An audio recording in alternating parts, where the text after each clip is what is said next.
Hey. Yeah. Oh.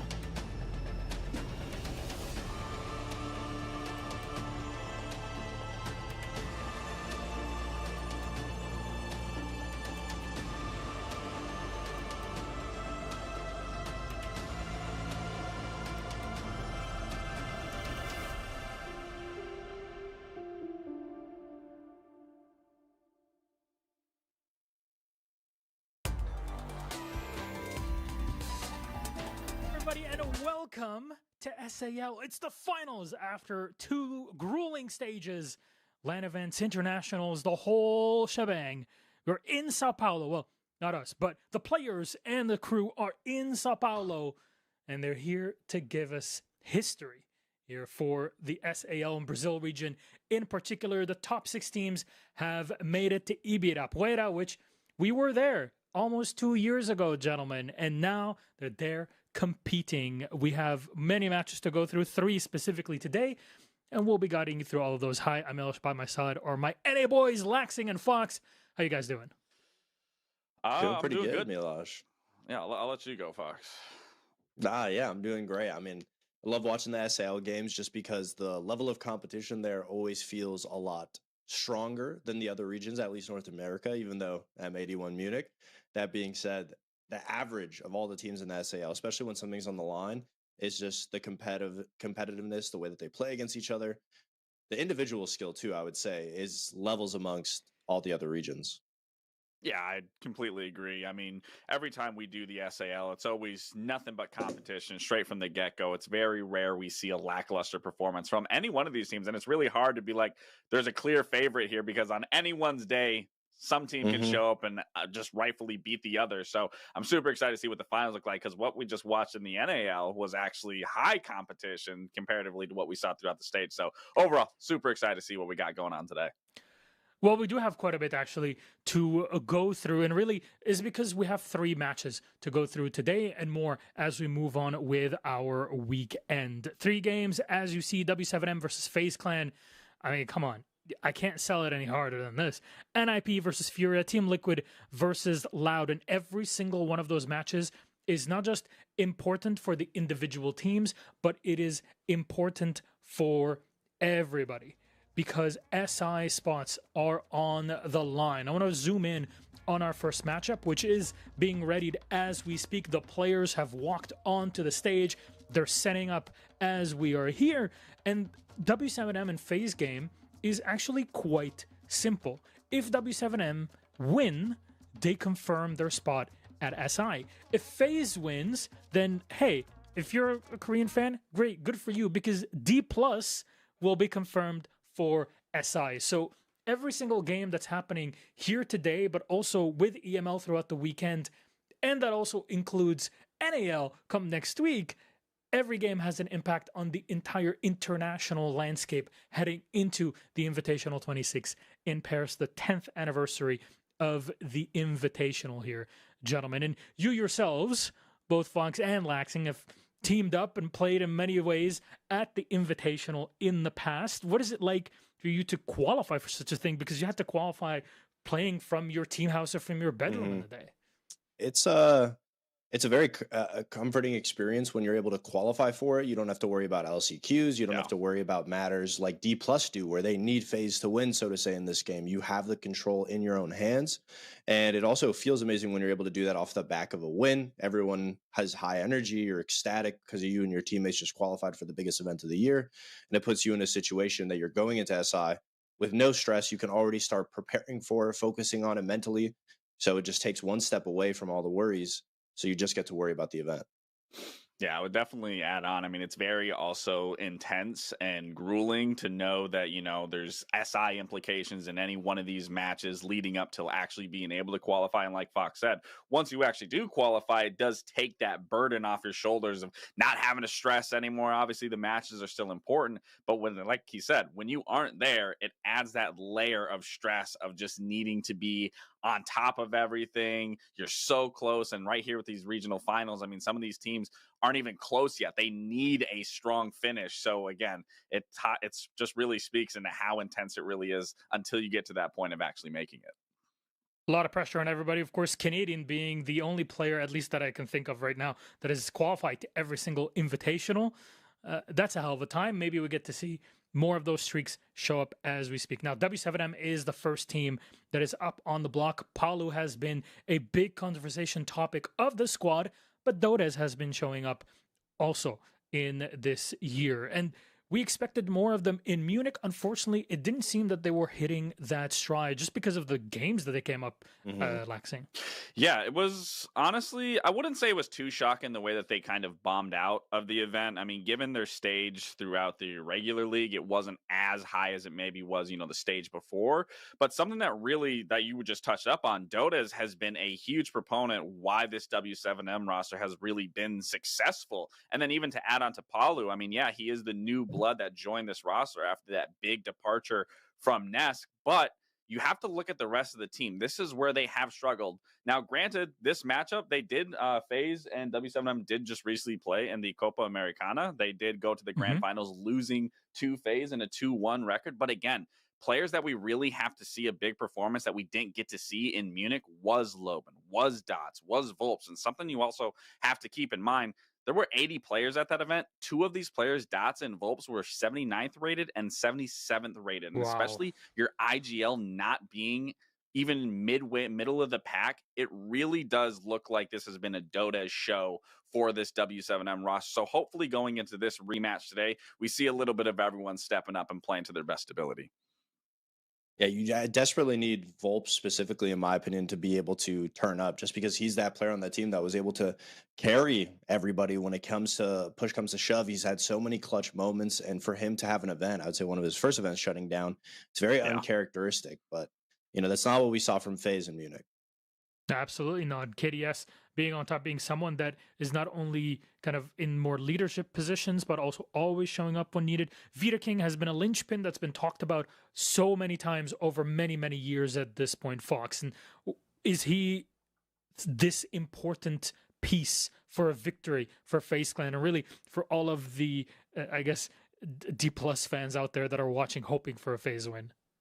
I mean, I'd agree. So I think absolutely. I'd say one step further, it really comes down to Cyber, in my opinion. I think we talked about him a lot in Munich. We talked about FaZe adapting his play style, being able to play more versatile, flexible operators. But that's good in theory. But in a way, during Munich, we saw FaZe have struggles earlier on when we're used to seeing them 3-0 through the regular stage, get to main stage, get to finals without lifting a finger. And now it felt like more of a fight for them to get as far as they did, just to be able to lose in the upper finals, lose in the lower semifinals, and then get eliminated. And this is something that we were saying at the event. We need to see Cyber let off the leash. Maybe it doesn't work interregionally, and we'll continue to see FaZe do this more utility-based style of siege. But that's something that will be in FaZe's mental, because they know that when they do let Cyber off of the leash, at least in Munich, as of recent events, they perform a lot better. So that being said, they're going to come back home. Yep. It really will be a mental battle for FaZe, so to say, because we know FaZe is one of the best teams in the world. They're not going to be too worried about W7M or who they're playing. It's all in FaZe's hands. It's their game to lose at the end of the day. Yeah, and they're going to be a bit more relaxed given that they're playing on home turf again. They're used to it. They're playing on land in Brazil. But these are the maps that we're going to be playing in this series. Our first 4 are done. We're going to go to Bank, Club, and finally Kafe Dostoevsky. From just the outside, Laxing, what do you think this game is going to end up looking like? Well, I definitely think it's not Furia. However, it is FaZe versus W7, just in case you might be a little confused here. But in terms of this coming out on the side of Bank, it's one of FaZe's better maps, so it makes perfect sense. Then you have to look at that Clubhouse. This is where they did recently play, like I said, in that Copa Americana, where W7M would win 7-2. But it leaves me to question that, yes, they're leaving it up. Yes, they're leaving it to be able to expose to the side of W7M. But I also see it as a little bit of a domino effect here, is that you're going to be playing a map that you just recently beat them on, that I can really see FaZe walking away with this in a 2-0, just for the simple fact is when you lose a game in a 7-2 fashion, especially on a map like Clubhouse, it really just came down to mistakes. It really came down to the team just not working together, whereas I'm sure this time around, we're going to see them completely rectify what happened during the Copa Americana. And like I said, I think it's going to be really important for W7M to get this win on Bank before we end up on that Clubhouse. Yeah, I agree. If you're W7M in this situation, you want to be able to start off with a map win on Bank, just because if you look at the rest of the 2 maps, especially going into Clubhouse, we talk about Loban, we talk about needing to see W7M step up as opposed to their Munich showing. Those maps incorporate Loban. They incorporate the very fast roaming, the very lurk ability that W7M thrives at, that I would say is better than FaZe at. So FaZe, you know, their claim to fame is going to be those slower maps. So they need to be able to have a dominant showing on Bank to be able to set the confidence off right, to be able to shock W7M going into Clubhouse. As for W7M, if they get the first map, I could see it going to W7M in a 2-0. Ooh, that really sets it up here. Let's bring in our casters, because you see our players are almost set and ready to go. And really to say hi first to Dez and Ace. Gentlemen, how have you been doing? It's been a while. I'm good. I'm just trying to get this massive head to fit inside the frame. I think I'm good now. You have to keep trying, I'm afraid. But yeah, I'm good. Thank you, Milosh. How have you been? I'm all right. You know, I've been spending a lot of time over the past 3 weeks making soups.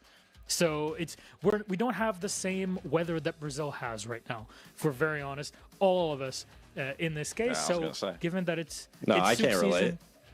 season, you're at minus 21, Gabe. Yeah, I know.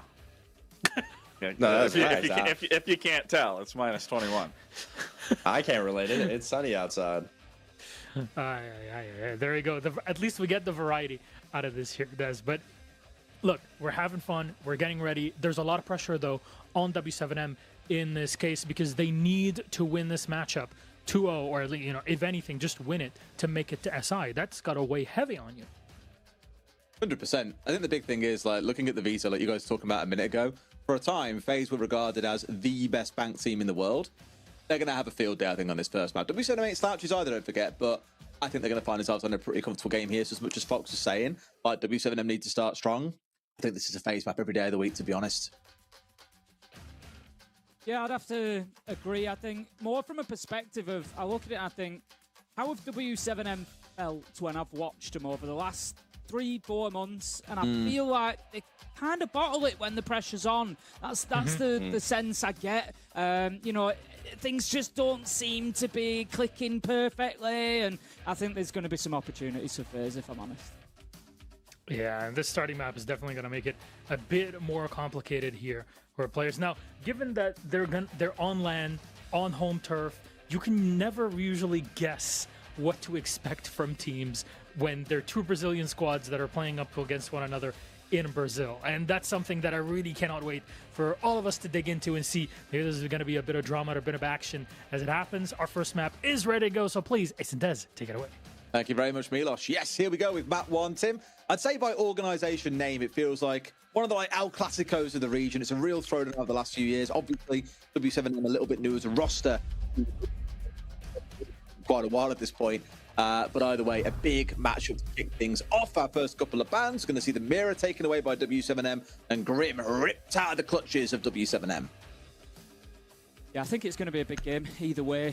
Whether that's explosive and a 2-0 or a long drawn-out 2-1, like absolute battle of attrition. Time will tell. We will tell as we get into the first one. Bank, Mirror, Smoke, Grim, Glaz. No huge surprises there. Glaz probably the outlier in those bans. We don't see too many Glaz bans, but we do see plenty of Glaz play. I'm thinking especially Bank getting the smokes down in server to look through into red and just hold those long angles for a basement attack. Completely understand why we've got the Glaz ban coming in, so we'll see how much of an impact it has. I think it still, to be honest, leaves W7M plenty of options on the attack. You know, we can see the Capitao coming along. The Ram, I'm not really too sure about, if I'm honest with you, Des. There's no verticality onto this site. That's a little bit of a surprise for me, I'll be honest. I don't think it will stick to him. I think we'll probably see Volts swap away in just a minute or so, unless he's using it for quick entry onto the top floor. We've seen some teams do this. Yeah. You get on the rappel, you drop it inside. It helps you control what's going on inside of archives underneath. So probably will stick it at this point as well. The only changes we've really seen coming on through is looking in towards that. There you go. There it is. The sense comes in anyway. That's a bit more expected, but I have seen a ram or two on this top floor site, on the bottom floor site, but it is quite rare, as you say. I do want to touch on the bans a little bit more because Glaz and Ying haven't been banned against FaZe for a while, against W7 for a while now. Sorry, they've never played it on this map. They just don't run it as a thing in their lineup. So I'm a little bit like, okay, Is there a particular reason we're leaning towards these bans? Like Grim maybe once or twice they've played it, but I certainly wouldn't regard either as a mainstay of their lineups when attacking, especially on towards this site as well. So it feels like a strange couple of bans out of phase, but to be honest with you, again, looking at history, there have been such a plethora of operators banned away against W7M. You could ban anything and still come up all good. Yeah, then Draw just going to be checking out those elevators. They know that Handy is inside of there. W7M need a plan to clear him out for the time being. He's just going to hold this position and prevent them confidently playing inside of open. He's there to support KDS, who is going to take an early fight. A couple of shots land onto Volts, but not too much damage. KDS, again, going to play his life as long as possible. Souls manages to pick up Dordes. That's big. However, Lobin picking out Cyber. The desk of talking about how FaZe need to activate Cyber, need to find the answers to get him into the game. Well, it ain't going to happen in round one. Yeah, 60 seconds in and 3 players are dead, Tim.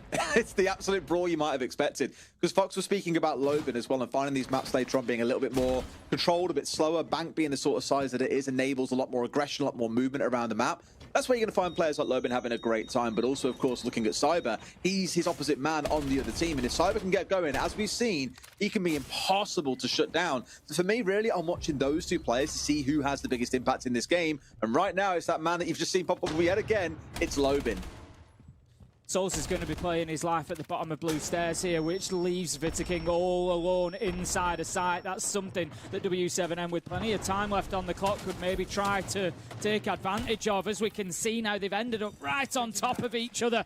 King and Souls do manage to scurry away into site, though, as W7M just took their foot off the gas a little bit there, but I don't hate that. I think it's absolutely fine. Start using your utility now, your 4v2, take that time, create that opportunity, think about getting a plant down with dots. This is going to be really difficult here for Souls and King. No C4. Yes, you got yourself on the side here to be able to contest in the form of 2 guns, but obviously with the Monty on the other side, that starts to feel almost impossible.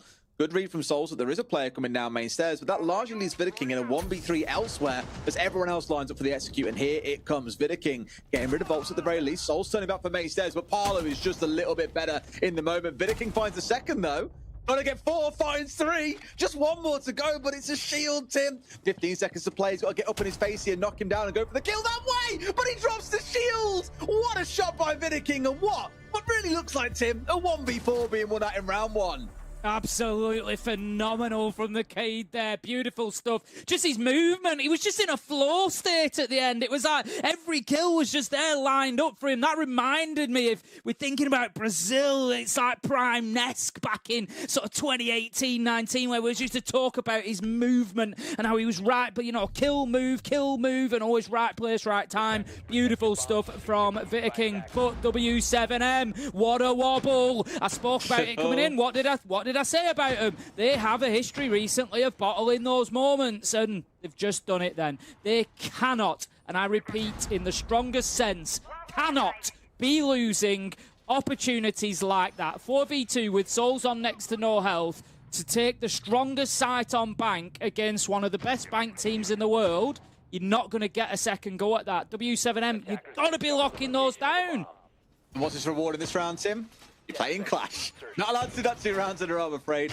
But to come back actually to what W7M did do well, they did get into that 4v2. Very early in the round, again, 60 seconds in, I mentioned it, they had 3 players dead on the other side. They were very, very quick at getting there, pushing towards the building. They identified where the roamers were, went out towards ATMs, 1 or 2 upstairs as well, and just crunched them so incredibly quickly. Did not leave FaZe any time to fall back a couple of layers and rejoin their teammates. They were very, very good at that. So I'm glad that that pace is there in their gameplay. I want to see that develop a little bit further, because if they repeat what they did last round, obviously it's a different site now, if they repeat the same again and manage to actually close out a 4v2 and not give 4 kills to King in a row, then this is fine. They'll be able to close rounds out plenty comfortable. I'm sure there'll be plenty there for them. FaZe definitely showing that there were opportunities, there were cracks in the defence that could be taken advantage of. King, the hero of the last round, is going to be out there on the Clash playing janitor, trying to make that top square take difficult. But W7M, on the flip side, are doing really well here, Des. 45 seconds into the round, they've got both of those exothermics dealt with. Thermite's safely out of the window. They've kept the Clash at bay. Both sides are open. This is already, a minute into the round, a problem for FaZe, a big problem. This is absolutely, I was going to say, something like a Kafe tower would maybe help force him away temporarily, but all you do now is give loads of info over to the side. Cyber Mentioned about that war between him and Lobin. Gets a little bit too keen here and trying to vault over the top of the banister and gets himself shot out on the way through from the skylight. So W7M, as much as they've got this thorn in the side that is Vidaking on the Clash, they're still in a spot where they can cause damage to anyone trying to be a little bit too cute on the aggression. Yeah, the Nomad of Lobin just trying to deal with that clash, but at the minute they haven't really had a solid answer to Vidaking. I think what they need, W7M, is some stock pressure here, but they're really not going for it. If they take stock, then you start asking bigger questions. You've got the ace, so Dordez could get in there, open that stock wall. Vidaking can't play there anymore because his back is going to be exposed to that angle. But right now, W7M are just locking down this one-sided push. They're going to go in, they're going to look for a plan. If they get this down, great stuff from them, and they've played around Vidaking well. They will secure it, so W7M finding the answer, but can they hold on? Well, Dodez most certainly can, two for himself in the round at this point. One from the skylight, one just there a second to go onto the window player. Even Handy's going to fall as well, so this is much better out of W7M. They got the entry, they got themselves comfortable, and they've just pressed on. But look at who's still alive, Tim. It's that man himself. It's Vidaking again. Does he dare pull up another massive heroic play? It's going to be a battle, because as you can see, there's a player outside on square. Down quite low at this point. Soul's also taking a little bit of a tickle, down to about 60% HP with 2 more left on the windows. This doesn't feel winnable anymore, Tim. Yeah, I don't think that FaZe managed to. This is going to have to get on the diffuser right now. No choice. Cut down from the window. Vidaking left all alone. Manages to get himself another kill, but it will be meaningless. W7M this time are not going to throw away a 4v2 lead. Get that diffuser down well. As I said at the time, I was a little bit concerned about Vitaking's position, and they were kind of letting him play there, but I like what W7M did. They gave him a little bit of leash, let him run his game, but didn't let it affect what they were doing. They were in confident control. They were happy that they could work around that. There was no real challenge came in from FaZe onto that plant. There was nothing coming from Janitor to deny it, and that plays into the bans. Smoke and Mirror both gone. The two operators that we would normally see playing in that Janitor position, and W7M lent into it well by using that window plant that they knew they would have some space to achieve. Yeah, again, just as much as the first round they did block, it was a very good attack from them. I will say that again, the way they crunched the roamers was brilliant. On that side there, they managed to move players out of key positions that were holding down anchor spots and then make the execute happen with an overwhelming amount of Candelas coming out, the light screens we saw coming out. I do love the one they rolled through on the actual plant window itself, so he could see either side of what was going on the light screen, but could very easily step back to the left side and make himself safe for what's going on the right. The really, really good use of that gadgetry there to make things just infinitely simpler for themselves. They managed to force everyone back. Another great attack and a very different attack to what we saw in round one. In this round, look at what we've got. Those double globals in the line and the Dockerby. We've most importantly got the shield of the Blitz and the Ying on side as well. You can really see what the game plan is here. Shields rush people down, go aggressive, you have to flood the site with the Candelas when required. Most importantly, you can suppress players that are looking to be a trouble out on the road with the line and the Dockerby. So they look very prepared for everything here, really, Tim. That straight away is lined up towards Electrical. Could think about a little run in. Paolu's very quickly got himself up to the top of blue stairs as well, so they know that the backside is clear for the Blitz. They don't need to worry, and they are just going to go straight in. The Blitz gets aggressive onto that corner spot we always see while the plant goes down. Souls manages to pick up one, but the fight is on as Dots picks up his pistol and manages to find the kill. Plant down. Successful rush from W7M. FaZe are looking a little bit punch drunk at the minute, Des. Just been overwhelmed. That global utility is rolled out, overwhelmed, and the shield has got an aggressive, smokes, Candelas, you name it, and they're ready to go. Yes, Bolts has gone down, but Diffuser's on the ground. They're in a 4 versus 2 for the 3rd time in this game, Tim. And Palu, well, he closes up another 2K for himself in the game. It's only Handy left. And I think, again, we know exactly which way this round is going to go. Handy will find one for himself, but with 3 more to go, and only 10 seconds till it's too late to disable, that round is done. Beautiful stuff with the Blitz as well, especially. Planting down nice and shallow. A C4 from Souls comes over, but the shield is there. Gets the player before he can pull the trigger. Plant goes down. Beautiful aggression once again from W7M. After the first round, I said very clearly W7M cannot be giving up opportunities where they have man advantage to take rounds from FaZe, and they have responded. They've responded by the bucket full. Round 2, round 3, they've absolutely dominated. Brilliant stuff from them. Great turnaround and showing what we need to see of, not struggling in these big moments. Get in there, get rounds, win maps, win games, and that's right now what W7M are doing. They look, over the last couple of rounds, head and shoulders the better team. FaZe, I use the phrase punch drunk in that last round. That's how they look. They're just not quite you know, responding quickly enough. They're not at the races at the minute, and they need to be very careful because W7M, before they know it, will be 4-1 up, and you'll be looking at a 5-1 half.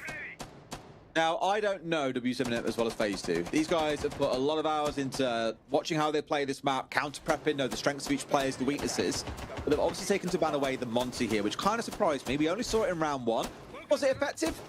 Ish. It definitely put pressure on blue stairs, but as we saw, I believe it was Lobin playing at the bottom of those blue stairs. He was very happy to dome the player that was playing on the hatch. It was no real issue for them, and King won the 1v1 at the end. But still, FaZe have opted to take that away as the only shield, which will encourage the other side to then pick up one of the other shields if they want to run a shield regardless, and crack on. In this case here, Doctor's going straight towards that Blackbeard. Honestly, would have liked to see the Ying going away. It's been an impact now in 2 of those rounds, whether it's smokes or candelas, or any combo of the above. They've had a lot of impact with that Ying, and I think it will continue doing so throughout the rest of this half. On the other side, in response, finally, we're seeing FaZe admit, yeah, that's a little bit of a problem. They're bringing along a Warden. It's about time. Definitely a response. I was looking at it last round and thinking, right, who are you bringing along? What is the response? You can see round 2 was such a heavy utility-based take. You know, again, round 3, relying on that utility. Smoke canisters, blitz shield flashing, in there planting. That's sort of shock and awe. So I look at the lineup and I think, right, what are you bringing to deal with that? And as you quite rightly say, the Warden is, for the time being, going to be the answer at least. Cyber gets away with one there. Lobin just missing his opportunity, sees the legs, does not find the kill. That's a big pickup with the Deimos gone. Absolutely, yeah. I mean, again, that's their main ability to check out who's out on the roam, to hunt down players that are being a little bit busy.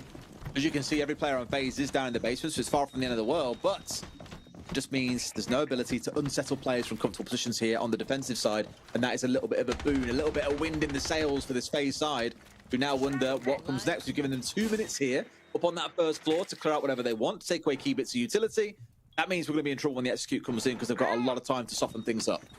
Soul's interestingly aggressive on the Tachanka here, playing to hold the bottom of blue stairs with that LMG. Does take his shots, but as expected, really. Plays that very, very gently because he's got a vast majority of the denial that's available. There's obviously the Goyo canisters, but otherwise it's up to him on the Tachanka. Now that he's at a minute 30, he can just start pumping the Shumika launcher canisters in there, make his shot. There we go. He can just basically do this for the rest of the round now, if he's allowed to do so. So W7M, they've got to find a way to disrupt him, and I like to see that from Souls. It's a little thing, but I'll pick up on it. The reload with the Tachanka. I knew you were going to mention the reload, Tim.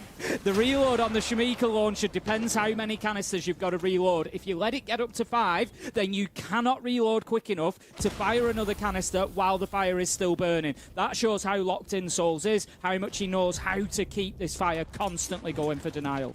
I'll call it locked in, Tim, but knowledgeable? Absolutely. Hopefully he's locked in, because they're going to need it here. Bush starting to come on through, or at least some early aggression. Dodos for now certainly pinned back by that fire as that clock ticks ever lower. 35 seconds left, and he can't do an awful lot except be charged with Crisp, I'm afraid. Down about 25 HP, pinned back inside of elevators for now, and Volts on the with the Candelas falls too. Not looking good for W7M. FaZe, it feels, have found the answer, and his name is Souls. At 3k in the round, Paulo at least get one back, but he's got to win a 1 versus 4, Tim. Souls ain't letting that happen. It's a 4k for him to win the basement, just like King did back in round 1. Honestly, I think Souls could have won that on his own. He was absolutely everywhere. He's fighting them at bottom blue stairs. He comes back. He's great use of the Shumika launcher in towards that default spot, but then recognises the pressure is actually coming from elevator, uses it there to great effect, picks up 4 kills. Is there anything he didn't do? Brilliant stuff from Souls. FaZe level it up 2-2, and we are starting to get the sort of head-to-head that we thought we might just. Yeah. Showing that there's still some fight in them here as well. I think, obviously, it's so obvious to say, but W7M looking at this, they want like a 3-2. They probably want a 3-3, half when it comes around to it. FaZe want to hold off here, get themselves a couple more rounds on the board, give themselves a solid 4-2 defensive half, and then go on the attack. Well, you've seen them be very, very proficient historically on this map. So, we'll see how the next couple play out, but it's certainly going to be interesting. Now, look at Souls here. Straight across onto the Maestro. Evil Eyes at the 4. But I don't know if he's kept himself tucked away. The fact that he's only got one camera left suggests no. He has been running around, but there's no Brava being subbed in by the other side, almost saying, okay, fine. You have those Evil Eyes. We don't care. Yeah, exactly. Not really playing for it, W7M here. We'll be fascinated to see Interesting. So they've gone, they've switched Sense away and brought Ying in. I like those operators kind of hand in hand. I like them being brought together. Get those light screens up, get the Candelas going in. It makes it an absolute nightmare to stop a plant going down. They've gone with kind of an either-or situation rather than going with both. But we'll see how it plays out. Last time they went for the plant on the windows. I don't think that's going to be the case this time. I'd like to see them take stock. I spoke about it last time. They got away with, you know, leaving that in the control of phase. But you're not going to do that every single time. So this time they open up that long angle onto elevators. That's going to help control stock hold to a degree, and then get into stock, get boots on the ground, send the blitz through square or stock and into janitor, and start bullying these defenders. They might have less tools for the execute itself, but for me, it's far more aggressive. You can bring the light screens along, and they're okay, but why do that when you can flash everyone out, smoke a bunch of stuff out, and then have a blitz charge in and be absolute chaos? That's also why I think here, actually, seeing a different plan. They've got Dots with the diffuser in back pocket. He's the one looking to get this diffuser down. Where he plants from is still yet to be seen. Right now, he's above stock, as you can see on your screen, looking to put pressure in towards that side of the map. Normally you'd see him on a window and look to plant inside a bunch of smoke or behind Candelas, for example, but we'll see what the game plan's going to be here based on where he moves to. It goes out just to clear up any utility, give a little bit of extra space through that wall. Blitz taken down, that's a big loss. That is a big, big loss. I don't think W7M have really committed enough to get in stock by sending the blitz on his own. There was an opportunity to take him down. Another man has now moved in, but could it be too little too late? Parlin. Palu Lobin managed to get one apiece though, so W7M, despite that big loss of the blitz, are in a position to win this still. And they make it look pretty easy for them at this point. In fact, Lobin could be the X factor here. Khan needs to be, but no, Vidaking, he's doing his work again. Brings him down, a track is on him, absolutely. Times another. Someone stop this man. It's like he's got a half a second bit of foresight on everybody else as to what's going on. Palu working his way up main stairs. 8 kills to his name in this game. Has certainly shown that he's got his fragging boots on, but he's got 2 players to bring down. Yeah, needs to try and break these into 1v1s. Will not, as Handy manages to find the line all the way through sight. Brilliant stuff from FaZe. They've really woken up over the last couple of rounds, and seeing this one, it's like, you know, swing back and forward between these two teams as to who has the advantage. I feel like W7M there were maybe just slightly out of line with each other in terms of time. Like I say, they lose that blitz in stock with no response. That's the big problem there. They need to have an answer when that blitz goes down. Dots was like the tip of the spear. He was the one with the diffuser. He was the one to go in and create space and think about putting a plant down. And having no response to that was a big loss for W7M. They got a couple of kills 10, 15 seconds later, but it wasn't enough. They'd lost the idea, they'd lost the sort of vibe for the round of how they were going to get in there and create space, and they'd never managed to deal with Janitor. And who would normally deal with that position in Janitor? It would have been the Blitz that would have gone in there, got up in the face of Vidaking, flashed him out and tried to deal with that, force him out of that stronghold, and they've been punished by losing Dots along the way. I like the idea of how they were trying to punish onto KDS, because KDS was the one who was causing an absolute nuisance at the end of White Corridor by the vending machine. They had 1 player coming from Square, a 2nd player replaced Dots inside of stock, and he was also getting challenged, I believe, actually, back from towards office all the way to the far west and through the soft walls. He was dead to rights no matter what happened, and somehow Souls managed to get himself wrapped up in the crossfire as well. They managed to recover that down to a 4v3, and I really thought, wow, they're in a great spot yet again, as they have been throughout most of this map, to be able to close this round out. Really, when you look at it, there's only been probably 1 round, I'd say, that has been comfortable for FaZe, and they've closed things out. Otherwise, it's relied on 2 massive 4Ks out of their players, or like in the previous round, a 3K out of Vidaking yet again. They're almost having to lean on these kind of clutches a little bit, and once again, KDS in the same spot has been hard punished by this pairing, not even given time to breathe him. We're 30 seconds in, and it's just been rolled over.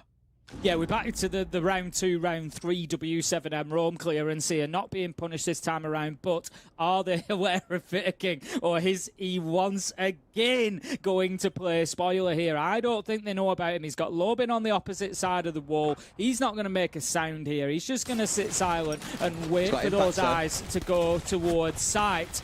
Ram goes in, the drone sees him, Vidaking now, he needs to get out of there. W7M, they've got him found, they've got him killed. Good response from them.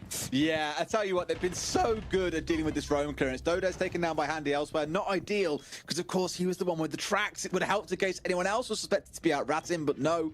What matters most importantly is they got rid of those 2 that were hanging around upstairs. 1 very obvious in plain daylight. The second one trying to keep himself pretty cheeky and tucked away. So great play by W7M again. Again, they sorely want this 3-3, Tim. And so right now they've got the numbers to do it. Yep, they do. 4 versus 2. We have seen this advantage lost back in round 1, so can FaZe hold on to it? The big problem FaZe have got is no Vita King this time, but we know Souls can be just as clutch, and Cyber is Cyber, so the round is not won yet. Souls just taking that challenge up onto top square. Needs to be careful because there is a second there that can punish him at the same time. That's what happens. Palu manages to find his man. Cyber died elsewhere, and W7M hold on for a 3-3 half. Kind of a deserved ending, I think. Again, although FaZe have lent a couple of times there into big plays by individual players, they've still got it over the line at the end of the day. It doesn't matter how you get the ball in the back of the net, as long as it's in there, it's a goal. I mean, not offside or anything else that might happen along the way. But I think W7M, for me at least, have played that half much better. Their attacks have looked fantastic. FaZe, it kind of felt like we were trying to reel in, like you said, for the first 2 or 3 rounds, figuring out what the bloody hell is going on. Where things get really interesting is now into the second half, because as I always say, Tim, 2 halves to a game of Siege. W7M could be very, very slow and somewhat scared on their defense. FaZe could hit them like a freight train. You just don't know what you're rolling into until we start playing out these rounds. But as it stands, really good first half.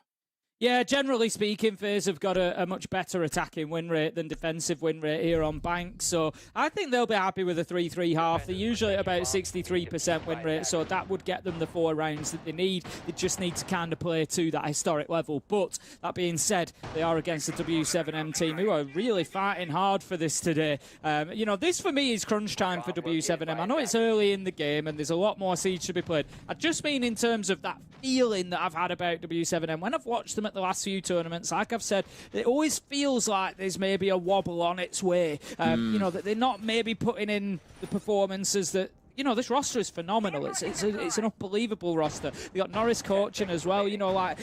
They've got an ability to go on and win tournaments, 100% certain.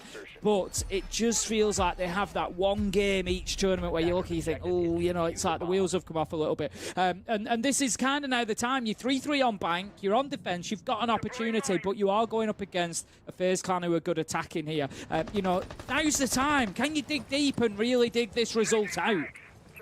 Well, time to find out, I guess. Interestingly, this is the first time in the last 6 months that FaZe have had the Hibana banned away from them. And on this map, as we know, Hibana and Ace, hit them away. You can keep that white corridor on the top floor closed up nice and tight. No range hard breaches mean you can't get that wall opened up. So that will be a part of this as well, where at least on the top floor, maybe even here on the when we're on the ground floor as well, W7M will get themselves set up upstairs with those 2 walls reinforced off and happily use it to rotate and move around as they please. That's something for FaZe to work through. The important thing for them, their most banned operator against them on this map, is Monty. A key one in their wheelhouse. We've seen it all the time from them. I think they're going to start rolling it when we get to a different site. For this one, at least in the basement, they're going for a classic Ossa execute. Yeah, and now it's time to start seeing that Montreal major W7M that we all love watching. Ooh. They do manage to get themselves the opener, but how about that? Dordes taken down. Smart and quick movement from him, though. Down that elevator hatch will allow him to be picked up. So we do at least remain at 4 versus 3, but W7M on the back foot against the FaZe side that I said we're going to be good on the attack. Oh, the cover is there. KDS has got one of the most crucial operators in the round in the Ossa, yet has found himself putting up numbers in this round, Tim. High risk, high reward, and it still keeps them inside of 3 versus 2. Palu and Dodo's got to hold on for half a round here. It is a bloodthirsty Bank so far, Tim. Yeah, and it's going to be even more difficult if these Talon shields are able to be put into position. That's exactly where KDS is working towards at the minute. I think maybe just a little bit light on drone utility. Vita King does have one available left alive, so he's checking everything, and KDS will now be able to move with a little bit more purpose. We see the first of the Candelas go in. We're trying to burn out those Goyo canisters as well, but again, just going to bring back that point of there's always a little bit of concern when we see that utility use, that Candela go in, and nothing is really gained for it. They've got nothing to stop KDS here. The problem is walking in, dropping this down and going for it. No smokes, no nothing. They might get a kill, which definitely helps. But really, they've got to do at this point is just make sure and get the plant down. Don't try and take fights here, KDS. That feels like the worst thing you can do. He's got a hold over, though. That's what Cyber does, and Cyber does it best. A 2K to close it out, and that diffuser going down was all the invitation he needed. Yeah, good stuff from FaZe. A little rough around the edges. There was a couple of opportunities for W7M there. But KDS's cover, top of marble stairs, absolutely beautiful. I think that moment kind of carries the round. Brilliant stuff. But then the rotation as well. They know where the focus needs to be. They don't get sort of sucked into that marble stairs push. No, we've done our job there. We move away, get down to the bottom of servers. King, I think, like I said, sending that Candela and then goes in without a Candela, loses his life, and it's a 2v2. But ultimately, Cyber does a great job on the cover. 2 kills from him. Knows exactly where the pressure is coming from, which speaks towards good intel on the side of FaZe. They had a good idea of where those players were and where the challengers would come. They managed to get that first round won. They mirror what W7M did. However, W7M didn't get the round. FaZe were able to lock it down, being the big difference, even though FaZe were definitely the aggressor in that one. So 4-3 on the scoreboard now. FaZe going to be looking to stretch their legs a little bit and create a little bit of breathing space. Yeah, unfortunately for W7M, they haven't got that thing called a King. You know, the 4K and the 3K that he had out during the first half, really showing up on its own here. Because again, W7M will look at that first round and go, guys, we can't be letting a guy get a 4K in a 4 versus 2. It's just not a thing we can have happen. But it happened, and they lost the round as a result. I'm getting a little bit like, I don't know about you, Tim, I'm feeling slight throwbacks here to like 2021 Brazil in this game. It's so fast, so frantic, so aggressive. It has its moments of slowing down, but neither team really wants to give the other any room to breathe or even think about what's going on. We're seeing a lot of 1v1 challenges coming out. It's just got that throwback to the style of aggression that the region was very much renowned for a good few years ago now. Yeah, it's like watching classic MIBR when it was Cyber and Bullet who were on that team before they switched back across the FaZe clan. No, you're absolutely right. And long may it continue. Well, I won't say long may it continue. It's nice to have a return every now and again to see it. But I've got to say, I think, the Brazilian teams sort of post-2021, when we saw them really start nailing that strategic side of the game, that's when the Brazilian dominance has really taken off, and it's for good reason. But yeah, every now and again, it's usually in the regional matches as well. It's nice to watch them just kind of come out and wail on each other. That's how the last round started out as well, was that mad charge in the 1v1 inside elevator, and I think Dots was the one who won it out. But I was like, mate, your team's got utility to deal with this, but you're like, no, 30 seconds in, I want a guy dead. And I was like, all right, I'm here for it. Just like now, Tim. Halfway in, Cyber's got rid of Lobin. Again, keeping an eye on those two and how they've been facing off so far. It's pretty balanced between the pair, and KDS in a good spot here to try and go for a swing, but no steps away. Plant is going down here with half the round still to play, Tim. This is what I mean. It's fast, it's frantic, it's aggressive, and now King's going to be able to complete. Cyber on the Overwatch, gets rid of Dodes as well. It's a 5v2 phase. I've just caught them asleep, Tim. They've absolutely battered them in this round, and now Palu alone has got to get an ace. It's not going to happen. Cyber closes, and that round is over before we even hit the 2-minute mark.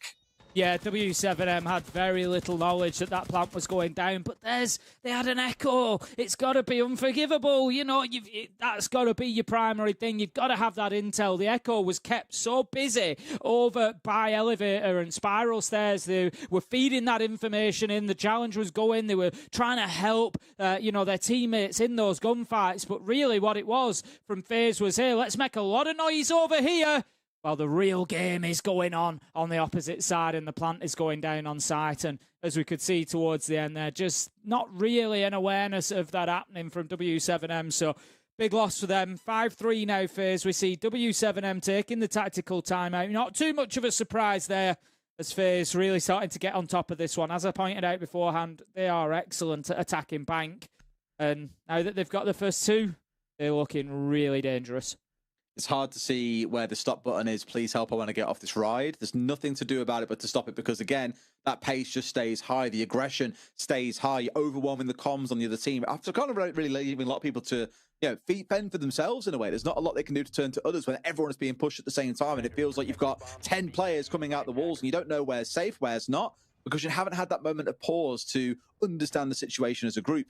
And it was kind of the same with the Echo. Like, yeah, KDS was waiting for him to swing. And sure enough, he did swing for KDS. But as soon as he did, there was a second player right behind him, ready to trade it out as well. There's just always that next step in the plan for both of these teams. We've seen them, for example, when we had the Blitz going in towards Stock and died, there was a second player there on his grave within 3 seconds. You've seen a very similar thing there. If KDS went down, there was a second player ready to take up the piece. They know where their key push points are, and they know how to work through it as a team. Really good stuff by FaZe. And as you said, their attacking win rate is more successful than their defensive on this map. I think we're seeing why. They've looked fantastic across those last 2 rounds. Yeah, let's get into it and see if W7M can find any way of putting the brakes on FaZe Clan here. I'll be honest, it doesn't feel too likely at the minute because FaZe, as you said quite rightly, are just accelerating through this one now. They've found another gear.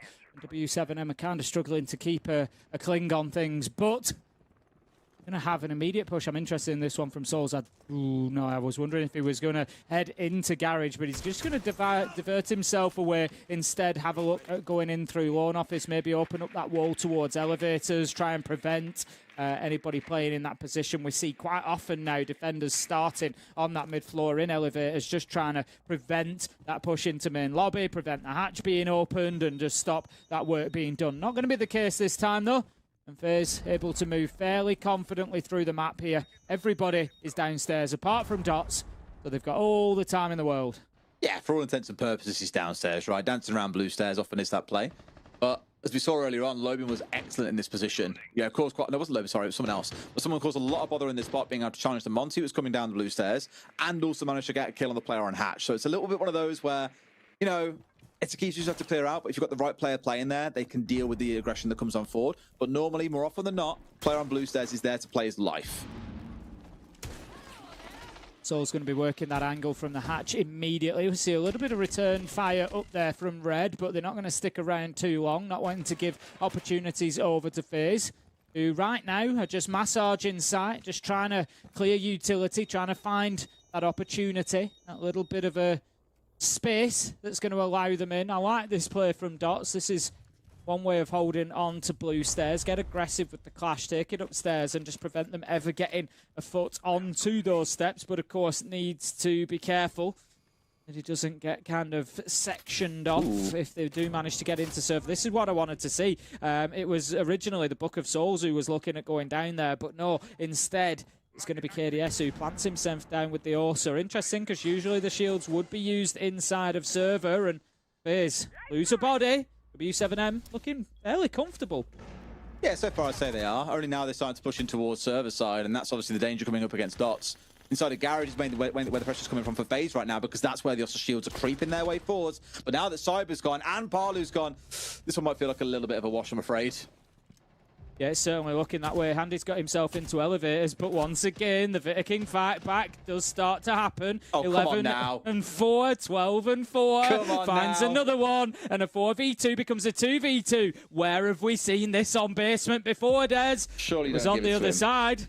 But the result can't. looks like it could be the same. Nah, there's not enough time, right? Surely. They've got to go for a plant either way, and it's Vita King who's got to hit that plant button at this point as well. A shield to hide behind. It's a great shout as well, to be fair.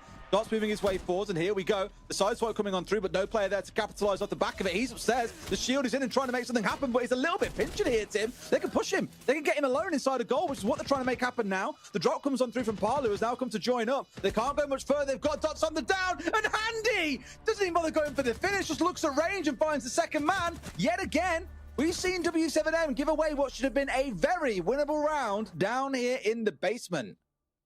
Amazing stuff from FaZe. Absolutely brilliant. Vita King and Handy take a bow. 2 versus 4. They get themselves into some great positions. Diffuser down with a couple of seconds left to go. And then the fight against the clash. W7M, I know what they were doing. Trying to take that top floor. You try and keep hold of the hatches. That's where a lot of the power is. But not in this case, because they just went to planting lockers instead. And you can do nothing from a hatch. And what it did was leave the clash alone. And I think the clash is the big key there. If you're 2v2 and one of your players is on a clash, I don't think you can leave that player alone realistically, because that's Clash's big weakness. As we saw, Andy straight away recognised, I'm going to close the ground, I'm going to get right up in your face, and I'm going to get this done before your support can return.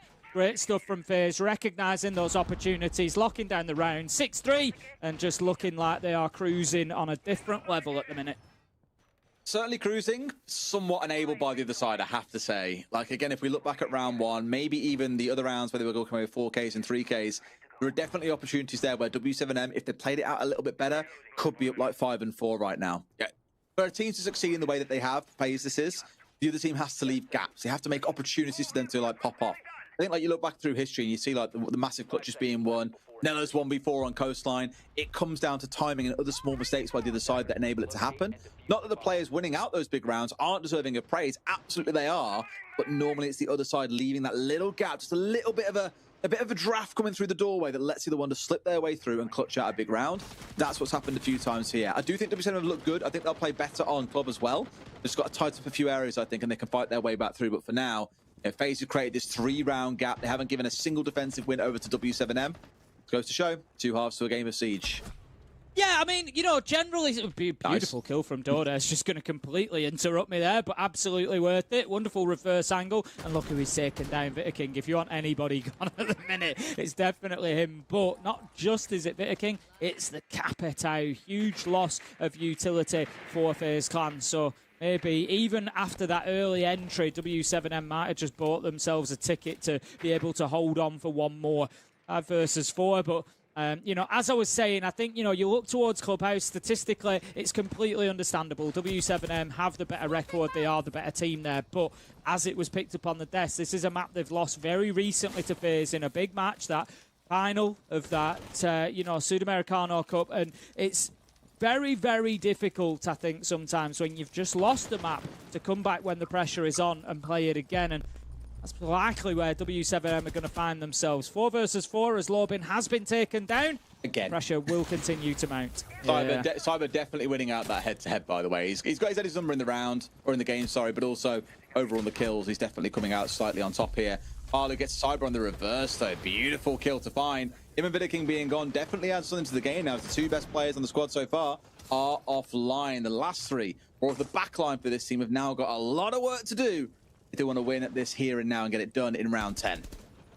Yeah, that's it. It's a couple of those big names gone. Might just give W7M, as I said, the ticket to be able to get this one done. Paulo, Dardes and Volps with a minute left to hold on. They've got the angles. They know where the pressure is coming from. A couple of shots go through. Oh, come on. I was going to say KDS does slip through the net, but Handy gets taken down as he tries to follow. 2 versus 3. 45 seconds left to go. It's just trying to play a little bit of aggression here. Get into sight. See if you can force a mistake out of W7M. If they can make a plant happen under their noses, it would be absolutely beautiful because they've got the windows to play on if they need to, but not being given the chance. Even then, the Soul saw potentially an opening. Smoke comes down on it straight away, or the holes are opened up so they can shoot through them. They've always just got their number, and they still know where all these players in W7M are, who have played so well, making use of the white corridor, knowing that there's no way it can be opened up, for example. Also moving out towards Square because they knew all the pushes coming in from lobby side. They've just massaged the aggression coming out from FaZe here, have dealt with it wonderfully well, and Dodas himself hits a 4K in the round. W7M now got 4 rounds to FaZe's 6. What I love from W7M there, what they've done really well was controlling the site without being on the site. They've held some really powerful lines through there, and you could see there was a moment where FaZe were kind of having a look, and it was kind of like, you know, can we get in here? Is there any space to put the diffuser down? They were at the double windows, rotated back through, trying to get inside a meeting, knew they couldn't get into CEO, but there was just never any space, and FaZe knew that, so there come a point where it was like, right, we just need to take kills now, and the push comes from top marble, and the rest is history. Dodes picks up a nice double, but it was just really good control from W7M. There was nowhere. It didn't matter that FaZe were allowed to exist by double windows or, you know, in Trump or trying to get through towards. It didn't matter that they were allowed to exist there because the fact was they couldn't get into sight, and they knew that as soon as they tried to step in, the angles were all covered. So well played, W7M. Good defense there. Let's see if they can build some momentum off that as we head into round 11.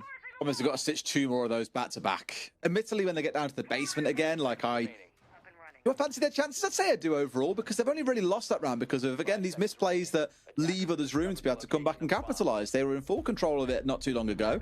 They managed to lose it out there to VODs, just going absolutely nuclear and Handy collecting the final 2 kills. Rounds back in the first half, as we all saw, were largely down to VODs having unbelievable rounds overall. So, hopefully, again, and I'll say this now for the 4th time, let's not see them leave that doorway open for FaZe to be able to win out that kind of round, and that could be the exact round that sends us into overtime. I've said it, Tim. I've said the word. I'm sorry. You've gone and done it, Des. But we'll see what happens. I'm not going to buy into it just yet. I don't think that we're going to get there. I think that it's probably going to be a case of FaZe getting this done. But when you and I are on the cast, there is always the possibility. We know this. So I have the push coming towards top. VODs just looking to bully this guy back out of position. Lobin will be forced away fairly quickly, I think. to do a little tickle of damage. Impact Nade just to try and force the Monty back. But how about this? Cyber walks in, manages to find one, takes down Volps. That's the smoke gone. All three toxic bibs as well. Big loss. Lobin now also without support and could be found wanting. It's handy. He's off on the flank watch as well, just waiting for someone to make that move. He's got to be so careful. He steps out towards lobby. He can't really afford a full-on flank here. Going up the lobby stairs, for example, trying to get in behind these players. Sounds great in theory, but you know there's practically always guaranteed to be a player on ATMs, and right now, that is handy. He's been sat there ready and waiting to see if anyone tries anything funny. No one has dared just yet. I think even Lobin realized that himself and was like, right, I'm kind of stuck here. Let's see what we can do. Dodes finding KDS. That's the Ram taken offline. Pretty good for this site. Yeah, not too bad at all. Using that utility well, W7M. If you like to get 2 defenses in a row and then have the basement to go to, it might just be possible to push it to those extra rounds. And with 3 opportunities to close it out, FaZe are going to be kicking themselves at that point and feeling the pressure. But for now, it is not done. Souls is going to be holding that long angle through sight towards the hatch. If anybody steps up there, they are likely to lose their life pretty quickly. So they know they've kind of got the defender stuck there, but Souls just misses his opportunity. He's been watching Dodes for like a minute, and then the second he looks away, Dodes steps up and has a little look over the screen. This feels more like modern day Brazil, a little bit slower and more composed as that strategic element you mentioned has really come into their game. Hasn't been the bloodbath that we've seen in many, many previous rounds, and sure enough, Dodes sets a single step wrong and just goes down here. Plant now going down, Vidiking, of course, with the shield. All he's got to do is stick it, and that shield goes straight up, and Palu then has nothing that he can do. A 1v3 to win it, and it's simply not going to happen. Souls, of course, it's that man to see this one closed out. FaZe take that first map. That means Clubhouse awaits as map number 2. Yeah, Souls has done a great job there on that window. It's not the pretty stuff that wins your matches a lot of the time. It's the necessary stuff. And Souls just holding that angle for 2 minutes, gets Dodes, gets Palu, gives, there's everything that needed to get that over the line, and it was well played from FaZe as well. Like you say, as much as W7M tried to reduce the aggression, FaZe recognised that. They matched the energy, matched the vibe, they went in there, took a breath, took their time, and they get map 1 done. We expected them to win bank, but it doesn't mean that they always will. Good performance from FaZe. Really, I mean, to be fair, good from both sides. Obviously, one team came up on top, but as we were speaking about, I thought W7M, especially in that first half, were really, really good. If not for a couple of rounds where they left the door open to FaZe, they could have come out of that one with a much more impressive score, and then that second half could have grown to be quite interesting. But at least as things stand, as we know it stands now, FaZe are up 1-0. It's the scoreline we expected, but wonder what happens on map 2. We'll find out after a break, so stick with us. Back with you in just a few minutes.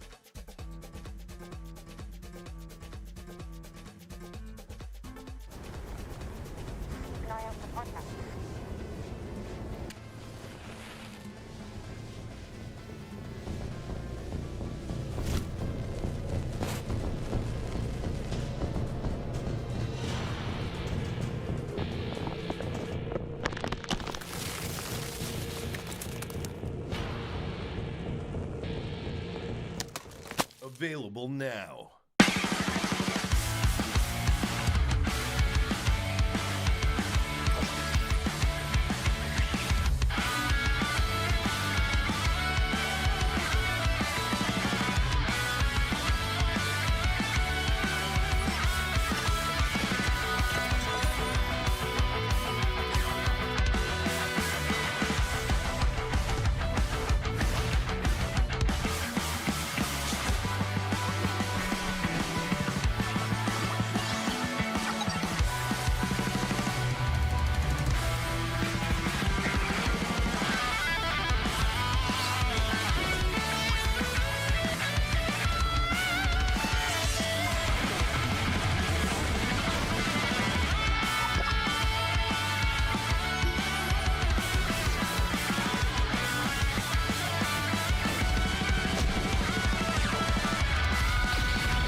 Available now.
And welcome back, everybody, to SAL as we're live from Sao Paulo, Brazil.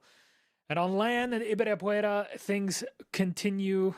And for here, we have to get into our second map. But before we do that, let's have a quick chat about our first on bank. We're talking about the chances of W7M winning this matchup against FaZe because W7M qualifying to the Invitational relies on them defeating FaZe Clan in this game.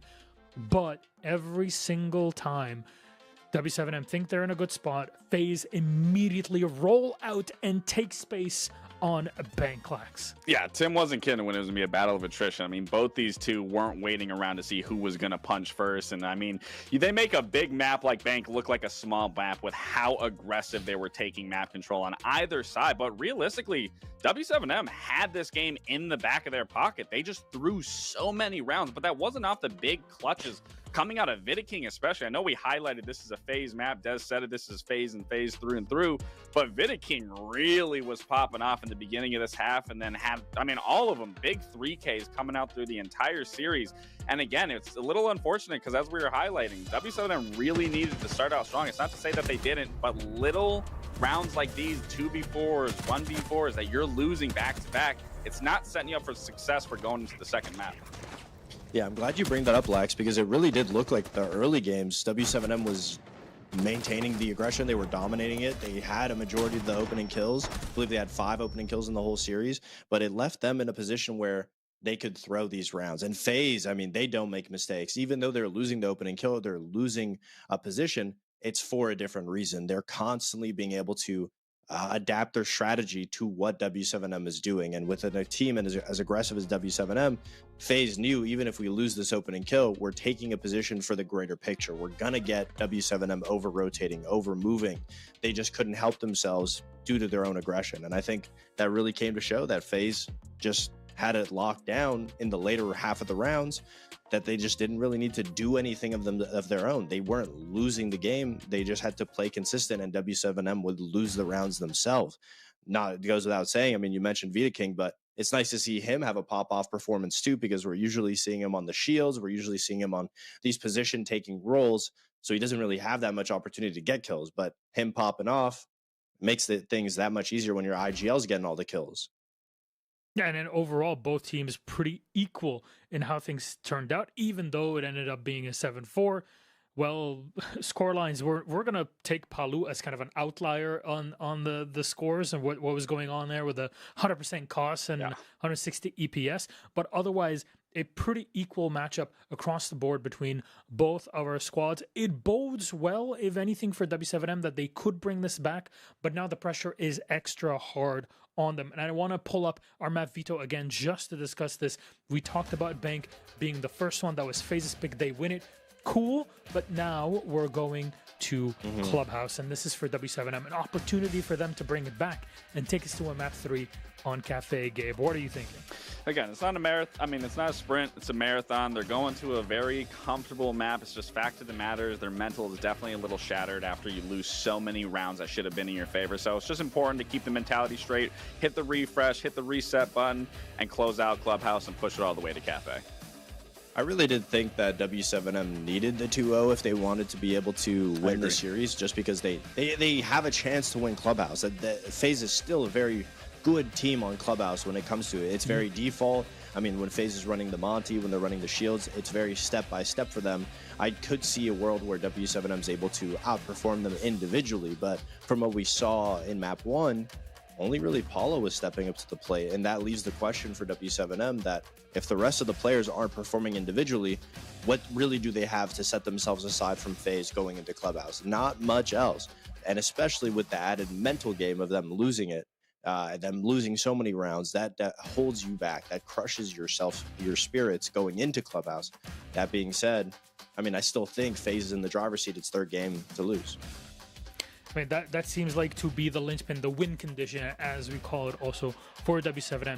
People just got to wake up and get into it. It is also a thing where, because the first matchup on land, the first map that you're playing, it takes a moment to warm up and get into it. Despite the scoreline, the game on Bank was much closer than it actually looks like when you're just looking at pure numbers and round counts at the end of the day. So an opportunity to warm up and get into this and trying to take from both of your kind of competitive experience. Is this something that just needs, to be trained up, the muscles to get ready to go on an opening day on land, Gabe? I mean, these guys are so used to land. I don't really think it's an excuse. I think it's more so just understanding what you did wrong and fixing it for the next. And thankfully, you're going to Clubhouse. It's a very default map. So there really shouldn't be a lot of air, whether it's in the comms, whether it's in the rotations. It's really just about playing with one another. That's what Clubhouse reinforces from the team side and the aspects of it. So that alone, I mean, again, W7M should feel far more comfortable. The comms should be flowing after a game like Bank and how aggressive it was. It's just really a matter of mentality going into this Clubhouse match. Yeah, I mean, I agree. I don't think it goes without saying that W7M has been here before, so it's not a matter of nerves. It's not a matter of testing and warming up your muscles to the event. I think it just comes down to W7M just not playing as well as a team. It looks like individually, sometimes you have good days, sometimes you have bad days. Right now, Paul is the only player having a good day. So if you don't have the individual skill, you need to fall back, focus on the trades, focus on your teamwork aspect so you can use that to beat FaZe. It doesn't look like W7M has that muscle trained so much. If they're not getting the kills, if they're not getting these big plays, then it looks like they're just ready to say that it's, a bad day for them and, GG, go next. And that's definitely not a good thing or a spot that they want to be in, given that SI is on the line for this game. Maybe they need a pep talk, just like M80 had with Fabian. That'll kick everybody back into high gear. Speaking of getting everybody back, let's bring in Dez and Ace. Friends, we went through map number 1, this back and forth between 2 squads until FaZe commandeered Bank and closed it out. Refreshers, though, on how Clubhouse goes, right? We're talking about this default map. It is, as some would call it, the Dust 2 of Siege. It's the Classico. You need to be tested on your base knowledge of the game and team play on this map.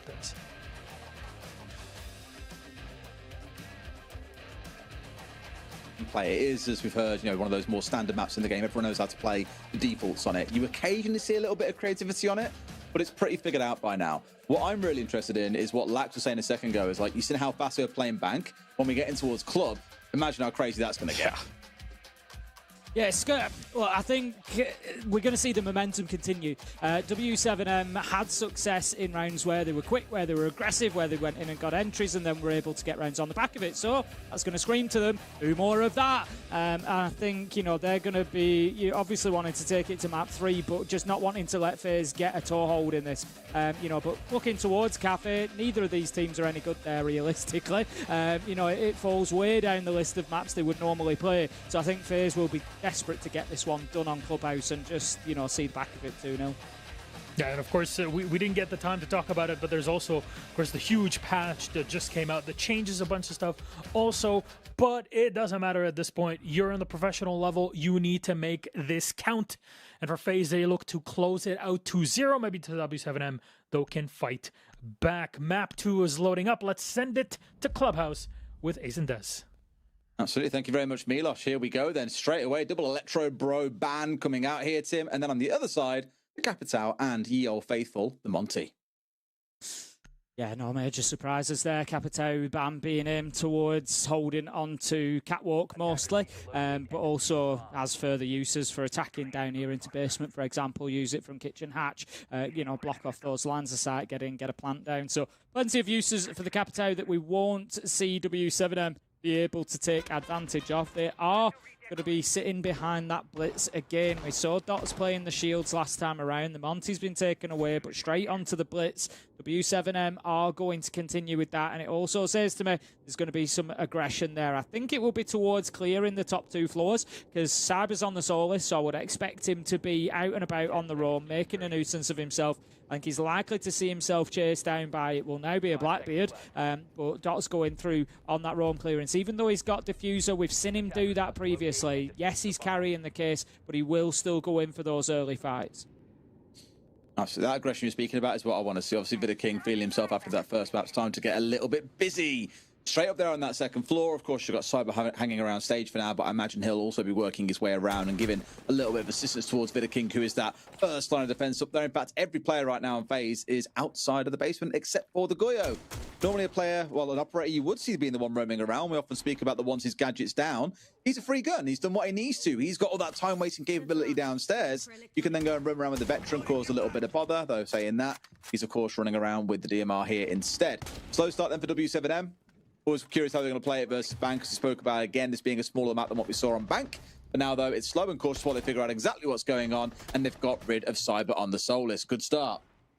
Exactly what W7M needed. We've said that they beat FaZe recently on Clubhouse in that final. It was the one map that they did win against FaZe. 7-2, convincing win. They come out with the entry. And I know it's one kill. It's one kill in one round, but you kind of feel like from a FaZe perspective, maybe it just puts it in their minds of like, right, here we go again. We know how good W7 are. They smashed us the other day here on Clubhouse, and maybe we're going to get a little bit more of that. So I think actually a really important entry kill, especially taking Cyber down. Solus has been super popular recently because of those changes, made her, way more powerful again. And Cyber, if you allow him to play on his little routes, on his little runs around Clubhouse, he will punish you. So well played from W7M to kick things off with a bang.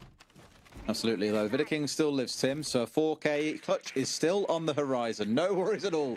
But for now, their focus is going to be down here into the basement. Oil and Blue being part of that work as Volts, well, he gets the man that could have clutched out for them. You might as well just call it GG now. 5v3, still got the shield to run around with all those Candelas. There is a lot of utility to go site-bound in the next 30 seconds or so, and W7M are going to have a whale of a time if they get this right. Paolo manages to pick up souls.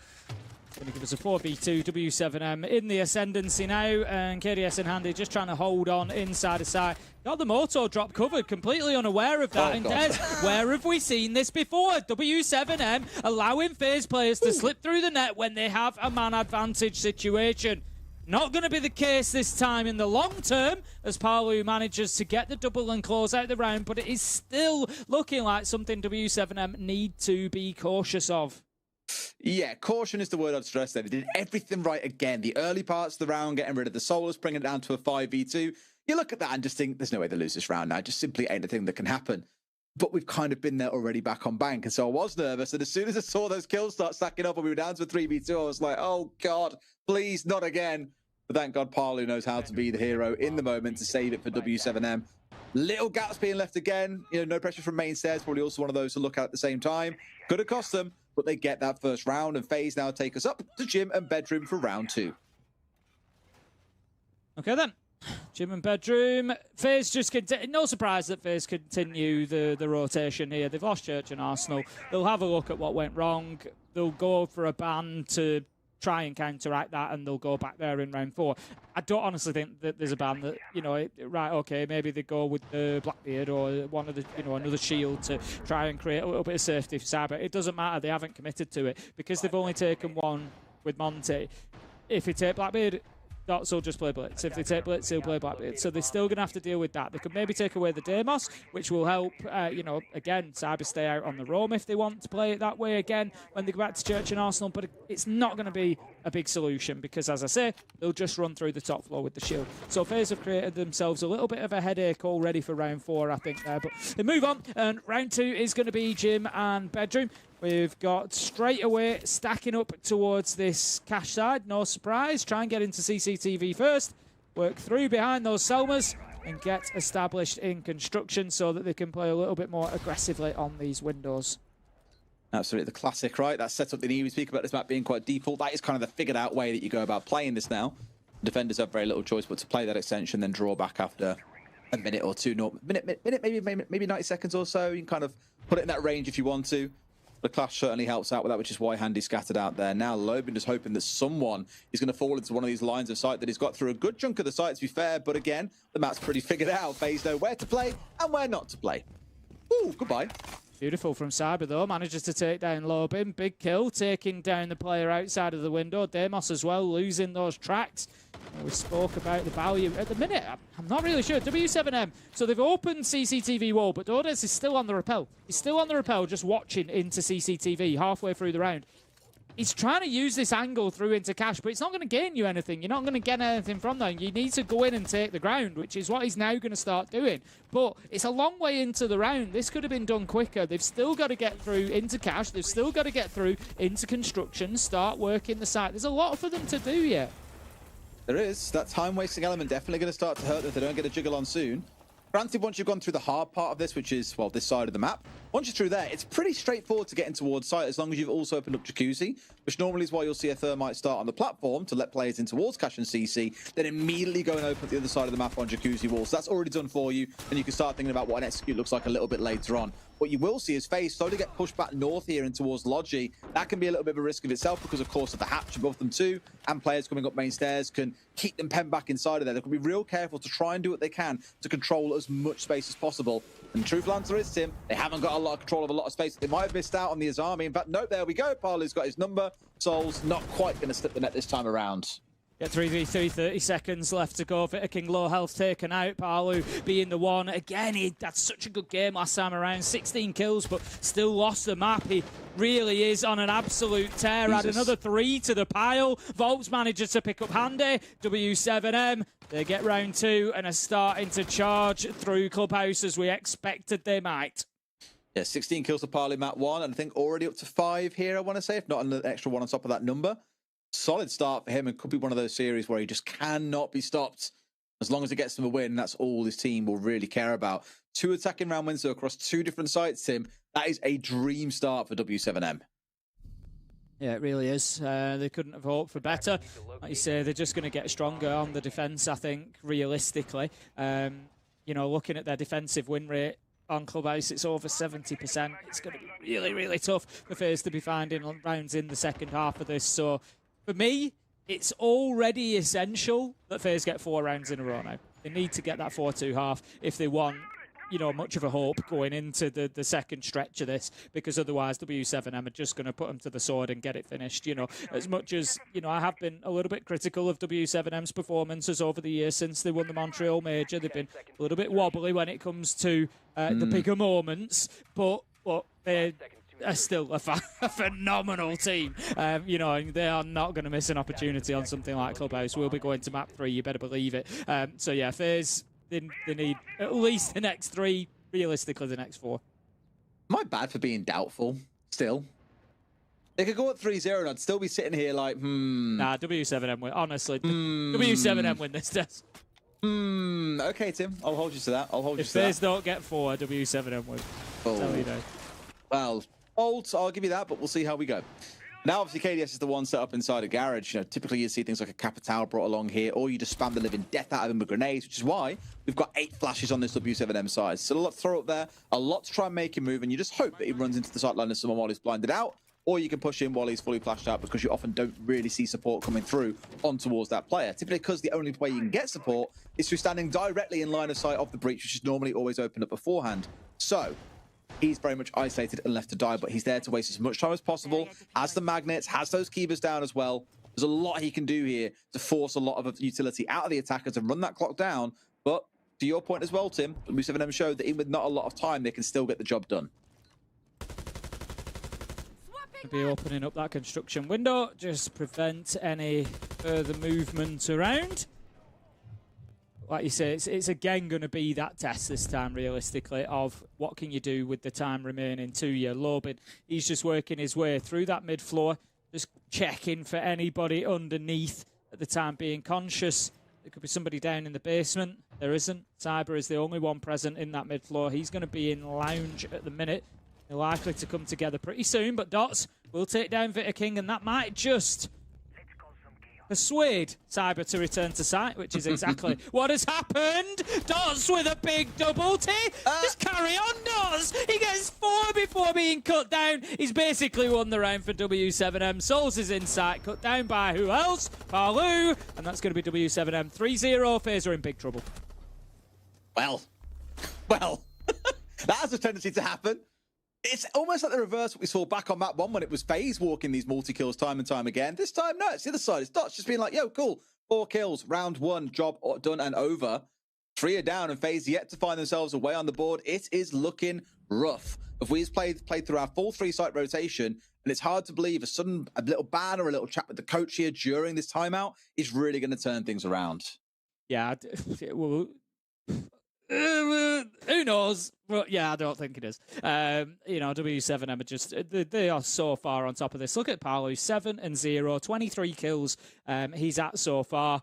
You know, we've got to be watching best of 3 kill records at this point. Oh, don't you start. Fresh has already been giving us shit about that in the group chat, being like, oh, you could be on for it here. I'm just like, yeah, we watching. Well, that's the reality. You know, we've got to start mentioning it at a point, and if he doesn't slow down by the end of this, you know, the thing that might actually hurt him, the thing that might actually hurt an attempt at like a best of 3 kill record is going to be winning this map too quickly. If they go through this map like 7-1... Don't make me say that line again, Tim. Don't make me say that line again. If they go through this 7-1, 7-2, he might just not have enough rounds to get enough kills. I don't think it's going to be quite that decisive, Tim, truthfully. I think it's going to get a little bit closer than that. We will see. We shall. Well, you'll see 70% of it. 70% win record on defense there's for W7M on Clubhouse. I don't know how many rounds you think there are going to be for FaZe on the attack. Numbers are numbers, mate. Numbers are numbers. We'll see. I was looking back, actually, because one of the key things to look at is record for this map isn't, you know, particularly crazy. Like it's a 6-3 for W7M, a 3-3 for FaZe. You look at that and go, okay, it sounds dire. Both can win, both can lose. We've seen that over the last 6 months. But I was looking at the caliber of opponents that both teams have played against so far. Typically, what we've seen is FaZe lose it to teams that are, you know, at their level. They've lost to M80, they've lost to a Furia. Who have they beat? 9Z. Okay. They've beat BDS. Okay. They've beat Wildcard. Okay. Like, there's a bit of a difference there in lines, I think. Maybe towards Wildcard, I'm being a little bit harsher. They've had a fantastic tournament recently, too. But I think the problem is they struggle to beat teams that are around their level. W7M finished higher than them in the stage. We know that W7M can play incredibly well, especially when both teams know each other this well.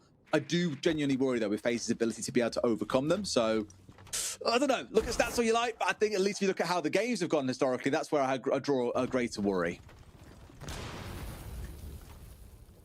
Okay, Shield is going to be held up here. Dots was looking to get himself down dirt tunnel and maybe get early aggression onto site. Not going to have the opportunities. The Vulcan canister will be popped and will slow things down. As soon as that fire goes, though, I think he will continue to take that ground, knowing now that FaZe have retired back and have given that up. They don't want to be sticking around too hard with a Blackbeard pushing down there because they know that it's likely going to be a lose-lose fight. See nade coming through, just going to blow out that smoke canister as well, the environmental ingredient, and also the air jab just being deployed so that nobody can. That's a really smart one, actually. If you're going to play the Blackbeard or a shield down at the bottom there, play the air jab out because it prevents them pushing into their face and looking for that melee attack. It just gives a little bit of safety to that defender. It's a little bit. Now, that's brief pause while we see what comes through next. They know there are players playing through the entire map. They know they've got to clear them out. Last time they did it so excellently well. They got 3 kills before they lost a single player on the side of W7M. More of the same is what they're looking for, but it was the patience that W7M brought that really gave them their rewards. Here it's Cyber trying to explode into action, quite literally with the impact on towards the castle, but finds no one. At this point, no one's on this side of the map. Everyone inside of stock, indeed there is, and they just have no idea. Surely, Tim, you'd think Parley would have heard the explosion of the door, but no, gives it away. Now this side of the map has been cleared out. Yep, Saber takes him down, and nobody better to take down at the minute. That's going to be his first death so far on Clubhouse, coming in round 4, which is absolutely ridiculous. 4 versus 5, 1 minute left to go, and we've got W7M still posturing here, still trying to find themselves the positions that they need. King's going to open up that castle barricade from Pool. I was going to say, I'm not sure how aware of it they are, but the Blackbeard starts to chase him down. And again, W7M are finding the answers. There's 2 quick kills, Dodes and Volps. And now that means they can start pushing towards site. Souls will take Dots down. That's the second time they've been bitten by a Moto drop. W7M continue to do it. But FaZe do take advantage. KDS onto Lobin. FaZe might just hold on for their first round of Clubhouse. Looks like they'll be all right here. Again, W7M have got the right idea. Been very, very good at clearing out those that aren't sat on sites itself. But it's the follow-up where things can sometimes start to fall apart. And it feels like we're coming into that again. Great trade on hand from Handy, by the way, to get rid of Volts, even though he got Souls in the first place. Dodes, no diffuser, with it all to do against 2 with 5 seconds left. I think it's fair to say, Tim, this one is going to be a FaZe round. Yeah, no chance here. But look, it was well played by FaZe. What they've done well there is create a situation where they could always impact on each other's deaths. So, yes, we saw W7M getting kills, but it didn't matter because FaZe had the upper hand in terms of man count. They can just play the attrition game, and every time W7M get a kill, they're forcing them to put themselves in a bad position, so then there is a response. There is a challenge, there is a trade, and FaZe did that really, really well. So they get themselves around. Is it going to be enough to establish themselves in this one? I am yet to be convinced. I think the top floor sites will be tougher for them to hold on to. W7M have looked electric through those first 3 rounds. I think there's at least another round or 2 for them on attack here, and that is, going to keep things very difficult for FaZe. But look, let's not, count our chickens before they've hatched. FaZe have an opportunity to build a little bit of momentum.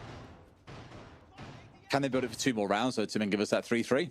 That's the big question. That'll follow along the lines of what we saw back on Bank. It gives us the chance of most number of rounds to see if Palu can push over that kill record. It is quite a number to beat, by the way. It's 50 that he needs to get over, but he's very, very close already to the halfway mark before we even hit the halfway point of this map. So there is still a possibility, but he's really going to get his fragging pants on for the next few rounds here. He's going to step into the Raura for this round. Won't try and have us do that thing again, Tim, that we normally do. We'll leave it out this time round. We'll be professional. We're in a different region. We'll be polite. First time for everything, Des. Absolutely, absolutely, Tim. First time to see what they can do with it as well here on this map. Like, we've seen, again, I remember for a while when Raura first came out, a number of teams were trying to make use of it, and the win rate was like the lowest in the game of any operator, down at like 30%. It was dire. And it was only because I think teams were still trying to figure out a little bit, whereas it feels now, there's been enough time in the kitchen. They've managed to really let us simmer here and get a feel for what she can bring to a team and what usage you can have on an execute as well. So I'm very curious to see how they employ it for this execute, assuming, of course, he's alive come execution. Yeah, exactly that. I mean, Palu, so there is a very good chance, given that he's only died once in 4 rounds. A little spray around the corner there, does land a bullet or two onto Dordes, takes a little bit of health from the ace, but don't think we will see any continued aggression from FaZe coming onto that breach, to be honest. Lobin just positioning himself. This is really nicely, actually, underneath, looking at that hatch for the rotate on site. If he holds his patience here, not right this second, but as his team starts to push through, as that Azami, I'm looking at Souls, is likely to try and rotate through, that's when he might just get his reward. Great C4 right at his feet, and then as the Dockerby call comes out, everybody falls back. I'll speak to the death about Dockerby. You know, wonderful gadget, probably the best in the game, in my opinion. Very good for either hunting down those on the roam or for going aggressive onto those that are around the map. And Cyber's like, well, I ain't around the map. Call me what you like. I'll still kill you through a hatch. No second call coming out from Lobin. It would have been online just now. And that is a little bit of a sting because it would have been really valuable in the execute to overwhelm alongside the Raura going in, alongside flashes and smokes going down and the Blackbeard charging his way forwards. That's no longer a possibility. Yeah, that's really big from Cyber. That's really well played. Getting that win against Lobin down the hatch is not an easy one. Dots manages to pick up KDS, so that's going to be the Jaeger gone. Levels things out at 4 versus 4. There's a minute left to go, so W7M have got time here. They are pushing forward into construction now. They are on logistics hatch, so they can start to really pressure directly into site. They could really do with getting Dots into logistics here, so he can use that shield, play behind it, and hold the line of sight through sight, but they just need a little bit of support here before he can do that. And there you go, we can see the support is there as the ace of Dordes is moving in with him, and that creates a bit of danger, but Fair King is still able to get the kill onto the Blackbeard, and that's probably the W7M attack over.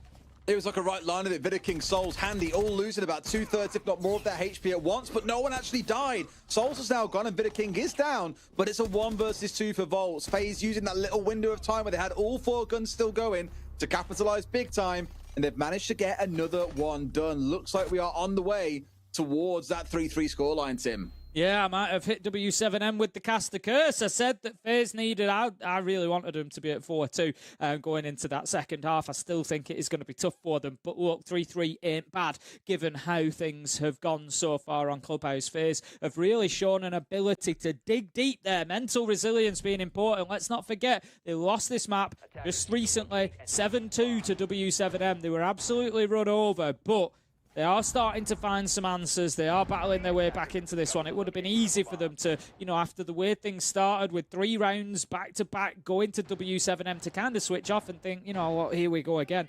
But no, they've dug their heels in. They've stopped that momentum. Attack is going to be the big question for FaZe. You know, I've spoken about the 70% defensive win rate for W7M.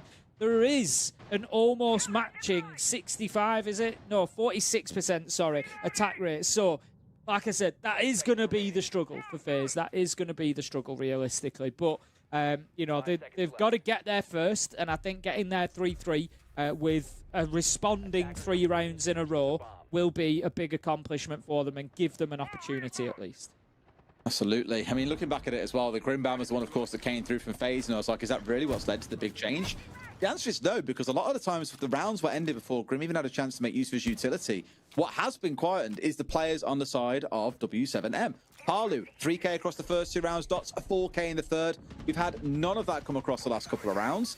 And a lot of that thing has come down to the trade play that we've seen coming out from FaZe as well. They're very, very good at making sure there's always something to follow. But it's a rush, Tim. They just want this round win done here and now. It's really nice and close. Lobin in for at least 1. KDS also down. They really have caught FaZe asleep at the wheel here, Tim, thinking they were maybe on something good across these last couple of rounds, because down goes the diffuser, and there's very little they can do to stop it. Dordes stopped that diffuser, not going to go down. Spoke under a little bit of pot pressure here as well from the Blitz. Steps on forward. Keeps on going, and like that, 3 kills coming to Flurry. And W7M close out the half, 4-2. Yeah, beautiful stuff from W7M. The pressure immediately went onto top red, but it also went onto Garage at the same time. The kill on KDS was really the big one because he's in a position to fight back from that Garage window through the rotate, and make life difficult for FaZe by being that kind of wasp in the room, that player on the backside that's able to hit them on the flank. But it just, they recognised that, did W7M, and they were able to shut them down really, really quickly, take out that Garage catwalk, neutralise that position, and as soon as they do that, FaZe are in all kinds of trouble. They lost at sea at that point, couldn't get themselves back into it, so W7M go 4-2, and they are going to be feeling very, very confident coming into a defensive half where, as I've said, they have a 70% win rate on Clubhouse. All right, well, this is where everything really starts to come to the fore for FaZe. Can they show the sort of fight that we saw back on Bank to really recover it on the attacking side, or W7 and take us to that third map of Kafe?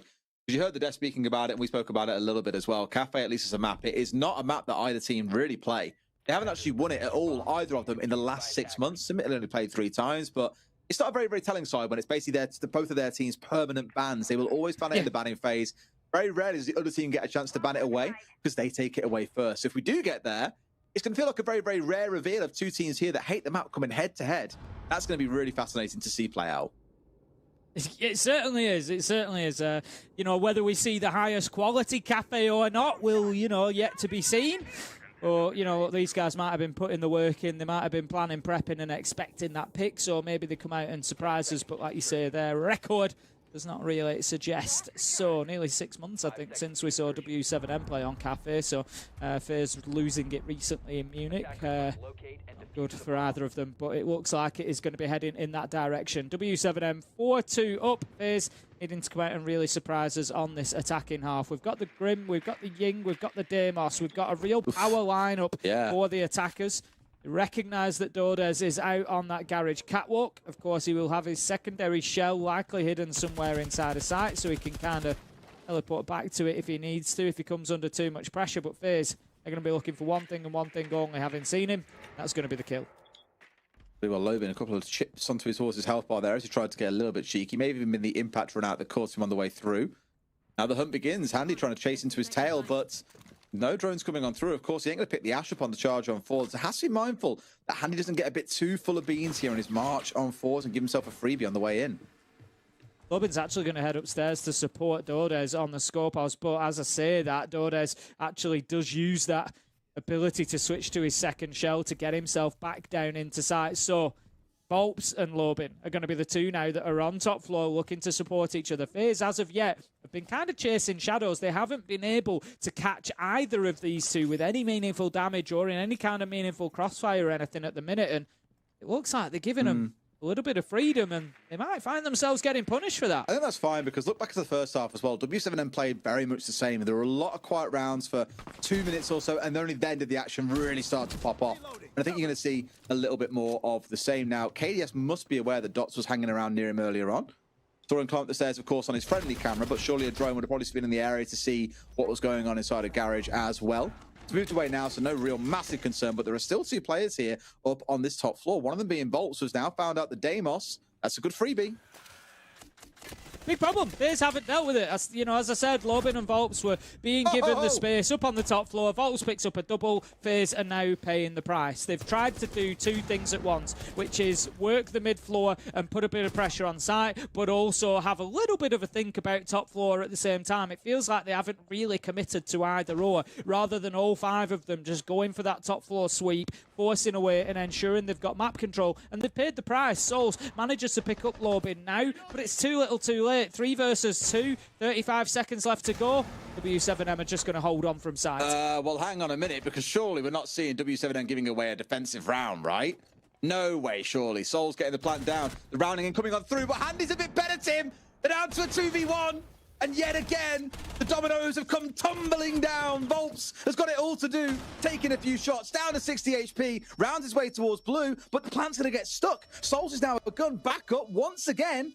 And it feels like FaZe are in a great position to see this round over the line. Yeah, I can't really believe what I'm seeing at the minute from W7M. It's back to more of the issues like on Bank. You know, they had a man advantage. Wow. They were holding on. They were, you know, they did great work. Volps gets them a double up on the top floor. I think it was 5 versus 3 at that point. And then FaZe have been able to turn it around. They've allowed them to do that. FaZe have used their utility beautifully there, by the way, to get themselves in behind bar. And having one in Moto, there was no need then for them to push forward. We saw that W7M were holding the position, waiting for them to push into site. It would have been a freebie, but it's like FaZe kind of, you know, played that game of chicken and just went, actually, we're not going to come into site. We don't need to. We're already in. And so, yeah, great play from FaZe. They get themselves into a good position. W7M, look, this could build into another position like it was on Bank, where they're going to come away at the end thinking, we've given rounds away there. I was just doing a count on how many rounds we've had be a massive swing back towards FaZe across the maps. I'm currently at 5 and I'm still on Bank, Tim.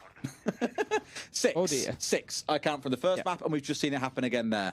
That's 7 times or 7 rounds in this series where W7M were in a very dominant position, at least 2 kills between them and FaZe, and have still managed to see rounds go against them. If that hadn't happened, if you're staring right now at W7M being up 5-2, which feels like they're on to win the map, they'd have won Bank. This could pretty much already be done and dusted as a series if they hadn't given away 7 rounds throughout this game. And when I say given away, I come back to what I said earlier. It's still down to FaZe playing those moments out brilliantly. It's down to those players and their moments of brilliance where they manage to get those rounds over the line. But W7M are the ones who are making those opportunities for them to do just that. 7 times in the series is absolutely ludicrous. I don't think I've ever seen anything quite like it. No, and that's something that W7M are going to have to look at the end of this, win or lose. You know, they need to be looking at that situation, saying, "Oh, we've got to work on our ability to close rounds out and get them over the line when we've got the opportunity and the advantage." But for now, we move into round 8. FaZe continue fighting. They are going to be buoyed massively by that win in the last round. It is great for them to be picking up, you know, that kind of round when they're in a 3 versus 5, still getting it done. Like I said, coming in against W7M, who've got a really big win rate on defense. You know, it really does send a message, as it is. Are they aware of Parlu's position? Who I might add, and I'm not going to be critical of Parlu because he's done fantastic today and he's still, you know, really flying. But he has quietened down over the last 4 or 5 rounds. He came in here, didn't die for the first 3 rounds, but was 7-0. He's only picked up 2 kills round 4 onwards, and that could be a little bit of a problem for W7M's momentum. And you've seen a drone for the longest time. Pretty sure he destroyed it. They got a second one and he destroyed that one as well, and then has got himself away. So he's done good work out there to waste time. That's the most important part, but it does give up a little bit of this bedroom side control now to FaZe, who can start looking in towards construction just as soon as they've got rid of this clash and the player inside of Lodges. There's quite a lot actually to work their way through as it stands. One side to round his way forwards here. Dots spoke out before him as well. Shotgun at the ready. It's so hard and precarious to try and push into him here. Really, a player from the roof would be ideal, but there's none of that. Souls getting rid of Dots, and he can't do anything about it there. Really thought for a second he could hold down for a good moment longer with those smokes, but nope. Off he goes, and it's a 4v4. Yeah, that's really well played. Really well played from FaZe there. Good patience, not sort of panicking, not getting overly aggressive, but unaware then of Dordez's position and his lethality coming in from that garage catwalk onto the window. Cyber just trying to get himself inside a sight. I'm not sure really what's gone on there. Absolutely giving a freebie over to W7M. You've got to assume that there's a player on that catwalk, and if you haven't cleared them out, that's exactly what they're going to do. Challenge goes on to the clash. They've got one either side. Volps picks up KDS though. That's huge from Volps. Great play. And W7M now looking way more confident than they did in the last round. 100%, yeah. Vidiking down his backside outside as well. Diffusers on his body. This one is pretty much done unless Souls can do something absolutely spectacular. And he has done a few times throughout this series already, Tim, as we've seen him do over the years. But this one feels like it might just be a step too far even for him to pull off against all of these. Dodez finish off on towards Vidiking. Done. Souls surely not long for this world. He's got one down, turn for the clash, but couldn't quite get it as Parlu collects the finish, and W7M another round on. Yeah, Parlu getting a kill there at the end is certainly no bad thing for W7M as well. We can see the mascot's giving us some moves there. Turns out that ball's got moves. Certainly does. W7M 5-3 now, getting a good defense. Yes, Des. He's got moves, Tim. I'm dumb. Moves. I'm dumb. Oh, dear me. Well, FaZe made mistakes that round. It was W7M's turn to make mistakes in round 7, and they were punished for them, but FaZe equally were punished for the errors. Like I say, Cyber just jumping in through CCTV window there when they hadn't dealt with Dores out on Garage Catwalk. Big problem, big mistake, and FaZe are punished from it, and then W7M really build the rest of the round from there and cut them apart one by one. Again, FaZe, I feel like just caught in two minds. If you remember, I said it in round 7, they got away with it because they were able to rescue it with the push onto site, but it felt like a little bit of a site push and a little bit of a roam clear and not really, you know, confidently one or the other, and that's why they were punished by Volps up on the top floor with a double kill. And it felt the same there. It was like, yeah, we're going to push construction, but actually we're going to try and jump in through CC as well. We haven't dealt with Garrett. You know, it's like kind of a bit one or the other. If you're going to go in through CC, you've got to have dealt with Garage. You've got to be ready, you know, and know that you've got the space to do that. So I just think, you know, FaZe again kind of getting caught in two strategies really, and losing out for it this time. Didn't get away with it. So W7M 5-3, and I think they will be feeling really confident. They should be, absolutely, because they've now got that gap starting to open between those 2-round difference. That's a lot for FaZe to have to fight through. You look back at this map compared to, say, Bank. I think it's fair to say you can see the discomfort that FaZe have with this map in general. Yeah, players trying to make plays happen solo. For example, I think it was, missed who it was, someone bolting in through a window and trying to go for a challenge, and the player that was on catwalk just steps out and goes, pop, okay, easy kill, no problem. They're trying to make these little kind of like random hero plays that just aren't paying off for them. Then they kind of have a second player step in the grave, take things a little bit slower elsewhere around the map. The same things are happening, just a little bit out of sync with what they're trying to do here. Lobing going to fall here, 1 and 5 on this map, by the way. Really not having a strong performance. It's a good thing that Volps and Palu are. Yeah, great find from Souls there. Not the sort of kill that you can really plan for as a defender. A nasty little angle being used to get that done, but Souls doing what he does best and keeping is alive in this one. 5 versus 4, all stacking up towards this Jacuzzi side. They've still got another mirror window to deal with, is the problem. And we can see that there are players inside a shower as well. That mirror window should now be opened up. Candela's going in just to ensure that that happens, just to make sure that nobody feels brave and jumps out trying to take that off there.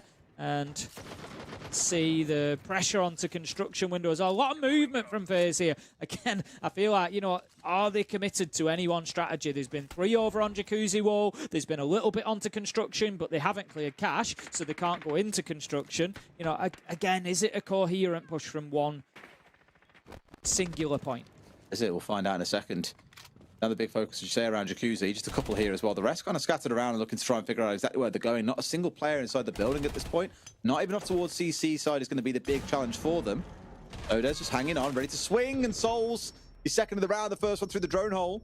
Brings him down to quite a man advantage of 5v2 there for a brief second before Volps at least gets one back. But can they get rid of just Volps all by himself in a 1v3? I'm pretty sure they can, Tim. Yeah, almost certainly. They've got Cyber inside of sight, and that is who will find that final kill. He was just roaming around, looking for the last man into logistics and finds him. And that is going to be FaZe taking another round. Look, to say that W7M have got such a good defensive record here on Clubhouse, FaZe are turning up right now. They've got themselves, you know, 2 attacks. They're doing really, really well. I said they've got, I think, about 47% attacking win rate on Clubhouse, so 3 would be an average for them. They're on course for that already. All they need to do is stretch it by 1 more, and they could find themselves with some overtime. Right, well. What do you think, Tim? Which way are you leaning? Do you still think W7M take it? Yes. Okay, all right. I do. Just reminding you what you said earlier on, Tim. That's all I'm saying. I think if W7M can stop themselves from kind of making mistakes and giving FaZe opportunities, which we've now seen consistently through Bank and Clubhouse, yes, I think they are the better Clubhouse team. I think we've seen that. You know, that's why they get to 5 versus 3 quite quickly. That's why they're stretching FaZe and having them playing on both sides of the map or top and bottom floor. Or, you know, they're giving them consistently so many problems. But I think the real issue for W7M, honestly, is themselves. I agree. Same way as I said earlier on, 7 rounds where they've given away those big advantages, where they had at least a 2-man advantage and still saw the round crumble away. Obviously, you didn't see FaZe do that just then. They maintained that advantage, always found that extra man. Yes, Volts may have got a couple, but it was never going to be enough to keep back that tide that FaZe brought to the party. However, we do now go back into those 2 stronger sides, so it could be enough for W7M to see this over the line. We're down in the basement here. And it looks, Tim, from their lineup that yet again, we're going to see them going out on the roam here, trying to cause a little bit of bother for the side of FaZe. Yeah, FaZe need to learn their lesson from round 7. They were punished heavily for it. You know, Volp's got a double kill up on top floor. Sure, you know, you might be saying, oh, but FaZe won the round. Yeah, FaZe shouldn't have won the round, realistically. You know, they were 3 versus 5, and Volps really did hurt them. Volps and Lorbin, particularly, were the 2 that played up there and stayed up there on the top floor and were allowed to. So FaZe, I want to see them make their mind up here. You're either going for the roam clear or you're going direct to site. You know, it's one or the other. Put manpower, put utility into whichever it is, and make W7M's life difficult. Personally, I think it's get the roam clear done. Get them forced away from top floor. Take full map control. You've got an age on this. You know, if you start opening hatches with a minute left to go, you're absolutely fine on this side. So use that time, force them away. Volps punishes them again. They just don't have an answer to this roam. Really don't. It's exactly why you're seeing them run the exact same thing again. They struggled so much previously, and those troubles continue. Just go 60 seconds in, they're down a man. Maybe even a second here. KDS going dangerously. No, Volt slightly squeezed out. But no, it's Parley to get one. Traded back by Handy straight after. But I think W7M will be very, very happy being in a 4v3 at this point in the round. Okay. Handy does manage to take Volps, but Lobin still top floor. Dores still top floor. Be aware of that. It's now an opportunity for FaZe to recognise that and say, just rush site. Dots is on his own down there. Just get yourself into basement. 3v1. You definitely get the kill. Then you kill the rest as they come back to site, but I don't think they're fully aware of it. Dores has taken the teleport. He's used the score possibility to move back to his second shot. That was essential, because otherwise Dots could have been in big trouble. But Lobin, he's going to be the factor for this round. And this is quite quietly throughout this game, across both maps really, had his little moments where he pops up with a couple of kills in a round that just sees it over the line for FaZe, and I'm wondering, is this another one of those? KDS on basically no HP here, just dies essentially for free. Right idea on main stairs, they've got the lineup, and that's all that he needs. Round 10 going the way of W7M. They're up to map point here, Tim. 6 and 4. Kafe surely is on the way, right? Right? Yep. Right. I think so. Lobin getting that last kill is no surprise. Like I say, he was left out on top floor. FaZe did nothing to deal with him, and he just hovered around bedroom corridor, up and down main stairs, and just waited for his moment, came down and picked up the last kill, closed out the round, and he was always an insurance policy for W7M. He was always there, available on the backstab. I think FaZe missed their opportunity. You know, I know that Dodds was able to skip back down into site by transferring shells. You know, if the Goyo sort of cries, look, they're pushing me, I'm on my own. But I think FaZe had an opportunity to just move a little bit quicker there, but I don't think they were fully aware, is the answer. I don't think they had that full picture of what was going on, and W7M did well to kind of create that cloud, create that, you know, difficulty in judgment for FaZe. So they go 6-4, one more round, we'll get it done for them, and we will head into map 3. All right, problem is we've got to play through Gym Bedroom, and we've got to play through Cash CC. And I think, as we all know, downstairs in basement, but even that quiz that we did with Emmy, actually, it was the most popular site at that time, if I remember correctly, in stage 2.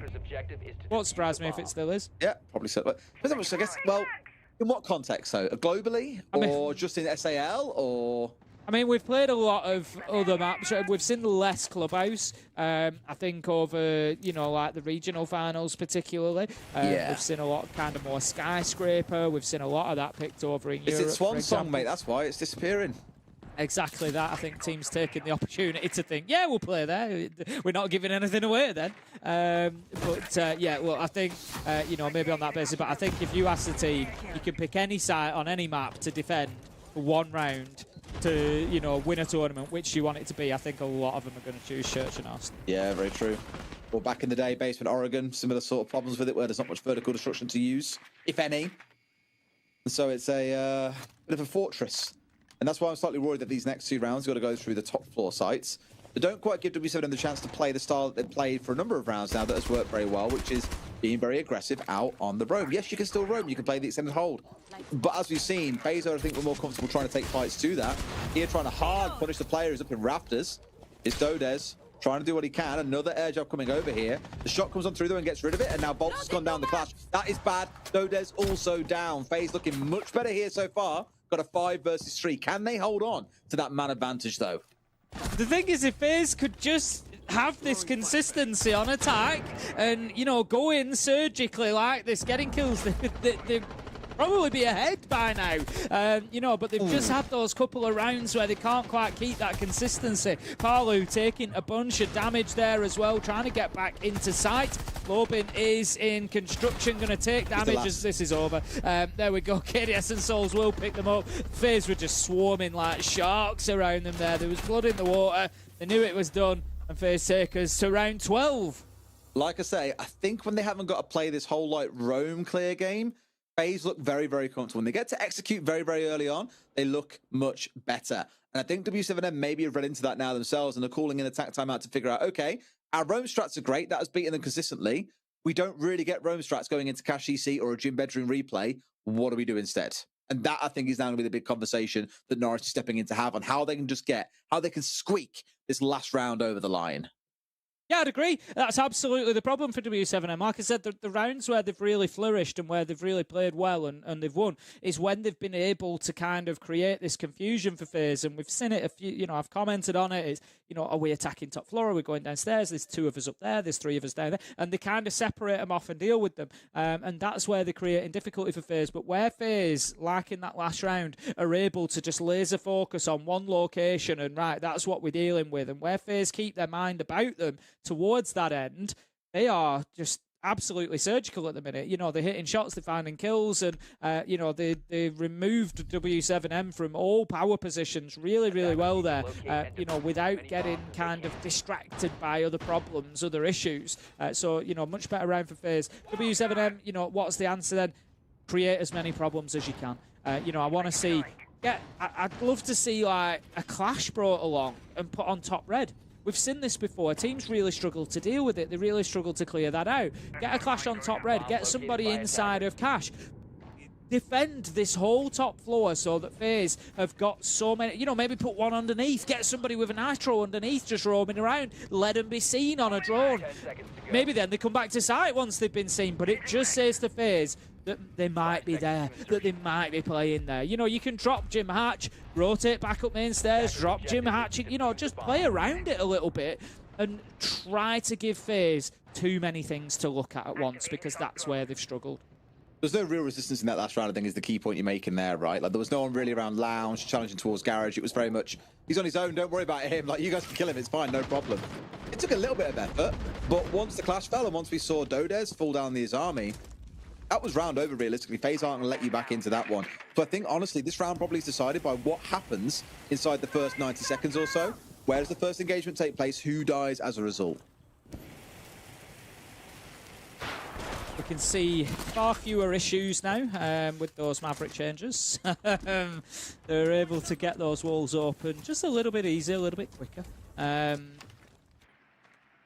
Are going to have just the rotation back across so they can take out CCTV wall as well. So again, good quick progress from FaZe. Not sure if they got that bulletproof camera or not. We will see as we go on. Try and keep an eye out for that. I don't know whether that Twitch shot was accurate enough or not. It looked like there was quite a big angle there when the shot was taken. Quite often with those bulletproofs, you've got to get quite tight behind them. So we'll see whether that utility is maybe still in play, and it'd be a big one if it is.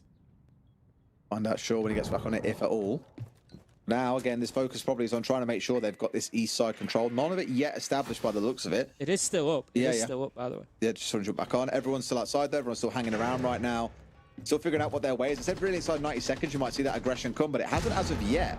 And they're just completely forsaking the extension here and just saying, yeah, forget about that. We're going direct towards site 101. Maybe they are. No one really here to go aggressive. Not a blitz on side, for example, to be that aggressive angle for them. We're coming down to the last 60 seconds or so here as well, so I'm getting a little bit nervous for FaZe. They may have just taken their time a little bit too much in this final round.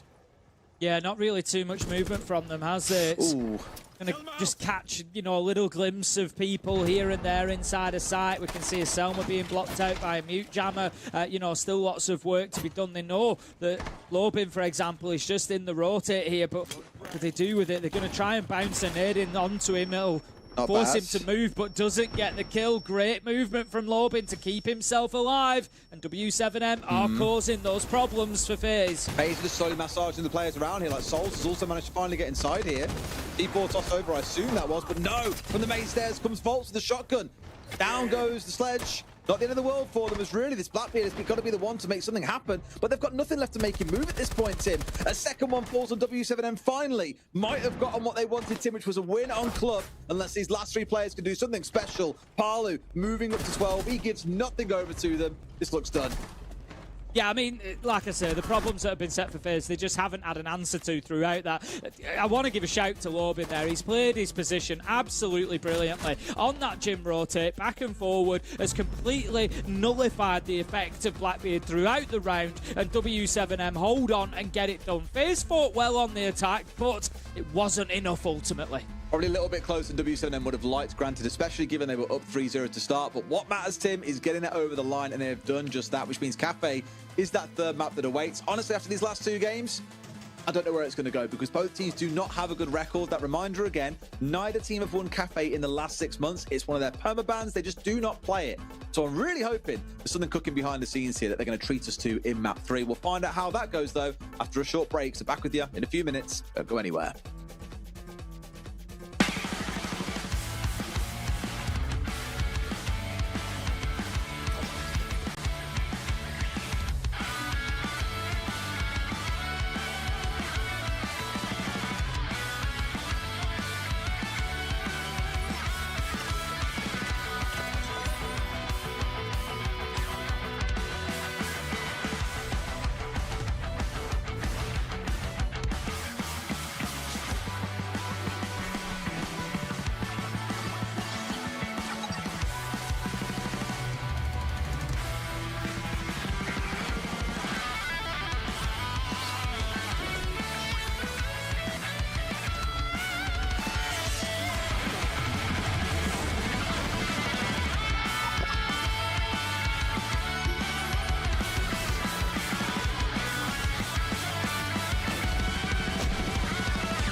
Available now.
Available now.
Welcome back, everybody, to SAL. We continue on with our play day. My God, of course, it has to be an Ace and Des casting day because we definitely do go to a map 3 in this case. We got close to going to overtime, especially from Clubhouse, which was quite close until W7M had a timeout and it reset their brains, Fox. It got everybody straight into it and hitting that win condition. Yeah, sometimes that's what you need to be able to close out a game, especially as players. You understand how stressful it is. You know, you think, oh, it's that much easier once you get down to the wire. You only need to close out 1 or 2 more rounds, but that's where the pressure really sets in. So especially when FaZe is bringing it back, when they're using ways to be able to scrape these rounds back, getting picks back, you need to call yourself a timeout because you know what's going on. And sometimes it's very counterable, but you just can't get the mentality for it. So you call a timeout, you get the break in. W7M did exactly that. They were able to just tighten up a little more and then not throw this huge lead that they had, which, you know, when you look at all the players on the team and how they were doing, I mean, thankfully, the players that we were talking about in the previous match were stepping up. I mean, Volps, we said we needed to see him, a big game from him to be able to step up, to be able to lead that team with the charge that he's always doing. One of the few IGLs that's usually top fragging as well, by the way. So, you know, closing it out, it means just that much more to be able to push it to that map 3 and not throw the lead momentum-wise than it would have been if they just would have, you know, 7-1 or 7-2 their way out. So it's a hard-fought victory, but it goes to show that it's not going to be an easy win for them to claw back out of. Yeah, and it's funny because, you know, I said going into this map, they made Bank look like such a small map, and now they make Clubhouse look like a very big map with how slow it really came down to the wire in a lot of these rounds. But again, a big proponent. You know, we talked about big 3Ks, big players coming out of the side of FaZe on Bank, but that was the exact opposite here on Clubhouse. We'd see players like Palu, we'd see players like Dots, we'd see players, just all these players coming in combination with one another and being able to make these rounds go into their favor off these big plays.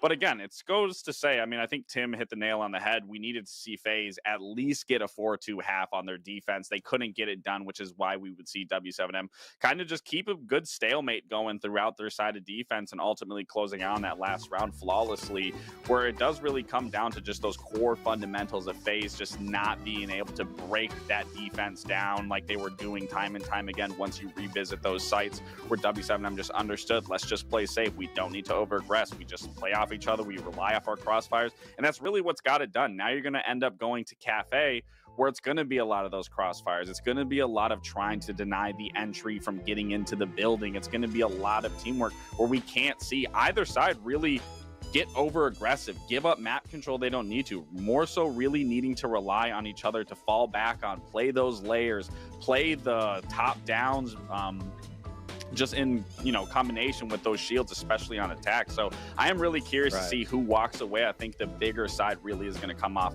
who starts off on that attacking side. Right. I mean, I'm glad that you bring up the map style of how Kafe's played, because Clubhouse is very roamer aggressive. It is very, you know, default. So the only way that you can get these round wins out is by scraping away, you know, a big play or a little rat play here and there. And that's not how W7M won. Their biggest, you know, I guess rat player or lurker, Loban, had an underwhelming performance. He's been having an underwhelming series, to say the least, but it still goes to show that W7M won. And so when you talk about Kafe and the implications of how you win it, it's all about those entries. Getting into the building is the hardest step on Kafe. W7M looks after map 2 like they have many more options of who can enter the map, who's going to be able to find success, and that's exactly how Kafe plays. You know, you got people on the snow balcony, people on mining balcony, people on the roof. The majority of W7M's players right now are all dominating in the opening kill department, and they're finding their own ways to entry in, and those are maps that are, you know, a lot bigger. They're not focused on one person finding an opening. So Kafe is going to be a lot more, it's going to be a lot more pressure put on that aspect of entries. And when you look at the side of FaZe, if Cyber's not getting the entries, nobody is. It really looks like if Cyber's being let off the leash right now, if he's not getting those openings, he's not getting the position, everybody from FaZe is real quiet. And it worked out on Bank because it's a very slow map. You can push step by step. If you lose somebody, not that big of a deal because there's one entrance, you know, where you're coming in from. It's very easy to just smash through that wall. On a map like Kafe, you can't do that. You're going to have the individual performers that need to step up. So that's what FaZe needs to look forward to going into Kafe, is each individual player stepping up. And maybe it's not getting the opening kills, but not giving away so many free opening deaths. As it is a problem when it comes to Kafe, as you mentioned, compared to what we had on Bank, and really in many ways much like Clubhouse, but added verticality to it. There's a lot more linchpins. There's a lot of power positions that you need to take control of before you can actually crash onto a site. It seems like planting is kind of the last step on this huge rung of a checklist that you need to go through before you're in a safe spot to take control of a site on Kafe. But we have to talk about starting sides in here, because FaZe is starting off on defense, which might be something that would help them in slowing down W7M should they play their cards right, Fox.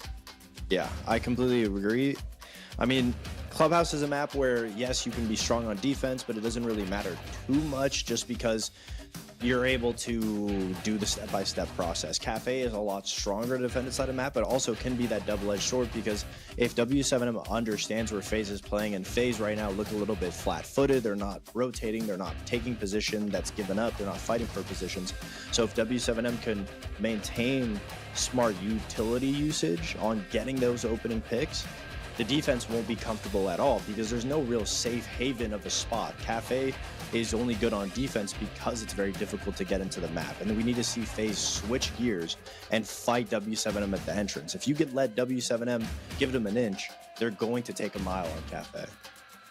Yeah, I think for me too, what I'm looking at with FaZe is if they're going to ban out the shields to really make Dots feel uncomfortable, to be able to be that entry, the spearhead, to, you know, put that pressure on them. And on the other side, if they do end up banning out Dots, if he isn't end up bringing the shields, I actually really liked him on the Grim. I like him bringing these utility. If he can even bring a Capital here, use those bolts to force players out of position, take map control, even just block line of sights with the smokes that Capital can bring him. Like I said, if he's also using the Grim to just feed that information, that's where I really want to see a transition of either FaZe targeting Dots, making the uncomfortable spearhead be able to entry side the building, and then also to see, like I said, if Dots is able then to piggyback off that, bring utility, bring Buck, bring Grim, bring Capital, Ying, whatever that is, just to help with those attacks, because they are going to be met with an unstoppable force, a wall, a brick wall rather, the second they try to enter into Kafe. I agree to a certain extent. I think the shields would be a waste of a ban, just because we know how Kafe is as a map. The shields don't get you that much pressure when it comes to areas. Yes, you can push, but you can avoid the shield completely. I feel like I think FaZe would be worried about the shields. That'll be their main focus, but hopefully it's not, because that is not going to win you Kafe, especially when you look at the side of W7M. It's all the entries. One of their players is not going to be on shield who's going to be able to rat his way in. And when we talk about rats, I'm looking towards Loben specifically. I want to see him have a better series than he's been having so far, and hopefully we'll see it. Well, let's see if we can actually hit that overtime section as we go into map number 3, Kafe Dostoevsky, W7M. A reminder, they are playing to win and beat FaZe Clan and qualify for the Invitational. If not, they might just be out of the running unless they can bring it back. They're Lower doing it. bracket of casters are set. Let's There's the send shield it. ban. Dezes, all yours. Thank you very much, Milos. You're going to be so gutted, by the way. I had Yuna ready to do a whole bit and a whole piece and everything, and now you don't get him to see her. Maybe you can do it later. We've got a whole series to go after this one yet, so let's get into it then, shall we, Tim? Fans are coming in. And the mirror taken away first. Yeah, I think we'll see another shield ban come in. Obviously, a little bit of a... Ooh, yes, we will. Blackbeard and Blitz. A little bit of a point of discussion there on the desk. We'll see how much of an impact that has. Of course, you know, it's not always necessary to use them anyway, or they don't really gain you that much. So let's see if maybe FaZe have given an opportunity to W7M here to, you know, keep a couple of other operators on the board. They've got the Monty immediately. That is going to be brought along. So these two definitely focus towards those shields, but Volps on the book, that's what I'm going to watch. We're in a top floor site. I would expect Volps to work underneath in this case, maybe remove some of those power positions, try and get into reading, open up cocktail floor so that they can't play around those spots, you know, maybe open up around kind of the default spot and underneath the skylight drop where we often see players working, you know, get into pillars and open that up with the skeleton key, open up those positions inside a piano that are often held and make it difficult for the defenders to dig in. Well, we'll see if that turns out to be the case or not. Team, we are about ready to lock in now for our attacking lineup. The Yin coming in there as a change out for the Bucks, so not quite being used the way maybe we anticipated. But it's another one of those comps where there's a little bit of setup to do first and foremost with the Nomad more than anything. Protect those potential flanks on the stairways. After that point, it's all things go. They've got a lot of utility, having the Striker on side, the Monty to spearhead it all those Candelas and smokes are tossed in as well. There is a lot that they can do. So there's somewhat of an interest, I think, on FaZe's side here on trying to disrupt, get up in their face, slow them down, deny information away. And of course, Cyber really is the X factor on the Warden. He will deal with a lot of that utility when it comes raining on through. But of course, we need to see if he stays long enough for that to be the case. But now going to be a starting focus, as you'll often see, off towards red stairs and also a player off towards the east. Player or two, actually. A lot of work being done against this utility immediately. And by the side of W7M, we can just hear that laser gate being burnt out. So that gives an opportunity to get the drones in, get the intel, see what's going on. I like the FaZe have got that player underneath. It's handy on the Mozzie. It's going to prevent... they've taken the book away, as always the case whenever we talk about the possibilities of an operator on attack. It always seems to get switched off, and they move to the Ying anyway. But Handy has that Nitro underneath, so it's not just about fighting and keeping hold of map control, it's about being there for denial as well. But of course, he's going to need some intel, he's going to need some support from his teammates to give him an idea of exactly where he can make best use of that explosive. Low been working as well on the staircases a little bit later as well. Of course, probably trying to sniff out onto Handy. He's there ready and waiting, expecting there would be someone downstairs, and he is right in his guess. Both phone calls online here. The worst thing to do then is die in this position as well. Like, you really want to make use of at least one of those. It helps more than just yourself, of course. It helps your team too. And then as long as Handy is conscious that someone could come sneaking up on him here, he'll be okay. He's dipped himself far back into train. Almost knowing that someone is lurking around, but really needs to be on pillars for the C4. First call coming on through. Loben going to start his march towards white here by the looks of it as well. As everyone starts their push on forward, you've got Dots onto the cigar balcony as well. We've got somewhere, and the plant's now starting to go down at the same time. Bitter King getting rid of one, and Handy has slipped away from Loben after he's gone down and got a C4 onto Dots. Great bit of team play from FaZe to make sure that he couldn't be disrupted and that C4 can sail freely. Yeah, Bitter King's cover from White Stairs has been essential to that situation because Loben was making his way through reading over to Pillar to try and disrupt the Mozzie, and it just wasn't possible. Flawless round come out from FaZe, and flawless in many ways. They've played that absolutely beautifully. Like I say, Handy underneath, in Pillar, needed that support from Bitter King. It was there when he needed it. He just dipped down, found the kill onto Loben. That removed the pressure from Handy. He can then focus on hitting the Nitro that he does, stops the diffuser going down, and FaZe Clan then, they mop him up like a spilt drink. Absolutely beautiful stuff from them. 1-0. This is my big worry for this map, truthfully. I was looking back at the last time that FaZe played this map, and they only managed to get a single attacking round. And I think the same is going to apply to W7M. Again, as both teams hate it. The attacks is where you tend to see teams start to suffer, especially on maps they don't like, because that's where the coordination, the planning has all really got to come together. On defense, of course, requires some of the same, like we just saw from FaZe there a second ago, but it's a little bit easier to make work out overall. And so I think you're probably going to see W7M struggle to show the attacking prowess that we saw back on our previous map. And the same story for FaZe is back on Bank. You're going to see them struggle to get much done. It's why, honestly, for a long time, Kafe's been one of my least favorite maps. I think all the way back to 2020, I want to say, when we just see, I forget which game it was now. I want to say it was old school VP against Empire. And there was one attacking round one because WTG at the time had charged to Pixel on her banner and killed 2 players. That was the only way a single round was won by the attackers. And I was like, right, it's just that kind of map, isn't it? But you look at the numbers, it's not actually our most defender-sided map. I think it just plays as a very defender-sided map, and wins sometimes can be a little bit scrappy to get over the line. So I think both teams, to round it all off, really are going to struggle here to get a whole lot done on the attacking side, unless they can get really creative. Just looking at that top floor presence at the minute, there are 3 up there from FaZe Clan, so a big job on for W7M here. I don't think going straight into site is going to be an option because they are going to have those top floors to deal with. Nuke Jammer doing its job as well and just removing that little bit of intel. Drone losing itself to that gadget. Lobin again has worked his way in from that bottom floor. So it's something that W7M are wanting to stick with. Didn't pay off for them last time. He is going to be roaming around underneath for the time being. Pressure immediately towards these site windows as well. Smoke utility going out. Monty in with the shield. It looks like they might try to go fairly directly. No, he's actually gone up red stairs instead. Volts manages to find Cyber. Paolo onto Vitter King. 5 versus 3. Much better, yeah. Dealing with these 2 early on is a great way to slow FaZe down. I struggle to see how they can pull this one all the way back over the line. Definitely looking more advantageous. They've not yet got the sun call online. There's still 10 seconds until that's available for Lobin. They've got the shield. They've got a lot of what they need, but have pretty much burned a good chunk of their utility in that early play. But it's enough to get you 2 kills. They can burn it into another. Palu still racking up that kill count, by the way.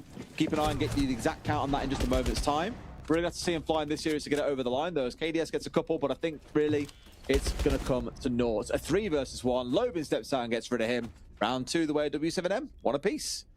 Yeah, it's been very one-sided in both directions so far. Round 1, you know, very heavily influenced by FaZe and what they wanted to do. W7M, by contrast, in round 2, were absolutely in full control. I like, you know, getting the Monty in through red window, up red stairs, pushing, you know, just giving that little bit of information. The players up there then think, we've got to react to that shield, but they get picked up by kills coming in from elsewhere. So W7M just playing the distraction game really well to get themselves those opening 2 kills. And able to then confidently close out from there. It's going to see FaZe move on to that bottom floor. We're going to be in the kitchen for round 3. And honestly, this is with anybody's at the minute. We're no closer to knowing. They've both had good rounds to put one on the board. For those keeping track, I said I'll get over to you. Parlo is currently on 30 kills in total. If he's going to find himself breaking the kill record, he needs to push up to another 25 kills. So it's not feeling very likely is the best way I can say it, Tim, because you have to see him really pop off here quite early on and getting it done early in the game, but it's simply not going to be a thing. That said, if you did that, managed to get yourself towards 25, why not go for the full 27 and match the best of 1 kill record, which Super Onigiri still holds for that unbelievable Mark 14 game? Yeah, I think he just, I commented at the time, he just got a little bit quiet for W7M in the second half of Clubhouse. You need to be kind of, you know, the kill records have been set to such a point now that you've got to be like full force every round that you play through, you know, every map. Very, very difficult to be beating them. So, like you say, reasonably unlikely for this one. But right now, we've got W7M stacking up onto Bakery Door. Again, they are playing behind the Monty. I think we will see the ban of the Monty coming out in the next round. That wouldn't surprise me at all. Grimbees are going to go in just behind that Bakery counter position. Raurador is attempted to keep the Monty safe, but will be immediately taken out. All right. I've got the Dream start to have lost so much so early on here. Well, not really lost much, but have used quite a lot of the utility. Bolts down to almost no HP as well. and very predictable on where the attack is coming from, at least for now. Granted, it's only 60 seconds in. A lot of time to rotate players away, a lot of time for Lobin, for example, to start having some impact. He's really tried to play that kind of solo, off doing his own thing vibe, whether from below or off towards a different part of the map. He's being that X factor, just to remind FaZe, hey, you can't have everyone looking that way. I am here, and I can shoot you up if I need to. Yeah, it's going to be trying to get in behind Dots again. That much is sure. I think just a little ping out into the corner there. I don't know if they're maybe concerned about the angle or concerned about the possible presence of a player, but it won't take them long to know that that area is empty. Lobin going to take damage as well while Dots tries to get this diffuser down. The smoke is going to cover the plant. Handy manages to find the low health Lobin, but it might not matter as now W7M can just hold on from deep in Bakery. Have to see a lot of activity out of FaZe Clan here in the next few seconds, otherwise it is done. But Dots is like, you know what, forget about putting my shield up, I'm going for the kills here. 2 for himself with the pistol, looking for a third, maybe even a fourth if he carries on at this rate. Bolt's having 1 pin down as well, Handy now finished off. Only 2 left on the side of FaZe, and really, Tim, once those C4s were used, there was very little they could do except sit and watch just somewhere in that smoke. The C4 was going down, and they simply had no response. Nice and simple and direct coming out of W7M, looking real good now. Yeah, Dots did a great job there. He gets the diffuser down, but then he took full advantage. The cheers continuing to be led by the W7M Bull mascot. Yeah, so Dots does a great job. He gets the diffuser down, but then rather than backing up, he actually pushes deeper into sight, and it was a smart play because the defenders of FaZe were so busy fighting everybody long range in kind of Wedding and Bakery and those long angles that Dots was able to just like wander around and get a couple of kills, just drop his shield, bang, bang, bang, move on to the next, and it's because there was such a distraction going on elsewhere. So really well played from the Monty, and I fully expect that third shield ban to come in. Yeah, being a little bit of a nuisance for them still. I don't think you go as far as extending out and making 2 bans, then not ban out the third as well. You're just saying, oh, well, here's a shield you can still play with, have fun. They ban it away, of course, and I speak about this all the time. You know, Virtus Pro first popularized it. A number of other teams are now starting to do the same. You do have the fuse to make use of, which again sounds very weird to say, but it's a shield regardless. And the gadget, although not always used by a fuse, is still pretty good for attacking downstairs, for example, and there's a lot of utility to take out at the same time. So that option will exist. Will W7M run towards it, or just say, forget about shields, we'll do something else? And interestingly, no. The dock will be being taken away. We did see Lobin running that quite a bit in the first couple of rounds. And Clash on the other side, the one being removed. Interesting.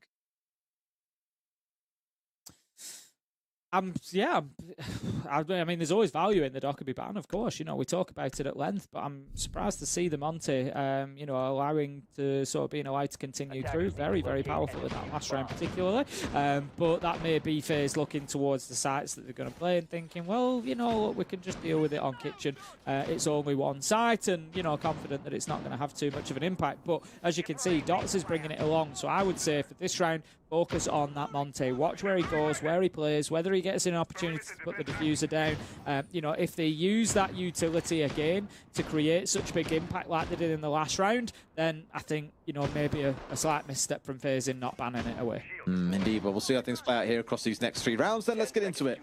Start to lock and load in the comp we're going to be running with on the other side of W7M. Moving over towards the Gridlock instead of the Nomad. Arguably better for internal lockdowns, of course. With a air jab you shoot out or impact nade it away, it's gone. With the tracks, there's quite a few of them. You can't get rid of them all at once, therefore you have to shoot quite a few times or risk running through them and making a lot of noise in the process. Is generally better for maps like Club. The jump out being prepped by a Warden? Surely no. Tried to go for it there. Would have been a risk from the spawn off towards his left-hand side for a moment, but nope. Stays alive, gets back in safe and sound. Just nice reminder to W7M. FaZe aren't scared and will still happily try and spring that level of aggression. Yeah, just a reminder of the stakes as well. This game is bigger for W7M than FaZe in many ways. FaZe already locked in for SI. Of course, the regional finals, a great opportunity not just to earn more points, but there's a direct invite at the end of it as well. I think SAL shapes up very much in the same sort of fashion as Europe does at the minute, and that is that all the sort of upper bracket teams are, you know, fairly secure. You've got Furia and FaZe already locked in, already secure. You've got NIP and W7M in 13th and tied 14th place, very close to securing, and basically I think like a win or two will do the job for them. They'll have enough points then. So it largely comes down to Liquid and Loud that want that big push at the end. But talking about a big push, Dots is managing to get the diffuser down again. I said to keep an eye on the Monty Des. They've chosen not to ban it away, and they have been punished because of it again. FaZe, I think should have taken that shield off the board. I was behind them here is the other crazy part. They should be able to get rid of at least the Monty, but with Skylight being a potential threat here, I don't think they'll be able to stick this. Players on the attacking side, like okay, one's outside, sorry, Bolts is out there right now. He can do enough to hold on. They've got to just try and do what they can to fight this back, but I don't think, Tim, unfortunately, they're going to have a way through yet again. The Monty has bit them in the backside, and they just do not have a response or an answer.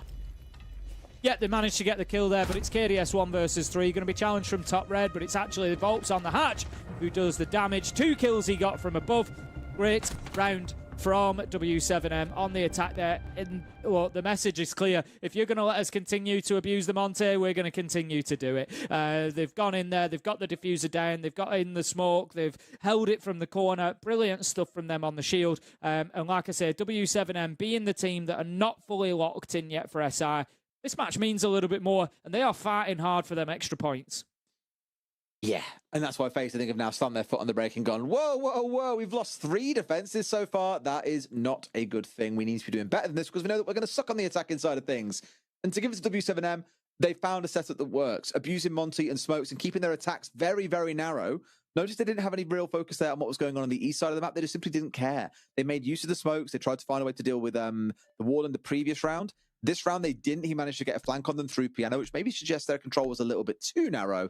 But ultimately, once you've got that diffuser down in that spot, there is very little you can do to stop it because of what happens up on the Skylight. Really smart round once again. FaZe need to find a better answer. They know they're going to face the Monty again. What are they going to do that could possibly help them? I'm looking at the lineup and I'm not seeing any of the obvious choices. I'm not seeing an Echo. I'm not seeing a Legion. I'm not seeing traps. I'm not seeing, anything that's really going to slow that Monty down massively. They maybe can use the Azami to create a little bit of safety, kind of, maybe trap him in a spot, but I think that W7M have got a game plan here. We said that they don't play a lot of Kafe. It's a permaban from them. We haven't seen it out of them in nearly 6 months. And that much seems to be showing. FaZe have played it more recently. W7M are well prepped for what they're going to do. And they've got the game plan of how to deal with them.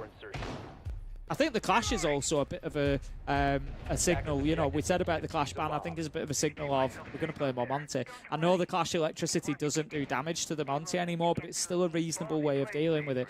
Fronting up kind of shield to shield and looking to take that peek around and, all the things that go with it. But W7M have sent the message that that's what they're going to rely on. A little bit of guard break as well, give you a chance to have a few pot shots, absolutely. But instead, well, I'm pretty sure that the thing is, W7M probably would have anticipated that there would be a Monty ban coming on the other side, probably had another few ideas lined up, but as you can see, haven't really had to show it so far, and that's my slight concern for them. Either way, we march on.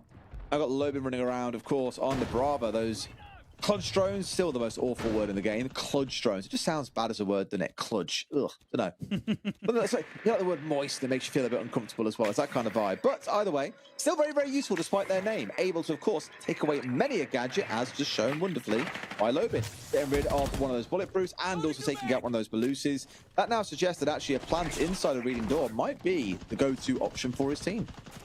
Yeah, fantastic work from Lobin on the Brava there. Just showing, I say it and I'll say it over and over again, that I think that Brava is underpicked a lot of the time. She's respected. We know how powerful she is, but we don't see her used maybe as often as possible. You look across this lineup, and there's so many things that the Brava drones can deal with just in this one defensive lineup, and great value has been gained already. Dots is going to take some damage, so they've managed to deal with the Monty. That's big for FaZe. Cyber manages to take down Dodez at the same time, 5 versus 3, and this could be a round that is now favouring FaZe. It's a critical one as well because he's got rid of the shield. Right, that's the kind of player that you want to see gone and offline. They can still try and make a plan happen inside of reading, but for that they need cocktail control to control the vertical, and then need players dropping to go in towards site with enough left upstairs that you can get away with it. And already being down at just 3, that feels like you've got the absolute minimum required. You don't have any extra players you can use to support elsewhere. This is already looking a little bit ropey for W7M. Handy finds one. Will he find a second? Trying to find the head through the slats. Oh, Lobin? I was going to say, Lobin just finds somehow the full round on him. Absolute no awareness from Handy as to what was going on, and does lose his life, but it's a 2v2. Still winnable, Tim, by W7M. Maybe not anymore. Souls managing to pick that one up, almost certainly puts it over the line. Lobin, 30 seconds left to go. Look, we've seen stranger things happen so far today. Thinking back to those big Vita King clutches, Lobin makes it a triple in the round. He's got to find one more. He's hunting down Souls. He's got a decent amount of health as well. Takes the time for a reload. 20 seconds. He sees his man. He knows where he is. Now it's who's going to blink. And it's going to be Souls as Lobin. He's laser focused and locked in. Pulls out the 1v2. And W7M are not going to be beaten on Kafe. They are not. 4 attacks on this map is ludicrous, given that, like I said, both teams don't really play it. It's one of their permaban maps, their 8th preference of both teams. It is not a place they go and play. Haven't won it in the last 6 months, neither team. Yet here we are putting on a dominant show as if it's one of their main maps, Tim. They're looking brilliant. Yeah, they are. Like I said, we've not seen them play it in a long time, and I sort of suggested it coming in. You know, maybe there's a world where, you know, one or both of these teams have been putting in work on the map so that they don't have to worry about playing it. And right now, it seems like W7M might be the one who've been doing that. They've got a good control of it. Don't get me wrong, they're playing against a team who normally permabans the map. So, you know, yes, there's always going to be space to find a few rounds here and there. But right now, W7M definitely in a different gear, on a different level. Okay. Last chance, FaZe, to give yourself a little bit of breathing room. Otherwise, this could be a very, very quick map 3 after what was a very entertaining first couple of maps. We haven't really seen FaZe offer up all that much. Back at the very, very start, across those first couple of rounds, I thought, all right, we've seen a good attack, we've seen a good defense. This could be a nice competitive map, actually. It has been anything but. It has been the most one-sided of the 3 that we have seen so far. And unless FaZe change anything, they've had their attack time out to try and do that. Unless they can sorely change something very, very quickly, this map may only well be going one way. But I'll say the line that Fresh hates so much. There are 2 halves to a game of Siege. Maybe FaZe have got something pretty special about them on the attack of Club. Kafe, I don't know. I'm just very, very doubtful that that's the case. I would agree with you. I think FaZe will continue to struggle. Like I said, ultimately, you know, in terms of the broader scale of the regional finals, it means more to W7M. They are fighting hard for a reason. That's because they're not secured to SI, and it's not to, you know, suggest that FaZe aren't fighting hard for that reason, but ultimately, back of your mind, there's just more riding on it for W7M. It's as simple as that, and their players are, you know, really focused at the minute on getting this done, even winning rounds where they really shouldn't, and right now, I think they are thinking about pushing the Monty directly into site, but we could just see that Dot's actually back to where there. He's going to be heading up to top floor. KDS taken out by Palu elsewhere. That looked like top white. And Cyber, super low health as well. This is looking like it could be a W7M 5-1 sweep. Looking pretty bloody rough is all I can really say to that one, Tim. But again, forgetting here that really in the way FaZe are playing for themselves and also for D+, because if FaZe win this game, D+ make it to SI. If W7M win, they make it to SI, and D+'s fate still hangs in the balance. So it's looking extra rough here, maybe as a D+ fan if you are watching this game. But for W7M, elation so far. About to go at 5-1, it looks like, unless Handy, Souls, or Vita King could pull off the kind of stuff we saw back on Bank and win some magical rounds for them. Volts manages to pick up Cyber, who was on low health, Lobin onto Handy. FaZe get one along the way, but trading is not something that they've done particularly well here on Kafe. W7M have been consistently able to grind them down through the rounds and to get those man advantages. The 2 kills come in at the end that secure the 5-1 half. W7M cruising on Kafe and looking good as they move on to the defense. Yeah, and on the defense, this could honestly be a bit of a shutout. It could end up being a 7-1 here, Tim. Again, looking back at the last time FaZe played, they only managed to win a single attacking round. Maybe that wasn't quite against competition of the caliber of W7M. We'll see what the bans are first and foremost before we talk too much about how this game plays out. First bans are, of course, going to be the Monty and the Clash. Not surprised after the effectiveness that we saw W7M making use of the Clash themselves. Do not want to give Vita King that operator and invite themselves into a world of hurt.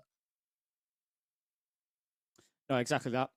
Exactly that. I don't think we'll see another shield ban follow from W7M. I think they will maybe take something like a Ying or, you know, something a little bit more sort of there we go. Thank you very much, W7M. Just something a little bit more execute focused. You know, don't worry too much about those kind of, we call them like lower level shields, you know, the halfway house. You know, you can take a fight against them, you can find the feet, you can find, whereas, you know, the Monty is that big imposing presence that's just going to put the shield up fully, 100% protection, and you've got a lot of fewer options to deal with him. So W7 happy that they can deal with the others, so much so we're not going to see a shield brought along now by FaZe. I think, if they can't have the Monte, they're not too worried. They're going to go to alternative strategies, which is going to be using the Grim to create a little bit of space and try to get into sight. Right. Well, Bolts wasn't being hidden away, it's worth stressing out as well. We've seen this a few times where teams, I think especially in Europe, we've seen it where we hide the Maestro away for the drone phase, so nothing can be brought on to try and counter it, and then to say, cool, they can't do anything about this one. We are so in. Whereas I think the other approach being taken by the other side, Vidaking, maybe running around with that fuse shield. We know that he's the fuse player for the team typically. But as I mentioned earlier on, great for this site in particular because you can make use of those gadgets to destroy all that utility that's set up downstairs, looking towards the FNATs, the Evil Eyes, the Goyo canisters, any Keybers, Electro Claws. Nothing is safe from that death from above. So we'll see if that's a game plan at least for Vidaking and the rest of FaZe. KDS the one on this east-sided rappel. Again, just getting the window open to make sure that there's no challenge coming from top white. Straight into Cocktail. I like this from FaZe. It's very positive. It's aggressive. Straight into the building. It's confident. It shows that they've done their drone work top floor. They're happy that it's clear and they can look to continue moving forward. If we have a look across W7M, there is nobody above that bottom floor at the moment to contend that area. Dots is about the closest, playing on white stairs with the Kaid, but does not move further upstairs. So right now, FaZe Clan can move forward and take a little bit of ground if they want. Sorry, doing so just now. We're Dot lurking, hoping to try and catch someone out. Well, C4 already expended as well, which is always a bit of a danger on this side in particular. Typically inside VIP, you want that going in as players start dropping on through. Probably easy to go and take that challenge on towards them a little bit more directly at this point. FaZe, as we've seen back across both of our last two maps, really approaching this quite slow to start with, and then looking to slowly work their way through W7M players, or looking for the execute. And here we are with all that vertical work going on in very, very good time too.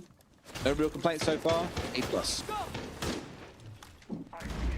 Ram Gadget will be on its way out, boogieing its way across the floor and ripping up those floorboards as it goes. So things are going to get a little bit difficult now for W7M to stay inside a site, but it shouldn't be too much of a problem. They've still got Dots inside of VIP. That's the big power position.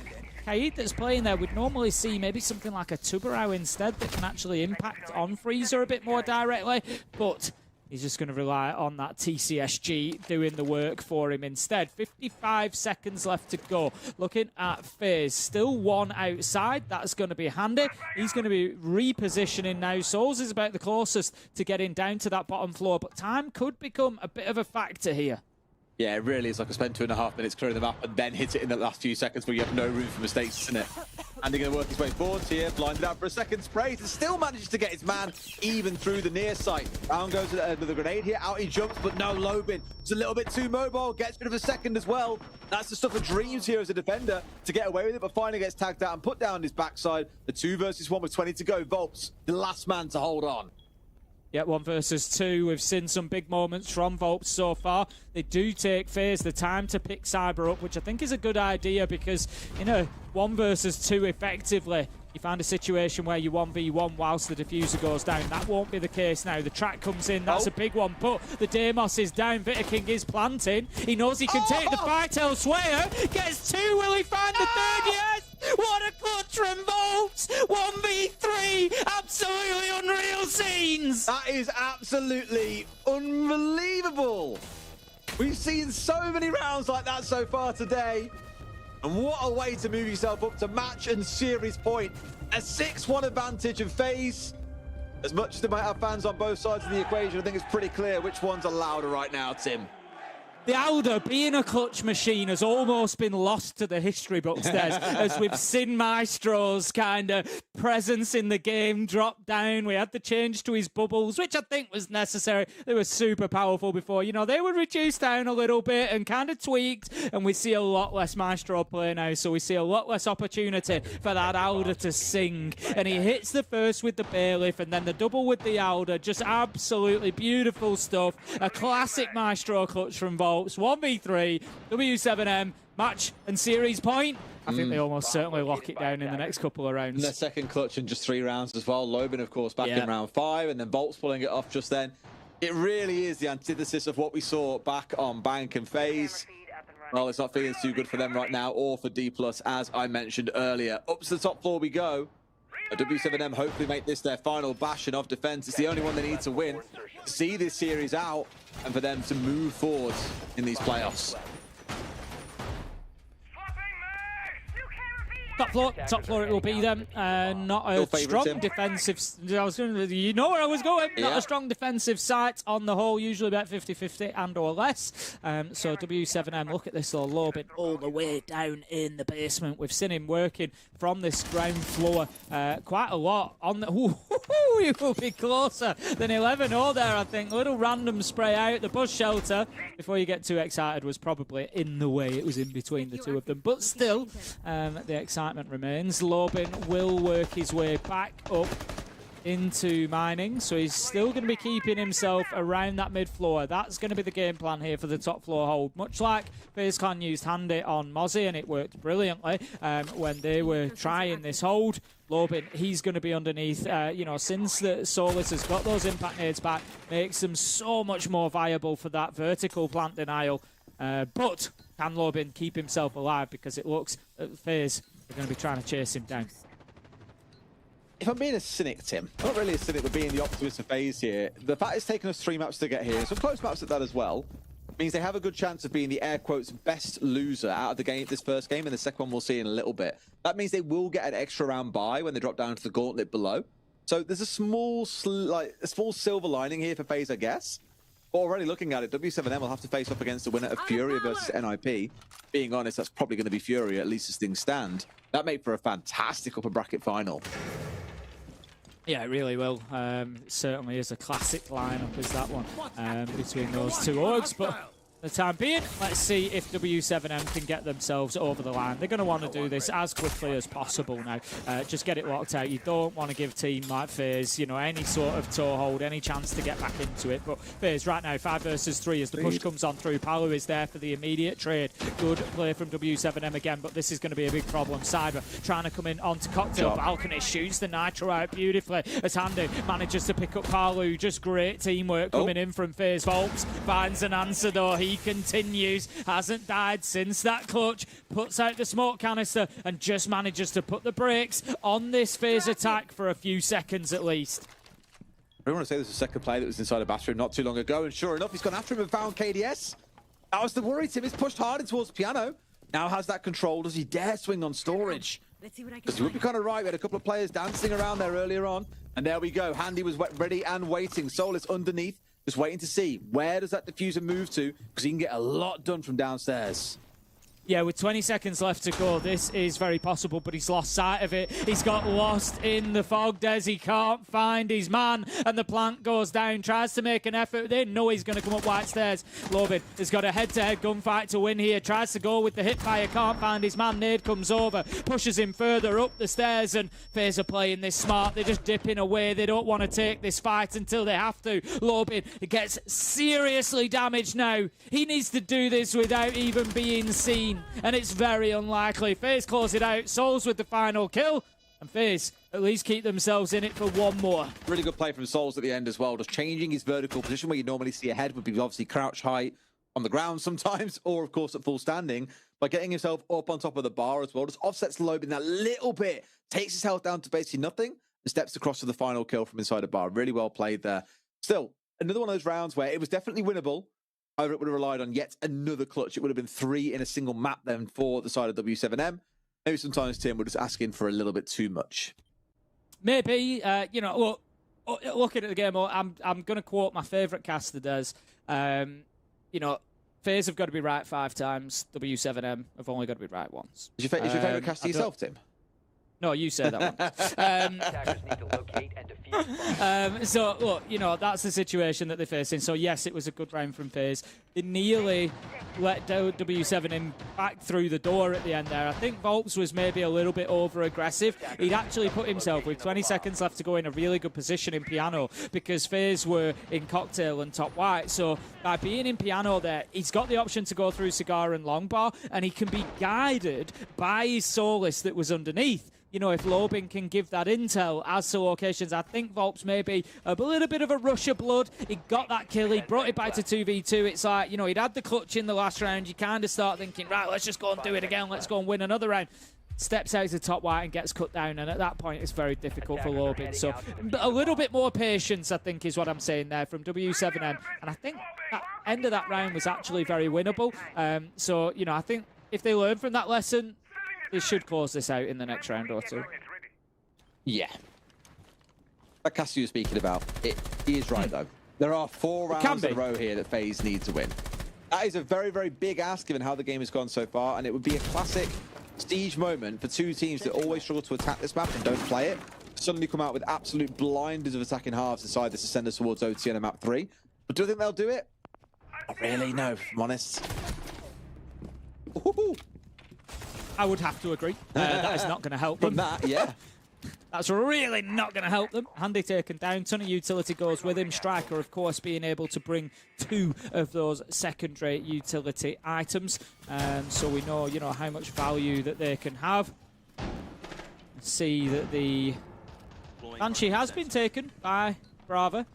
Again, I will stress the value of that Brava against this kind of lineup. Electricals, Magnets, Banshees, all of which can be taken from. So, okay. Clutch active.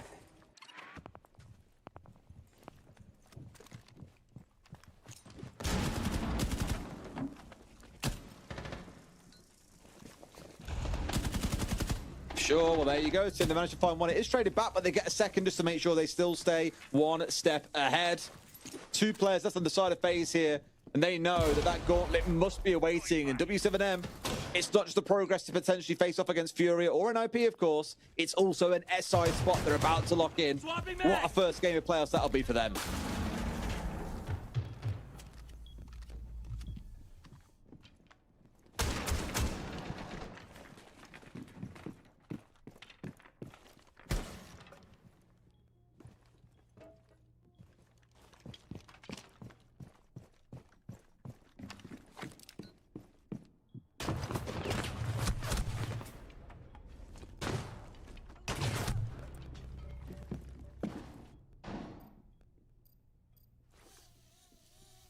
To go, diffuser in hand. FaZe have options.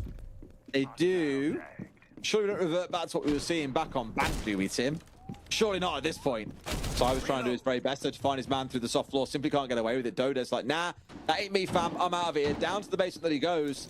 But of course, Dots has got that reverse information back onto them. You already see that heartbeat out in his hand for just a second a moment ago. He knows where they're coming from, and sure enough, that leads to a triple for Dodez in what should be the closing round. Souls, bit of a clutch master, but I doubt even he can do this, Tim. Dodez closed it out with a quad, and W7M move on to the next round and lock in SI.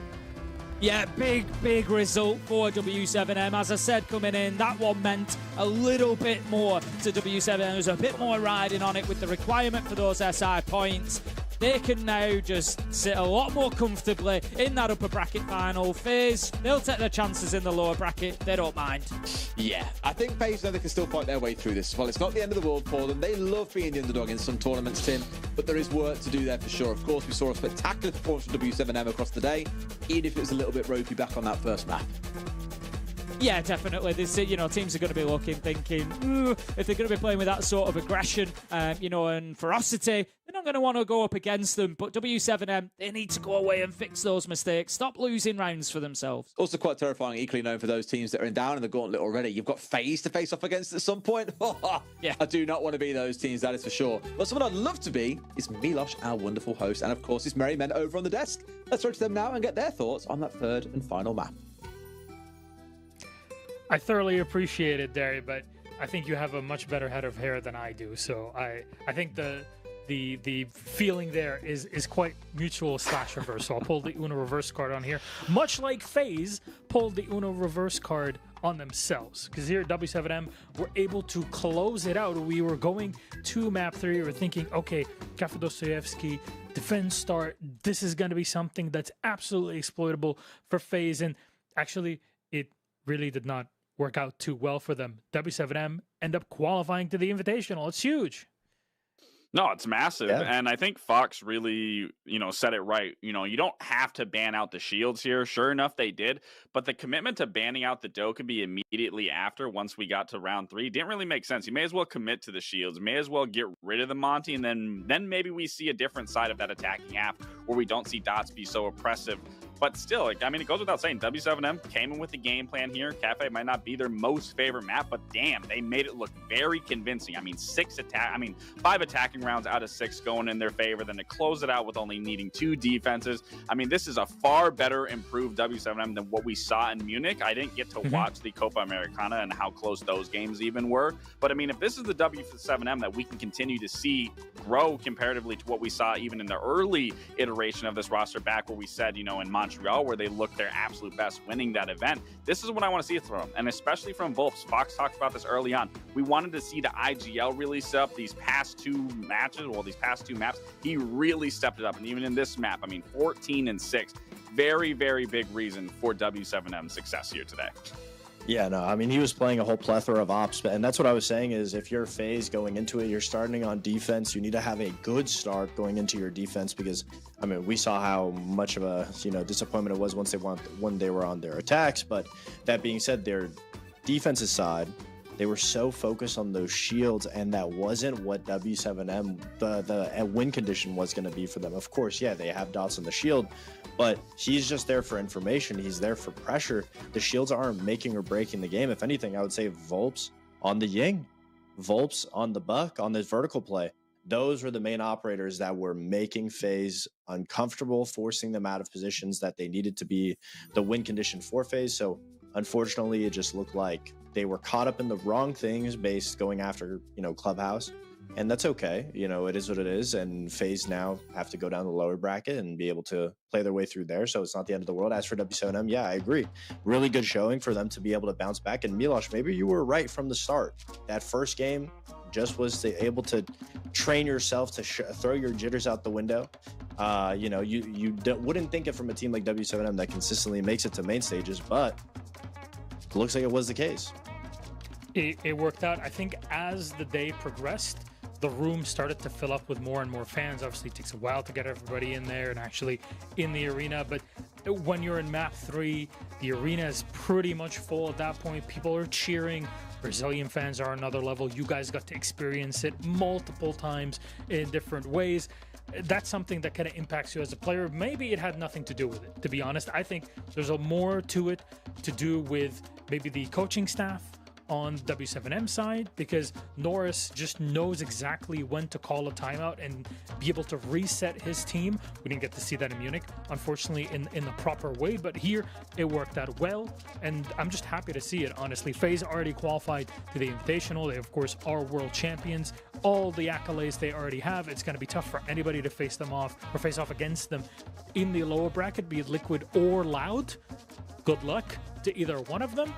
But for W7M, this is huge. Qualifying to the Invitational as this team that has kind of reeled after the win of Montreal, as you mentioned, Laxing.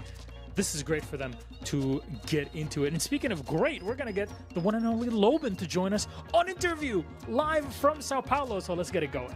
Hey, Loban is with us. Thank you very much. Congratulations on the win, Loban. How are you feeling? You qualified to SI.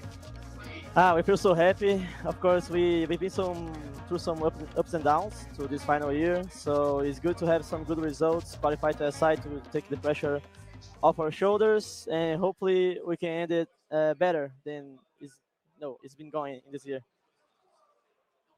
Well, Loban, I want to say congratulations on your match. And I mean, qualifying for SI, as you said, that's a huge weight lifted off your shoulders. Me and Fox know what that's like. I can only imagine how you guys are feeling. I kind of want to talk about the transition from Bank. You guys had it in your hands. There were a lot of rounds that were in your favor, just ended up slipping through the cracks. Then you guys reset, go to Clubhouse. I kind of want to talk about the transition of you're losing those big, important rounds that are in your favor. How do you as an individual and how does your team come together and stay composed and carry that into Clubhouse and then persevere all the way through Kafe in such a dominant fashion? when we went to talk about Kafe, we said to Clubhouse, we said, oh guys, let's just focus on the positive things. The only thing we need to know, we are throwing some rounds. They are winning rounds that they're not supposed to, so just focus on our game. We are playing better than them. They are trying to do like some hero on defense, like through lurkers that doesn't work. They are killing themselves. It's not a game style that we expect from FaZe, but they are doing it, and they are doing it good. So we just need to be calm. And on defense, if we stay still, they don't do nothing. So even in Clubhouse, we threw one round in the bottom side, but still, like, we got the win. It's fine, and we just got more worked up to Kafe. Love it. Yeah, congratulations. I'm glad that you were able to talk a little bit about it. For you guys as a team, what is the momentum building process? You know, was there a little bit of nerves coming into this first match? Because, you know, map 1, obviously you didn't win it. Map 2, very close. Map 3, absolute landslide against FaZe. What is as a player's perspective, how does it feel when you're in an arena? How do you build up that momentum, you know, get comfortable with the crowd again? Is it always a new experience, or do you get used to it after a little bit? I think the experience on the stage itself, you get used to it. It's just like sometimes you just get the vibe. Like on Clubhouse, I wasn't having my best map, but my teammates were doing great.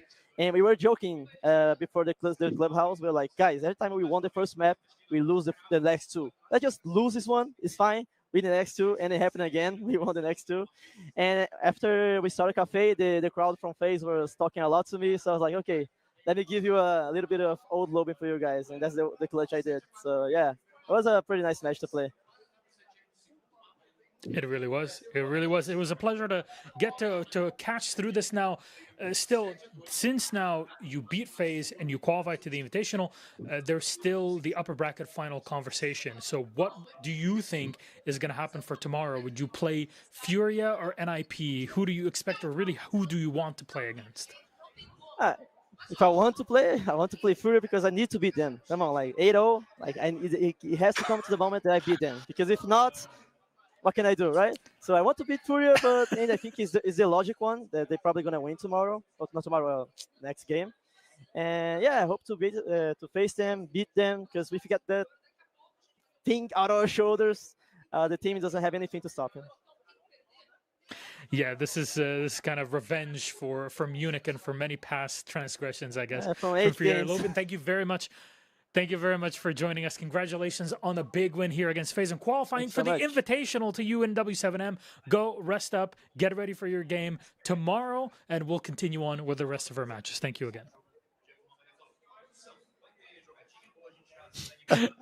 There you go. Big W for W7M, really, for the team, and a big win for them. This is huge career-making moves that W7M are making, and Palu a big part of it. Though really with Kafe, it was just Volps running around making incredible plays the whole time, let's be honest.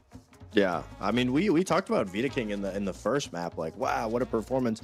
And then he kind of ran out of the gas when it came to the next two. And that's unfortunate because we talked about, you know, the IGLs needing to be able to have a bigger impact because Vidaking was great map 1. We needed to see more out of Volps. Then map 2, map 3, it's all Volps the whole time with Palu, with the rest of the team waking up. Whereas FaZe, it looked like everyone got quiet besides Cyber for the most part, Cyber and Souls. So, you know, it's a very funny parallel of both of the teams, but, you know, just goes to show that at the end of the day, W7M, you know, they're playing with a chip on their shoulder. I think we saw that when it comes to Loban's interview saying, you know, now he wants Furia next. He wants to be able to break that streak.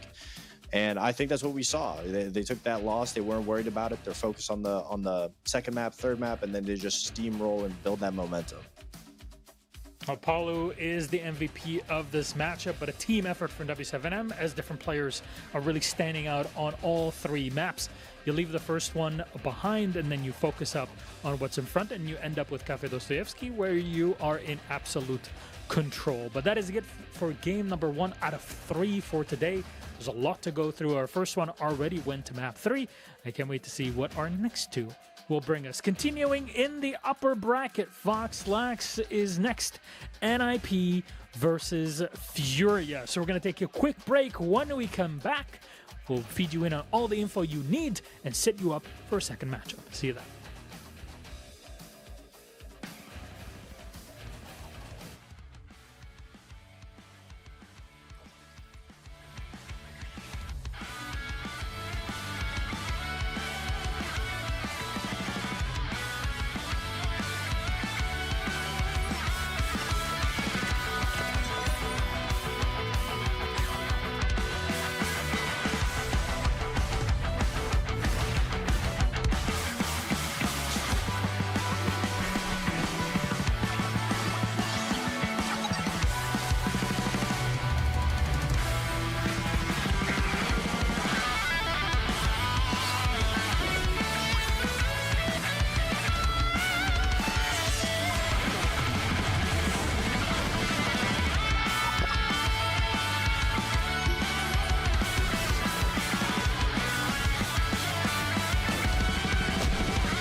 An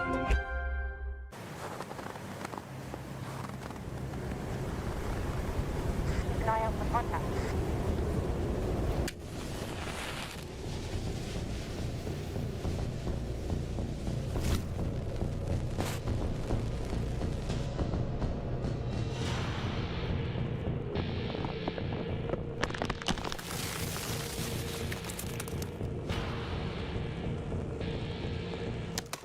Available now.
An eye out for contact.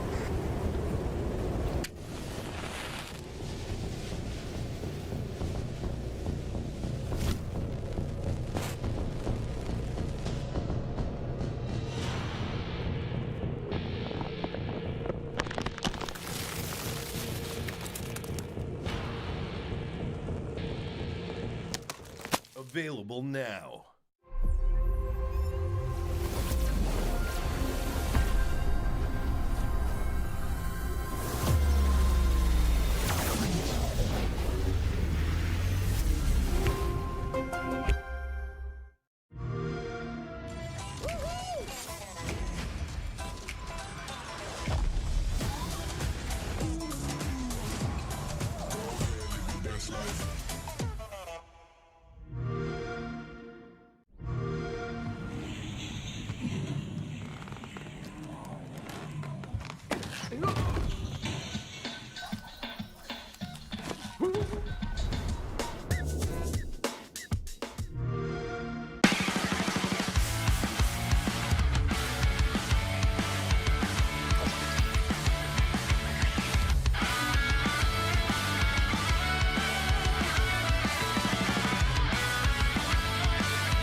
contact.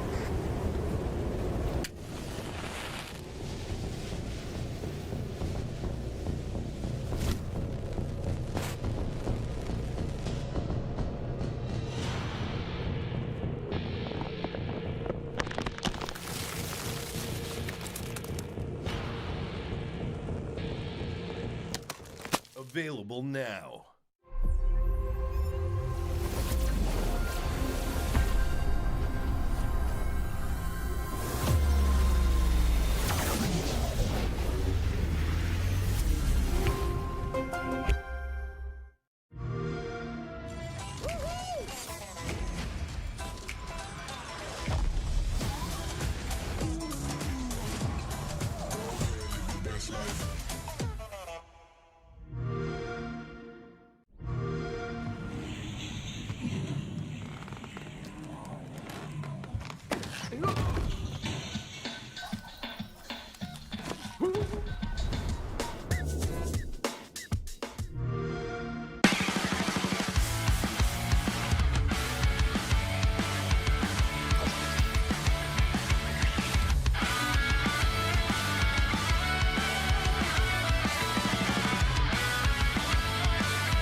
Keep an eye out for contact.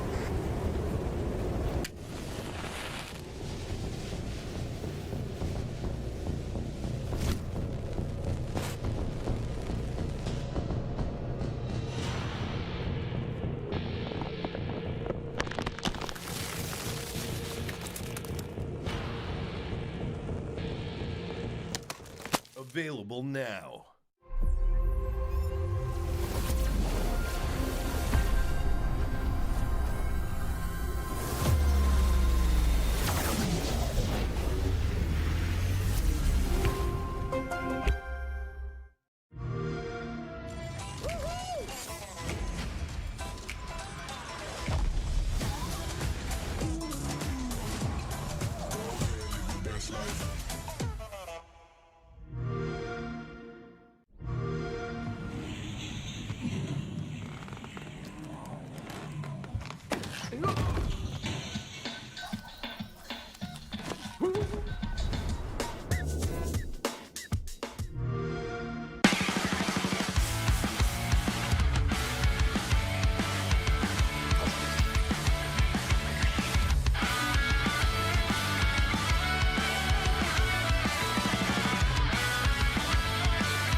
Available now.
Keep an eye out for contact.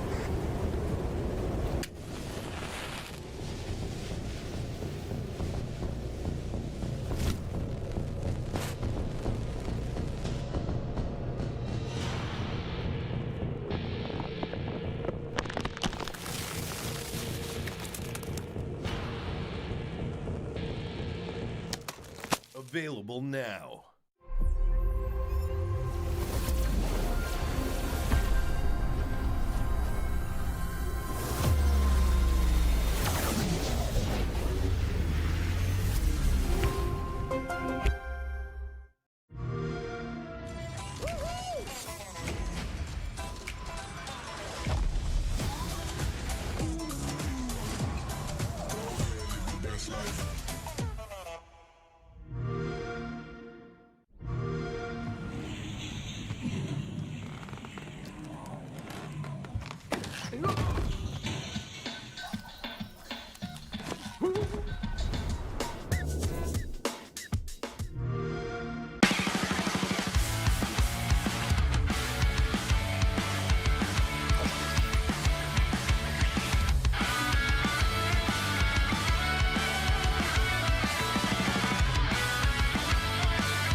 Keep an eye out for contact.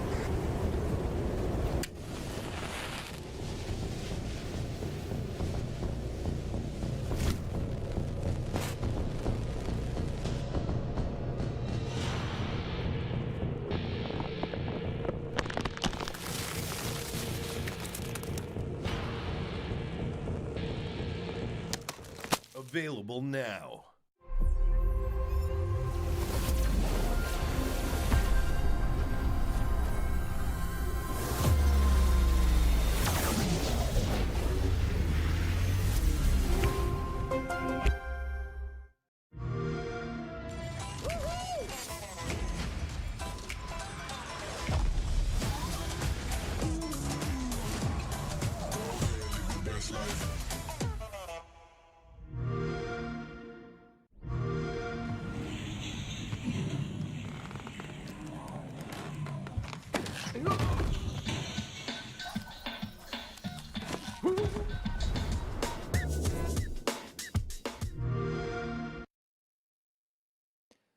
Welcome back, everybody, to SAL. We continue on with our Playday. And yes, that is a great animated short that you've seen quite a few times at this point, where we've been appreciating both the music and the artwork. Welcome back, the analyst desk here with myself, Milosh, Laxing, and Foxy. Gentlemen, we have a match on our hands, still in the upper bracket, Furia versus NIP. And this one is also as clear as the last. If NIP beat Furia right now, they confirm their spot at the Invitational. However, because FaZe lost against W7M and it meant that D+, we're not able to confirm SI through it. If Furia beats NIP, D+ will confirm their spot at the Invitational, at least off of this one singular match. That's everything that's kind of in store for us, given the results of this matchup. And before we start talking about every individual teams, let's roll a couple of bits on the tape here and introduce our two squads.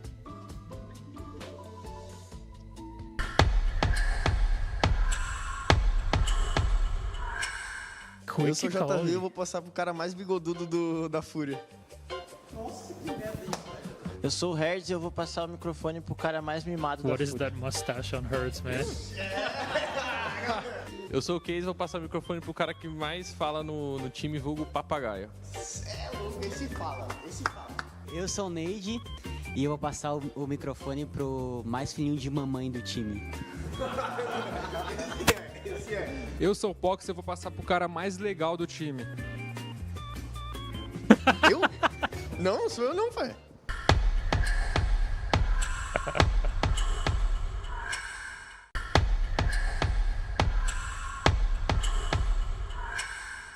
Eu sou o Condes e eu vou passar o microfone pro pior jogador de shield do time. Não, o Reitz. Eu sou o Reitz e vou passar pro cara mais carismático do time. Eu sou o Pino, vou passar o microfone pro cara mais quieto do time. Eu sou o Fantasy e vou passar o mic pro cara mais bonito do time. Eu sou o Wizard e eu vou passar o microfone pro cara mais engraçado do time. Não, sou eu.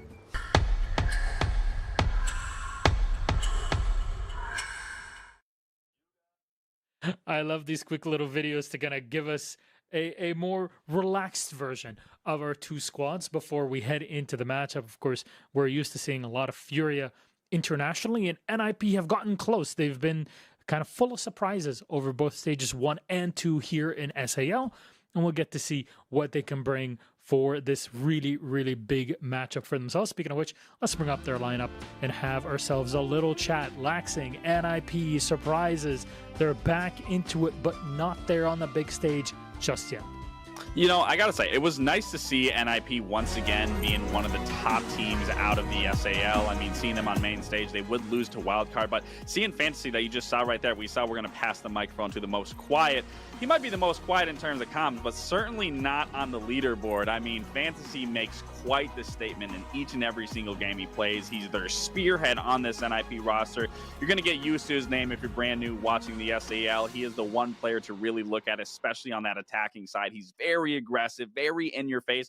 But there is also one player on there that I really do want to highlight, and that's Cons. That's their IGL, their shield player.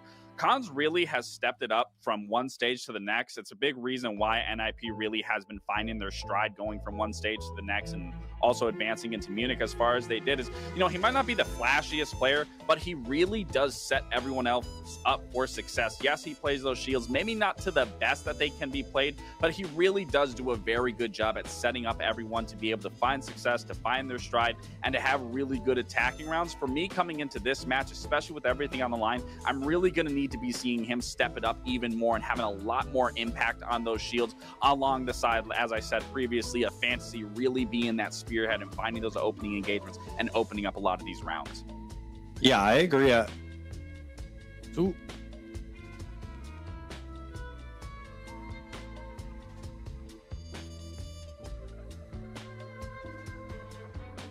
Yeah, no, we haven't. And I'm glad that we did see them make it to Munich. They showed a little bit about what they have. And I think to piggyback off of Lax's point, I mean, we need to see cons to be able to perform a lot better just because it'd be more impactful on the shields. And I would go a step further and say just abandon the shields. We've seen a lot of teams not rely on the shields and find huge success, especially when you have a player like Fantasy who's been doing amazing on the entry, being able to consistently find these picks. You don't need the shield at this point. If he's getting these kills, what's the point of having the shield to be able to move people around when Fantasy's doing it regardless? Consistency.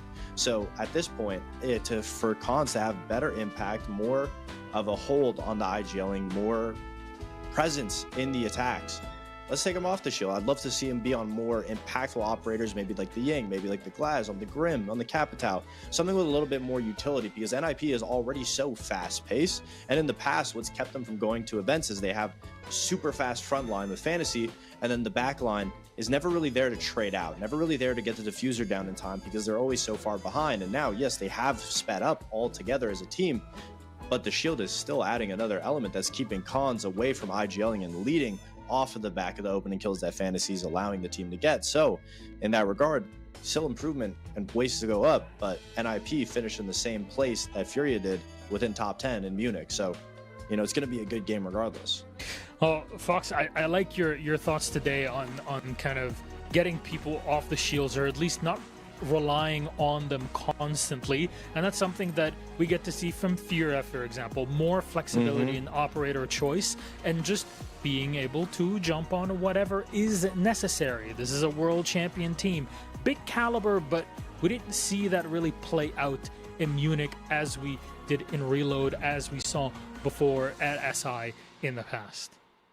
Yeah, I mean, I'm happy to see Furia not playing the shields, and to put it bluntly, it's because they can't. They really don't have good shield players on this team, unfortunately. To say it bluntly, they just cannot stack up when it comes to the shield department. Ever since they had their year of terror where they won every single event, and then the Monty change came in, that's when they had their year of struggle and they were underperforming, and they've been able to bounce back and adapt to the meta a little bit more. And thankfully, the meta is now drifting a little bit more away from the shields to a point where it's utility based. And at Munich, we saw them play a little bit of Clash. They still were trying to have the Blackbeard and the Blitz implemented, but I think it just shook everything up when it came to how the team wanted to play structurally. Are they still going for kills? Are they playing around the utility of the Clash on defense that's limiting their ability to go for plays? That's the biggest question for Furia, because we know that they're so good individually, but when they play as a team, they're trying to force themselves into a meta that they just don't subscribe to. I think my biggest thing when I look at Furia, especially from one stage to the next, I mean, we highlighted them this stage being that this is the most dominant we've seen Furia in quite some time. They make it to main stage. They end up losing out. And for me, what I really look at with this roster is more so of the fact it's a stop and go sort of play style. It's a lot of ego in some of there, and from one stage to the next, what we saw is one stage, it was really a lot of them playing off on an island, playing on their own, relying on their own individual prowess, and then the next stage to follow is where we really saw that stop and go, but playing as a team, being able to be versatile on those operators, especially bringing Clash in, not typically a pick we'd see out of a team like Furia. So that's what I want to see kind of being replicated here today, is kind of that stop and go play style, knowing when they can get aggressive, knowing when they can rely on that individual gun skill, but then fall back off one another, be able to play with each other, play those crossfires, play those trades, because that's something that we've seen NIP that still hinders them to this day, is they may have changed the pace in terms of their tempo, but the second you throw a wrench in, the second you get this pick on Fantasy early on, they start to slow down, they start to try to find their way back in, and that's where Fury then should be jumping on top of them, not allowing them to figure things out or try to find a solution. I'm afraid of what the experience of Furia can really do to NIP in this case, but it does play a lot on the maps in this series. Consulate, Chalet Club, and Border will be removed. Kafe and Lair will be first, Gabe. Yeah, I say interesting because, I mean, this is... NIP is one of their best maps. They're 7-0 on it currently. It's not a terrible map for Furia. It's their second preferred, 3-1. But you just have to look at the last time that they played. This was 4 months ago. This was stage 1. This was a very, very back and forth game. One trade in the other. It didn't really come down to who was the better attacker defender. It was just who won these frags essentially in some of these rounds. But that was the old NIP from stage 1. This is a completely different NIP in the stage 2 and what we saw in Munich. So I think it's really going to be more on Furia here, kind of going to be second guessing themselves if things don't go in their favor, especially on the starting half, where I'll go back to what Tim said in the FaZe game where it was on Clubhouse. I would need to see a 4-2 half coming out of Furia on their attacking side if they want a comfortable defense. Yeah, I mean, I agree. I think Furia, in the aspect that NIP, when they play against Furia, it allows Furia to just be able to go for gunfights, kind of revert back to the old meta of Siege. So in my opinion, it doesn't really matter what the maps is. Furia is going to be playing the peak performance that they're used to showing themselves and not worrying too much about the meta in this matchup. Well, gentlemen, as you can see, it seems like it's time for us to set theory aside and let it go into practice. Ace, Des, please take it away. Shall do, Milosh. Thank you very much. Here we go into our first game of the series then, Tim. Kafe to kick us off. We'll start in the same way the previous one ended. But, fun little fact looking back, these two teams played in playoffs back in July. It was a 2-1 win to Furia, the only map that NIP won. I'm sure you can guess what it was, Tim. Was it Kafe, Des? Well, Tim, you have such got a wealth of knowledge about you that, of course, you are absolutely correct. It was Kafe. They won 8-6, lost Bank 7-3, and then lost Clubhouse 8-7. So although Lair has taken the place of Club, and of course the order has been jumbled up a little bit, maybe we'll see another very competitive 3-game series.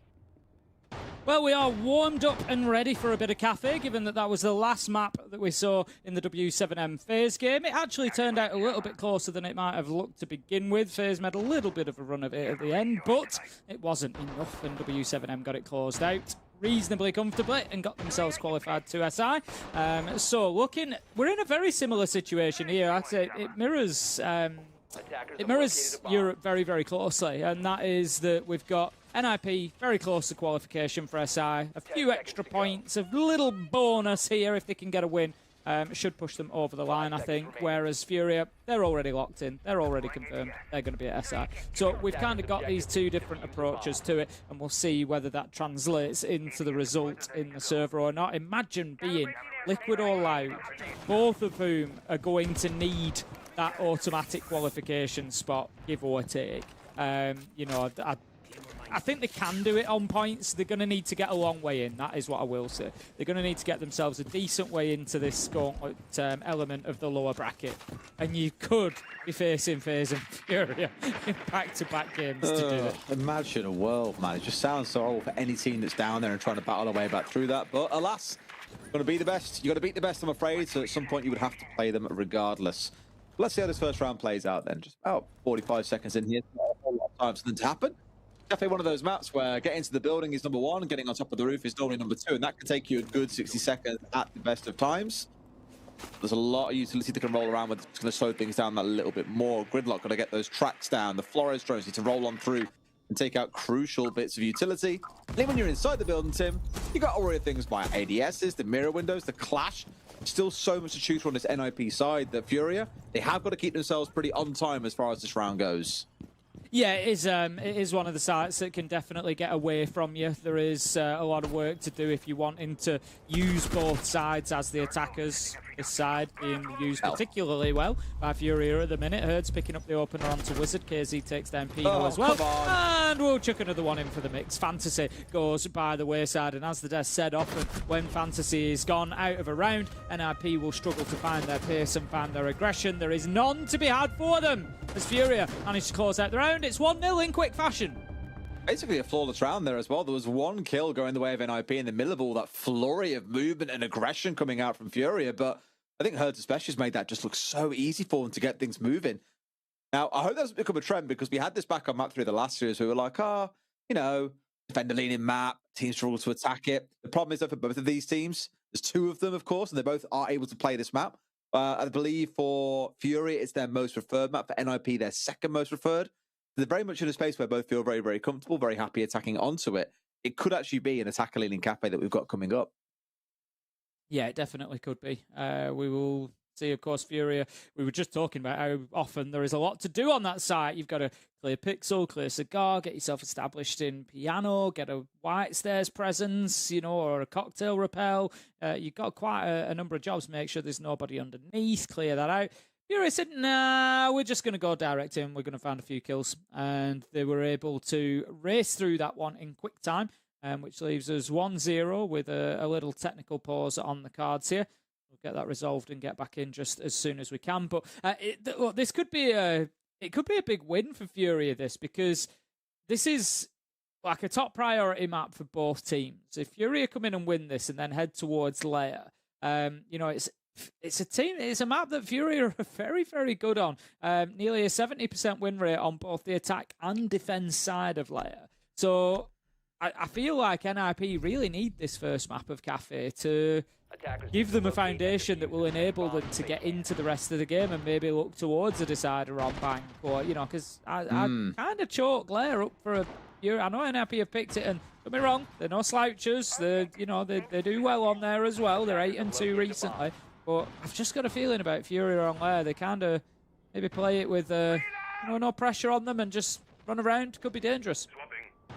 I'm kind of in the opposite camp, though. I think for NIP, it could even be a 2-0, which sounds crazy to say knowing the team they're up against, but I know that first round obviously looked very, very Furia dominant, but NIP had no slouch on this map, as Laxin said, 7-0 on it over the last 6 months, for example. Furia 8-4, and you look at Lair, it's NIP's favourite map. Like, they will love that every day of the week. Furia, although they've got a brilliant record on it of 9-1, which is balmy to think about, they do ban it away an awful lot. So I think if NIP get over this hump of Kafe and get themselves through it, when we look at Lair, we're having a very, very positive conversation about NIP's chance of seeing this one through. Yeah, I think that it's always it kind of used to be, and it still is the same as I'd say about playing Falcons. It's difficult to play Furia, it's difficult to talk about maps because they're so good everywhere. We are going to have the opening kill come in. It's going to be Herds that gets taken down. That's going to be the Hibana off board as well. So a lot of hard breaching, or in fact all of the hard breaching capability gone. So that's going to mean that the hatch will remain intact. So big opener for NIP. Drone active. Us looking at the track potentially Zell coming out for the Deimos at some point. KZ, we know, can be very, very lethal in the right position. Herds out of a big round one, but there are many others on this team that can do exactly the same kind of damage, which is what has made them such a lethal team over the years. But same as in the previous round, there's a lot of utility, a lot of resistance to dig through as well. As long as they're moving pretty good pace, I don't think there'll be too much of a concern. Sudge is going to be swinging that hammer, and down goes the nade onto Red Stairs, clear out the utility there. It's going to be kills, though, that really need to be found, I think, by Furia before they start kicking off and getting themselves in towards site. Need to make sure that they can be getting themselves in a position to have cleared those defenders out of the power spots. Just having a look, there's nobody playing on the defensive side in VIP at the minute, so that does give a little bit of freedom. Although saying that, no, actually Fantasy, sorry, is in there. He just moved out into white, which confused me. Gets himself a big kill onto KZ, hits, managed to pick up JB92. Well, 1v4, and unlikely for Furia. Yeah, very much. Again, it's the exact same thing I was saying at the end of round one. That could have been a flawless round if not for the one kill that came through. Very, very dominant for NIP, and probably more of what I expected to see in round one, truthfully. So both teams really swinging haymakers at each other across rounds 1 and 2. Where do we go from here, Tim? I really couldn't tell you. No, I think it's going to be, very similar, I think, to the start that we saw in a couple of maps between W7M and FaZe, which was kind of just wailing on each other, was the way I described it on Bank, just coming in, having big rounds, taking big swings at each other. Furia, like I said, a little bit less to play for. Yep, there's the money on the line. Yep, there's being, number one in Brazil. But ultimately, they've already got SI. They can come in and play with a certain freedom because of that. If NIP, I think NIP's way forward is be quite disciplined about your play, because if Furia, and it's not to say that they will, but they seem to in round one, if they come in with that attitude of, yeah, we're just going to go in, we're going to take gunfights, we see what we get. A disciplined approach defensively should break that down, and NIP could get themselves a decent advantage. I think having this wall of resistance they can put up against Furia, because for Furia, across both rounds, even though they lost the last one, it was about the pace, it was about the aggression, the speed that came into their actual attack.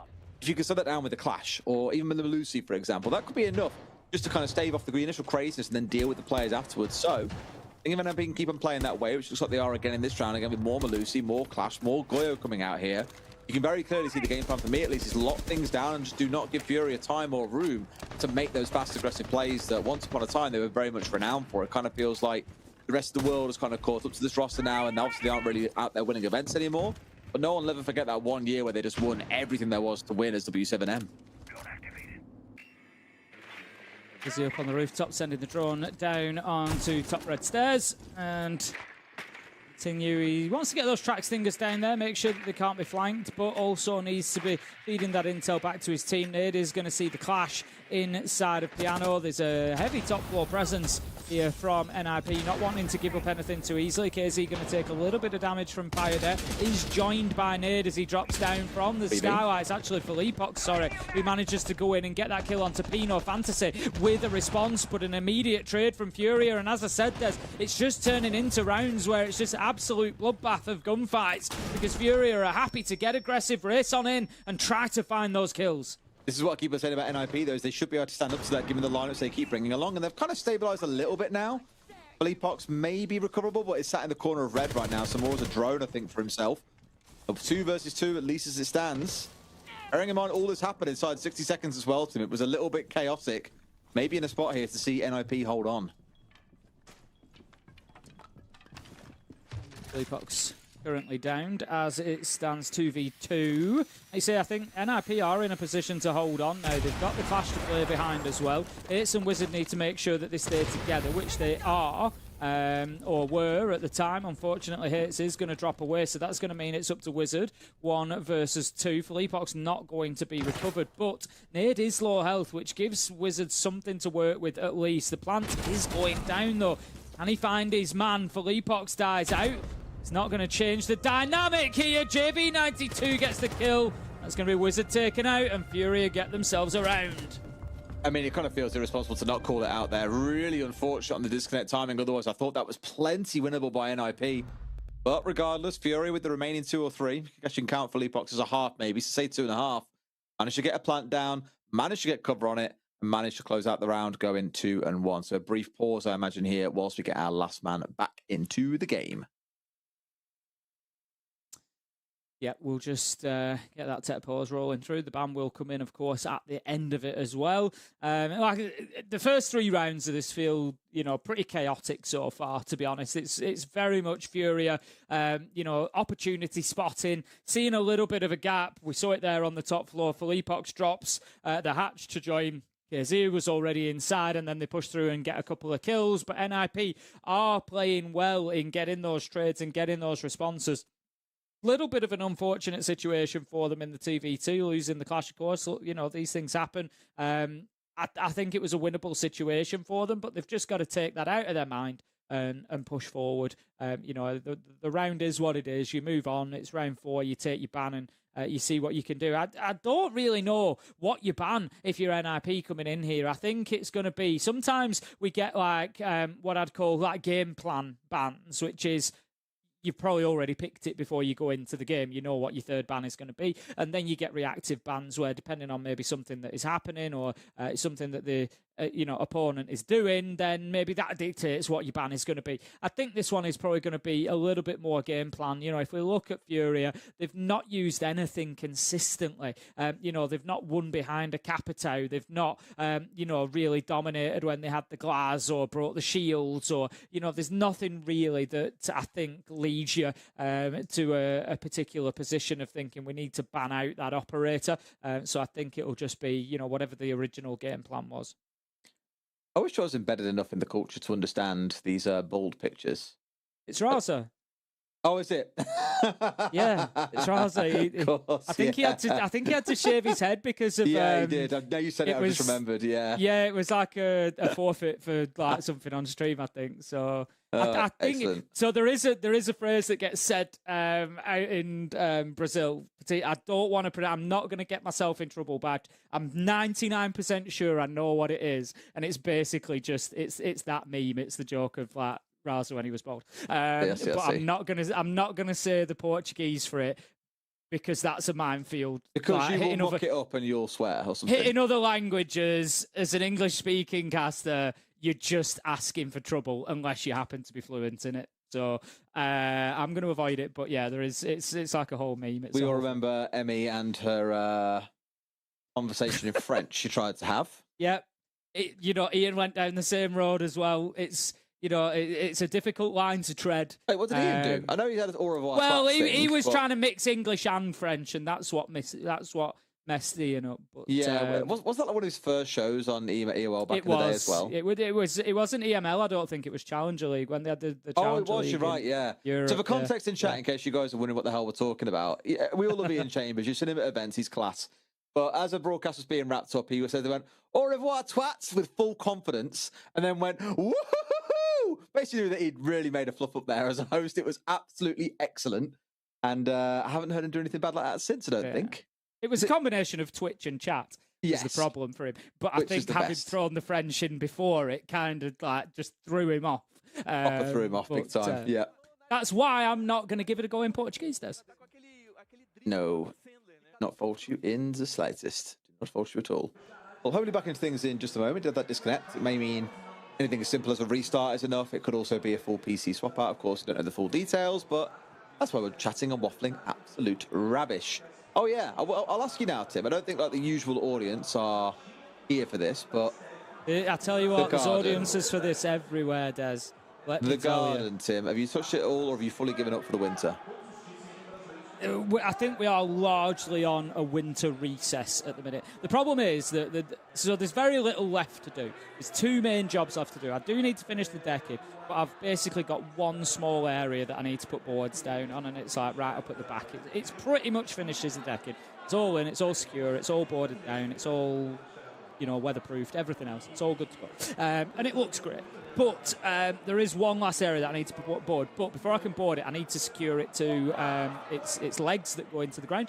But I need to concrete them in, and that's the big hold up at the minute. So concrete doesn't like 2 things.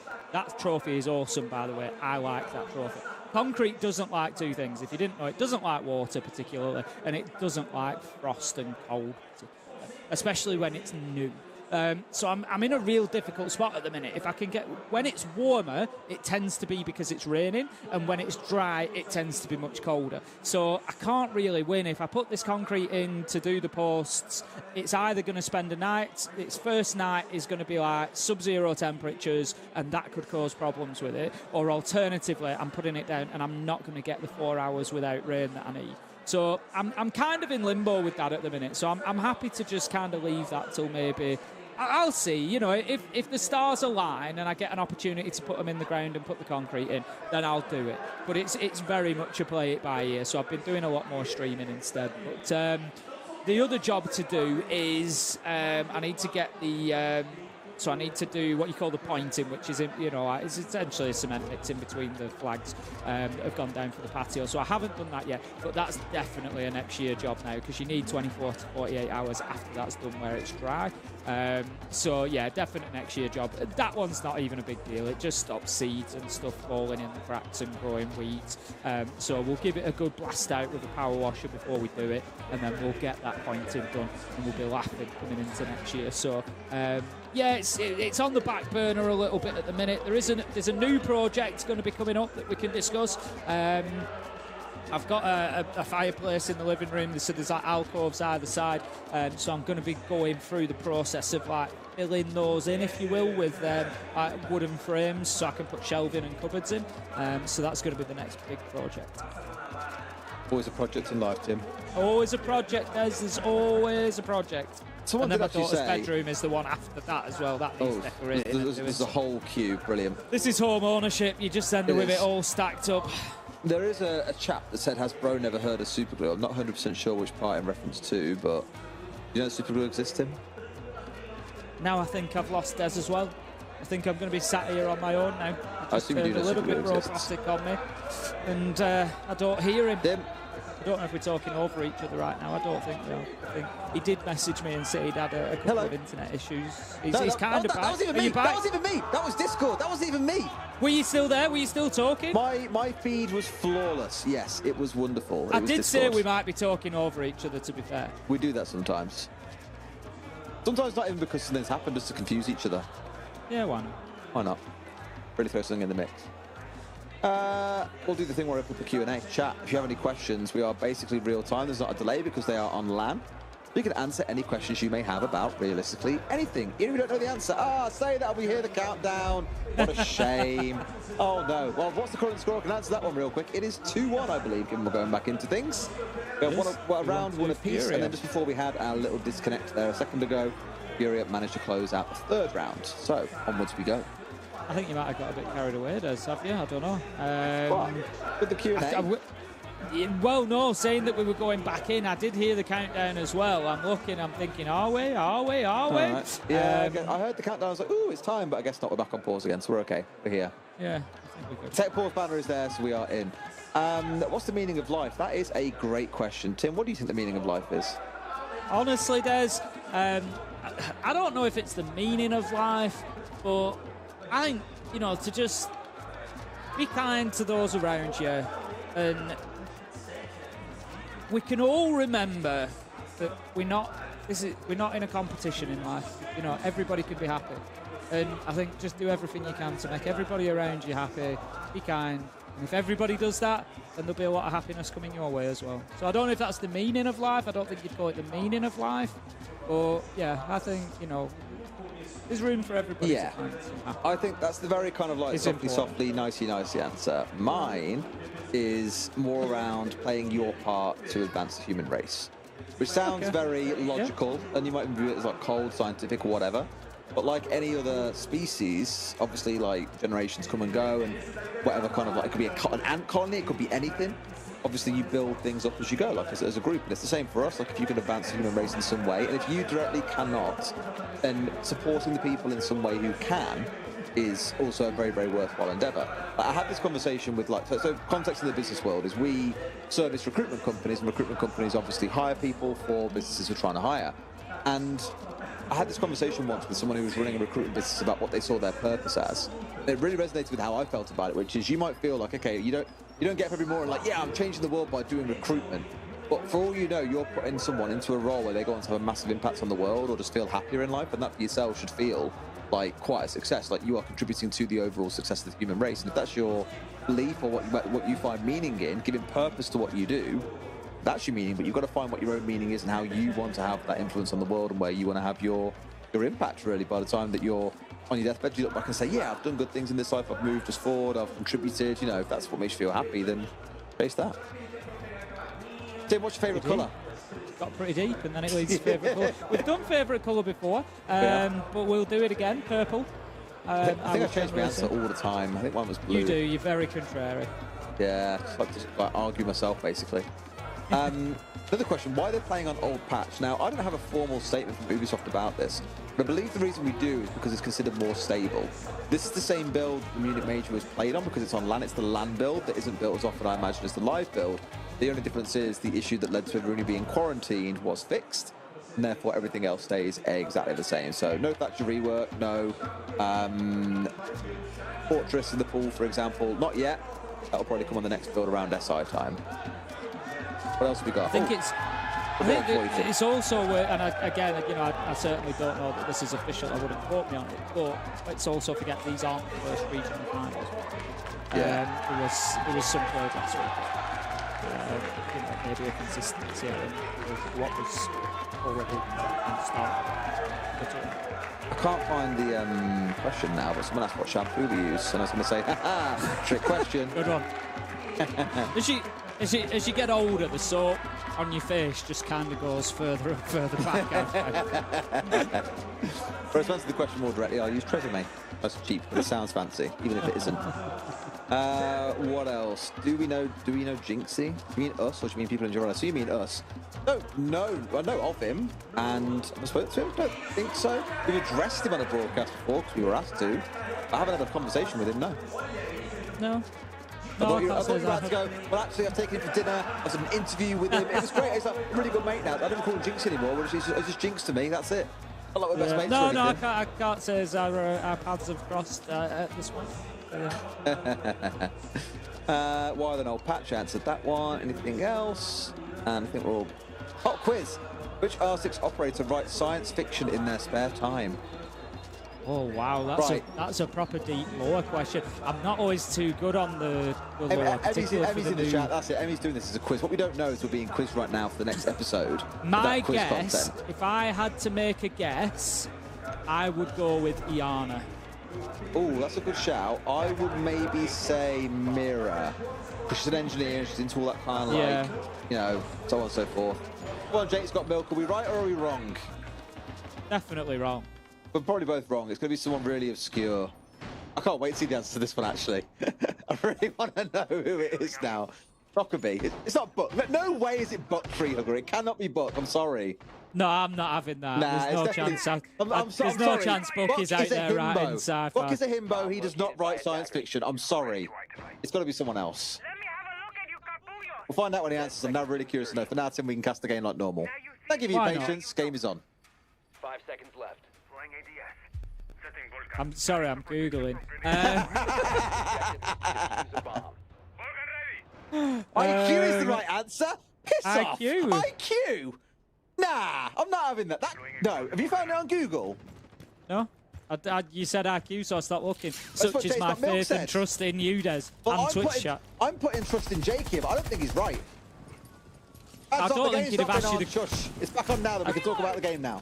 I don't think he'd have asked you the question if he didn't know, Des. Yeah, I don't know about that. It makes zero sense. Bam. Opening kill goes to Furia as we get back into it. JV92 is going to pick up Wizard. That's the Jaeger taken down. Not the biggest loss in terms of defenders. You know, the gadget is already placed out there. Good gun goes off the board, but that's about all that you lose there. However, NIP are going to come under increased pressure because you can just feel from Furia today they are well in the mood for gunfights, getting aggressive and getting up in the faces of NIP as they've just shown with getting that entry kill. I just want to have a look at how they're doing on the entry overall. If we have a look, that's actually their 3rd out of 4. Very consistently coming through big for Furia to start things off. Well, given he was the player that all the other players on NIP decided was the most handsome on the team, Tim is not quite getting himself involved in the game yet. No magic being worked here. 0 and 4 for Wizard. Some work to do. Fantasy just gatting down KZ there as he revealed himself on the cigar shop door for all but half a second, and off goes his head. Yeah, absolutely beautiful stuff from Fantasy there, just showing exactly why he is so valued as one of the top fraggers in the world. Quite often we know his ability to really turn rounds and turn games. Certainly gets NIP back into this one. Izzy should have already had those track stingers out by that point. It was kind of halfway through the round, so anywhere that they need to be, I would expect that they are at this point. Not too much forward progress from Furia, I'm going to say, at this point. They're kind of stuck on rappels and top red stairs. They're not really taking any ground, and if you remember, I said NIP want to try and play this discipline, try and keep the lines, keep their angles, don't give opportunities to Furia, and it looks like they're doing a very good job of that at the minute. Yeah, oh, 8 surely should have been finished off there by Nade, but now still stands. It's on the Wamai, so imagine you've got some magnets scattered around, but I was going to say Nade has got 2 nades he could throw at him. Instead, just waits for him to take a small step to the side, and it's another kill for Furia. 3 versus 2 with 30 seconds to go. Surely they get this done. There we go. Just Cons left in a 1v3, Tim. Yeah, unlikely. He's going to take a peek around this corner. Maybe picks up one in Piano, sprays him down certainly, but Cons takes a lot of damage as well. And that gives Fury the knowledge they need. He's in washroom. We've got room to put a plant down, so they will go for it. Misses his man as JV92 manages to just dip behind the chair for a second. Steps up, gets that final kill. Fury take another. It's 3-1. All right, well, Tim, maybe starting out a little bit better than I anticipated, because as I said earlier on, both teams, it's a map they both like. I could have seen it being an NIP 2-0. And despite the long little pause we had a second ago, they want this timeout now to talk their game. They want to figure out, why the hell have we only won 1 defense? Why have we lost 3 so far? Because this is not the game plan they had in mind. No, not at all. Not too much the wrong time to get this pulled, I think, and start having that discussion. As we've said, NIP certainly have a lot more on the line than Furia do in this one. Like I say, I'd like to see 2 things from them. I think the disciplined approach is the right one. They've been playing it in that way. They haven't been sort of hitting crazy roams or having players down in, basement kitchen whilst defending top floor, that sort of thing. They've been fairly well-balanced and stable about their positioning and where they're playing and quite disciplined about it. I'd like to see them try and cause Furia more problems. Let's maybe have some traps brought in, a clash brought in, give them issues that they need to solve. And your Legion, your Melusi, your Banshees, give them all sorts of things to try and kind of trip them up. I think would be a better way to really confuse them and cause them some problems. What's that, Des? Get Zior to ask them what's the meaning of life. I'll have them running around in circles for a good half an hour, which time you can win the map and you're up 1-0. Genius, if that's me. I think we did pretty well with that one, Des. It got pretty deep. But I think we could, if you took both of our approaches there, I think we took a lot of boxes. Together, like, I'm not doing the noise again. I think it took years for that to die down the last time I did it. It lives forever, mate. I've got a clip of it somewhere. It's fine. It lives forever. I think we cover a lot of boxes. I think we tick a lot of boxes there. I think if you mix those two approaches, I think we'd be doing all right. I agree, Tim. And is it rare that we agree, or do we normally agree? Nah, I think it might appear on the surface. It might appear on the surface like we have many differences, Des, but you and I are very, very similar. Well, one of us is bald and one isn't, so that's strictly not true. Yeah, all right, calm down. Right, one of us is old and one is not. Forget it. I can't think of any other. I was trying to be nice. Northern and one's not. Here we go. That's it coming. Love you, Tim. Well, going in pretty fast there as well. Almost catching out a couple of players. Pino having a little sizzle on his feet and his ankles. Wizard finally gets himself on the board. 1-4 in the game so far as JV's down. So a nice fast start coming up from Fury, but so far, him and Nade looking at each other for a good 3 seconds there. A little peace moment amongst the chaos, and then eventually one gets put down. Nice to start on the ADS. However, it's still a man advantage for NIP here. Now things are equal. Can't speak too soon, can we, Tim? Not when a game moves this fast. No, Philippox manages to level things out, taking down hits there, just giving them the 3v3 opportunity. Working in behind this Blackbeard, I think, is a smart play. It's taken a lot of focus, a lot of attention. That's why we saw Pino lose his life as well. He was so conscious of that shield buzzing around him. 3 versus 1, closed out by KZ. With Furia taking another round, the tack timeout is not working for NIP. It's 4-1. Furia, they keep on rolling. Not looking good, is it, for NIP, who look like they had a good draft, a good veto in the maps coming up for them, and look how things stand. It is anything but pretty for the pajamas. For the pajamas? For the ninjas. They are ninjas in pajamas, so they aren't the pajamas, they are the ninjas, which makes more sense. It's not looking good for them anyway, Tim. Not very stealthy right now. It's not ideal at the minute. Look, That's kind. you're against. The thing is with Furia lately. Again, I think it's fair to say this, that we've kind of had 2 different Furias turning up to some games. We've covered some games of Furia recently, even before Munich when we were covering SAL. We've covered some games for them, and there's been like surprise results come in really, where they're losing games that you think that they should be winning, realistically. You look at Munich, they were beaten by Damwon Kia, they were beaten by Shopify Rebellion, by Secret. They are taking losses. They lost to NIP 2-0 in the Copa Sudamericana. They do look like there is... If I look back to September 30th, if I look at all their games, it's 50-50 as to whether they win them. I think it could 1, 2, 3, 4, 5, 6, 7, 8. Yeah, I think it's basically 50-50, as to win or loss. And I think there's an opportunity at the minute where Fury are definitely beatable. But NIP are just letting this one run away from them. It does feel like it's going that way, and I worry about the second map being more of exactly the same, to be honest. But we'll see when we get there. Now the focus, of course, coming on towards this player. It was Cons lurking around on White Stairs, and they've got the tools to do it, Tim. Damas, Dockerby, the Lion. Then the Blitz will go, yeah, I've got all the info in the world I could possibly need. I'm going to run you down now and see how long you can last. And the answer normally is not an awful lot. But here we go, Tim, going at quite some pace here at the 2-minute 10 mark inside the building. Lots of utility being in, as you can see. And Nade is hunting down his first victim. A freebie coming in for her as he steps in, finds Wizard. Bad streak continues for him and for Hates between them 1 and 9. Forget about primaries, bro. Just keep running around with that pistol, because why the hell not? They're in a 4 versus 2. They have control of sight. This looks to be theirs. We can see now the difficulty of fighting against the Blitz. Cons manages to take down 2, though, but they have still yet to deal with the shield. Be cut down, fired. It's by the shield. Nade managing to get that pistol kill. Continues the fight inside of sight with Pino on the TCSG. So difficult to find those shoulders, particularly. You know, you've really got to be fighting with the feet of the Blitz, but Nade was smart and kept them covered. You're going to see a lot of damage done to Felipox, but he goes on the repeat, finds his man. The plant was going down. 5-1 Furia. They're cruising. Very, very comfortably here at 5-1. If they can't close out the game after playing like that for that first half, there is something crazily wrong with Furia. And at this point, it does feel like they should be able to get it done on the defense. Lock things down. They look far more confident in so many of these gunfights they've got into. Playing much better as a team. Yes, that dynamic can change an awful lot on the defense. But I think just based on how well they've been winning out these gunfights, that it's hard to see a way they can win back into it. Yeah, I'd agree at the minute. It really does feel like, you know, Kafe's kind of gone. For NIP, it's not a guarantee. Look, we've just seen Furia have a really good attacking half. You know, maybe NIP can come back with a bit of that. You know, we said coming into it, it is a map. You know, they don't dislike this. It's, you know, one that they often choose themselves. NIP, they've got a great record coming into it. They've got a 61% attacking win rate. So there's definitely a chance. There's always a chance for them to get back into it. But it's not, for me, really about attack or defense here. It's just the manner in which Furia are winning these rounds. You know, they are playing.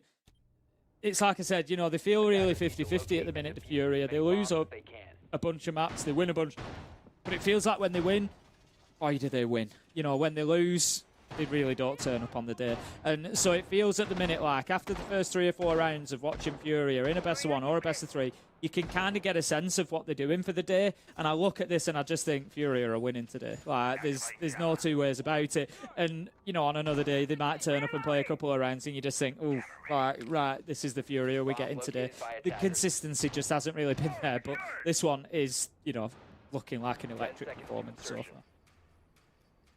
And I guess outside of Felipox, it's quite a well-rounded one from the whole team too.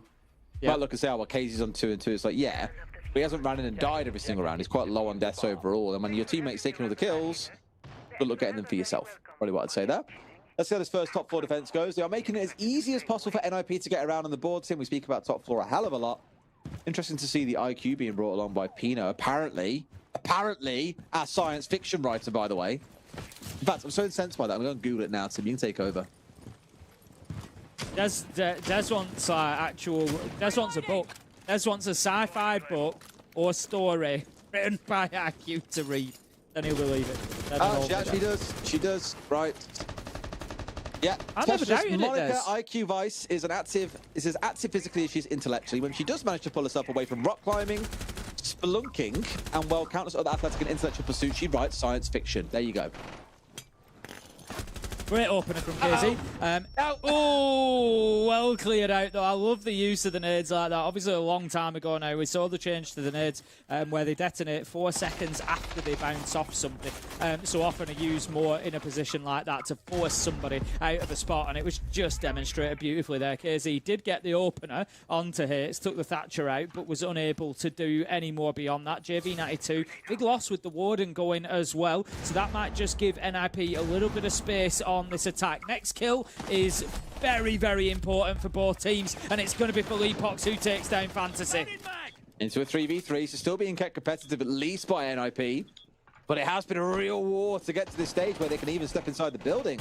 They've got Cigar Shot, they've got Top Red, that's about it. Pino out of the window, at least get 1 back, so they should be able to establish more control here.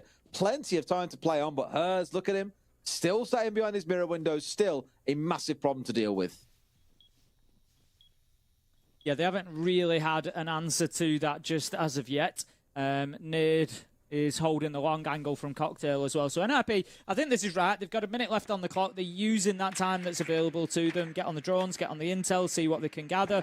You know, they're 3 versus 2. They don't want to be giving away that next fight. They now know that they've got the challenge long into Cocktail. They know that Nade is holding there with the Aruni and the DMR, so they need to be cautious when moving into Cigar. 20 seconds now with no movement from NIP. They need to be careful that they don't stall out. There's 2 positions yet to be dealt with. can they get him? Yeah, we know about that mirror window being one, in which he's kind of had to dip and dodge away from.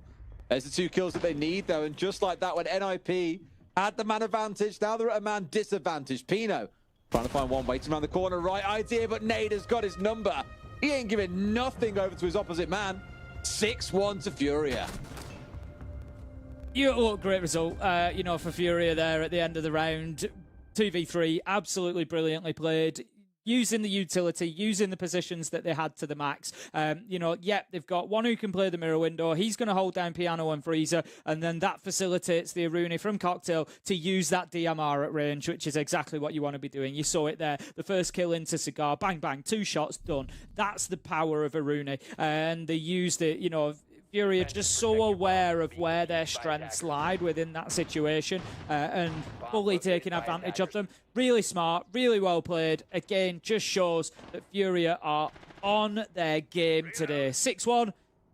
They've got one more to find. And I probably think they're going to find it as well, Tim. That's the big concern for NIP here, I think.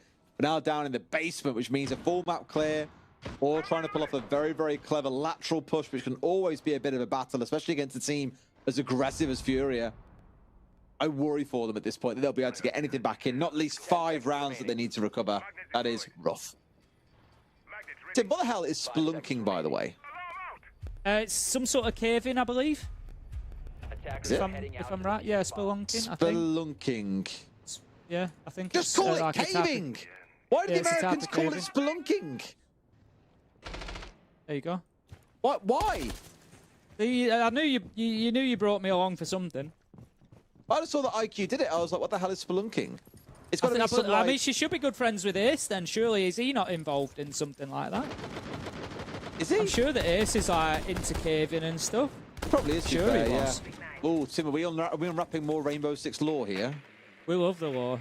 I don't know. It's probably the area of the game that I know the least about generally, but obviously you do pick up a certain amount along the way. So there we go. But I'm pretty sure he was involved. What a word! Why not just call it caving? That's going to bother me all night. That has ruined my day. Just like how NIP probably have their day being ruined right now. Hey, Fury, a lot still to do. Wait, has the score gone down again? Swapping mags. I think it has. Okay, let's have a look. Oh no, you were here the whole time. Were you just baiting me the whole time? Yeah. I hate you so much. You talked me into confusing myself. I hate you so much. I definitely wasn't reading about Ace lore to see if he was involved in caving. Is he involved in caving? A little bit, yeah. Search and rescue. Light Rose, tell me how they're different. I don't understand how. It seems the same to me. Fantasy is good.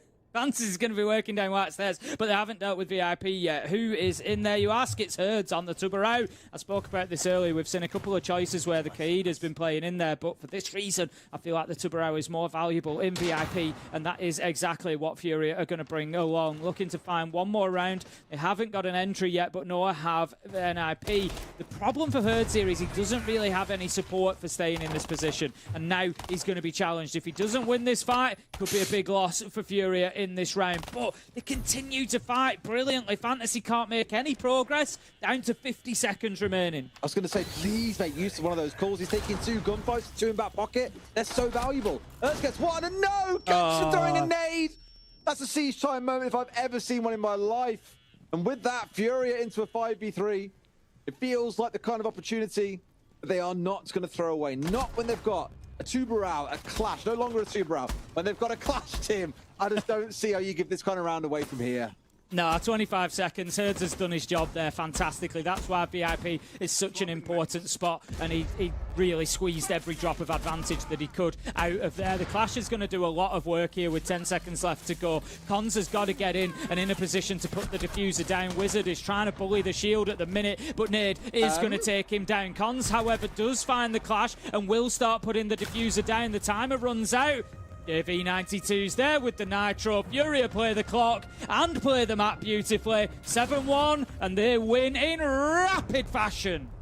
Yeah, I really realised, that Tech Force seems to have got to play catch-up, huh? They've done it ridiculously fast. They're taking away their own map pick and breaking NIP's 7-map win streak. Wonderful stuff for them. That means we go to Lair as the next map, which will be really, really interesting. Both teams quite enjoy it.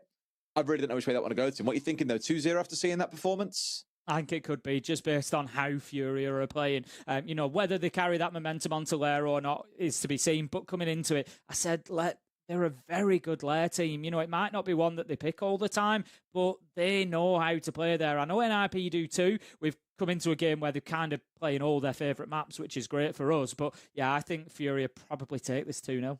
It sounds like that's where it might be going, but we'll find out what the devs think after a short break. Back with you in just a few.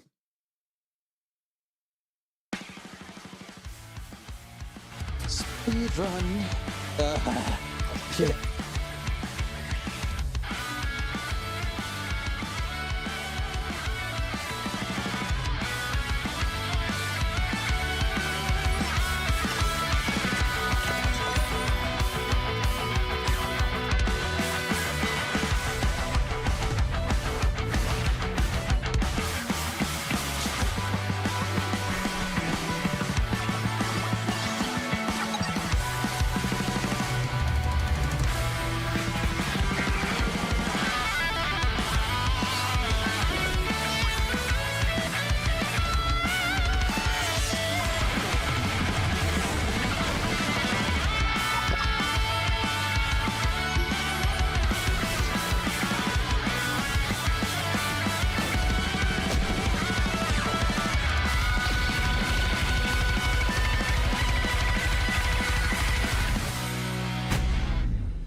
Keep an eye out for contact.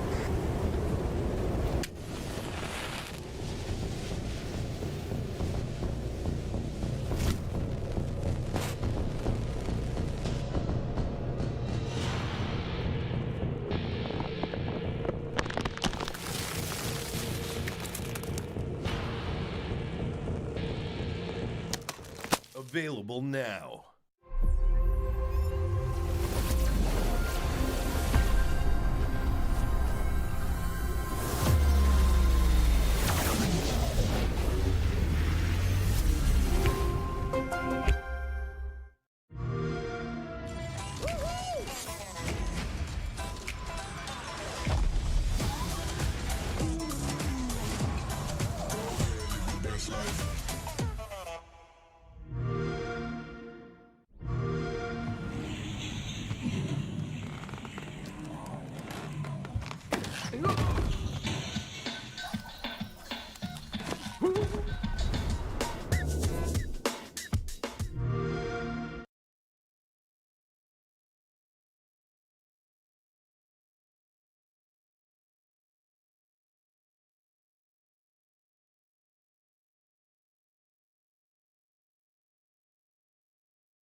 eye out for contact.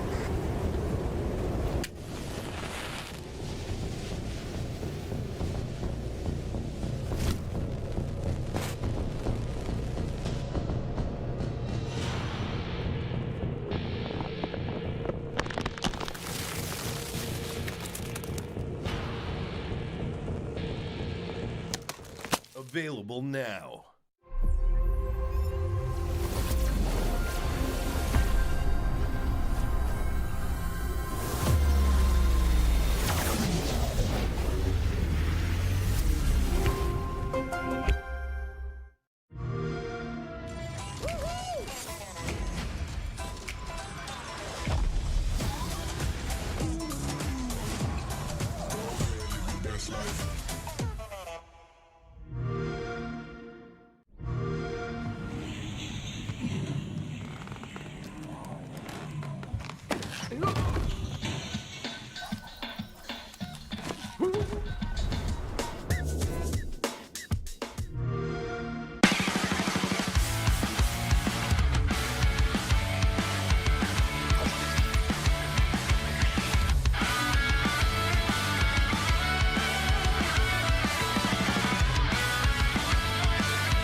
And welcome back, everybody, to SAL as we're flying over, absolutely not the Corinthians stadium here in Sao Paulo, but their rivals in the region. Beautiful Sao Paulo, which we've been to a few times here in Siege's esports history. And I gotta say, there won't be much history left to talk about this first map because, my God, Furia, they gave it their all, Gabe.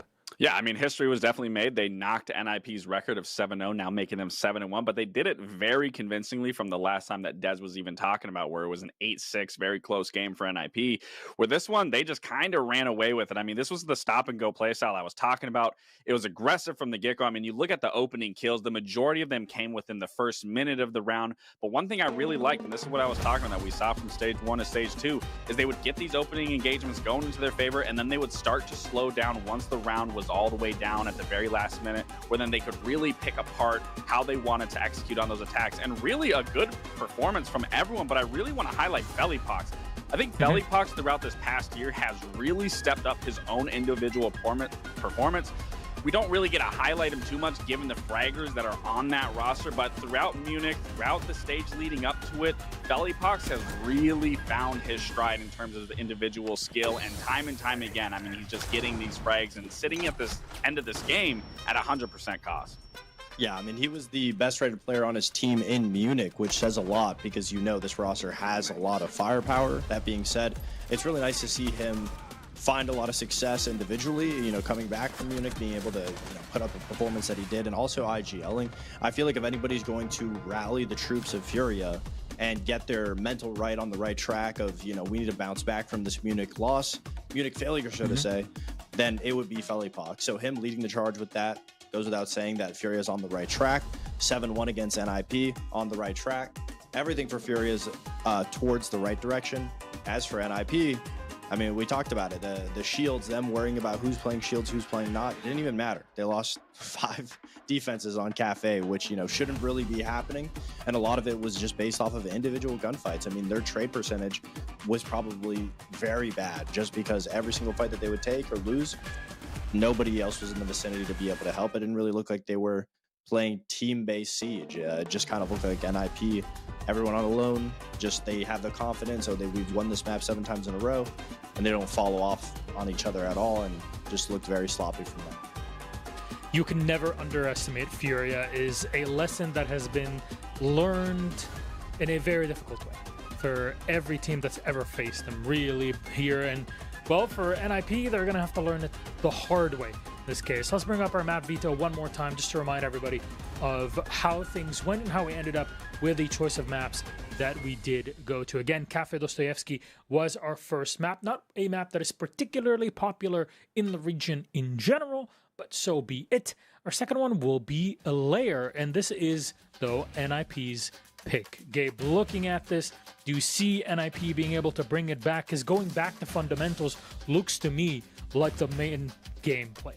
Yeah, definitely. I mean, it's their pick. They should feel comfort. I mean, they're 8-2. I mean, I don't want to focus on records here. It comes down to who your opponent, who you're playing against. And if you're on the other side is 6-1, especially after such a dominant performance. I mean, losing the way that you do in a 7-1 fashion, there's not really a lot to take from that. A lot clearly went wrong, so you know what you can fix, at least starting in Lair. But the big difference is you're starting on attack, and what we just saw on their attacking half really wasn't that strong. We need to see Fantasy be able to be that spearhead, open up these rounds and let Cons come through and actually dissect the site, dissect the round, how he wants to approach that late run execute. But again, it goes without saying, if they can't get that opening pick in their favor, which they couldn't on Kafe, who's to say they're going to do it here on Nighthaven? I mean, not Nighthaven Labs, but Lair. But it's very much in their favor. Like, again, it's a comfort pick for them. It's just a matter of fixing everything that happened on Kafe and transitioning it now here into Lair. Yeah, I don't know what's more comfortable than the 7-0 record that they had on Kafe, but yeah, the records don't matter here in this situation, and I do agree. It comes back to the basics. I want to see NIP just play together. If that means that we need to see Cons on the shield, we need to see NIP focused around having one spearhead, maybe Fantasy taking a back seat behind the shield, then I'm happy with it. Because right now, it just looks like a mismatch. Everyone's doing their own thing, so they need to rally up and just make sure that they're playing all under one ideology, playing off of each other, and just focusing on the trade. So yes, the basics will come into play. Unfortunately for NIP, I mean, if they play the exact same way, even if they play a little bit better, I still think Furia is going to be an impossible Goliath to be able to top right now, just because of how good they look. I wouldn't even say the last game was NIP playing bad. It was just Furia always having a response. Even the one attack round for NIP where they were about to win it, JV92 has a C4 in the last 2v2 in the last 0 seconds, the plant's going down. Just Furia always has a response for what's going on right now.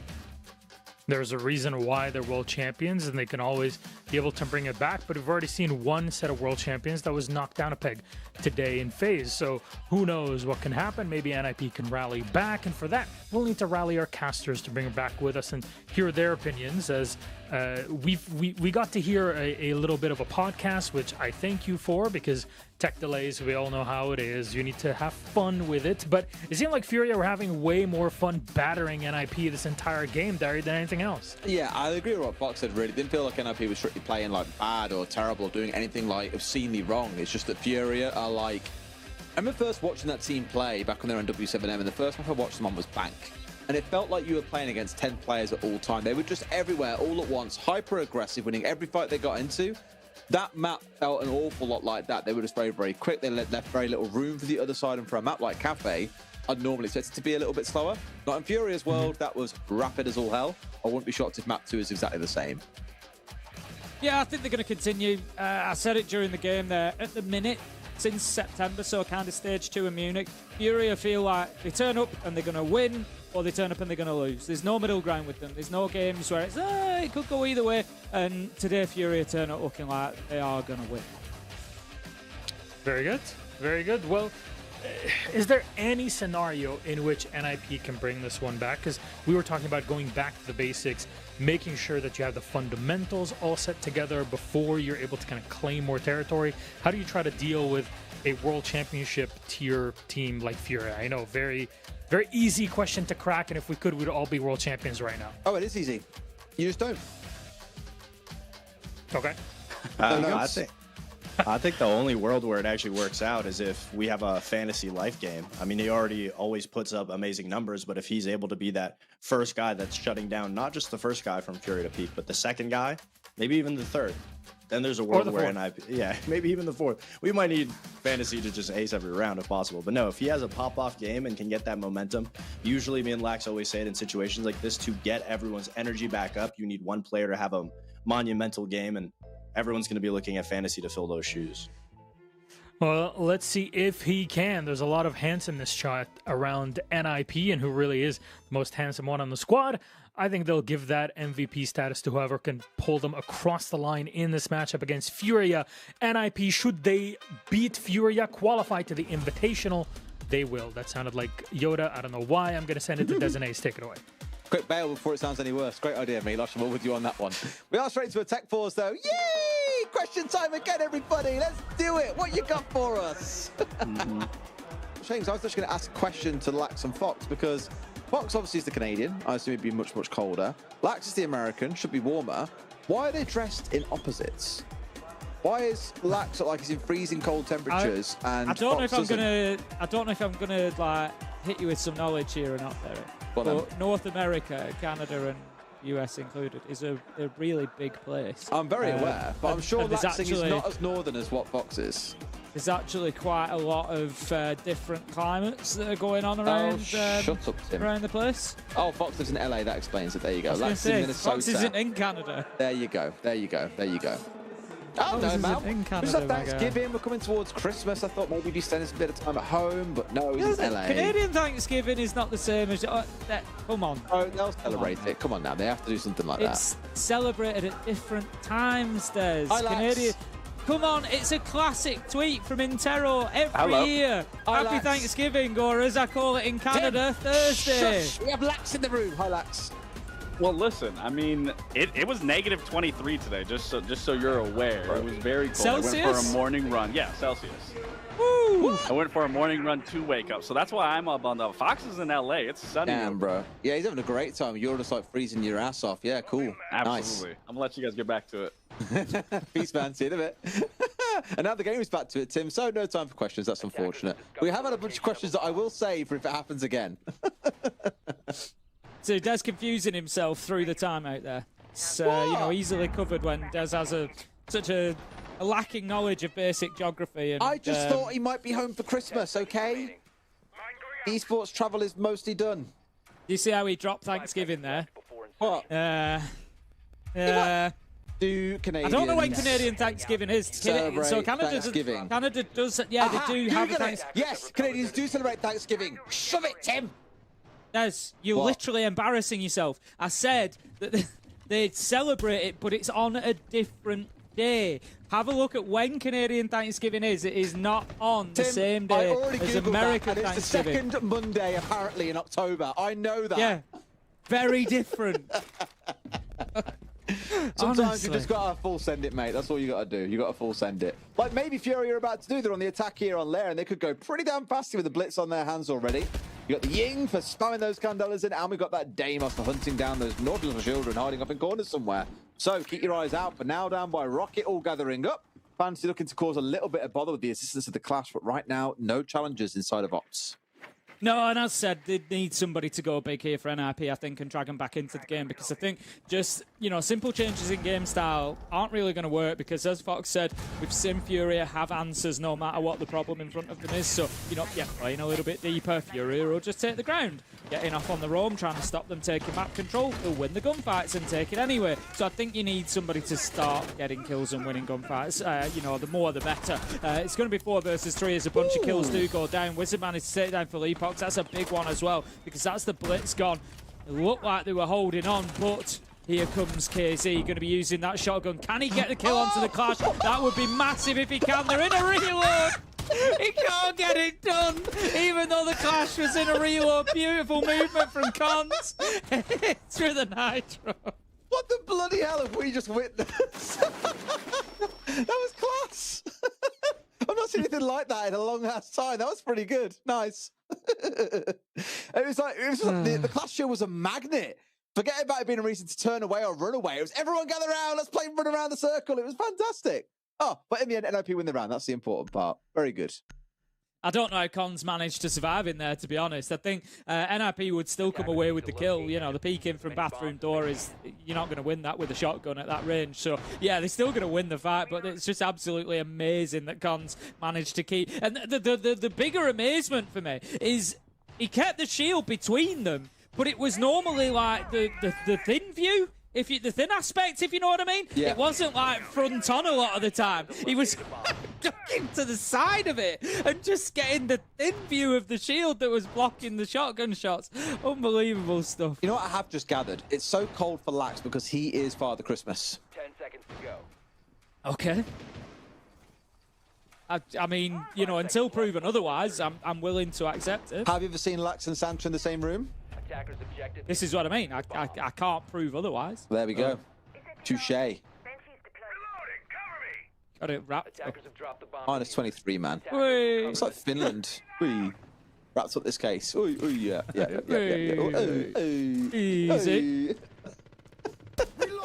I think we're heading towards delirium here. We're like 5-6 hours in now. Yeah, we're at that point. It's that point. We are strongly headed into delirium. We're also strongly heading into round 2. Let's go. NIP continue their defense.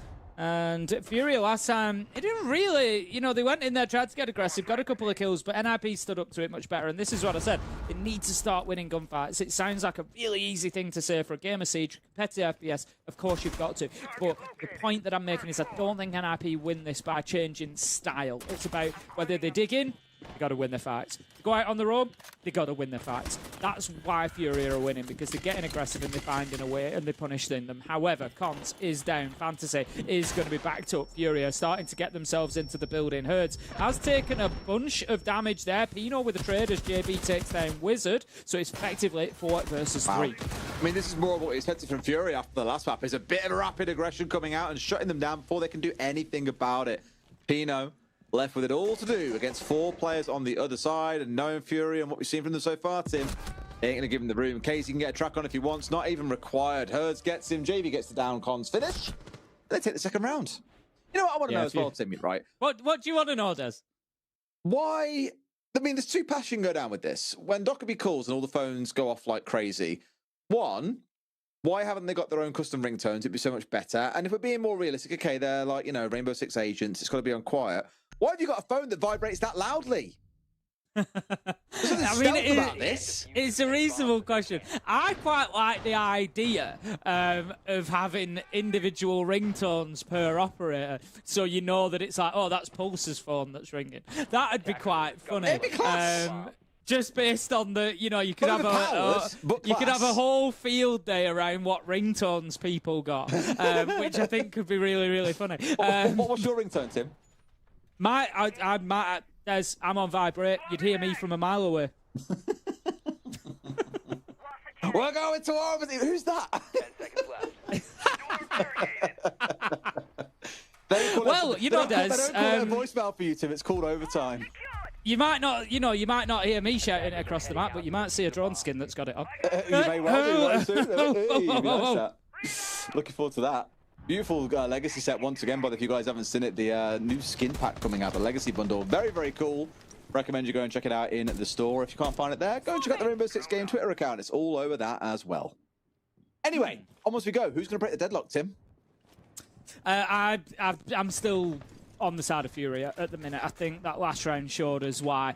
You know, NIP did well in the first round, but I think ultimately, you know, aggression and ferocity are going to win the day for Furia. They're going in there fully confident, well willing to take gunfights.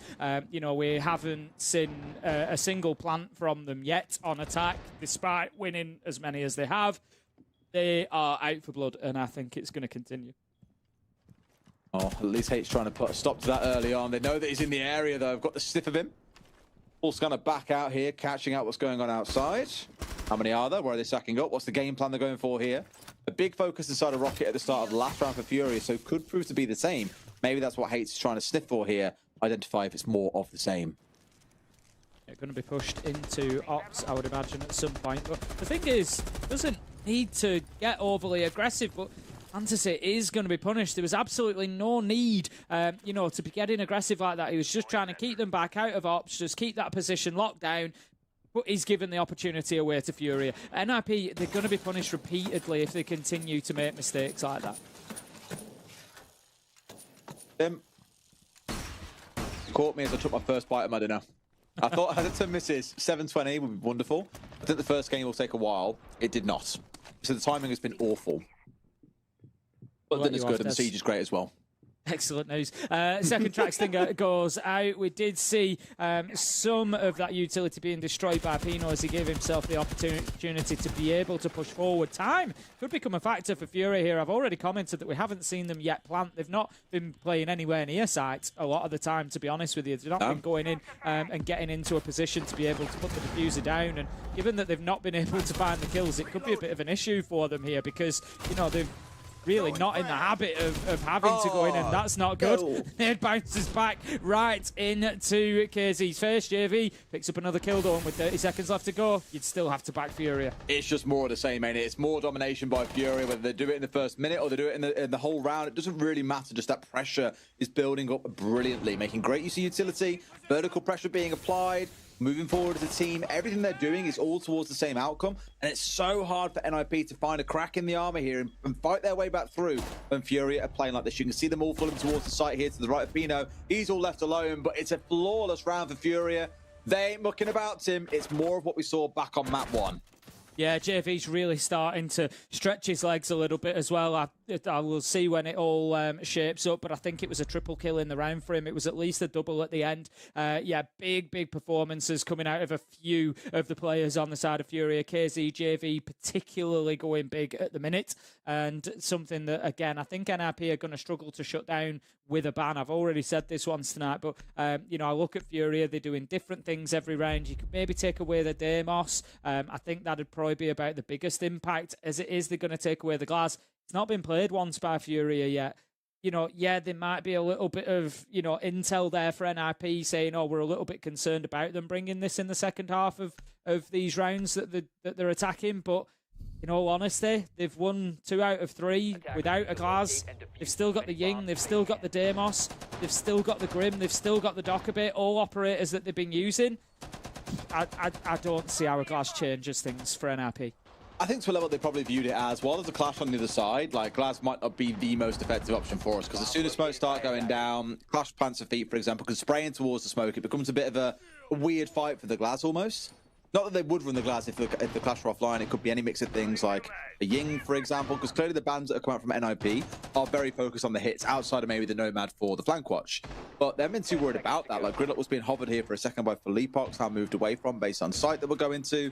It just takes away some of that massive like set piece execution power, I think, that maybe if they're a little bit worried about. But like you say, they haven't played it so far. Like, is that really a big thing to worry about this much?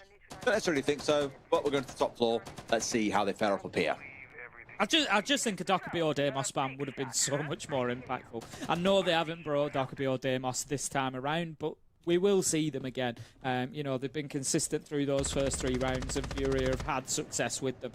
So, you know, I really do think it would have been more valuable. But anyway, Thermite is going to go in with the Exothermic, get that mask wall opened up. We can just see the defender dipping back away from it of NIP. And it was Cons who gets forced back onto that desk position. We see it so often.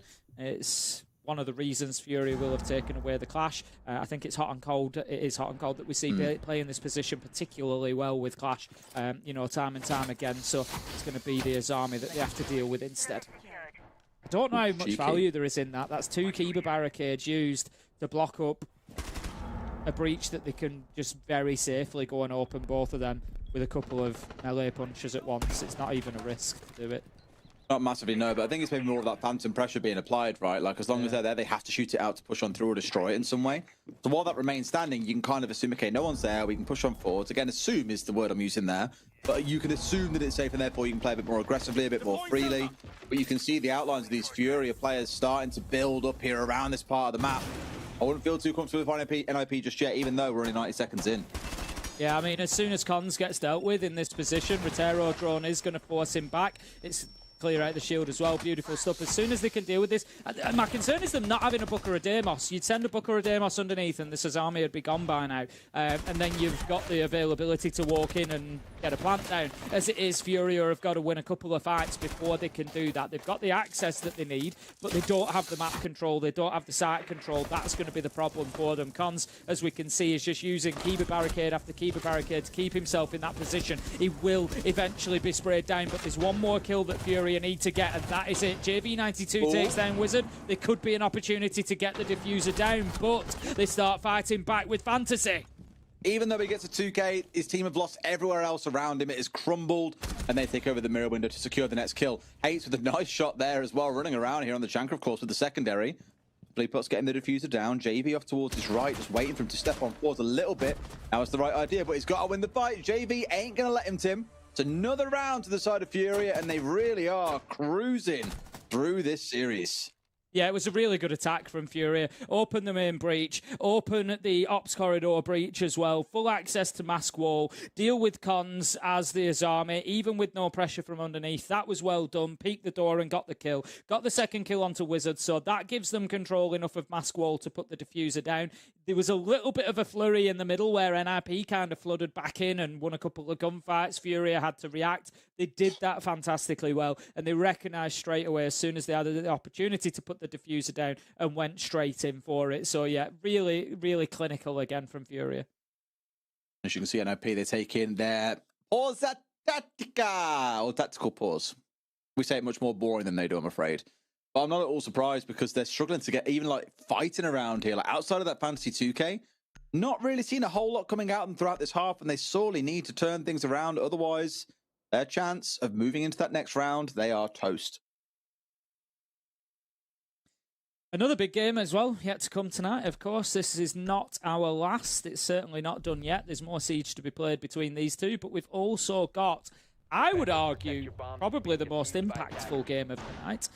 You know, of course, these are upper bracket games. The losers get another opportunity in that lower bracket gauntlet. And, you know, 2 out of 4 of the teams that we've seen are already qualified to SI. W7M and NIP still chasing, but W7M, I think, confirmed after that win earlier. NIP maybe left still chasing after this one. But the Liquid Loud game is particularly important because both of them are in a position where they need a really good run. I don't know exactly at what the threshold is where they need to get to, but they need a really good run to be able to get themselves, you know, into those SI positions. Not necessarily winning the whole tournament, but they certainly need to be getting enough points. So they start off against each other in the next best of 3. So one of them is going to be in a position that they can't qualify for SI if they lose. That's going to see them, you know, drop out of contention. And then the other one is going to have to go on this massive lower bracket run. So really fascinating game. I'm going to be watching that one as well when we've finished here.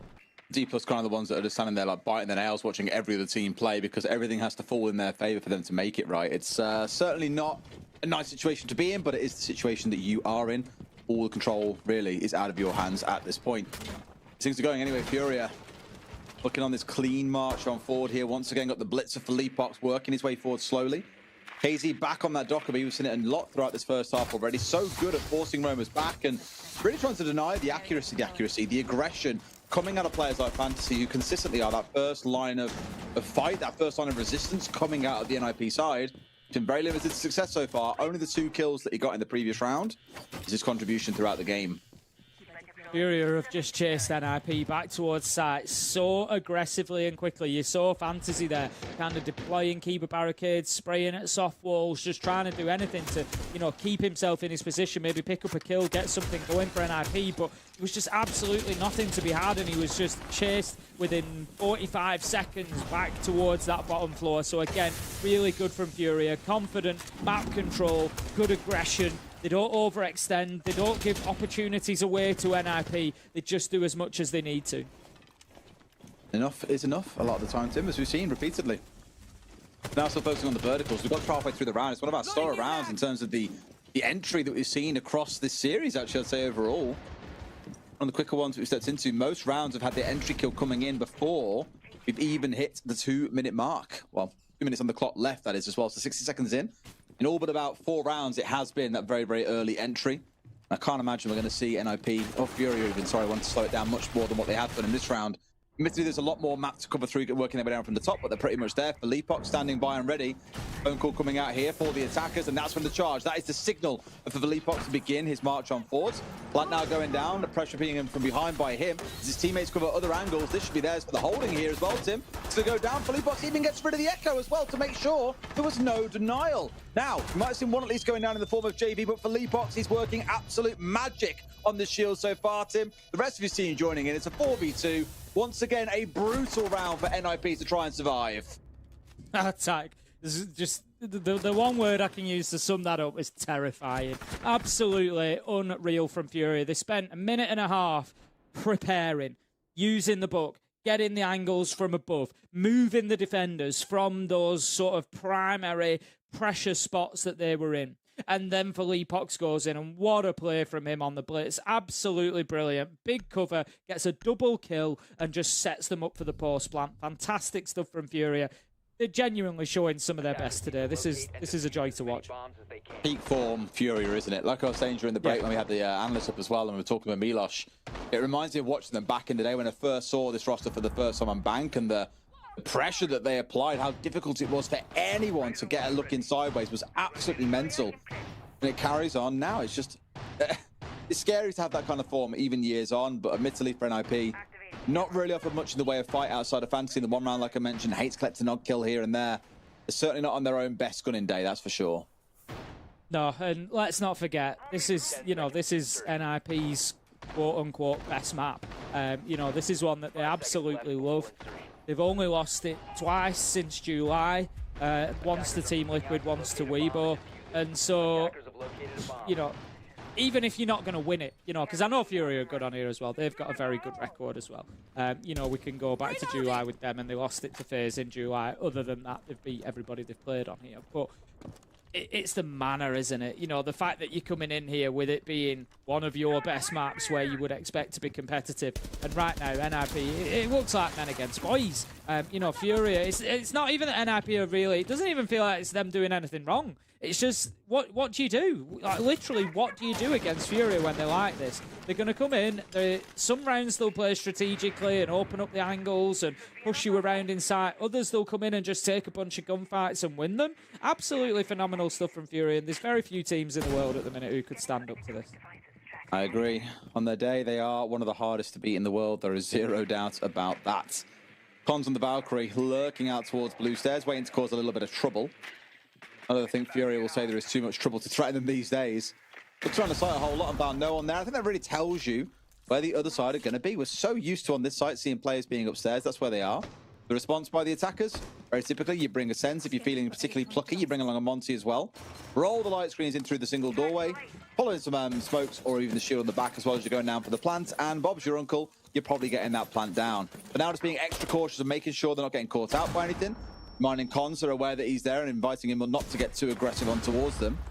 Should be there to the take-in. Philippok now watching this angle, and there he is. Valkyrie handily dealt with as they start getting the execute down, Tim. In forward, Herds picks up one onto Pino, plant is successful. The thing is, there's coming into this, I commented that Furia hadn't actually planted on the attack yet, and then all of a sudden they've now got two in a row. It just shows that they've got in their locker those different game styles, that ability to just switch gears and say, right, we've been playing aggressive, now we're going to play for sight, now we're going to play objective-based. It's effectively a 1 versus 2 here with a Monty on side. I think it's probably the right choice to bring Wizard back onto his feet. It's the best hope you've got against the shield. You've got about 8 seconds left to do this, though. With JB up above, it just doesn't happen. He gets himself a double to close it out. And as I say, Fury are just showing how many strings they've got to their bow. They can just decide on a dime, yep, we're going to get the plant down a few times. Now we're going to play objective. We're going to stop getting, the aggressive entry and gunfights at the beginning of the rounds. We're going to play this now strategically and still win. Yeah, and it's another map where they've gone 5-1 on their attacking side as well. So they've looked absolutely brilliant, but in 10 of the 12 overall, putting themselves in a massively comfortable position here, because just like back on Kafe, we're now going to see NIP have a mountain to climb, probably even bigger than a mountain, Tim. Like it's a lot. It's a hell of a lot is what I'll say. But let's see if they've got any kind of attacking nous themselves, if they've got their own strings on their own bow, or if instead it's a little bit old and broken and simply whimper away here as Furia would move on forward. Yeah, we're going to have Monty Glass, Cade, and Bandit will be the bans. Looking at, what opportunity is that going to give NIP? Obviously, I would expect them to be focusing around breaching. But again, this is something that we see quite often, Des. We'll see teams take away, I've commented on it a couple of times recently, they take away the Kaid and the Bandit, and then we see them not bring a hard breach. And you don't breach anything, and it's kind of like, what? So we've got the ace on side at the minute for Fantasy. So we'll see. We would expect Mask Wall to be opened up. We would expect Ops Wall to be being opened up. If that's where the push comes. If they come through the opposite side, you'd expect our 6 room maybe to be getting opened up. So let's see where that hard breach utility gets used. I want to see how much value are NRP taking from the bans that they've made. And that is by taking away that denial. So what is that getting them? Why have they done it? How are they using it? Rather than just, well, that's who we ban on this map. Make sure that they're taking advantage of it. Okay, game on NIP. It is now or never. There is only one way which you'll be heading, and that is down into the gauntlet. You'll have to fight your way all the way back through, still being with a chance of making it into SI. Of course, they have the quals they get to play in January as well, our last chance qualifiers. If you want to qualify on a more straight and narrow way and have a nice, pleasant Christmas, not having to worry about SI, this is the way to do it. So, cons onto the Deimos. Fantasy running around on the ace. You might look at that and think, well, that's weird. Why is Fantasy playing on a hard breacher? And the same reason that Doki used to a lot of the time is once your Selmas have been used, you are largely a free gun. You can go and be the entry or the second entry for your team at that point, if so desired. Begin with, really, they've got to try and crack Ops wide open. I've seen this one a million times, Tim. Team set up around here. Zami, especially a little bit of a nuisance. Strong arming your way through it definitely isn't the easiest thing to do. She can play in these kind of positions like she is now. Even putting down those keepers again and again, it can waste a hell of a lot of time if you're not careful. Cons needs to get underneath here. He's got the Deimos, get underneath. It's a destructible floor. And or Fantasy could just take the head off Herds, and that's going to do the same job. Yep, that does the job. So the ace gets the kill, and that's going to give a little bit of access now into Ops. But as we say that, the Ella is still going to be challenging onto that. So JV having a great game so far, 9-3. He's going to be the one now tasked with that Scorpion to and find a sting in his tail. Quite a bit of work around here with that remaining Kiba as well. Hate's obviously very, very concerned about dropping it down, his shield, trying to have a go at trying to get rid of the Kiba. So at that point, just holds his ground, lets them kind of see him, then finally back away. A couple of shots in his general direction, but not enough to put either of them under any real threat. Thing is though, Tim, it has taken half the round to get to this point. Admittedly, now that they've got control of Catwalk, they are basically already at, they've already got some questions here on the site itself. Furia has still got a whole load of smokes to play behind, for example, and of course, 4 very capable guns that they can point in at the opposition's direction. Yeah, absolutely. That NIP have got control of Ops now. They can start pushing towards site, but as you say, they're not really doing it with sort of too much urgency. Maybe just waiting for his opportunity. He can't keep getting away with this, Des. There was a Blackbeard there as well. Oh my god, and Casey's then taking his spot and got a third. Fancy at least tries to balance it out, but Casey carries on! A 2k apiece for them is enough, and making it a third for KZ. It felt like NIP had done all the hard work for a good 2 minutes, and then a couple of shotgun kills, each across 2 players, is enough to completely take the wind out of their sails. Yeah, I feel like NIP have just been beaten up a bit. In honesty, they've been ground down over the 2 maps. They played Kafe, they played Lair. They've barely had any opportunity to get into the game. And that's when things like that start happening. Yeah, we can be critical of that and say there's no way JV should get away with a jump out, with a Blackbeard there as well. And he shouldn't. That's the reality. They should be getting the kill onto him. But when you've been kept on the sidelines, as NIP have throughout these 2 games, when you've been you're beaten up, you're battered, you're bruised from all these rounds where Furia are just running over you, things like that are going to happen because you're not switched on, you're not locked in. It's just you're in a negative mindset, you're losing everything, nothing's working, and that is when things like that are going to happen. From the flip side for Furia, everything's kind of just being pulled off at the minute, isn't it? Yeah, shall I jump out of this window? Yeah, I'll give it a go. It's working today. Bang, bang, bang, 2 kills. And, it's tough for NIP. It really is. It sounds bad, and I'm not at all trying to say ill by NIP with this as well, but those small gaps they leave, like not being aware of that potentially being a thing or not having drones to catch it, those aren't the kind of mistakes that Fury were making back in the first half or in our previous map either. They were never really surprised. Once they got a man advantage, it was extremely difficult to take it away from them. And you're just seeing this small little thing be a difference between the 2 teams right now. Erds has already got a little bit of pressure coming his way, trying to be aggressive out towards spawn side, eventually scared away. Happy here that's reminding them, hey, I can challenge you at any time. Does not bother me in the slightest. And so NIP are going to have to pull back, get on the drones, be doubly sure as to exactly what it is they're stepping into. Yeah, I think, you know, the other thing that we've got to remember for NIP is NIP are on a big resurgence at the minute. You know, obviously, SI winners back in 2021. It's been a tough road since then. We've spoken about this countless times. They've really got themselves back into the international mix, it feels. You know, but they are also still on that journey. They, you know, have finished like 4th place regionally and things like, you know, they're not coming in and absolutely dominating SAL or anything like that. You know, they are up against one of the absolute top teams in the world. So, but I don't think NIP should take this too harshly. Furia can do this to absolutely anybody, and you know NIP will continue on the journey that they're on. Herds manages to level things up with a kill onto Fantasy after they lost JV along the way. Wizard will pick up the trade there, so that leaves us 4 versus 3. NIP might be able to just fight their way back in with a round here. At least they've got the man advantage, right? They've got a phone call on side, which is now coming out too, but they've got to move off the back of this information, Tim. You get another one coming up in a few seconds' time, so fair enough. But what do you gain for making this phone call? You can see it there. A couple of players on the side of Furia are forced further back. That moves your front line, your established front line up just a little bit further as well. Back on the drones, figure out what's changed, call and go again. Heartbeat sensor active. You can hear that call is active at the minute. The Pulse of KZ has been able to stop it, and it will now wear off. So it's going to be that for the Dokkaebi calls. 1 minute left to go. And right now, Furia are fairly happy. They're fairly happy to sit inside, but that's because NIP aren't pushing.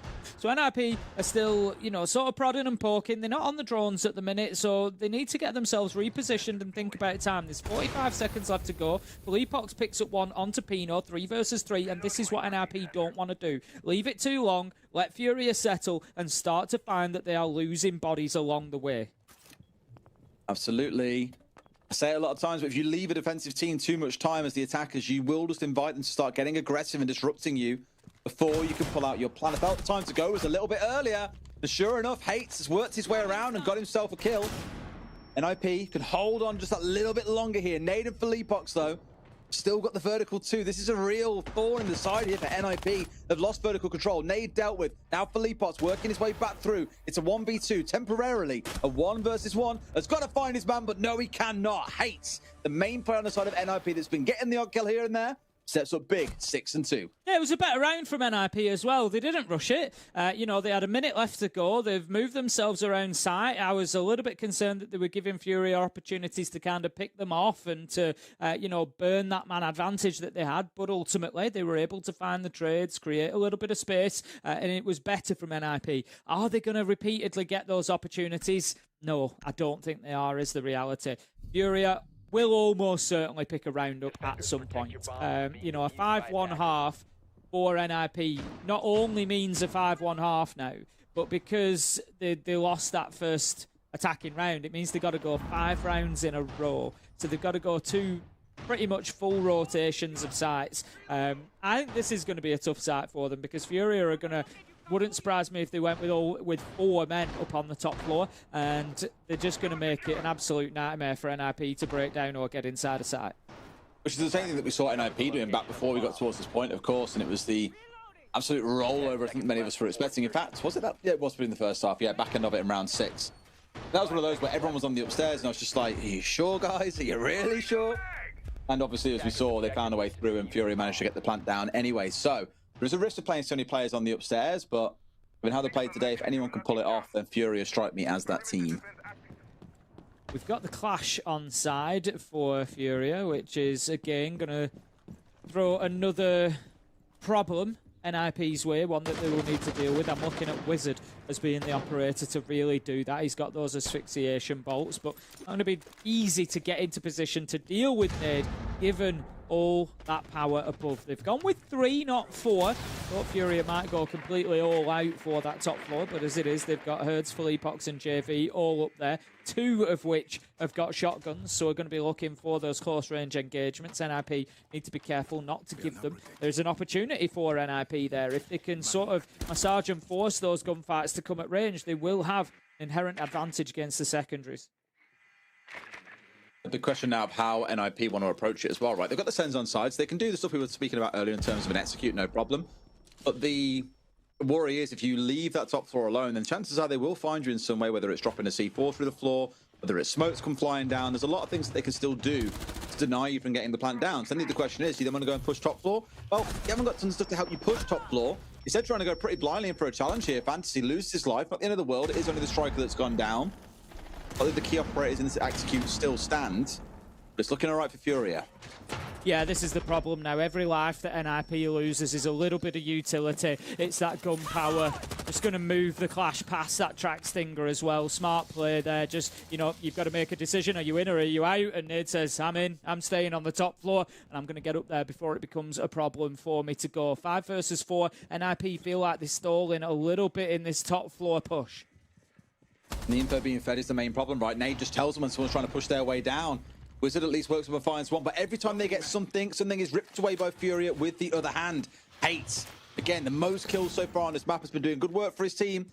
Has fallen down. Light screen's being rolled on through. I think more as a bait than anything, but they are their last ones. Con steps up, gets rid of hers. That's not bad at all. 3v3, and very little utility to work with though, Tim. That's my biggest worry. All you've really got to play behind here is going to be those smokes, but look what's on the other side. JV on the Warden. Furia's problem at the minute is they're allowing too much access to green stairs. They're not trying to get on the flank. They're not trying to do anything to stop them, really. They do prevent the diffuser going down, but they've so much freedom down here at bottom green of NIP, and we've seen the clash of Nade up at the top of stairs. He keeps sort of poking his head forward, but Furia are putting all their eggs in the basket of vertical denial, realistically. Nade has dropped down on the clash to be able to feed a bit of intel back to his team. 10 seconds left to go. It's now or never for NIP, but they should have the space. Where are they going to plant though? Oh, well, JV's gone. That was the key one. I said about the smokes earlier on being the main issue for them, but now they can see it. Wizard's been taken down. It is a trade. Con's back on it. It's essentially Nade versus Pino. And look, yet again, Tim, it doesn't matter what's going on. They always manage to find a kill when that diffuser is going down and see the round out. Furia very handily winning 14 rounds to 2 over NIP and moving forward in this bracket. Yeah, Nade in one of those rare situations where he's able to win a 1v3 by only getting 1 kill. All you ever need to focus on is the planter. Nade knows that and closes it out. NIP, it felt like, had an opportunity in that last round, but they still couldn't find the space because, as you say, today, Furia have always had the answer. They did, and we spoke about the disparity here as well. You know, FaZe having the kind of game that they did. You've just seen Furia pull out what is can only really be described as a performance of champions as well. I struggle to see how many teams will be able to stop them playing at this level. Very curious to see who can. And of course, we'll find out as we move on further through the games, but solid performance. NIP really got to pick themselves up here if they want to be able to progress through that lower gauntlet. Yeah, they're going to be, you know, in that as the worst loser, as it were, because they've lost in 2 maps. FaZe, of course, going on to all 3, so they'll be there as the best loser. But, you know, what a chain of games that you're going to have. If whoever wins in Liquid versus Loud, it's going to be NIP and then FaZe. So. Well, 2 very different best of 3s that we've had so far today. 2 very different games at that as well, but very entertaining. Do not take that away from them at all. For now, I'm going to cut over towards the desk, and they'll break down that series for you in a little bit. Thank you very much, gentlemen, and I guess there's no 2 ways around it here. It was utter domination, again, by the most experienced squad in this game. It's Furia that dominate NIP, and unfortunately, this means that NIP's chances of making it to the Invitational will have to rely on the open qualifiers, which makes things quite complicated, but there's some things to work with from here. We saw them in Munich. We hopefully will be seeing them in Paris. But regardless, it's Furia that advance, and it's not really something that surprises any one of us here, Gabe or Mr. Fox. No, not by any means. I mean, Furia came into this clearly No. with I the mean, game in plan. my opinion, when it comes to the way that Furia was playing, it just really looked like perfection. I mean, the way that they were just bouncing off of each other, the trade game, their entry game. Strategically, it looked like, I think A said it, you know, just they show up and it's a day where they just look like they're going to win everything. And I fear it doesn't look like it's going to be slowing down. Unfortunately, for NIP, that they had to be in their way, and now they have to go to the lower bracket for a chance to get something happening towards SI. But I don't even think there was really, you know, yes, did NIP play bad? Yes, could they have played better? But at the end of the day, in my opinion, Furia just came with play. They looked amazing off of their teamwork. So I can't even fault NIP for the outcome. It's just something that they got to look at specifics on how they can improve individually and then focus on the lower bracket tomorrow. I mean, I will say, as much as, I don't want to just discredit Furia's style of play today, and they clearly came in very prepared at 7-1, 7-2. I mean, it goes to show the prep was there, the execution was there. But for the side of NIP, it certainly wasn't what we saw throughout the stage. It wasn't what we saw through Munich. It didn't seem like there was a lot of problem solving, and this was something that hindered them back in stage 1 is, they could get off to a good start, they could find their stride, but the second someone threw a wrench in their setup, they didn't really know how to figure out the solutions to get there. I mean, we even saw in that, round 7 where JB92 was able to jump outside that window, get a 2-piece, and somehow, make that into a round-winning situation where that should have been traded immediately. I mean, again, I don't want to discredit on the side of Furia's play, but I think NIP just did not come today as prepared as we typically have seen them before, which it happens. It's part of the game. It's just a matter they fall into a low end of the bracket. They can easily come back. And it is possible. In that lower bracket, they'll of course have a tough set of opponents to go through regardless. This is the top 6. Again, also no matter how you cut it, it's going to be a lot to work with. However, gentlemen, we have an interview ready to go. The one and only Felipox is joining us live from Sao Paulo. Let's bring him on. Hello, Feli. How you doing? Congrats on the win. Hello, guys. Thank you. It's good to see you. Now, I want to ask you, in between kind of the Munich Major and now, what has Furia been up to in preparation for these regional finals? To be honest, we focused on getting a little bit of rest after the Munich Major. This tournament, of course, we want to win. It's a pretty important tournament, but it's not as important as of the guys that are not qualified for the Invitational, like NIP, like W7M. So we focus on getting a little bit of rest and then coming back stronger for the 6th Invitational. Right, nice. Well, I mean, it looks like you guys got the rest so far. I mean, a little bit of a cakewalk today. But specifically, I just want to talk about you individually. I mean, you're kicking off the first game day, having an amazing series for an IGL. Maybe you can talk to us about things that you've been improving on specifically to have better individual performance, and also how difficult it is to not only get a lot of kills, but also IGL your team. Yeah, after the South America League Stage 1, that I went too poorly in that stage. Like I was minus 20, I think. Then I started to focus a lot individually, like playing FPLs, playing a lot of rankeds I couldn't play because of cheaters, but I was playing a lot of the game to improve individually. And you asked about being an IGL and focus on the individual. It's really hard, but my team allows me to focus a little bit in the individual because they communicate really well. Like we got Nate, that's our hard support. Every time that we want to plant, he always calls a plant. So it's not like I'm the IGL that have to say everything, So that helps me a lot to focus on my individual sometimes. Well, Felipox, you're the MVP always from my side, but you're also the MVP in this game, going 16-6. I kind of want to talk about, I don't know if you briefly heard, I was mentioning this matchup.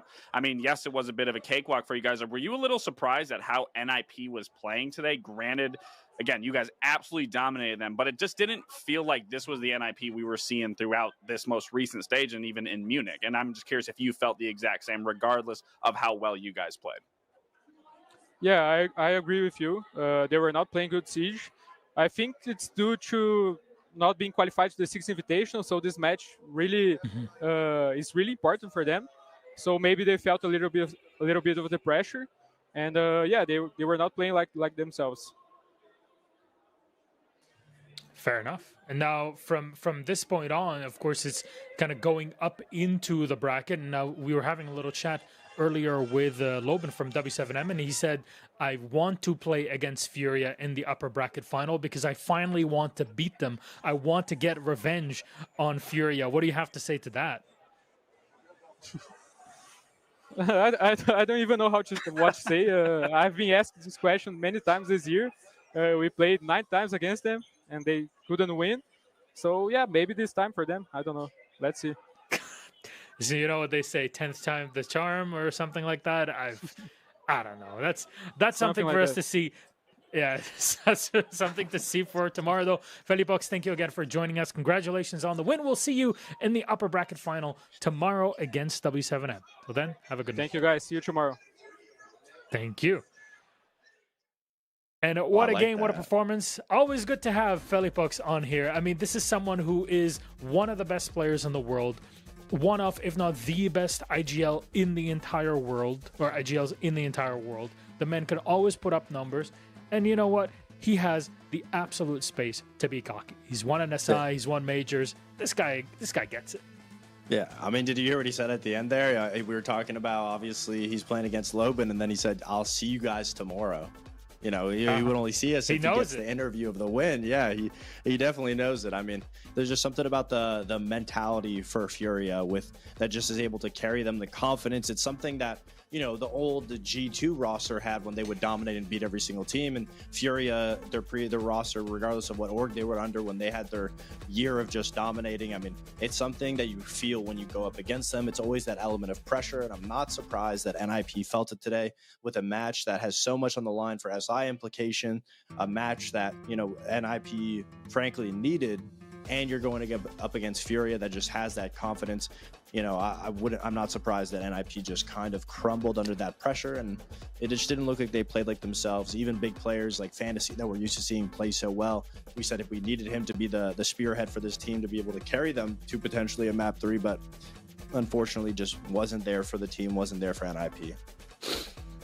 And again, that's really the unfortunate bit, is because we were praising this NIP time and time again throughout this stage from one to the next, and to see them just start to stumble backwards than the big strides they were taking forward, it is unfortunate. But like I said, they aren't done yet. They do drop a little lower in the qualifier where they wouldn't want to find themselves, but we've seen many, many times where a team comes up from that lower bracket and secures themselves, whether it's a grand final, whether it's an entire tournament, whether it's just to push themselves one step closer. So they aren't done just yet, but a lot has to change if you're going to come into today's match with a 7-1 and a 7-2 loss. Absolutely. And being in the top 2 is really what you want to be in if you have not yet qualified to the Invitational. So there's always a chance. It just means that has been pushed forward for now. And, well, trying to get all of those SI points. In the meantime, though, because Furia has won and FaZe had won the original, FaZe had lost the original matchup against W7M, it means that D+ confirm SI, according to our statsman Sprabuni, at least up to this moment. We'll get more on that tomorrow and come Sunday once we confirm all of the teams. And of course, things might change depending on NAL also next week and EML through this weekend. There's a lot of interconnectivity between all of these regions right now with the SI standings. But gentlemen, this is it. We got Furia. They won. They made it happen. Cool. Very unexpected, as everybody would have guessed at this point in time. But this does mean that we're down to only one singular game for the day. It actually went by way faster than I thought it would be. We're like 5 hours into the show. That's sick. Don't worry, Team Liquid are going to definitely push us into it, and that means that we have to take a little break because Team Liquid are facing off against Loud. Doesn't Ace have gone away? We'll get our own fluke and demo and reveal them to you later on in this evening. Actually, speaking of which, they're just starting to join our Discord. Lax Fox, let's take a quick break with everybody at home, and then when we get back, it's time for the action of Liquid Loud.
Available now.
Keep an eye out for contact.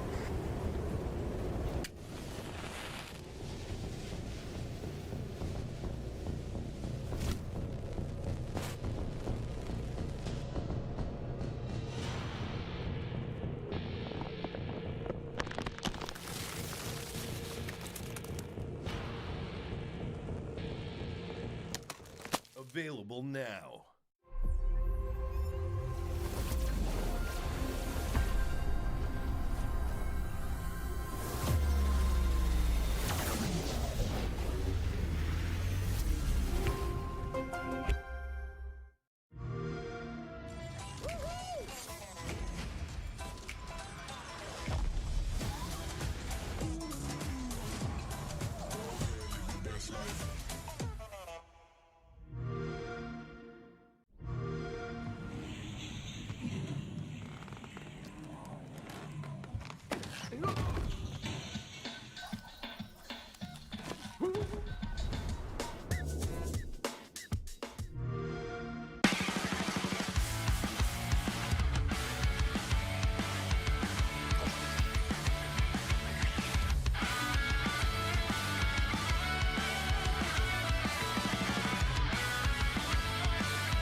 with contact.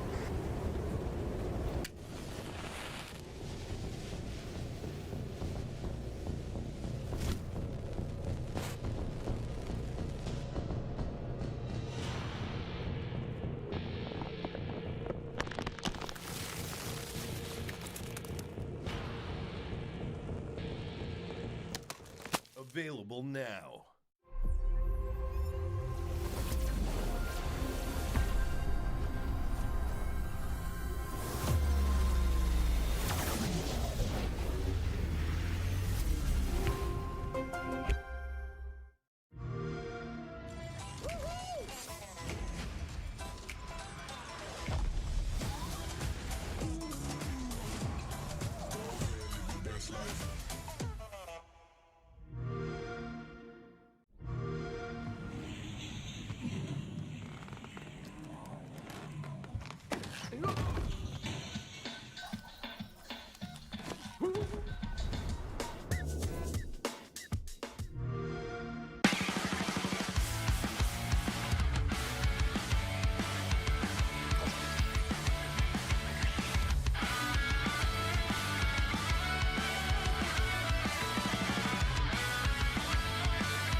Keep an eye out for contact.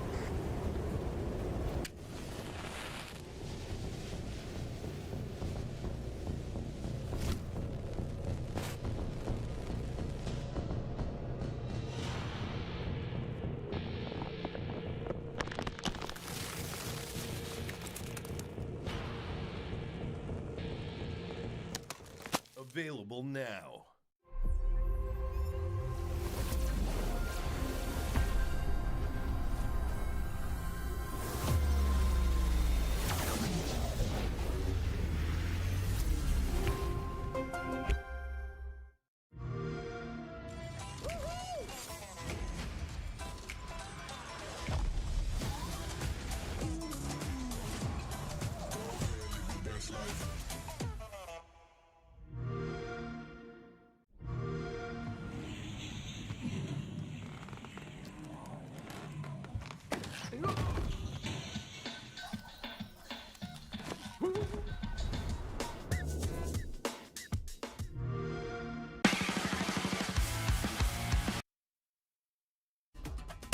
Back, friends, to SAL. We're live from Kafe Berafuera, and we continue on with the action. Our first two games are done and dusted, and we still have some more to get through today. And of course, it's only the one game still left for the day, which combines Team Liquid and Loud. Laxing Fox, it's good to have you on here again. I know we weren't chatting at all in the meantime, and the conversation has to be around what happens with the two squads. It is, for lack of a better term, a big choker versus big choker in the lower bracket against one another to kick things off. Let's start with Team Liquid and see what they have to offer us here, because we kind of missed them in Munich. We kind of missed them at events for quite a while now, gents. Yeah, I mean, we have been missing them, and honestly, I don't think we've been missing much, though, to be honest. With how both teams have been playing, I mean, Loud, you know, at the start of the year, but last year felt like there was remnants of a team that was almost like a younger W7M starting out and trying to make names for themselves. But unfortunately, you know, this whole year's been very quiet. As for Liquid, I'm kind of past the Liquid run. I think the best decision that team's made is Paula leaving. So unfortunately, you know, I don't expect it to be getting any better. That being said, they always have days where they look pretty good. So if it comes down to a choker versus choker game, Liquid might look really good up until they get to match point, and then who knows?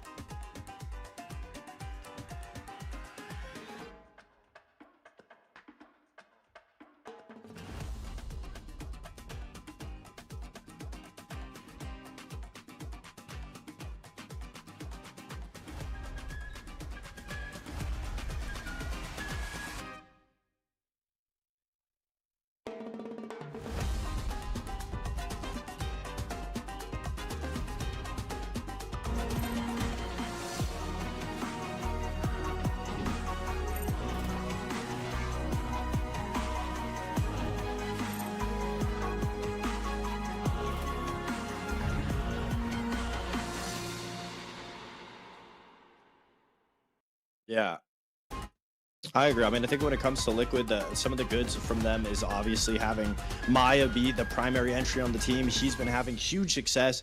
Diaz Lucas has been having an amazing success as well now that he's been able to find a little bit more comfortability in this team. But I agree with you, Lax. Lenda on the shields is something that's been holding him back to go -33 in the SAL last stage. It's a position where you have two amazing players on the team putting up amazing performances. You just need to do your job. You don't need to underperform. You don't need to overperform. Just do your job. And Lenda's in the role to just do his job. So if we can just take him off the shield so that he can do his job as best as possible, that's all he needs to do. And, you know, when it comes to the rest of Liquid, I mean, Nesk's just one of those players that is trying to find his new footing, not being on the entry. It's still going to take some time to adjust him, but he hasn't been doing bad. But I think the two big takeaways is Maya and Diaz. Specifically Maya. Maya could pop off, win you a series, and, you know, if he doesn't win you the series, he's still doing good. There's never been a day where Maya has underperformed.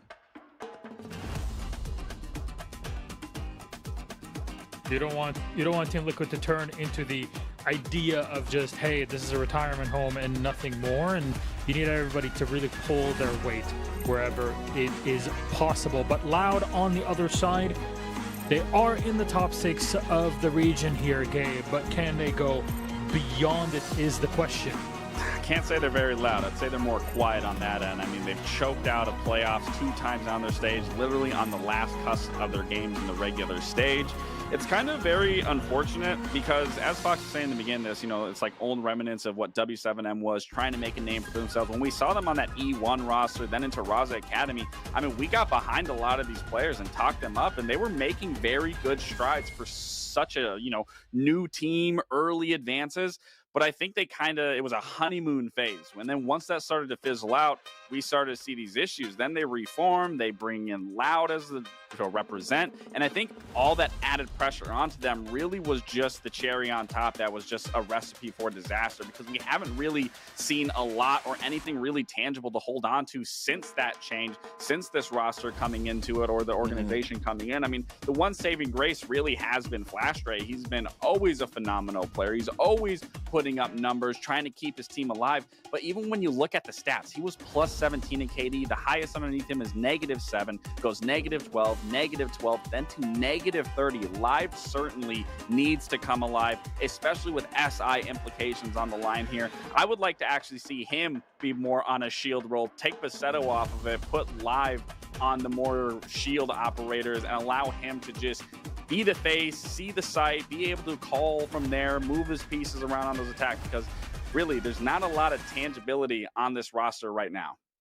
No, there's not a lot of life in Live's gameplay right now. It's so pivotal because he's on a role that needs to be impactful in getting those kills. He is the second, if sometimes the first. He's on the role that is the flex entry, essentially. A lot of teams run these bucks, these sledges, these strikers to run the utility, but also be that spearhead entry. When you look at the rest of the team, mostly shield players, mostly supportive players. So if Live's going -30 and still we're making it in the building, we're still finding success, I don't think it's a matter of what operators should be on. I agree with you completely, Lax. It's a situation of maybe we take him off the entry, put him on a supportive role, let a player like Flastry or a player like Perez that we know has had such a good year up until stage 2 have a little bit more flexibility and see what they can shake up, what they can bring to the rest of Loud, because right now it's not enough. It's not enough, and it's not just on Live shoulders, but it's still something that needs to be noted and something that you're going to see as they get into this game against Liquid is if Live can be the spearhead of the team, great. I don't imagine Loud will struggle at all, but if he can, it's going to be the same story, and that's why these two teams are choker versus choker right now, and that's the name of the game. And really, if you want to zoom in beyond the choking here for just a second, go a bit more maxi on it, both of the teams need to be in the top 3 to have a shot at the Invitational and more likely to be in the top 2. So would this weekend be kind of the miracle run for either Liquid or Loud? In that case, maybe we would see them at the Invitational. Otherwise, there have been too many downs in between the ups for the two squads for them throughout the year, both stage 1 and 2. Of course, missing out on the one event this year that actually does give you invitational points, like you saw M80 basically cashed out. They basically cleaned up the whole crew of SI points and didn't leave much but scraps for everybody else. Well, in this case, you're not really getting much out of it either. You're barely scraping into the top 6. That does not get too much. So in terms of SI viability, Miracle Run is the only way that either one of these two teams can make it happen. And speaking of which, let's have a look at our maps in general for this series. Again, best of 3, our third one of this evening. And I'm wondering which map we will go to first between these two squads of Liquid and Loud. If we're able to bring it up, there it is, Skamap. And what do we get? Bank, Chalet Club, or Sky are out. Lair is our first one, Gabe. Yeah, I was going to say, you know, they did just recently play in the Copa Americana where Liquid would lose 2-0 to Loud, and seeing Skyscraper and Bank removed on the side of Liquid makes perfect sense. They don't even want to try it, and that kind of leaves it unfortunate for Loud is that you played those so early on where maybe you pulled them out here where there's a lot more implications. But for Lair, this is a very good map for Liquid. It's one of their better maps, not that they have a very diverse map pool to say the least, but they are going to find comfort in this home. 4-1 record on it. We're Loud on the other end, 0-2. And again, you already talked about all the issues that Loud has. Their fundamentals clearly aren't there. It's been on one player's back. We need to see a shift change in terms of their attack, and that's where we're really going to see that showcase on a map like Lair. But Border is very interesting because this is Loud's permaban. So to be able to allow this to go through just makes me then question, okay, you've gone through this entire stage, this off season of not making Munich to really refine your map pool, to bring something to life here, because I don't believe if you lose this first map on Lair, you're really taking the gamble by going to your permaban and hoping that all your game day reps, you know, that you don't have are somehow going to transition into through scrim days. And as me and Fox know, game day reps are far more important when you're trying to bring a new map into your pool. Yeah, I mean, it does speak that Loud has been working on this map in the off time, and hopefully they have some things to show on it. And when you look at the team of Liquid and the way that they're comprised of a team, I mean, it is a good matchup. It's not necessarily one of Liquid's decent maps either, but it is interesting to me because this may be the first time that we get to see Loud, this version of Loud, a lot more aggressive, because Border isn't a very aggressive map. But when we look at the team of Loud, it really paints a picture of having 3-4 players that are a little bit more passive, a little bit more supportive, always on utility-based ops. Maybe Border will finally be the opportunity to let them all off the leash, and we can really see what Loud has the potential of bringing to the rest of this bracket, to hopefully SI if they make it there. So I would love to see if we can get an aggressive version of Loud out on map 2. When it comes to map 1, I mean, yeah, it's going to be the same type of, you know, back and forth between these two teams. I'm hoping for a consistency at least out of one of them, and that's the takeaway. Well, let's see what we get out of it. But first, let's bring up our friends on the casting desk, because of course, Des and Ace have walked away, and we get Fluke and Demo to join us for the rest of the evening on Liquid and Loud. My friends, how are we doing? It's been so long. Look at these beautiful faces. Good. Thank you for the compliments. Really tastes my ego. Excited. Happy to be here to see what is such a sort of fraught region, see the history of these two teams, and see which one of the two of them can go in, really, because as you sort of all put it before on the desk, they haven't had the best luck when they need to keep going. Usually that's when things fall apart. I mean, I watched the film last night. It's called Midway. I feel as though we're probably jumping back into that, where we're dealing with pretty mid teams, I think it's safe to say, throughout the course of the year. I think Liquid and Loud have had their issues. They have. And somebody needs to change. I think they need to come out here today. We need to see different playstyles, especially for Loud. I think Loud have definitely had the short end of the stick. They've had a full year as, you know, the Loud coming in at Reload. Have they really been able to achieve what we expect from a partner team? I'd say probably not. So I think this is a good chance for them to step up. It's a lot of pressure on really both of these squads because, well, of course, they represent two massive organizations in their own right. It's a lot of pressure to be put on you. But then again, that's just the nature of competition. If you're not ready for it, that's a question to be had, a much larger conversation to be had outside. However, in this moment between the two, there is the potential of miracle run, and if anything, it does start with the two playing against one another, a chance to knock out somebody that has to go through that same road as you do, and at least get that warm up into it. So, Gabe, I'm really wondering how this will go in that way, because we can't start thinking, oh, they're going to be playing Furia. Well, they're not even there yet. They got to play one another. Yeah, again, it goes back to mentality. I mean, when you're in a situation where you're a series of unfortunate events, haven't had a good stage, haven't had a good showing, the important thing is momentum here. It's about having a very convincing round to get everyone behind the same ideology, to have that confidence be instilled round after round, to really showcase we are the better team, we are the better players, we are the better individuals. And it's really going to start out, personally, this first half, who really is going to, hit the ground running, who's really going to bring the fight to the other team to really instill that sort of hope and that pride and that confidence. And I think realistically, that's more on Liquid's shoulders. They're far more experienced in terms of being able to be in situations like this. But again, they did just recently play, so they do have a little bit of a chip on their shoulder of already going up against Loud that did just recently beat them in 2-0. Sure, and maybe it wasn't an A or S tier event, but it still has, confidence, pridefulness to be involved with it. So I think this is more on Liquid to really start out and come out the gate running. And just an update for everybody, our game is slightly delayed. Of course, it's all happening on LAN, so there's some things that are definitely out of our hands as we just get to witness the crowd and all of the energy that goes with it in Brazil. As you see, our teams are walking onto the stage right now in the arena. The fans are pretty much roaring there. This is the trophy that they'll be collecting should either one of these two teams make it to the final. And I want to see a bit more smiling on these two, because there you go. We're getting a bit of it on Team Liquid. It was very, very much a different story for the first four squads that we saw on here. There's a lot more excitement, a lot more energy.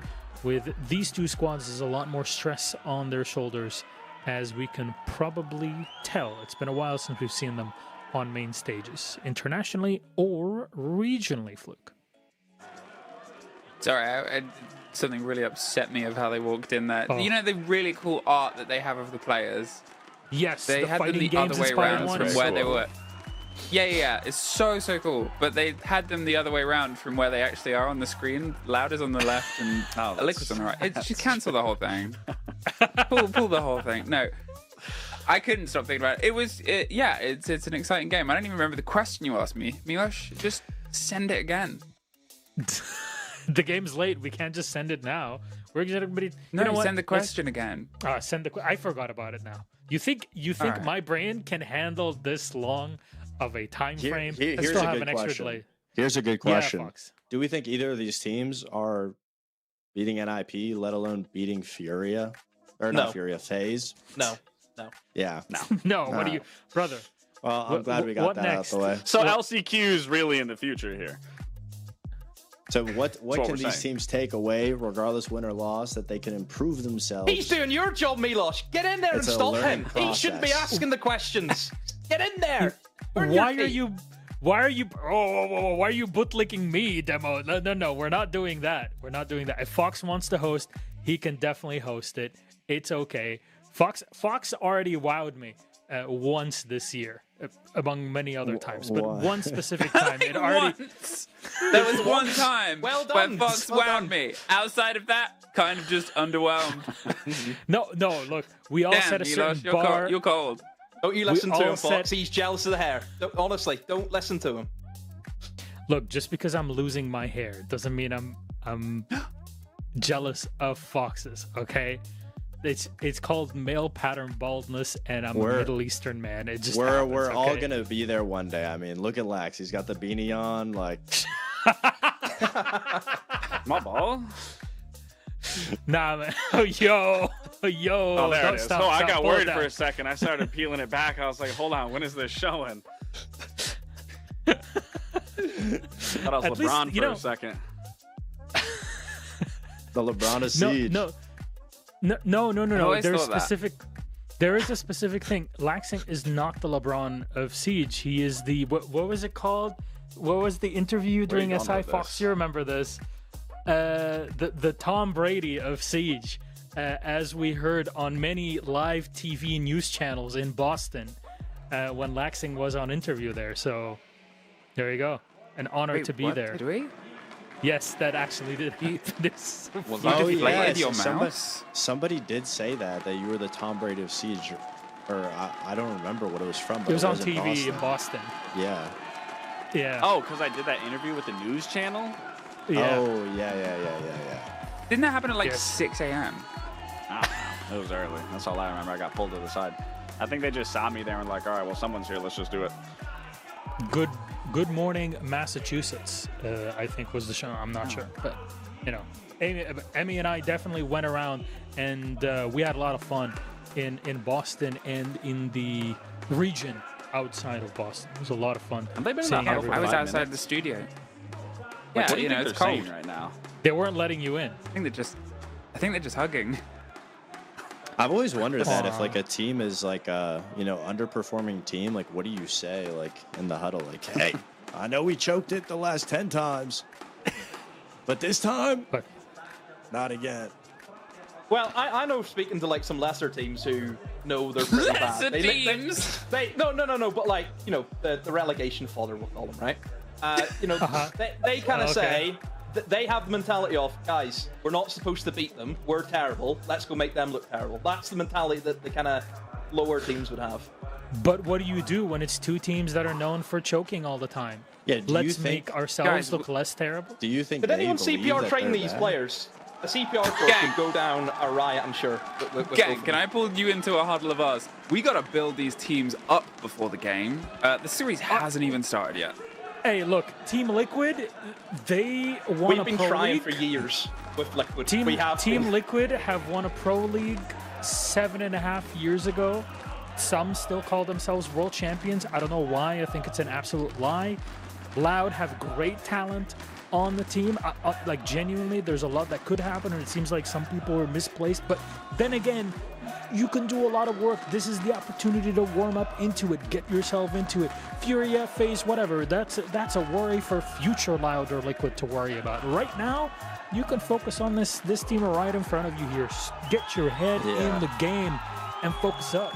Yeah, it is crazy. It is crazy that we're talking about these rosters as if they're the equivalent of, Cruelty and Envy or something like in NA. They do have an amazing roster of individual talent, and the SAL region as a whole is so much more competitive, I would say, as a total region. That being said, these teams would probably get, top 4, top 5 in any other region, specifically EML. I mean, that region is completely washed up. So that goes without saying that both of these two teams will still put on an amazing performance and would definitely be top 2 in the EML. But that being said, it comes with, them having to figure out their own struggles of stopping the choking. I'm not going to let you get under my skin right now, because we all know that the biggest chokers anyways are EML teams. Ooh, yeah, Falcons. Okay, so even in that, no, even Team Secret, G2, even in that rung, EML is still the best. Thank you very much. The best at choking. We take it as it is. Yes. I want Fox out of here. Bro, have they still not started? EML at least makes it to the LAN events to choke at. I'll just give you that. Yeah, Scoreboard. They're just joking around, but They're not the Tom Brady of starting games. Blue and Munich. yeah, there we go. All right. Thank you, Fluke and Demo, for finally pressing S to get the game started. All yours. Thank you very much, Milosh and Fox and Laxing. Hello, don't Demo. Fight Fox. No. Don't be fighting Fox after what he just said. He did, yeah, but it's rage bait. He's like a Twitter comment or that Reddit guy that always shows up. I'm hoping that there's a couple of people that use the R6 Pro credit that are like, they're talking about me. I am, specifically you. Welcome into a game. I don't think we need to rebuild the stakes here. Don't get me wrong, these two teams have struggled. These two teams have choked. These two teams haven't been at their best at points. But they have both had moments, right? That, like, they had to have been doing well to be in a position to choke. It's like a lawyer's argument, right? They had to have been on the up and up to fall down. So there's always the chance of an up and up. 10 seconds remaining. I think it's more the case of we had really high expectations for both of them coming into the start of this year. Yeah, you think about Loud, organization comes in at Reload, you think, wow, this is massive. Obviously, Liquid, there's a lot of people in the Siege community who always will have a soft spot for Liquid, right? Just because the legacy of the team and just how long they've been around. Yeah, there's always going to be a few people who will stick by it. You know, a bit like me and G2, right? Let's be real. And I think for Liquid, it's now we're at the stage where really the last time they were successful, you're probably thinking back to SI21, you know, and you're just waiting. You're waiting for them to have another final, to have another opportunity, and it just it hasn't came for them. I think that's now where you're at. It's like, okay, now we need to just accept that this is what they are. I think that's the issue with it. But I guess it's always in that time of when you're comparing a team to their greatness, you're comparing a team to their moments, you're comparing in some respect with Liquid certain players more than the There's one guy left from that team, from the SI team. There's one guy left. And I think that's the sort of element, and you almost have to redefine your expectations of what this Liquid roster not only can be, but more is. And here is maybe the first engagement. A smoke throws a canister out the door, maybe to force them away to that player. There was somebody at the bottom of that sort of rocket stairs area, but they're not quite ready to rip and go as they sit and wait. Every single chance is a chance at a hunt, but will they get the player that might have been lurking and playing further below? The castle supply themselves some time? No, it's STK who has gone on the biggest mission all the way down towards the basement to rotate their way back up around green, you assume, to maybe cover some skybridge and get themselves back some control. No, in fact, they're stepping themselves closer back again once for the fight as Maya tries to drive their way up towards the top of the stairs. Two people stacked up on the corner of it as well. If they're held at bay here, then that mute could pop a C4 that could absolutely pull things away. And look at the positioning there. They're known and they pull themselves back. They put a little bit of fear in. It's very tight here.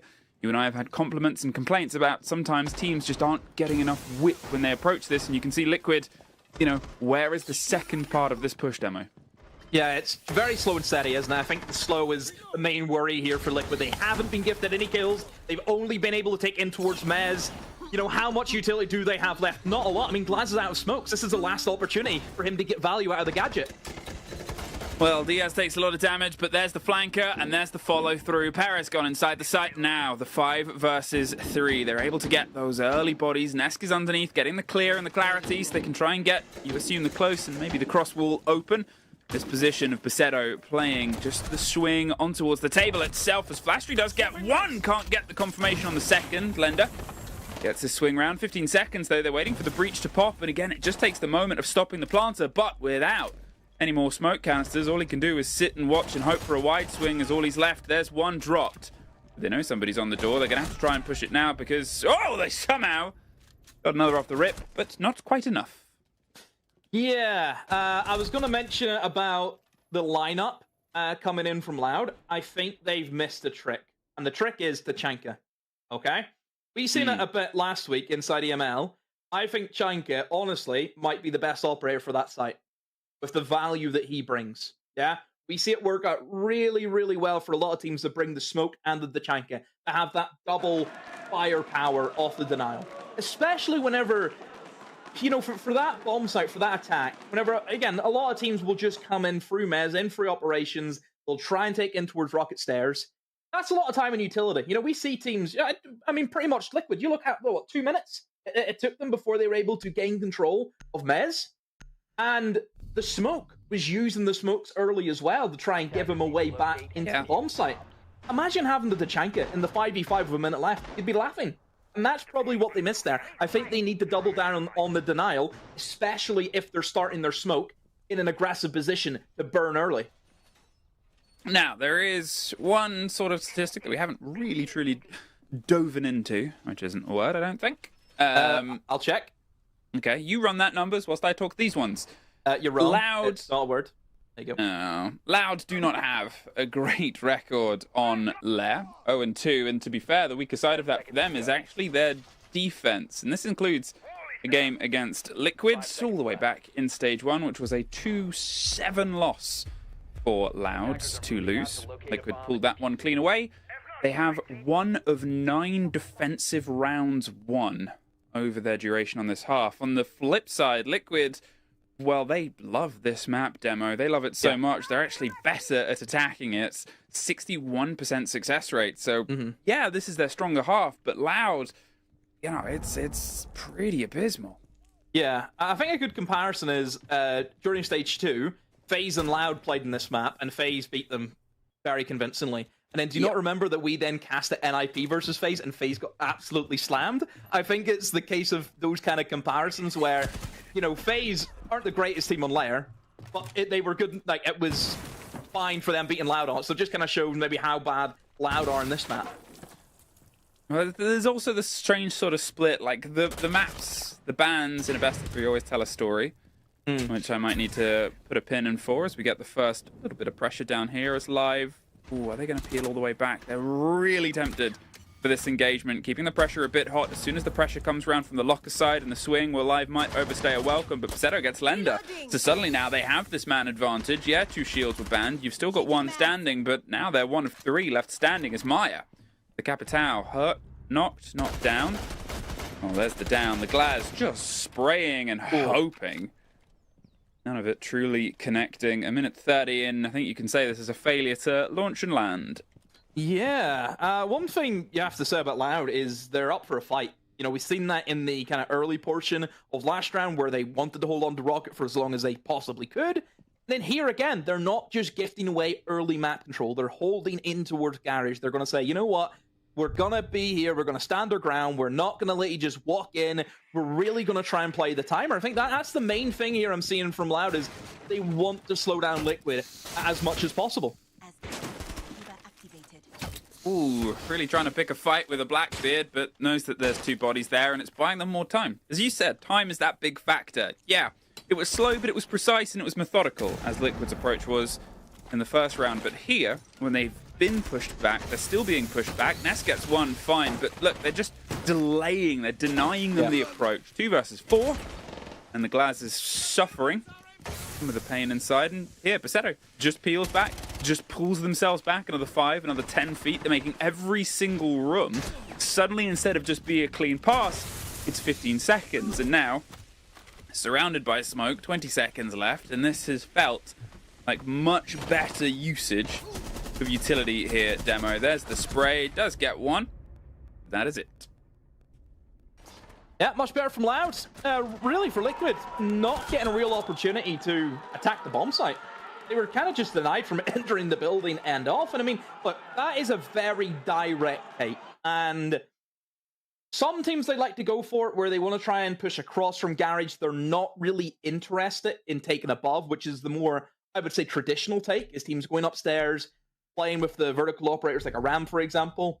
But they've just wanted to brute force their way in. And I think the main issue that you have with the direct take on the basement is it's all kind of one-way traffic. You know, you can't really do a split take. Because of the sheer size of that basement floor, everyone has to push in from one side. And that makes it quite easy, I think, for defenders just to take these one-on-one gunfights. Yeah, don't have to worry about holding a staircase and holding the door at the same time. It's just the one door that they really have to hold as long as they're doubling up and working with each other. So if you don't get your kills, which, you know, we've seen that, they lose the first 2 engagements, it's dead in the water, and you can't do much about it. 10 seconds left. I reopened the storybook I was telling before things started to go from the previous round to tell the stories of the map bans. Obviously, last month in the Copa Sol, it was a 2-0 for Loud, and those 2 maps that they played on, Bank, 7-4. Oh, that was Liquid's first ban. Sky, 7-5. Oh, that was Liquid's second ban. Yeah, okay, Chalet got removed, which was the 7-0 stage 2 sort of beating. that Loud took, but at the same time, then you get to here, Lair. It's been a decider, but it's also been a map before, and it's not been a strong one for Loud, which is Liquid's choice. Makes sense, right? But then Border, you sort of raise the question because we haven't seen it really from either team, but we definitely haven't seen it from Loud in recent sort of tracked history in the top level, in the sort of top echelon. So they're really playing what I would describe probably their demo is a counter strat, hoping we get to Kafe. Yeah, well, I mean, that is, again, a big ask. I think even probably for Loud getting to Kafe, mostly because Lair isn't in their favor. And like Fox mentioned, the Border's the permaban. You know, that is the real scary thing going into the series is going to a map that they obviously have never played, you know, officially. You know, the two pros keep telling us about how the game day reps are so important for their team taking in a new map. And it's true. You know, it's exactly true what they're saying. And yeah, I really think for Loud, even if they get onto their map pick, it's going to be a big battle. So just win this map and just put the pressure on Liquid straight away. That's what you need to do. There is this element, obviously, where maybe they're just hoping they can play against a team of Liquid that likes to prep, that likes to build up. And they thought they would lose this map regardless. They've sort of baited it in towards Lair. But as Diaz gets the opener, the problem is, yeah, okay, fine. Sometimes the guns of Liquid aren't the sharpest, aren't the loudest, and aren't the deadliest at the opening of a game. But you're giving them almost that warm-up. You're giving them that tie-in and playing that distance against it. There's easy pickup. Where are you going? From the follow-through, the Blackbeard and one of the shields obviously still left standing, gets the easy support pickup, and now with 50 seconds, they've slowed them down, but have they really? There's at least one kill back as Daffo gets through SDK at the same second. And Perez, he's doing his best to hold on, but they're all around you, buddy. Leaves Flash Street alone, drifting around. I mean, think about where, obviously, the site is. Think about who's left standing. They might be able to do something very particular from above, but with players still above, they're watching, they're waiting, and they're ending the round. Ooh, actually, no, they're not. But this will buy them time to plant, which, you know, they can't theoretically lose this. They did lose that, though. Well, that was a given. Shotgun in that range should be fairly straightforward, but yeah, obviously just having the man upstairs has really slowed down his flank potential. We know that from Flash. He had to take that fight, and as soon as that kit gets planted, there ain't no way they're losing it. I actually think, yeah, mate, the playstyle that Liquid are going into this is perfect for going up against Loud. Loud want to fight. They are up for it. They want to swing. They want these engagements. You look at the pacing from Liquid. That is a frustrating playstyle because Liquid are giving them no opportunities. Yeah, Liquid are not playing the traditional approach of what you'd see in Siege, where you have an entry player who's in there getting droned, wanting to take the engagements, wanting to get their team in the building. Liquid are happy enough, just slow and steady, using the shield. Bit boring. Let's be honest. The way Liquid are playing, it's a bit boring. Yeah, they're not doing anything too crazy. It's just slow. It's methodical. And I say boring. For Loud, that'll be boring to play against. And that's why I think it's frustrating them. They can't find their picks because Liquid aren't giving them they're not giving them the opportunity to get into those engagements where it's just a straight 1v1. They're always putting the pressure where as they're pinching onto a defender, there's two players going onto one at the same time. Well, it is the Pausa Tactica, which I think translates to tactical pause. I could be wrong. As they sort of probably talk about that, they're not quite able to get into the gunfights. They're going for these big flanks as well. You can see obviously in the first round and the third round, the positions that they were playing, that was almost just a full retake in that last round there. They sort of tried to be aggressive and not let them get any ground. And as you said, Liquid have that lockdown. They're having time to set up. They're not throwing anything to chance. It almost adds a bit of fuel to my conspiracy fire. That's why they've gone with Border, is they're thinking, okay, it's tougher in some ways to get into the building and do the slow and steady, especially because there's no footage on Loud playing it. There is footage on Liquid playing it. You can prepare for them. You can prepare an approach. Kafe, though it's not really a sort of massive map for either of them. You know, it's a 1-on-1 for Loud. It's a 1-and-3 for Liquid at the sort of top echelons. Liquid really struggle at attacking Kafe. Not sure, obviously, which way the coin flip's going to go on who gets to start on what side. But if Loud start on their defense on Kafe, can get a decent bit of groundswell. They do play this map pretty decently on their attack. They play this map pretty decently on the second half, and they haven't played it much at the top level. I think they're going for the 2-3 punch here. I've noticed one change immediately, I mean, I'm sure you probably have as well. It's the double down on the denial operators. Again, I would have preferred the Tachanka, which I mentioned previously, but hey, they've got the Goyo, they've still got some element of flames. Whenever you know that Liquid are playing the slow game, let's start bringing operators that's going to disrupt that. You know, really bite them whenever it comes down to the nitty-gritty of trying to get in and go for the plant. Yeah, make that timer work against Liquid as best you can. So certainly the Goyo is going to help them a lot. I think using the Goyos as the more aggressive part of the util lineup. Last time we seen the smoke, dumping those smoke canisters very early over towards Rocket.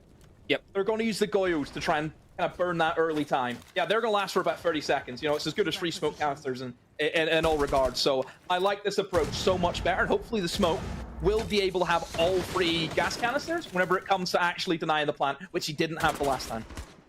I was going to compliment the use of Azami as well, but that's 3 keepers on a single door, and it's an external door.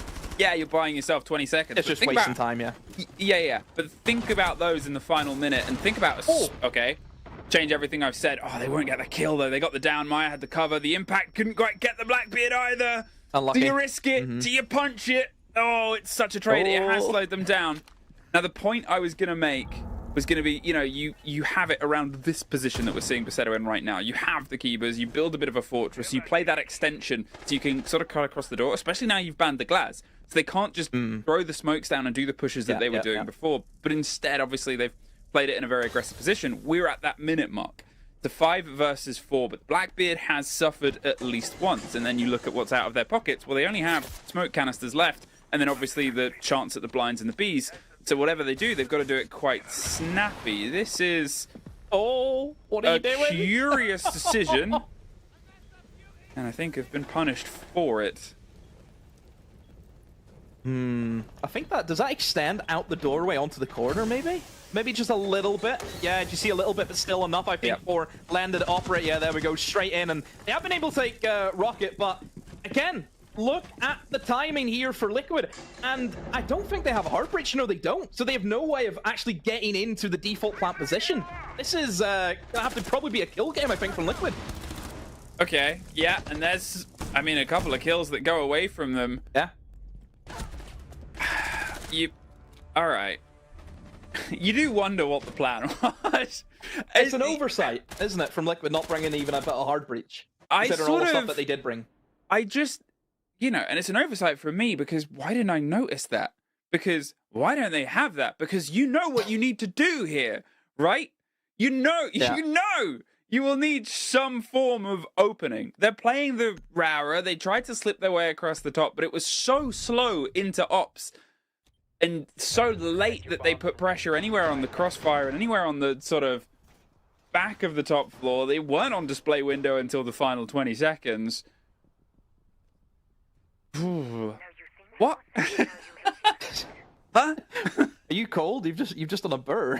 I'm out in the reeds. It was like I took psychic damage from you pointing out that they didn't have hard breach. I think it exposes Liquid on such a basic level. Just double down on the denial, you know, with the Goyo. That made all the difference, isn't it? Using the Azami, wasting more time. Yeah, just run down the clock against Liquid, and that's what happens to them. You know, it's like it's so simple, and you think, oh, sure, you know, surely Liquid are good enough to know if they're up against a smoke and a Goyo, they would move a bit faster. Nope. They're gonna just play the same steady pace. I mean, immediately whenever you see that Goyo be popped in ops, you should know, oh, they have the Goyo this time. We need to get a move on because we know they're doubled down on the Goyo and the smoke. And it just felt as though they didn't care. They just wanted to take their leisurely time as though they had an hour to finish that round. No, you get 3 minutes. Well, all right. A 2 apiece here. And whatever that previous round was further and further in the distance. Now, the glass was banned, and it was a pretty continual pick, but this was the site where it really wasn't effective, and it does free up the Blackbeard, which, to be fair, since round 1, has been a pretty continual pick. They've utilized it as that sort of walk-in operator. They're getting occasional crosses on it, but it's usually somebody with somebody else backed up on the shoulder. and a very active bit of pressure. And this, when they struggled to get a handle on the sort of side of barrels, when they struggled to force this player out from the warehouse themselves, who did dabble with the idea of escaping from time to time, well, all of it is just being cooked. The usage of utility, it being peeled away by the Wamai discs. It's a nice trade of all this utility and timing. Oh, but great cross there from Ness. Got himself down the stairs, swung and got the pinch. Very important. It's a nice little aggro mirror window again, and I just think it's a case of playing this aggressive kind of play style from Loud, putting bits of util in where you don't really used to. I mean, that's a mirror window that you do not see all too often, but again, it just slows down Liquid. That's what it's all about here for Loud.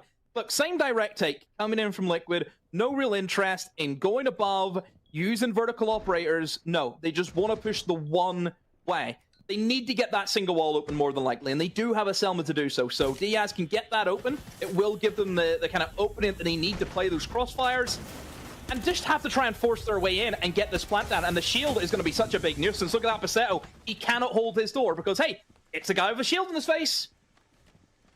Yep, that's it. But now we're looking at, obviously, 45 seconds. They're still running with that shield in the face. They're still running with that cover and the shoulder support, as I said. And now they have the trap on a man on the inside. Pasetto does get one on the swing round. Just trying to put the pressure onto the Blackbeard. But the Blackbeard is wanting a bit of support. No, in fact, doesn't need it. Too much pressure coming around. But Perez, oh, they're not quite prepared for him. Let's get one more. And there does need to be a plant. So at this point, do you try and go for the plant, or do you push for the kill itself? Oh, wow, in a 1 versus 1. Will he put the pressure on? Perez cuts the divide. And there's the Blackbeard stopping the plant, getting himself back standing. Perez knocks him right back down. Oh, dear. Oh, dear. Oh, dear. Oh, the crowd's going wild. That's the first blunder of the night. No doubt about it there from Liquid. Yeah, an overpick from the ace inside a connector. Didn't have to move. He could have held the passive angle, covered the cross, allowed the Blackbeard to get the plant down, but he took a more aggressive angle. He wanted to look through the rotate, to hold on to the door over towards stock. You know, probably was thinking, oh, the guy's in stock, I can hold this angle and you know, catch him as he swings the door frame. But no, he was already through into the bomb site, and then that's where he got caught lacking. So yeah, just one little misstep. And look, I always think Brazil, it is a region where from top to bottom, you make the one mistake, more than likely the other team will punish you. I think that's one thing that's always going to happen. As much as what we've maybe said that, yeah, these teams have not been great this year, you know, especially for Loud. I think they were sat in like top 6 for like every single play day in stage 2 until the very last, where they had the opportunity and they didn't make it. You know, and I think for kind of Brazil as a whole, it is a case where it's a very cutthroat region. You know, look at the teams in this region. It's always going to be difficult, I think, for teams to really break through even into a top 6, which is crazy. You know, you think about EU and NA, you're looking at a top 4, whereas in Brazil, you've got a top 6, which I think that's the difference, isn't it? It shows how advanced this region is, and the teams that they've had come through, the players that they have. There are comments to be made about Brazilian rosters also making it around the world. Yeah. But, you know, I think if you looked at the split of total players in Munich, Brazil was like a third to a half of all total players. And even coaching staff as well. Even coaching staff as well. Yep, in the final sort of throws. And it was a Swede that ended up being supreme. With a Brazilian analyst, though, we have to put that in.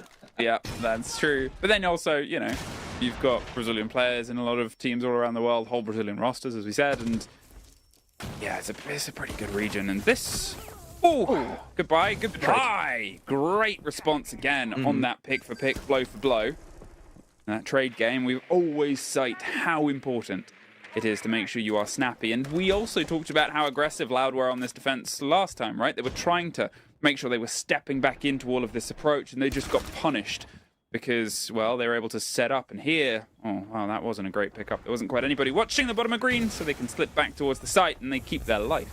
Pasetto, though, almost goes down as well. You're looking at the health of those two, and it's going to take not a lot to push them into the abyss. Steady progress and a shotgun that's going to swing a waiting angle. Not worth doing, and to be honest, Liquid, they have a decent amount of time now. Yeah, and also good health advantage. I mean, Perez and Bassetto, not looking too healthy. So they need to be pretty careful with the engagements that they swing into. And wow, I mean, Bassetto just sprinting straight through the site. I mean, where's the communication? Where is the communication from Loud? Yeah, it's Like, been the really... Liquid's right beside them. It's, really, really sharp here from Liquid. They make sure that they're always watching and waiting. They're just closing the space so procedurally, right? And as I said, they're more than happy to watch and expect, because they sort of go, okay, we've ticked this room off, right, next room. Right, we've ticked this room off, next room. There's always somebody else watching the back of it, and really, really well-threaded approach there. And, you know, but turn of the half. It's like trench warfare. It's like they move up, they dig the trench, they wait for a bit, they go a few meters forward, they dig another trench. What was the film you watched last night? What it is. Midway. Yeah, was that a war film? Yeah, it's I think you've just got like war Pearl on Harbor mind. and stuff.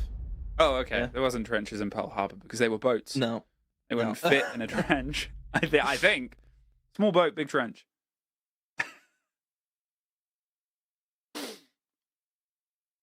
Loud. Technically. They have improved massively on their usual defensive performance. They get themselves on towards attacking this map. But, as we've sort of said, and as fate has had it, historically, this hasn't really been their map, right? They've been better on the attack, but, well, Liquid have been much better at sort of just keeping control of this map in general, right? They're pretty even on their attack and their defense. They've comfortably handled this map multiple times. They've comfortably pushed it to the end. In fact, the only team that they've lost against of the 5 that they've sort of played it on the top tier, on the SAL and stage, was FaZe, which pretty much went all the way, 5-7. So at this point, Liquid probably still very happy with... I mean, they could be happier, but I think they're probably still happy going onto their defense with a 3-3. Yeah, I just hope that they get their game plan right. Oh, obviously for both teams now, it's the case of, have you studied up on how your opponent likes to play? I mean, certainly I think there were elements where Loud didn't look as though they were ready for the kind of slow and methodical playstyle of Liquid, but then they caught on to it, especially that tactical timeout. We've seen that immediate reaction where they were bringing in double denial, so yeah. We'll see, but looking at Loud in their lineup, I mean, it should be fast if you're bringing the Blitz into the mix. It kind of has to be, right? You've got the application of pace, you've got Bassetto on, whether they're going to go for something quite snappy. They've got the coverage of the Glaz as well. The teams are pretty strong, consistent, but it's also worth sort of remembering, yeah, okay, Loud crumbled Stage 1 and Stage 2 on the final day. Both times they were in the top 6 until they got to that final day and they dropped down to 7th. The first time, Liquid was the team that beat them and jumped up, pushed them down. It was a difference of a single point, I believe, by the end of it. And that's the sort of margins. Stage 2, they struggled a lot more, I think, with the generic. Yeah, they were still close towards it, but the point divide was much bigger around that point. And here, there's almost the long story of it, because in that first stage, they were the best attacking team out of every single SAL team in Stage 1 games. They just had a rhythm. They had a lockdown. They had that as their strength, and then defense was a different story.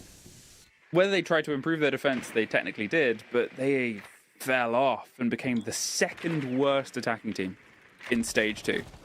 And obviously since then, we haven't really got a full broadcast taste of what they can do. But here, with the chance of going back to Blitz, going back to these sort of confidence ops in a way, well, that doesn't build confidence. We might be able to get some of that Stage 1 Loud back on the cards. They're hoping and holding out for a chance at an angle, but nobody's drifting close. And, we talked about Liquid having a minute left and being in a position to execute and operate. I think Loud is even further adrift right now. Well, you look at the attack, it's coming in from green stairs, the other side from where we've seen Liquid primarily coming in through ops, in through Mez, a little bit traditional. Now, this is the important room. You need to try and control Art, and it's all about that window. If you can clear a path through Art just to allow a shield to sprint right across, he can plant in the bomb site in a blind spot position. So it's all about control on that window. But gets the first, and more smoke starts to pop off. Just has the long watch as Flastry gets the second. But Maya make sure that they can keep that liquid trade game we've complimented on, and Nesk levels things up once again. So now what you're looking at is a Glaz, a Blitz, and a Buck that's underneath with 25 seconds. How do you formulate this? Does the Buck just hope? Do they try and shepherd things? They're trying to push in close. Do they know about the man that's on towards the art door? Where is the Glaz and the support that they can offer each other? Quite distant. There's just a charge through. Yeah, look. Comes out as a trade out. They still have this position, but they're hoping, as you said, it's the most important room, and with a triple kill. And a Glaz picking up a kit and hoping with 4 seconds left. I mean, at this point, they're just playing for at least one and nobody else. Just very simple to analyze. That one door, and they did not control it. As soon as they lost that player on the window, they have two options, right? One, you sack it off and you go something different, because you should know, if we don't control that room, we cannot go for this attack. Or two, you wait 5 seconds and you rotate someone else over there. That's as simple as I can make it. If you want to plant inside our 6 room, you need to control display, and they didn't do that. And there you go. You've seen what happened. So, yeah, just again, one mistake is sometimes all it takes in a game of Siege. Well, we've had that one mistake, and Liquid has been able to build on the back, but I'd still appreciated Loud, as I said, trying to lean into some of that stage 1 energy, some of that chance at pushing themselves aggressively in. That they, as I said, just fell off the earth of where the meta was, and how they could kind of shape themselves up. There was always the comments of, was it just a Cinderella run? Was there this? Was there that? Blah, blah, blah. At the end of the day, you know, they have the history. They have capabilities, and here, a false start.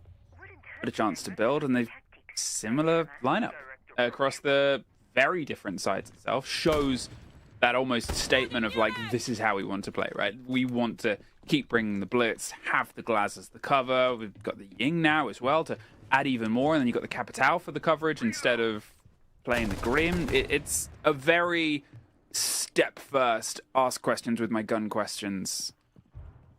I messed those words up. I said questions too many times, but you get the point. Question time. Question time. What happens when I run in with all these high-impact operators? Answer, let's find out. Yeah, well, I mean, they've got plenty of traps to kind of shut that playstyle down. You know, you've got the Fenrir, you've got the Melusi, and as soon as you hear either of them be popped, you'll then probably see a Goyo in response to it too. So I think trying to brute force their way in for a kind of direct take, probably not going to work based on the lineup that Liquid have. Now, Loud are going to be looking to try and take above, which is one area of the map that Liquid had no interest in whatsoever. They just wanted to play direct. This is a little bit more split take, where, yes, you're still coming direct in through Garage, but you're also going to want to try and control areas in the hatch, trying to open up some vertical angles if you can. There's the Goyo being popped, so it will just, more or less, you're stalling out flames here. The Firebolt will be stalled out, as will just the Capital for being able to push in. And, oh, Lenda, after being flashed, able to pick up that kill, and oh dear, Loud have lost the first one. Here comes the Blitz, but again, takes so much damage. Out comes the pistol. Oh, Lenda! Wow, just put a nail on it. Loud, not a chance in this round. I mean, a nice shot there. Bisetto gets himself 2 for the round, but at this point, you're just spraying and hoping you hit the back end of it.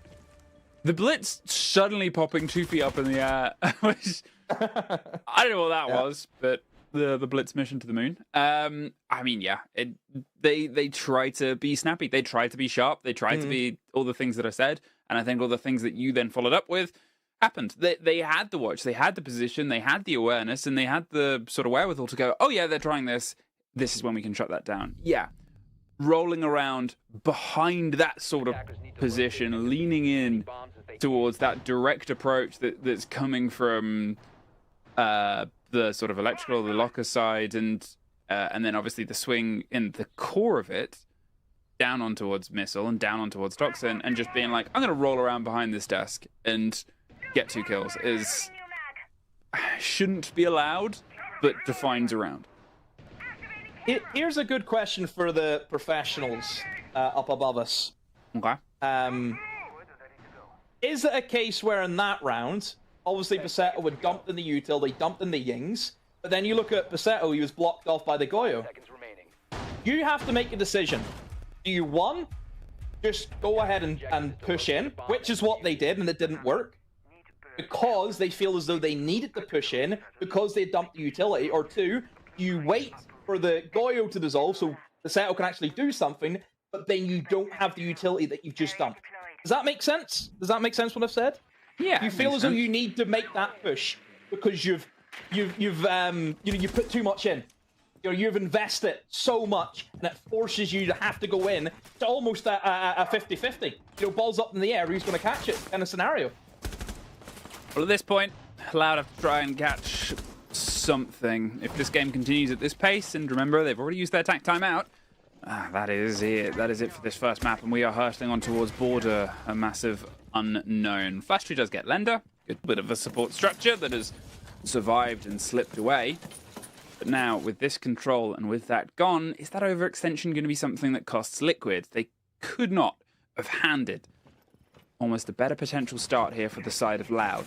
But then you're looking at the operators that they have, you're looking at the Oryx especially, and you've suddenly got this chance of a retake. You've got the chance of pressure coming back round onto the back. So they can be mobile, they can be controlling, and they still need to have some of that control pushed back against them.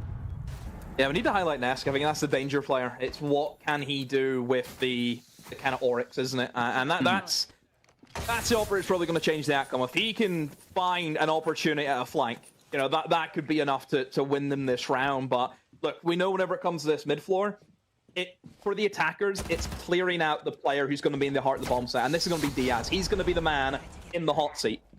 If Loud are able to pick him off, then it's go time. They can just storm through the bomb site, have no issues at all. But if they're trying to go for an execute, knowing that there's a player in the bomb site with them, again, it's that risk factor that you have.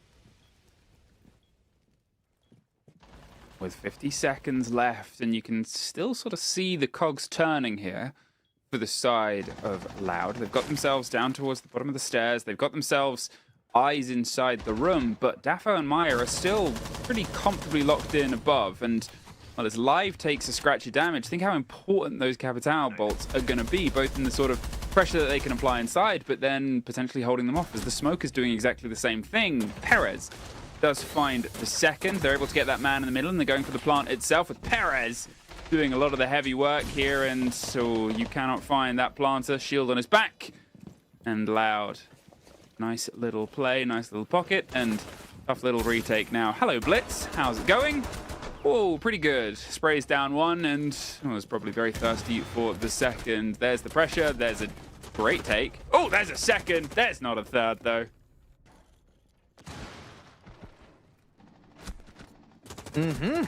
And as expected, you lose the player in the bomb site, and did you see how quickly then they just stormed in? They went straight for the plant. And that's what's all about in that bomb site.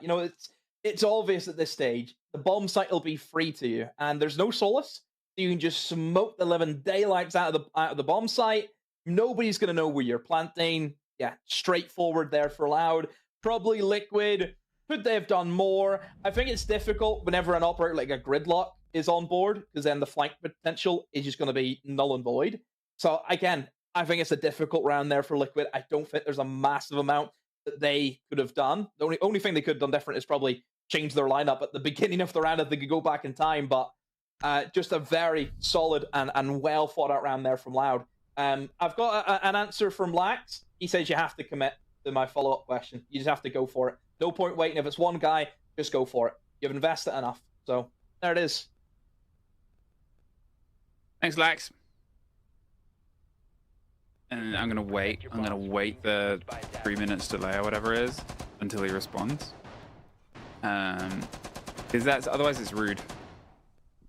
I do like occasionally we'll ask these questions and then we have to consider the delay. Well, we could also just message them, but life's more fun this way. You know? 5-4. As I said, that's 1 of 3, baby. Loud, you got to try and make things land here and make things land down on the basement, potentially. Now you've got a hidden Clash, and you've also got a hidden Bandit. 2 hidden operators to try and slow down this roll. And what do you have to get rid of those? Well, actually, a full repick, but They're going to have to get some heavy reliance on the Buck to get underneath and get those bandits off. Means they're going to have to offer some support. And then again, the Clash to just slow things down here for the side of Loud. Yeah, look at the lineup from Liquid. The Chanka immediately catching my eye. Wait till you see. I'm not even going to say anything. Just wait till you see. He's going to prove me right, Diaz. That's what he's going to do. How they get around the Clash, that is the biggest if and but for me. It's going to be this operator because they have nothing for it. Not even a nade. You know, it's going to come down to Lander making a foolish mistake. Because realistically, this shield, even if he has it on his person or deploys it, it's not going to be destroyed by anything in the lineup that Loud have. So that operator should have a massive effect in this round. Bisetto, getting some early pop on the Tachanka that you've called and beckoned for, and they're happy to just sort of make the statement piece of, oh yeah, I know, do what you want. And what they want is just pulling that utility and potentially attention away as well. It's all part of this time delay game. You can see the Clash is there to offer support, and yeah, you might be able to get in and start punching barbed wire, but I mean, think how slow this attention has been, and the Clash can sort of pop out and see who it is, see what's going on, and well, not get caught. The Buck starts getting some of this work done, and again, it's another Skybridge take, right? You're looking at top green, you're looking at this pressure across, and that importance of that room you talked about of Art starts to paint itself back into the picture here. You're now going to have to see, okay, well, what can they do to wrest control here? Live is once again underneath. The Buck was able to get a kill fine, but that was it. The players on upside aren't pressured. The players on the other side in the desk aren't pressured. There needs to be something on towards Art window, on towards the bathroom side, to just make these players uncomfortable, because we're looking at a minute left, and all they've done is slightly move a Clash and Tachanka away so far. Yeah, they've only been able just to take the one room, and that's not the bomb site. You know, you look at where STK is.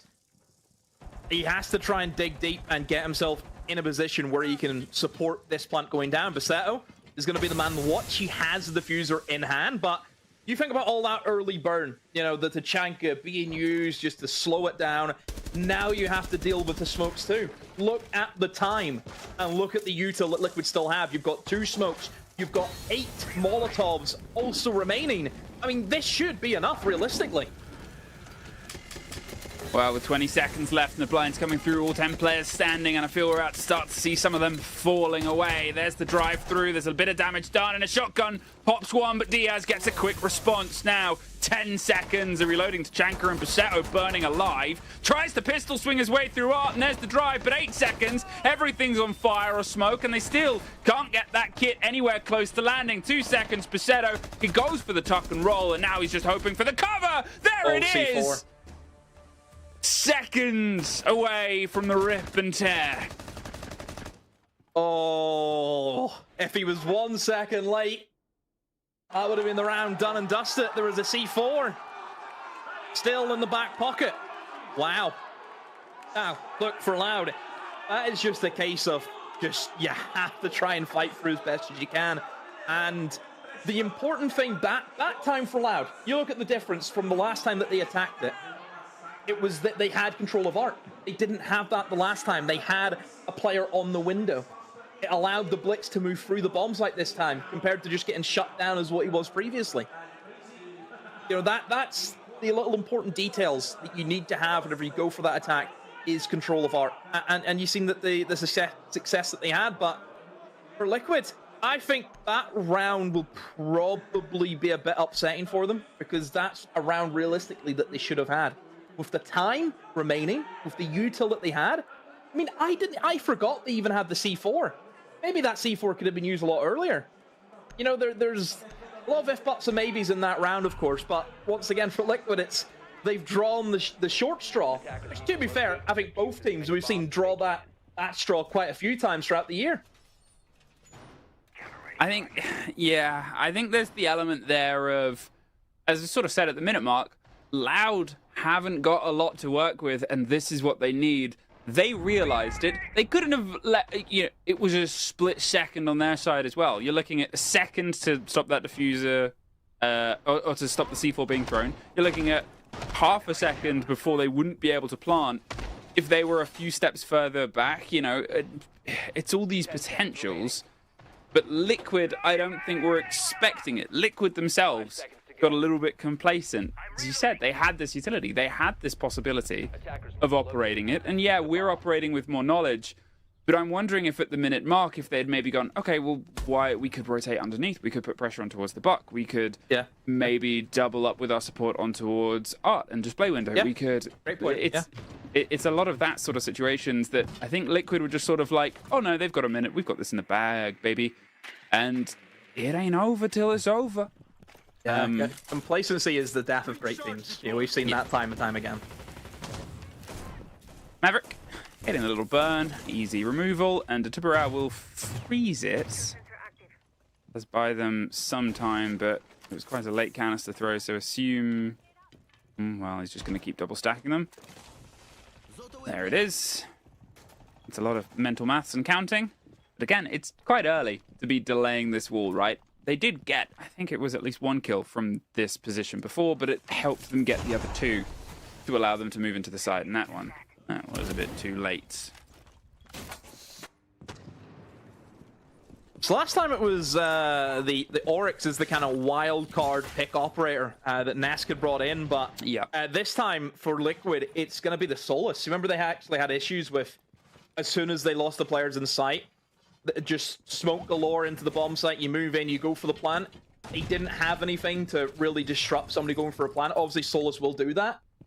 We've seen her have great success in this bomb site just because of the vertical game, and it's all about denying that plant as best you can. So I think the Solus certainly will play a bigger role than what the Oryx certainly showed. Because, I mean, Nesk was almost playing Oryx like it was an anchor operator, which, you know, there's much better choices than an Oryx for doing that.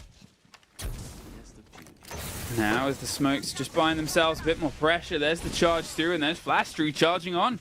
Dafo gets caught out. They lose the smoke, even though they were utilizing their canisters a minute, and it's just turning tails, and it's the confidence. Now, this is your man with the kit, and it's also your blitz. They've done great work to clear the space there. They've filled in, but as a C4 does catch on towards Flastry, at least one of their sort of crowd watchers is put together. However, now at this point, you've lost one of your bodies above. It's only air jabs to keep the watch on the doors and the rotates, and you can try and force out the players that are inside, which you haven't otherwise been able to do yet. Watching underneath the hatches for any sort of threads of anyone getting a bit closer. Diaz might want to try and go for a bit of a pressured retake. Look at the positions of SDK, though, the coverage, and they're going for a close plant. They had a bit of a watch, and they've got the shield on the back. Great positioning, but as Nesk gets that player above, that's what I talked about. Whoa. There goes one more. Basetto has no health. They're hoping for the plant. They get it, and the Blitz, doing his best, does get the drop on towards one. Where's he going? What's he doing?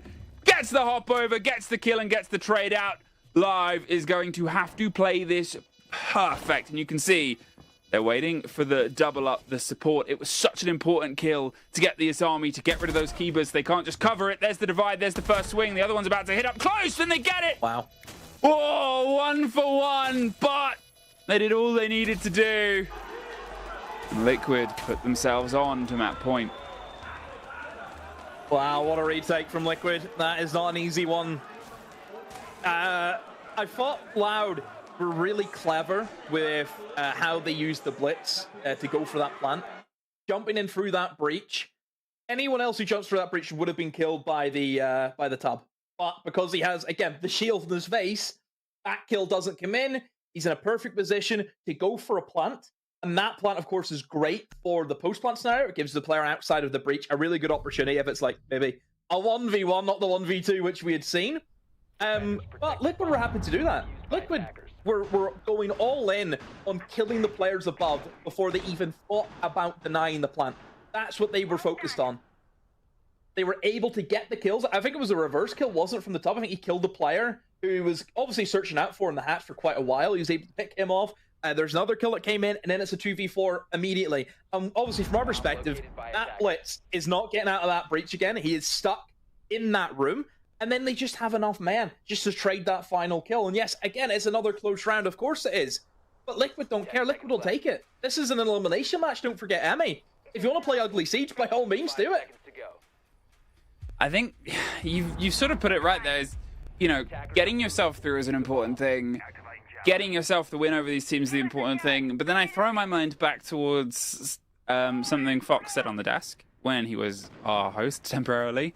do we think either of these teams can then progress against what is yet to come? And that's the sort of harder thing, where Ugly Siege will get you so far, but those are the teams and the stronger teams in the tighter a bracket gets. Those are the teams. I don't think it's discrediting these two teams. It's praising NIP and FaZe, for example, because I think those teams are really, really good. You know, anyone in the world would struggle against those teams. Yeah. I think that's more the point I would make with that.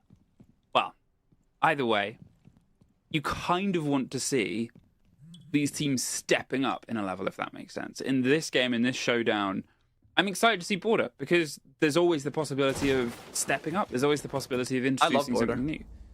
And we haven't had it from Loud at all. If that's the place where suddenly they find a new sort of tour de force, well, first they've got to get to OT and see how far they can get. Ooh, great take.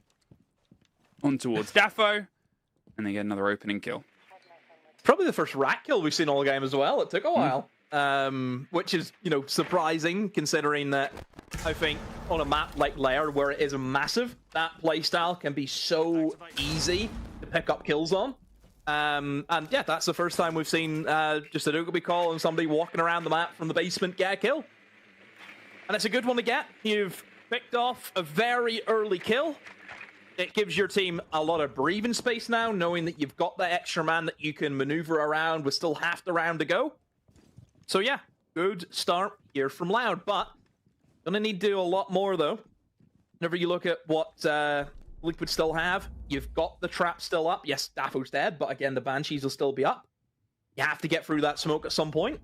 You have to deal with a roamer. I mean, Maya, what can he do? We'll find out.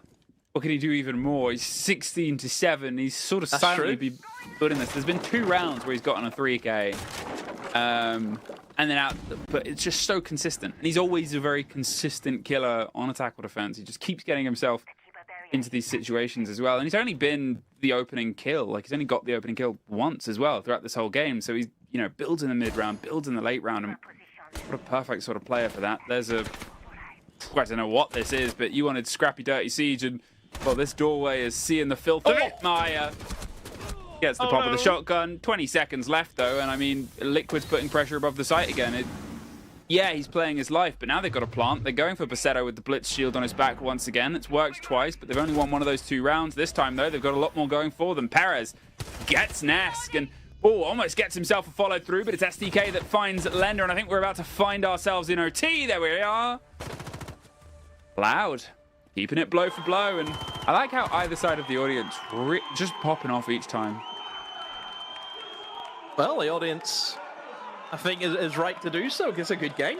Again, I think some of these rounds obviously have came down right to the wire, but I think certainly Loud and Liquid have both had their fair share of just solid, clean rounds, and that's another one there for Loud. Knew exactly what they wanted to do. It's take that verticality upstairs, still go for that direct take in through garage. Obviously, the biggest difference was going to be that Goyo that they banned away, which was, you know, a big issue the last time they attacked that bomb site. You've seen there with the limited resources of denial that Liquid had. That's what allowed them to get in and go for that plant, which they were never previously in a position to go for. So, yeah, Loud, straight to the point, doing the vertical work, opens up the bomb site, in goes the shield, gets the plant down. That's all she wrote. And overtime, here we go. And really, I don't know who this favors, because it's been an even split on both halves. It's been a strangely paced game, and I know I just talked about Maya obviously getting, you know, being so important as he is, but on the flip side, you got Perez, who 2 rounds also got 2 3Ks. Both rounds were won by Loud, and you've kind of got these 2 integral players, where if one of these 2 players had been slightly below the par, if one of these 2 players, I mean, one of them was a Perez 1 versus 3 as well, and then the game would be over, right? If either of them hadn't quite had the pop-off factors that they've had, how much is owed towards the team? Then you start to look at the sort of wider spread of things, and to be honest, in terms of that spread, Maya is doing a bit more of the heavy carrying for the side here of Liquid. Loud, when it comes down to a bit of a team fight, has been a little bit more active. The problem is Liquid's trade game has been really locked in. They've been so ready to have these responses, and you know, as you said, it's been such a tight game, and you can run these hypotheticals however many times, and you keep getting slightly different variants and results, and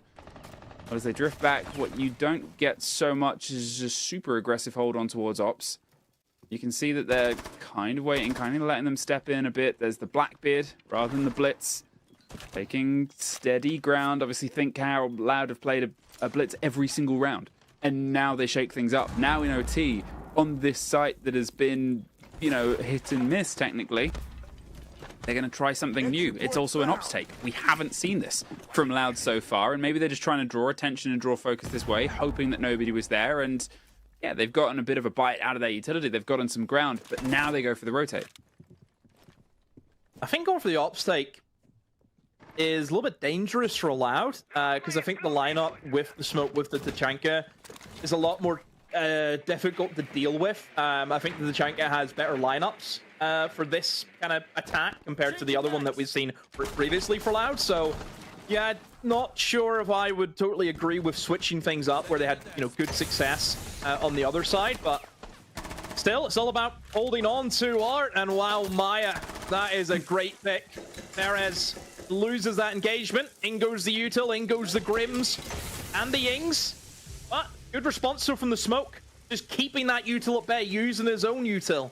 Well, that's the second player gone, and I think this might be a failure to land. Though Flastry does get one more cut, and it's Maya that's gone. But has he already made his impact? As I said, he's been the big impactful player, and he's got the lead in and the first steps through, but now's the chance for Liquid to start trying to get themselves a bit more balance on the back end. The rotate round, the awareness somebody is coming. There's a Solace as well. Perfect to play against the chance at a kit. So instead, they're going to go a little bit hunting, and the Solace just gets out of there. But think of the time, Demo. Think of the time. 30 seconds now, and they've got to see if they can try and get this kit secured. Once again, they can play with the shield on the back at this point, but you assume it's a game that's been well learnt. There's no more smoke canisters. There is a pocket full of Tachanka fire, though, and as he said, the importance of this operator on this position at this time with 10 seconds left cannot be argued. Daffo gets one. Yeah, Blender brilliant. gets the trade. There's that perfect played game. And as Paceto does find one on the door, the rest is on fire. Can't quite make their way in. Liquid swing their way round. Once again, onto map point. Yeah, just Liquid using their own util to deny the util of Loud. I think that's the important thing. It's the reaction there from Liquid. Great little trade as well as they were trying to double up and push down that bathroom corridor. No, not having it at all, Liquid. Really good solid hold. I mean, for Liquid as well, like there was a lot of things going on at one time there, and everyone done their part. You know, it's difficult enough for us to keep up sometimes, Emmy, and we can see the whole blooming thing that's going on. So you can only imagine what it's like from a player's perspective. But no, they reacted really, really well. Never let anything really phase them. Yeah, good hold. That's the issue again. I thought with Loud, it's going for that different approach. I think it favors the kind of Tachanka lineup a lot more. Oh, I mean, you know, I'm not going to say you were entirely proven right. Tachanka didn't decide everything. I get it. It wasn't Loud didn't go for the kind of traditional default plan where you open up the wall. They were really trying to just flood through the heart of the bomb site, kind of ignore going for the plant at times, I think. Yeah, I think it's like that spread of it where they tried on the third throw something entirely new in regards towards the ops take and towards starting on that side and putting pressure on the other side, because before it had been 2 takes, 1 failure and 1 a success on the opposite end, and I think they were trying to take Liquid a bit by surprise, but Liquid didn't need to change a huge amount. As you said, they pieced together problems, they worked out what was happening, and then they adjusted well towards it, but it was almost more traditional, because the sort of complaints that I guess we heralded before was they didn't react well enough towards the second round, the round that they lost. The first round as well, technically it was a 1 versus 1 by the end. So maybe Loud just sort of took a gamble, and unfortunately, wow, the house pretty consistently wins, I hear is the saying. Blender does slow clear on the top, and they're trying to hunt down Skybridge player, but Flastry is just keeping themselves a little bit at bay. The castle being solid is going to get them some attention. Maya does find SDK, though. That's the Vigil gone. That's that Roma gone as well. And, ooh, that is an early unfortunate loss on just what was a swing around the stairs. Yeah, I think he was maybe getting comms that the Blackbeard were pushing Skybridge, and he thought, okay, maybe I'll try and do something. But hey, one thing about Liquid that we noticed, they always double up. You know, they're never really leaving each other in a position where they have to take these individual gunfights. They're always pushing together in the 2v1s. Really good steady progress again from Liquid, and as what we've seen throughout this whole map, it's just taking a bit of ground, slowing it down, taking a bit of ground, slowing it down, putting the pressure onto Loud, who have now been forced to use some of these toxic babes. Yes, we'll pop the senses. Is anything going to follow up with it? Not at the moment. I think these smokes are still just keeping them at bay, but he's only got one left. I mean, what is he tempted to do here? It's just this high-risk game that they want to play. They're hoping that there can't be a swing round on towards the back of this. Obviously, it's all drones, it's all intel, it's blinds, it's communication. But for now, Liquid maybe comfortably have the most time possible. And this is Liquid doing almost exactly what Loud did before.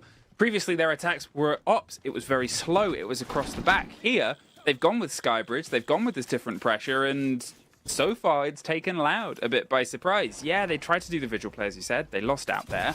But now, as they rotate their way around on towards Art and the window itself, they're going to try and get the pinch on towards the back end of the player. The Bees won't reveal anything, but the swing on the window sure does. Maya finds Perez, and the 5 versus 3, 20 seconds. They have the vertical control. It's just a matter of trying to get the Blackbeard in with the kit because he does not have a lot of health. Maya gets a third for the round. There goes the Blackbeard, though, 8 seconds. But look how quick they were to recollect the kit and get it planted, get it moving, and get it keep going. Watching on the window, Maya finally dies. There's Daffo with the swing round, and that leaves Paceto in a 1 versus 3 for the hopes of this map. Can't get any further. And Liquid, built by Maya, break away and take the first map. Yeah, great job again from Liquid. Don't know if you noticed as well, Amy. Nesk was dancing around in the bomb site, by the way, for that whole round. He was just in there, I mean, nobody was in sight. Everyone was upstairs, and Liquid knew that. So you had Nesk below, almost putting pressure with his Deimos trackers onto the guys above him, while his whole team is also pushing above, and it's too much, and yeah, Loud have just cracked underneath it.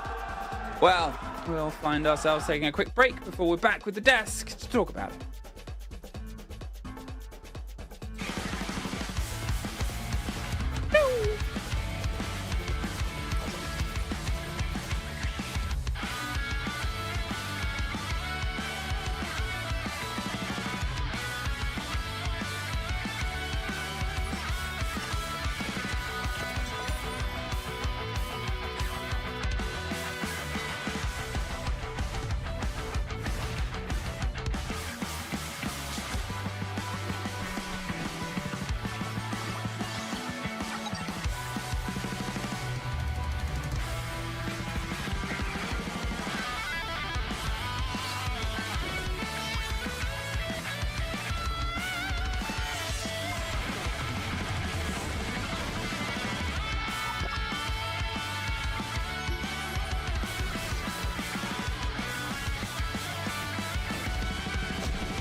Available now.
Available now.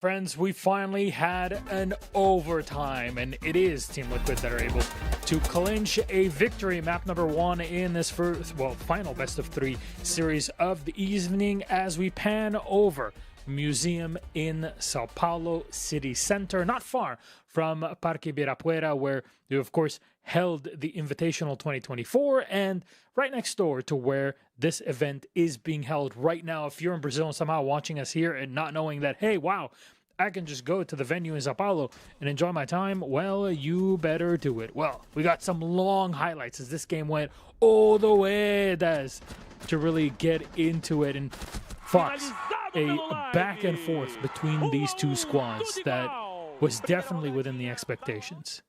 Yeah, I mean, I think both teams had a lot of good stuff to show. It's hard to talk about it because I felt like in one round, Liquid could look very good, and we could say, oh my God, wow, look at the consistency, a couple little hiccups here and there, and then the next round it goes back and forth. And so, I think that's the nature of a map like Lair, and both teams definitely were doing their best. I know we put a lot of pressure on a player like Lenda to be able to perform. We wanted to see him off the shields, but he was still playing the Blackbeard a majority of his attacks, but he was finding a lot more success. I'd say the biggest downfall was just his dying a little too freely. I think that made a lot of Liquid's pushes a little bit harder to get through, was just because their main shield spearhead would always go down, would always die.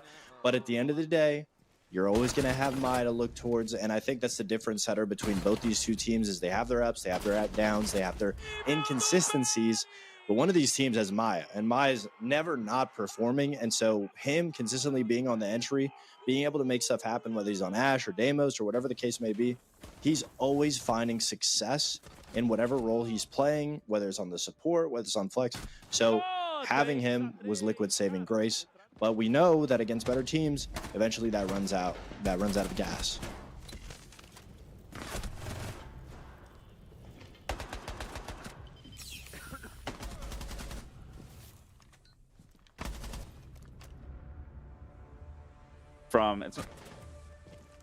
Yeah, I mean, as you were saying, this really isn't a situation where, I mean, it's a big back and forth, it's a ping pong match, but when you look at the sides of Liquid, I mean, Maya, 21 and 10, the highest underneath him is 9. I mean, it just goes without saying. It's very rare Maya ever drops the ball, and he was a big reason for a lot of Liquid success, especially even in that last round. I mean, he gets the opening kill, then it leads into a 3K.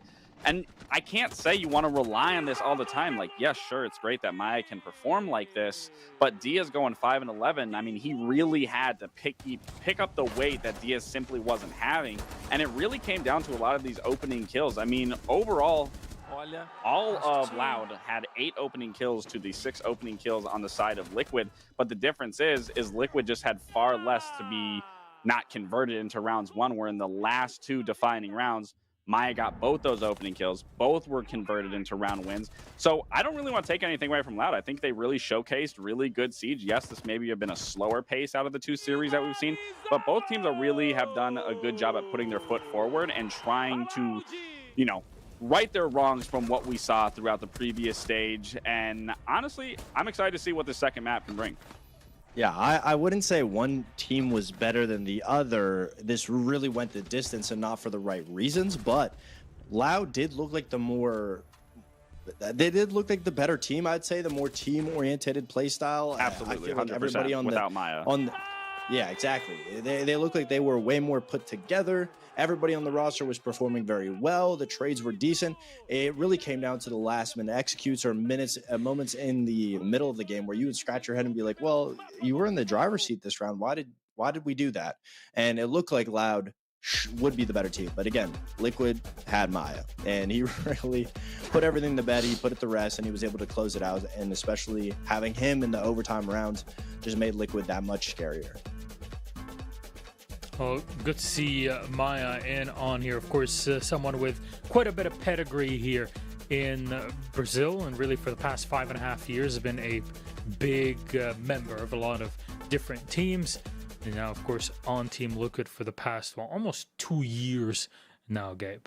Yeah, I mean, again, Maya having a wonderful performance, but I really want to look at Border realistically, because this is where we haven't seen Loud play it. It's a permaban. I don't know if it's honestly going to throw Liquid off. I don't know if they knew going into this map ban phase that it was going to end up on Border, given the fact that Loud, this is their permaban.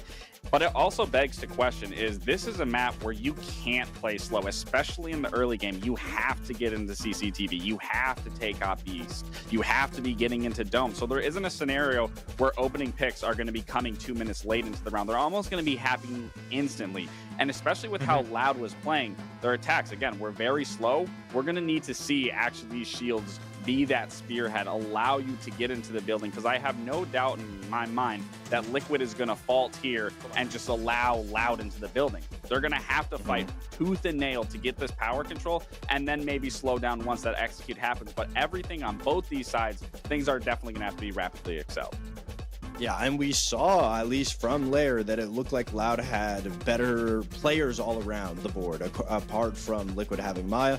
So when we go to a map like Border, it's kind of similar in Kafe, where there's few entry spots, but you have to enter all over the map at once or in the same timeline. So you have to be able to win gunfights. It's not going to be on just one player entering in, being able to slay down, because you can lock people out on top east. You can lock them out of CC. You can lock them out of archives. So it really comes down to a team effort. And this is where we'll get to see if Loud has been able to really prepare their own Border, even though, like you said, Lax, it's their auto ban. If they're able to aggressively be fast, abandon all these slow operators that they're playing, we can abandon the shields, we can get a lot more quick pace. Border will be the map that will show that. And then again, we already know that the players are winning gunfights all around the board. So they might be able to have that in their advantage that'll set the sides apart from, it getting to overtime and then Maya just fragging out. Sometimes it is worth it to just get in your opponent's face. And when your opponent, either Liquid or Loud in this case, they're usually playing very slow, be it attack or defense, just get in their face. Make sure they're not really in a comfortable zone. And once you do that, you might tilt them off kilter or push them off base and then play over on that. That is for Border, though. Let's call in our casters and have a quick little chat between us, kind of carry things forward before we go into Border. Demo, my question to you, will that pace pick up, and how can it actually be picked up going into map 2? Well, Border is a map in general where if you want to try and play that slow methodical play style, you don't want to pick Border, just flat off. No. It is a map where you need to be in, you need to take the set positions. Think about the battle for Easters, which is always going to be one that we look at.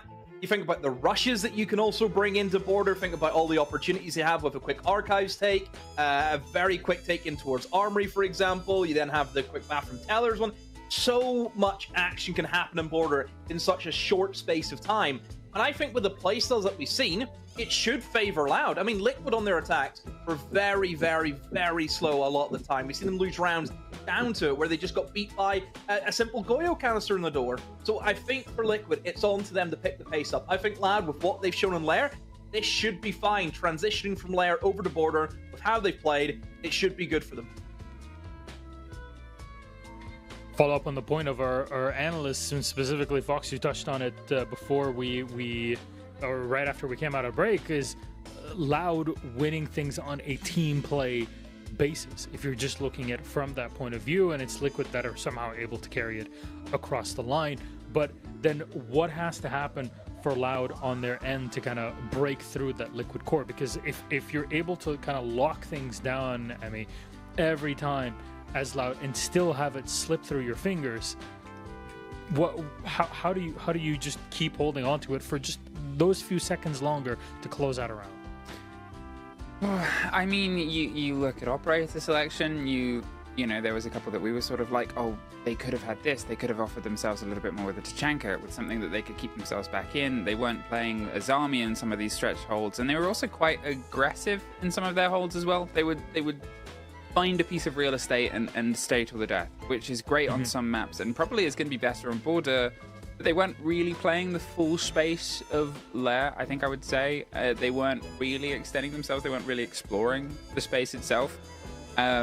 So that operator selection thing, they have to have that locked in on border, because you don't have the real estate. You have to do or die in pretty much every single place that you lock down, because behind you is just the outside again. That's all you got, buddy. Yeah, very, very much so. I mean, in this case, the pressure is on both of these teams to perform at what is considered a miracle run to get into the top 3 and really even the top 2 to make the Invitational, which at this point we just want to see more of these squads on land. It's been quite a while. Of course, Loud, we saw them at a Reload Liquid. It's been kind of forever at this rate, but it's got to happen, and we need maybe some specific players to show up in this. And Fox, Lax, I want to address you one by one. Who's really got to be showing up here for both of these teams to either lock it in or take it to map 3? I'll let Fox go first. I think there's 2 players in specific. I think, obviously, goes without saying, Live. That was one of his best games all season in stage 2. You know, obviously it was a very bad performance, and now him just going even is still better for Loud as a whole. So as long as he is able to at least go even again, if not do better than that, great position for Loud to be in. And then another player for me, I would say, is Perez, just because we know how good of a player he can be. I remember in stage 1 SAL, we were looking at him, he was top in the charts for his team. He was putting on huge performances, and then he had a little bit of a role change, and now it's never really reached the heights that it did. But again, top frag for his team. He played very well. So now we're going on a map like Border where everyone's going to be let off the leash. I'm hoping to see these players come alive continuously.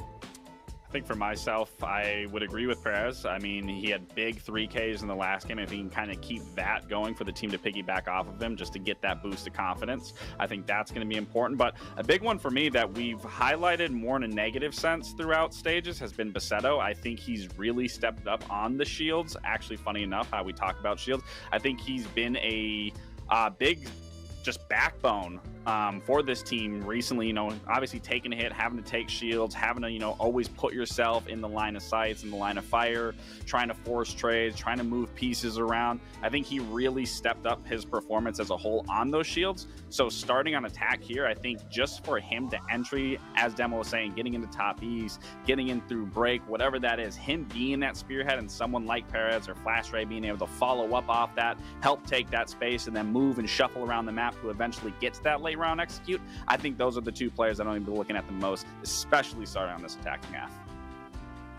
Very much so. Well, my friends, we're kind of waiting in this time just to kind of get into our matchup. We're not just yapping for the sake of it, by the way. There's a lot to talk about, a lot of theory crafting before we get into this game. Yeah, Emmy, what? I see you're reacting.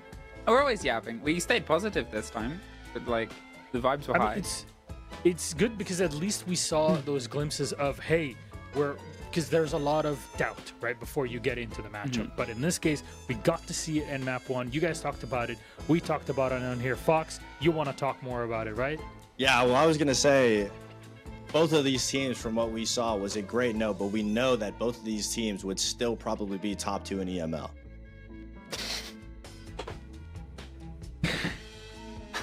Devin, you want to say anything? I'll move out of the way. It's clear space. It's clear space. Take it. No, I'm not going to stoop to his level. I'll be the bigger man. That's what I'll be. Simple as that.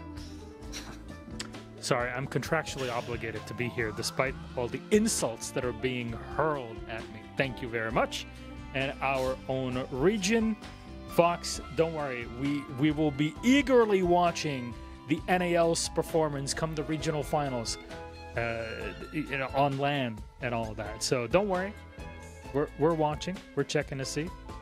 Yeah, I mean it'll be some good games. You know, we already got. This the teams is why that lost NA should out. never be allowed to win anything, because if Brazil wins, you're like, kind of expected. It sure, fair happens. enough.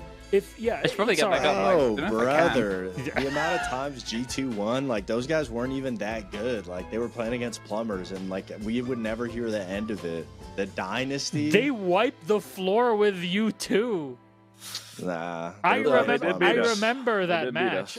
They did beat us, but we had plumbers on At our SI, team, too. they wiped the floor with you in that game. Aren't And- some of those and- players still currently playing and you've called them plumbers? Well, like, There's not, a lot of not plumbers them. that are still playing. The G2. Probably Not the one that beat Luigi? us. No, yeah, Not the the one ones that beat us. No, yeah. Well, that was we the didn't only have one that them. was like actually relevant and actually like had some history behind them. Well, we got some tech problems, which is why we can't. We went caused them. off kilter.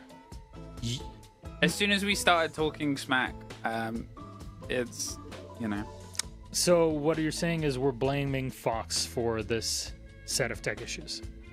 You know what's crazy is back in the day, people would say that NA was just all personalities and fashion and stuff like that, and now you guys have like Alamau and like personalities all the time. in the ML. Okay, that's a and deep cut. now NA's got the real good teams. Yeah. Okay. Let's But no dissect fashion? that. Okay, let's dissect that for a second. NA back in the day having personalities. Okay, hold it there, brother. But there were some decent personalities. I'm not gonna lie. There was a great era that we went through. But clothing, it was just you buying branded stuff. Let's be honest. No, and it was just everybody. you. Yeah, Milos, come for his whole look. I remember people saying like, "Oh, NA can't win because they're spending too much time in stores buying clothes." To be fair, yes, SSG would not have won that SI if it weren't for the one map that they got gifted before they started it. You know it. NIP would have wiped the floor with them anyways. But if we're setting that aside, like looking at now, Deep Cup Alamau, you're right, brother. I'm just gonna say it. You're right. We have Alamau. What do you want me to say? Well, he came from Brazil, and Brazil. They having can some have him great back. Teams It's okay. here. Yeah, Brazil's having some great games Can we just here, talk so. about the artwork How of this many- event again? It's so like, cool. It is very clean. Laxing. It's so cool. It's beautiful, Laxing. How It many is championships has NA absolutely actually won, by the way? In the Well, history of your Laxing, region? this stage is so beautiful, Lax, isn't it? This. I Oh, love it's it. I think Maria and I think Ikwe. I They're think so it's a great beautiful. stage. I mean, in terms of the artwork and making the players kind of look like some Street Fighter-esque character, yes. it's honestly really Yes. cool. I have to give it to them. I'm watching the SFL, not the SAL. That's Street Fighter League. All by right, the can way, we for all those- agree on one thing and like all get back on the same page here? APEC Yeah. by far has the best music out of any region. Any region. Yeah, pretty currently good. yes. Currently yes, but You're not currently, watching yes, for I the think you're it's- not watching for the game, so they got to make the broadcast very entertaining. that's why they bring James Dozens Devmar Xanax is on going to there. be so mad at you. Well, he's EML. He's a lot of He's a- things. Yeah, he's a lot. He's of all over things. the shop. He says he's EML. Yeah. We're not lying. Oh, whoa! He's got to move whoa. it. He's got to live out of the lovely sunshine of Australia to claim he's EML. You know, Pengu does it. Pengu lives on the cold like the rest of us. Pengu has no allegiance to anyone, by the way. That guy does not care where he is. It's true. Just loves the siege. That's Can't fault true. him. That is fair. He's got many tattoos to prove it. So, yeah. What do you think Twitch chat is thinking right now? Like, given how long we're on here for? Yeah, like, actually, chat. We have like no delay. Des and Ace, we're playing the game. You want to play a game with us? we We're have no waiting, by delay? the way. Yeah, there's no delay because they're Oh, playing gosh. on land. Doesn't matter. Everyone just I've type the been word streaming this Milos. entire time. Oh, no, stop. Stop. That's not a question. It's invalid. Everyone type the word Milos with a question Okay, mark. well, hold on. Do you guys know what glort means? I see that No. so much in the NAL. I don't know what glort means because they constantly say like glorping. We're What is glorping. There's glorping? more. Wait. I don't know. I was figuring maybe you guys knew the lingo. I don't know if that's like the younger generation Glorp is a or cat. whatever. Brother, Isn't it? I'm 31. I'm Oh, almost the game 32. started. Why would Oh, the game Okay, started. thank God. Oh, thank God. All right, I'm out of here. Thank God. Thank God. Please, Flug Demo, take it away. Explain to us what glorp is. Okay, Glorp is an Spelunk- alien cat. Glorp is an alien cat. I know this. Because why wouldn't I know this? Enjoy. Chronically Online. Yeah, can't get enough of the internet. Hey, Demo. Hello. You really need... Let me just pull you aside for a second. You need to stop letting Davide get to you, buddy. No, I mean, I was going to say, how many championships has NA actually won in the whole history of this game? Yeah. I think it's 8, which I think, considering we're at year 10, you're not even averaging 1 trophy a year? Really? How many are we on? I can check. If you want to check and you want to keep the heat, and I'll start talking about the fact that we're into the map now. Yeah. We just keep arguing about different regions during SAL. I think that shows how far ahead SAL is of the rest of us, that we still need to be like, this is our chance to talk about how great we are. We have removals of operators that makes a lot of sense. Think about the last time Loud, they severely limited shields, doubled down, didn't want Liquid to have that slow build and control. This time they're like, come on, bring your punchiest. Bye-bye Blitz, bye-bye Ying. That is going to be the limitation. You know, it might swing around into a Glaz ban if we see a lot of Glaz played, potentially even on towards a Grim or a Capitao, something that could really shake away from that pacey approach. In the meantime, the opposite side. Think about the limitation of swinging. Think about that early warning system. Liquid has got rid of Fenrir and Melusi. All the control of, you know, you can control walls, you can control a lot of the stuff, but your control of just empty space, your control of corridors, your control of corners is generically built around those two operators or ones of that build, and Liquid is not having any of it. Loud are going to have to play reactive, and that allows Liquid to play that trade game that they've done so well. I think I've counted 15. Someone's going to have to fact check me, but just off the top of my head, I'm thinking 15. Were you thinking 15? So, that's all I need to say. They've got 8, we got 15. Don't need to say anything else. Hey, that's good. All right, well, there's the plant going down. Dafo's securing it. Have a look over there, guys. Have a look over there, because Dafo's making it happen inside the site, planted behind lockers, and yeah, it was a trade out of a couple of different players, but Armory was theirs. They walked right in and absolutely took it over. Ooh, Loud. False start here. They went for a wider hold, and Liquid, we said, you gotta be quick, you gotta be punchy, and they went, oh, bet. Found their way in, found all the kills, and I mean, wake up, guys, you're dreaming. And that is what I mentioned about Border and the little quick pocket rushes that you can pull off. This is what it's all about. Just the way that the map is designed, it is literally like Jenga. If you lose one room, the whole defense collapses. And really, for the defense, they lose control of security, and it's all gone. Because security is the only thing that stops them from walking into Armory and plant. As soon as that was gone, what did they do? They walked into Armory and they plant. So that's what it's all about for me. It's how quickly you can pull off these little minute rushes inside of Border. Because it's open for you. That's the whole thing about this, I think, this map. You don't necessarily need a hard breacher as well, don't forget. That's something that doesn't need to be played. You can get away without having hard breaches. You can bring in an extra operator. Like, we're seeing a Jackal. When do we ever see a Jackal? Never. Yeah, barely ever. Where's he been? Oh, he got nerfed. Yeah. He's a bit useless. I'm not gonna lie to you. He's a bit bad. Yeah, I guess it's the adaptation of, well, there's the swap for the Grim. Maybe they expected a bit of roam play, maybe some visual, maybe some playing against it, and they were like, oh, we don't need to deal with that. Now time, we'll go back to what we think it is. But the lineup, again, the punchiness of it is what this map thrives on. You've got the Deimos to try and get some control. Combine that, obviously, with how much soft there is. Wherever you are, you're going to be under pressure. Going onto this site as your second, they're not going to try Armory again. They're not going to go onto Bathroom as well. To keep themselves on towards Vents, but look at the hold, how much tighter it is this time round of Loud. Right, they've got a couple of people directly above, everyone else is within arm's reach of the site, and Lender is within arm's reach of the drones, because that is all that they can touch for the rest of this round. Ariel Grimby's gone, and now you're looking at the rest of the lineup. It's like, okay, well, what do we have to try and flush the push? Right, we can only work off of the back of the E1Ds. Yeah, we can build behind a shield, but outside of some flashes now, the Grim was their drive into the heart of the site up there, Demo. Yeah, I think for this bomb site, again, teams will try and pressure upstairs as best as they can, but whenever the defense has different operators like the Castle who can come in and really slow down the approach the attackers, and yeah, that's going to be really important. But at the moment here for Liquid, it's not working out for them. They are desperate to try and find the kills, but they've ended up losing 2 players, and it's only been a minute. They have got control of, you know, long cord or in towards Fountain, but it's the players dug inside of Armory that they need to worry about. You know, Flash Tree's up there as the Ela, SDK supporting him too on the metal stairs. They've also got information about Valkyrie camera. Oh. There's a yellow ping. SDK with another. I mean, he is having a ball. 3 kills now. Locked himself in. Won't get the ace because live. Damn it, you stole it. But at this point, a 5 versus 1.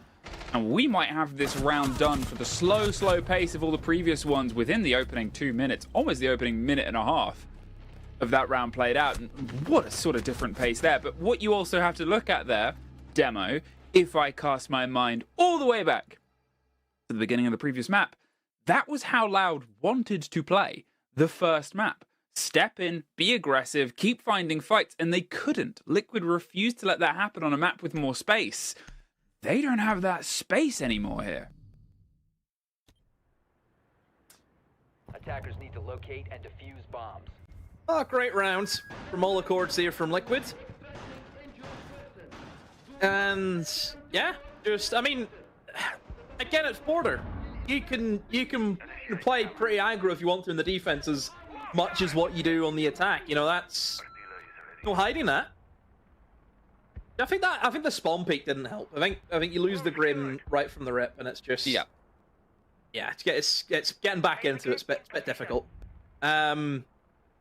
Into Bathroom Tellers, I mean, you had mentioned that the fact that they even went for the vents rather than going like Bathroom Tellers first or even back to Armory is a surprise, but maybe they just want to try and run the cycle almost.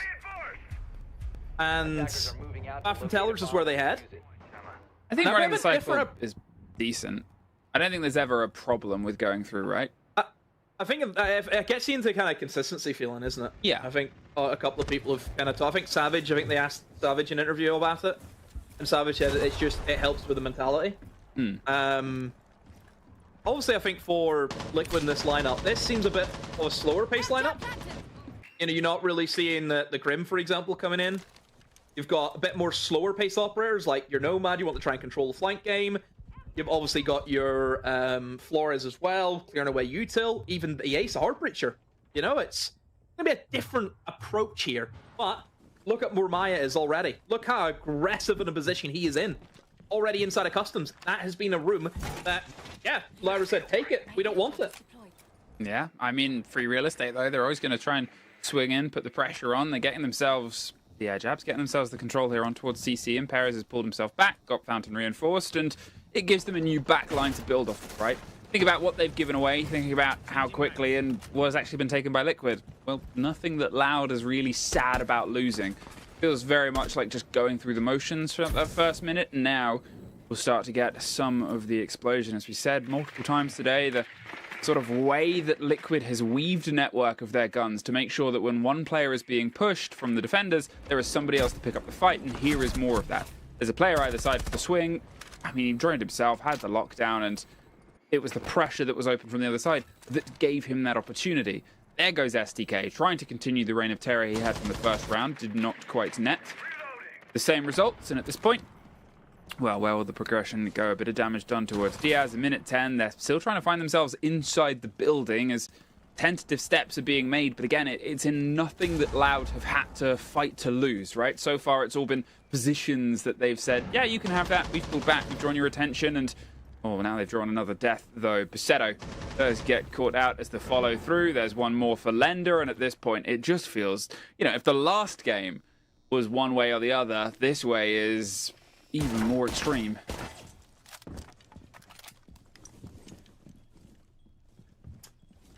And it's that slow and steady approach, not giving Loud the possibility of getting those picks, you know, exact same way that they were able to dismantle them at some of the rounds.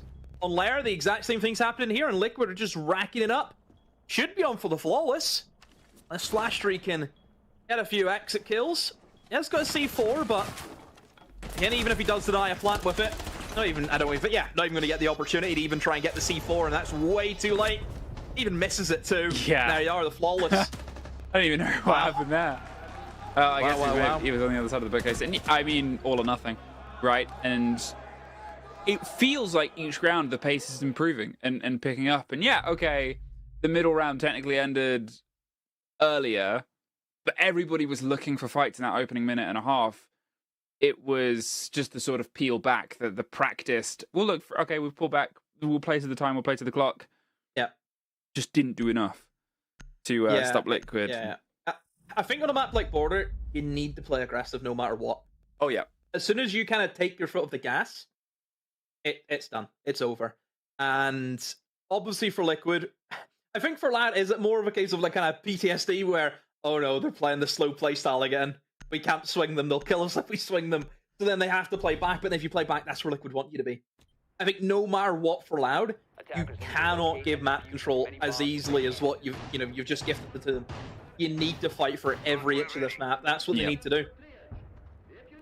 We get the Glass ban, we get the Kaid ban. To be honest, out of all of them, the Kaid is the one that, it had a couple of plays there before. It didn't really slow them down for that site and that hold. Maybe they could have done other things a bit quicker. There's always the play on the hats as well, and maybe the pace is something they want to apply themselves for. That's fine. I guess in the second round, they didn't really see the inside of the building, so who knows how impactful the Kaid would have been. But the Glass ban there, I said it could happen at the start of the game. Obviously, strong operator on the right hands, can be very aggressive, can be an opening and an entry in some regards. Hasn't been played up to this point, though, by Liquid, and hasn't really felt like that's the method of going in. They played so many smokes, so many sort of blinds, which obviously they couldn't do this time round, even when they didn't have the glass and the follow-through. Whereas here, it's been, let's keep our eyes up, let's keep ourselves sharp, and let's go for these plays in. A removal of the castles, buys themselves some of the lockdown of space, and as I said, jobs, get them done, and keep moving. I'm reloading. I love this hole. See the castle barricades in through long with the mirror window. I always remember this till the day I die. The first time I ever seen this defense done, and I absolutely loved it at the time. Wait till you see this. 2023 EML Stage 3 Navi versus VP. The first time I seen it done, I'd have been in love with this strat ever since. And I know when it was first done. That's the sad thing about it. But it's so good. The control that you get on areas such as security, on towards break room, you have these castle barricades where you have these layers, you make it so difficult for teams to pinch you because you have that security. It is so good. That was really well played there as well. They sort of had the read on the player. You could hear the flashes and the smokes go in coverage, but they didn't try and push behind it. However, the fact they had a single position there, they called it, and most importantly, Loud, they acted upon it. They swung themselves out from either side. They made sure they got the kill because they don't have to worry about it. Maya, great pick there over the side of Fountain, leaves the player washed, and Daffo, but he wants to step in, but there is somebody else hopped up round on towards the side, and that means that they can't just drive themselves in. Paceto, he's tucked in, doesn't have a C4 to try and get a further slow, but it's the crossfire that makes things a little bit impenetrable right now because it's only really the single angle you can swing your way in. Sprays through, the breach onto the wall happens though, and there goes that crossfire. Now, Live has to focus close, and Paceto is the one that has to take that aggressive rain. Paceto has to try and step themselves further in. The grenade will force a little bit of movement, and you're still kind of looking at Paceto going, come on, buddy, make something happen, because now they've lost one, and they can just sort of get themselves in, tuck for the plant. You can see Daffo is waiting, expecting it. He's the man with the kit. With 45 seconds, at some point, they're going to have to either juggle that off, swap it round, or try and go for something else. But with the watch there from AC window, with the cut all the way across, if they can get themselves just tucked in, or better yet, get themselves a kill from that position, well, they can watch this cross. They're behind the bomb chassis. They're getting the plant. There's the pings. The C4 is the first read through, and that is great because they don't know about Paceto, I think. He's got this position. He's got this hold. He's waiting so patiently, and you can see Maya has a bit of distrust about the angle, but they have the pings, they have the relevant play, and now they're going for plant 2. There's the action, there's the spray through, there's the deny. 10 seconds and he can't get the follow through though, but now it's all down to Flastry. He tucks in and Diaz has the watch. That was almost pulled away from the jaws of defeat there, but Liquid just sharp enough. Yeah, give credit to Liquid. That was 2 times where it attempted the plant and the planter got killed. And the fact that they were able to react quick enough, and even just that last kill. Obviously, the call was make play for the kill. We don't have time to try and get that diffuser, and give him an opportunity. We knew he was downstairs. Diaz jumped in at the perfect time to see him then vault into small box. And then they just played the kill at that point. So, yeah, really good from Liquid to still jump over the setbacks. And yeah, I think for Loud, you can see that Loud, during that round, they were really desperate to get a kill back in their favor and try and even up the man count. But, you know, as they went for that, they actually got punished more and more and more. There's probably two kills that happened where players swung and they died. You know, it wasn't a case where they were pressured to move or they felt they had to swing. Nothing was really going on. And they swung a head hole, they swung a window, and Liquid players saying, oh, freebie. That was the issue there, I think, for Loud. They're giving needless kills away. Oh, another early timeout in the first half here, and Liquid, yeah, it's border. But think about the risk. Think about everything we talked about with Loud bringing themselves onto this map, a map they don't play, they don't test, and, well, now they have to win it to continue their chance, so they find themselves only staring down the barrel of the last chance qualifiers. And, yeah, there's a lot of great teams coming through from the side of this region already guaranteed. Liquid, this wouldn't guarantee them, but it's one step in the right direction. But then the pressure of what you've got to go through is, oh, you're in this region. There's so many other good teams. There's always some sort of possibilities. And think of how many Cinderella story runs we've had from this region before, coming into majors, coming to SIs, coming into events, including, I think, some of the players from it. If you're looking at, say, sort of Picetto has been able to have a bit of a run in that sort of situation, Flastry as well. You know, it's just historical recency paints a picture that you never can tell with an open qualifier in the favorites book. So nobody wants to get there. And instead, now all they potentially have ahead of them after that timeout is the game that they can lock themselves in with. Now, they've got to get themselves even here. They've got to try and put some of this pressure back in, but Liquid, I mean, they're just speeding up and up and up. And it's sort of worth pointing out, obviously, we talked about Maya, how brilliant he was in the first map. He was the second best rated player in the second stage overall for SAL. He was just outside of the top 10 in the first stage as well. He's sort of consistency is hard to argue with. On the other side, what we were missing a little bit in the first map was players like Diaz, who was, I think, also in about the top 6 or top 7 last time in stage 2. And even with those two, they couldn't quite get themselves in on towards the playoffs bracket. But it shows what happens when they all start activating a bit. And now with Dafo being the only one who's not sitting on a positive KD, sort of expecting this aggression game to be one that leads in. There's Diaz getting the first. The fight is here, and there's the second. Flastry's gone, and suddenly all those people that I named as being the potential underdogs are still just that. Again, why are we allowing Maya just early control of customs? That little take that they've went for, they've collapsed in through waiting and picked up those kills. It's because they know that they have Maya inside of customs so they can make those plays. It's so confusing that Loud have allowed that to happen again. Yes, they've killed the man, but it's way too late. The damage had been done, and Live just ambling around upstairs. He's able to pick up one, but now they know exactly where he is.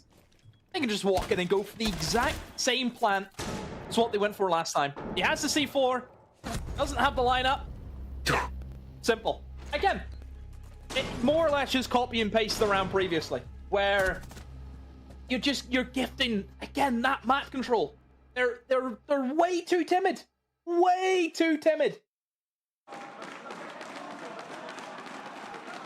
Well, at this point, that round after that timeout, and you worry timid might just be the tip of the iceberg we're about to slide down until, unfortunately, we're all just covered in a mix of cold water, sleet and snow. So, Loud, they need to try and find that fire and fight some of this against it. They need to try and get some of that energy back in and remember the one round that they did win, where they refused to let Liquid even enter the building. They kept the walls up, they kept themselves strong and mobile.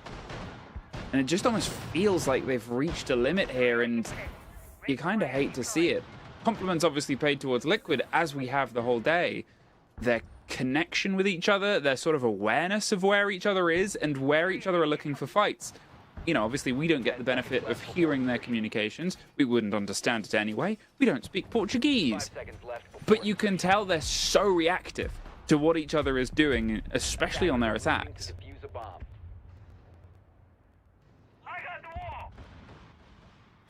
Changing mags. Spec you active. Okay, Loud. This is your final defense, and let's hope you can try and salvage, because a 5-1 is gonna be pretty messy to try and pull back from. The Solus getting some good information, seeing that there are a few bits of equipment being stacked up outside of vents and towards the main door, which, I mean, immediately for me, if I'm seeing this, I'm thinking, guys, they may be going for a quick rush straight in towards vents. And they need to try and position themselves accordingly to do so. And yeah, I think it is, because everyone's outside. Nobody's really interested in taking upstairs in terms of the attackers. They're going to try and go for a rush again, I think. Yeah, well, you can see that Pesero is trying his best to try and feed this information in the other split, but in the meantime, your boy's inside the site fighting for his life at this point. If they can get rid of that player, then it comes down to those that are watching. You can see Flastry sprinting his way across the second story. As I said, the Pulse doing his best to read this, but it's a Blackbeard, and they're in and off to the races. Flastry does get one, and actually he's going to push upstairs. They're hoping they can make the motion here, but oh, everybody's dead, Demo. Whole push hasn't quite netted anything. Yeah, there's one for the trouble, but yeah, that hasn't quite worked out. I'm so confused. I mean, was the idea of all this was to get the Blackbeard up through metal to try and find a pick? I don't know. It's a strange one, but this should be a stall-out round for Liquid, and Les Diaz can pull off a bit of a big clutch. And I don't think this is going to happen, and no, it won't. Yeah, that's the head-scratcher. Rather seen one from Liquid. Again, you kind of seen the setup. I was thinking, okay, probably just going to dump all the util in towards vents, put pressure on the players upside armor so they can't play the vert, and then just get the shield in, plant this back. Yeah, attempt to plant. But instead, the shield runs through the main door, up through metal, finds a pick and a guy inside of security. Weird.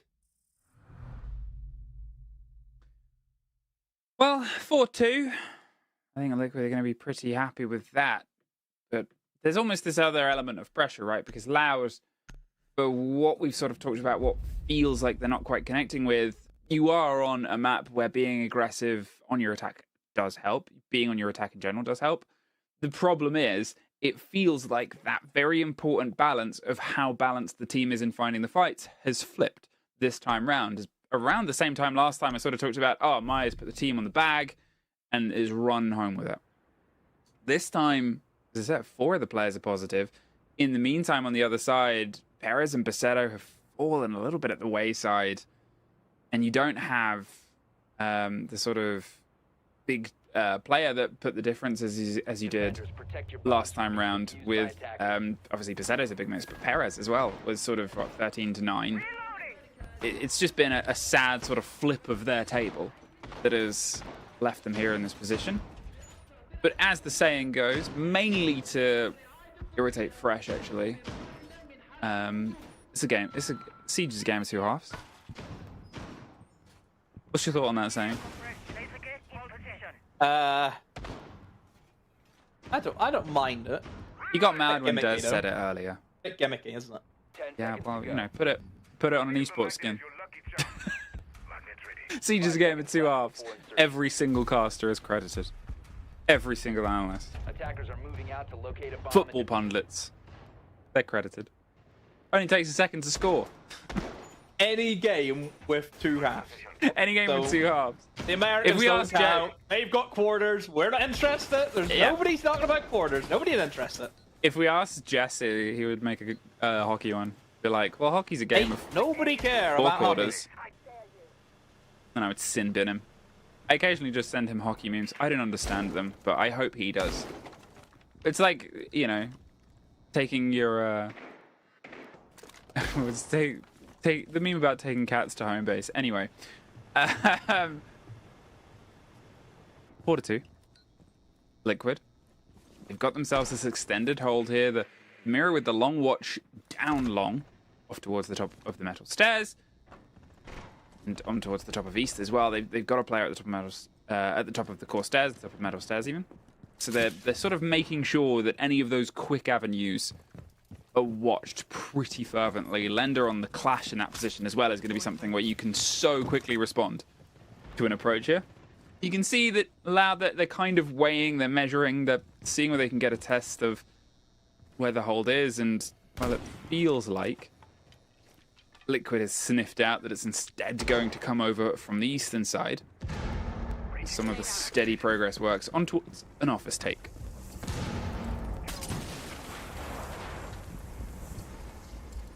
Again, steady enough approach from an attacking side, clearing in through East. I mean, Liquid, it obviously went for this as well. Did work out for them. They did have the round win, but did come down to Loud, I think, just overextending for no real reason. And I think Liquid will be a tighter unit than, you know, they give away freebies whenever. Not much really going on at the moment, I think, for Loud. Just getting kind of their pieces in position, but you still got a big amount of util you need to clear through. Look at this mirror window. I mean, you have to get rid of this. That covers not only the long corridor and break room, but also provides support if you try and push in towards Fountain. But I'll be honest with you, Emmy, they're not even going to get near Fountain. There's still a clash looking at them. Well, there's the spray, there's the pressure, and there's 40 seconds left. And we talked about the pace and how important it needs to be here. And Loud, they're finding themselves slow and steady as almost their rivals were on the previous map. Daffo takes a bit of damage, but where are you going? Well, on towards joining them, it seems like. The trade comes back either side of Fountain, and we can start to get a bit of the pinch of the pressure, but the players underneath. Think about Facetto with the kit. What's he doing? Where's he going? He's just man-moding against the clash inside the Fountain at this point, but he's the one that needs to make the journey to the site, and he just doesn't have any support. Everybody else is dead. STK is watching. No, he's not, because he's joined him. The value of the clash strikes again. Just nothing to really attack that operator. I think there was a bit of a weak attempt at maybe a butt going downstairs, but again, the vertical doesn't cover all of the Fountain. Like, Clash can just take 2 steps to the right and she's completely safe. Really good coverage, though. I think teammates supporting each other really, really well for Liquid. The Clash getting pushed in towards Fountain. The guy inside of Brazil takes a swing, gets the pick at the same time as he's swinging from Brazil. The attacker gets baited in, who was outside Armory Corridor, gets killed by the player inside of CC. You know, just little things like that make it a really difficult game for Loud if they don't play Perfect Siege, and at the moment, they're not. You cannot get to the minute mark and still have a mirror window up, still have the clash up.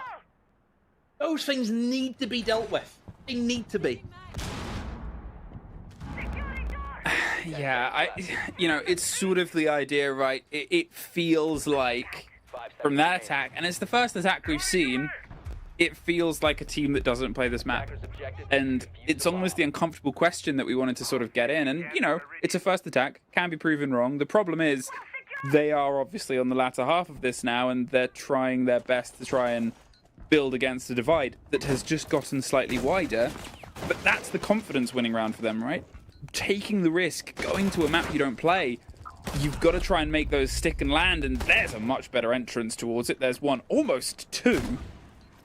Live just drifts on by the head of Diaz, who's instead going to get himself pretty aggro posed up on towards that double door. And instead pulls back, isn't going to entirely risk it, but does get caught out, as does Maya. STK finds the absolute sort of man of the moment and the match throughout this. Sitting on a comfortable plus 15, now a plus 14 for his day's trouble.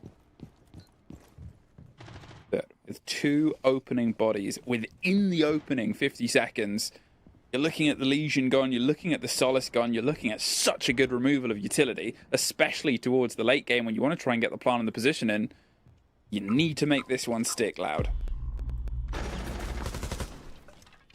As long as they can just run for the motions and get their trades, which they're doing.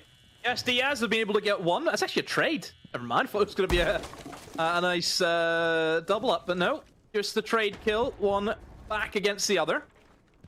And for Daffo and Landa, They have a lot of different angles that they need to cover, and look at the time. I mean, still half the round to go. Loud have it all in their hands to make sure that they can just do the basics right. Get the drones in, figure out where they are, double up. Use the trade game as best you can. I mean, right now, they don't know it, but they could just walk in and go for a plant. Nobody's really in a position to stop this. I mean, Landa has to sit all the way back inside of the bathroom stall. Yeah, as soon as he exposes himself, he will be killed. And Dafo, same can be said for him, has to expose himself.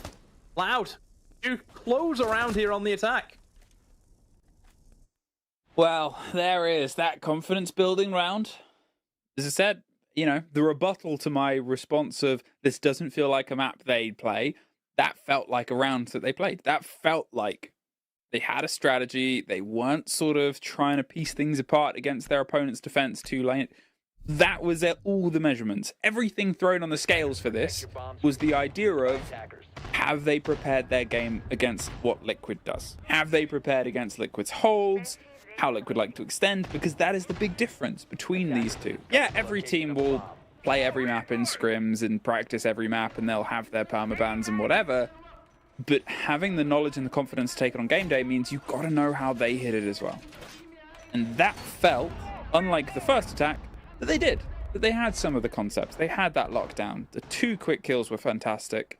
How much of that was Liquid leaning in too aggressively? That's their story to tell. 5 seconds to go. So in towards our Vents defense. See how Liquid want to operate this, and I think for the most part with kind of Liquid's game plan whenever it comes to the border, it is going to be kind of relying on, you know, decent amount of use stuff. You kind of seen it in the first round where they were hoping at the mirror windows, the clash would be enough to slow things down. You know, immediately I'm looking at, you know, the Goyo being brought in. You'd think that that's going to have a large impact with the time constraints that you can put Loud under. And I think Loud, I mean, they haven't been the quickest team. Have certainly slowed the pace down when they needed, but the important thing that they were able to do in the last round was they'd got their opening picks and they established, you know, a strong lead before the round really got going. So in this case for Liquid, where they need to work a little bit better just to try and stay alive and not give away those early picks. Which I mean, you can even go back to, you know, a spawn peak that happened to Liquid whenever they were attacking, you know, losing that early pick. I think for Liquid, it's numbers that they really need to try and keep a hold of. But we'll see how it goes on. Already a minute left, or minute gone. 2 minutes remaining. That is how time works. Time traveled. I've hopped in the DeLorean. All right, well, we'll see if it carries on as we get you back from the future to tell us what happens. Oh, Live. You didn't mention that Live was going to die in this minute. You could have pointed that out. You didn't mention... I missed that minute. Oh. I jumped forward to the minute mark. Oh, you missed... I don't know what happened here. Well, then, let's start filling in the details. They're holding on towards the vent window. They're going to see if they can try and get some of the control here. You can see it's tentative because they're not really sure why Liquid has done this. Liquid has got the kill and pulled away. It's exactly what you want to do on this. You can play for the retakes super quick on a map like this of the space, but instead, well, look what they've pulled back to. And look what's being fought for. You've got Office, right? But they're... Okay, now you have the player inside the site as well, which was a bit of a sort of aggressive position by Lender. But to get the kit down and planted, you can see Liquid's now on the back line and they're falling around. They're ready to potentially push up the metal stairs if they want to. And then at that point, you're operating with a man deficit because you've got to have some below and you've got to have some above. Though, SDK finding Nesk, finding this kill on towards the back as they try and apply this split pressure. There's just some of the late removal of utility. A great swing round of motion there by Maya. Pulls himself and tucks himself back in, runs out of there because it's 30 seconds, right? He can extend this gunfight as late as he wants. He knows that they're trying to make their way through and, well, they didn't pick up the kit, so they weren't immediately going to go for the plant itself, but now they have that chance as Maya is caught on the back and Diaz, all that is left. And can't even get the swing round. STK, what a gun that is.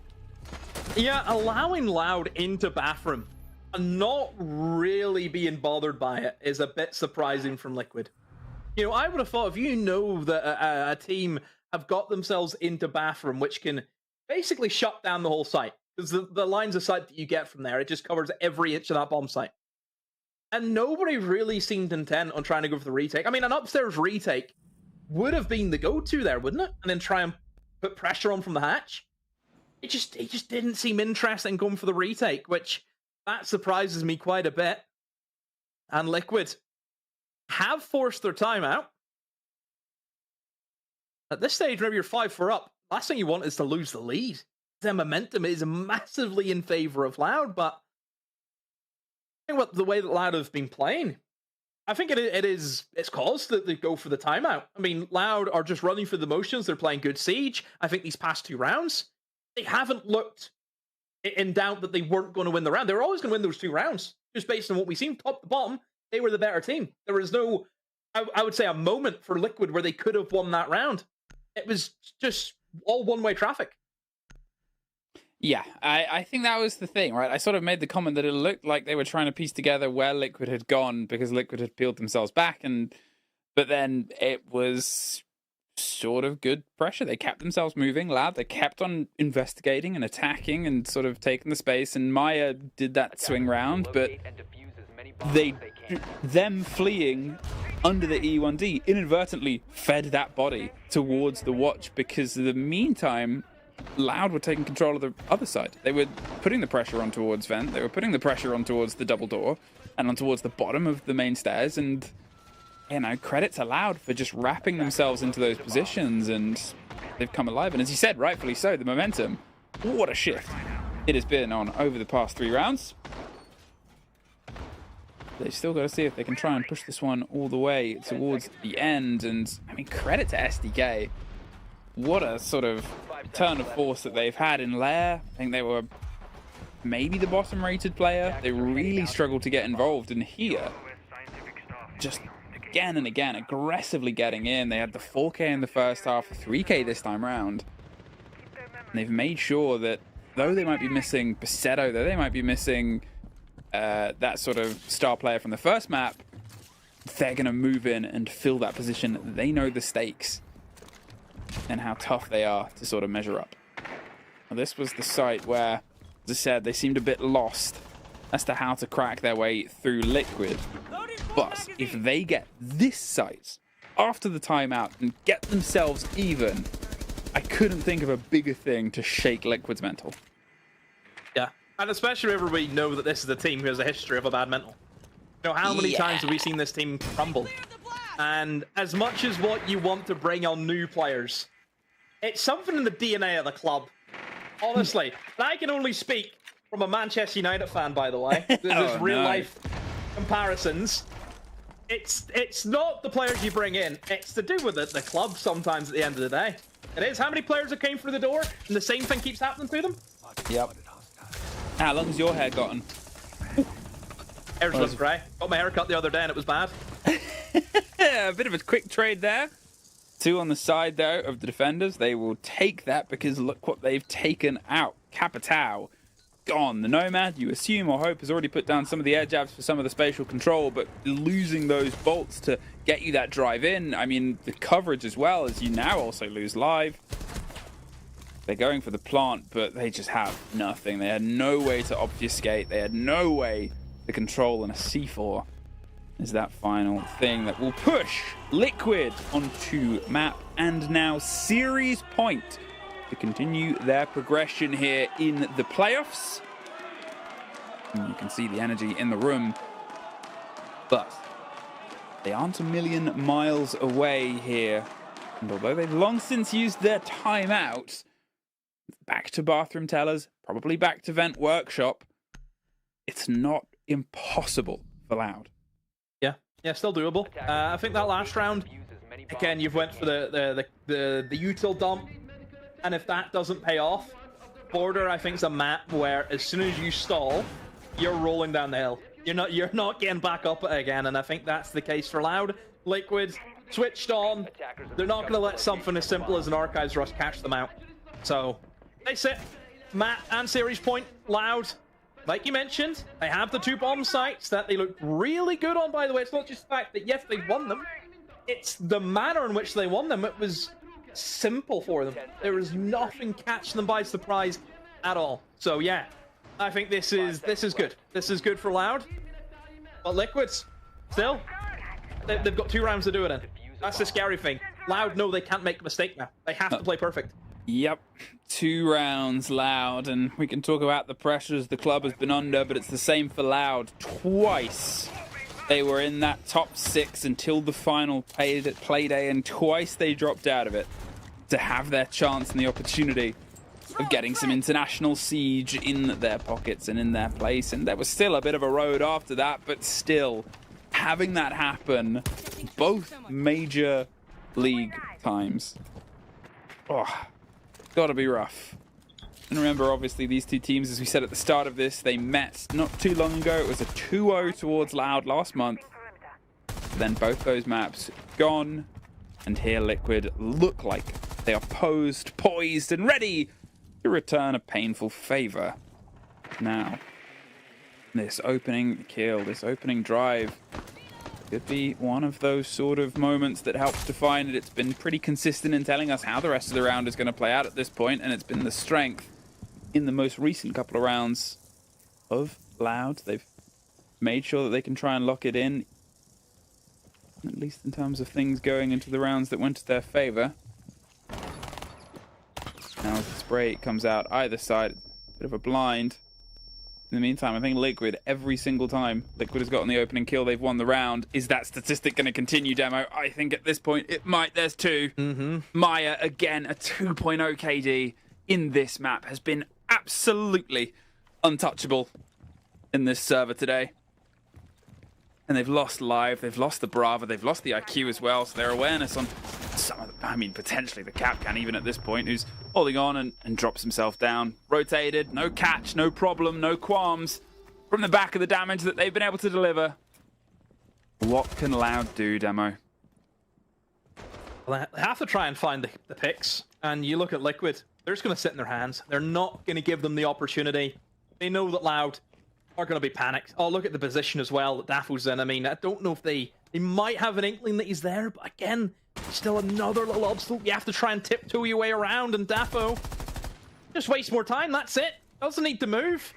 Knows even if he dies, he's done enough. He's wasted 30 seconds, and he still gets the kill. Oh my! I mean, that's a kick in the teeth if I've ever seen one. Well, they do put Maya out, but I think as this might pull to its end with only Besetto left, he'll take a 31-16 day. He's already calling GG's as well. And there it is! Oh, it was to the pipe! Oh, it was Nesk with the pipe at the top of these stairs. Don't need anybody to help me solve that murder. It was tough fought by Loud, but Liquid. The experience pays, the playday pays, and they will progress. Loud can only look towards the last chance saloon. See if they can do it later on, but for now, Liquid, they can run that lower bracket, Demo. Yeah, they can. Liquid, I thought, really good today. I think their Lair, really, really good rounds that they had. Still, I think issues with timing. There's no denying that it wasn't like a perfect performance in Liquid. There's still things to take away. I think their border, they started things off on the right foot. You think about that early rush.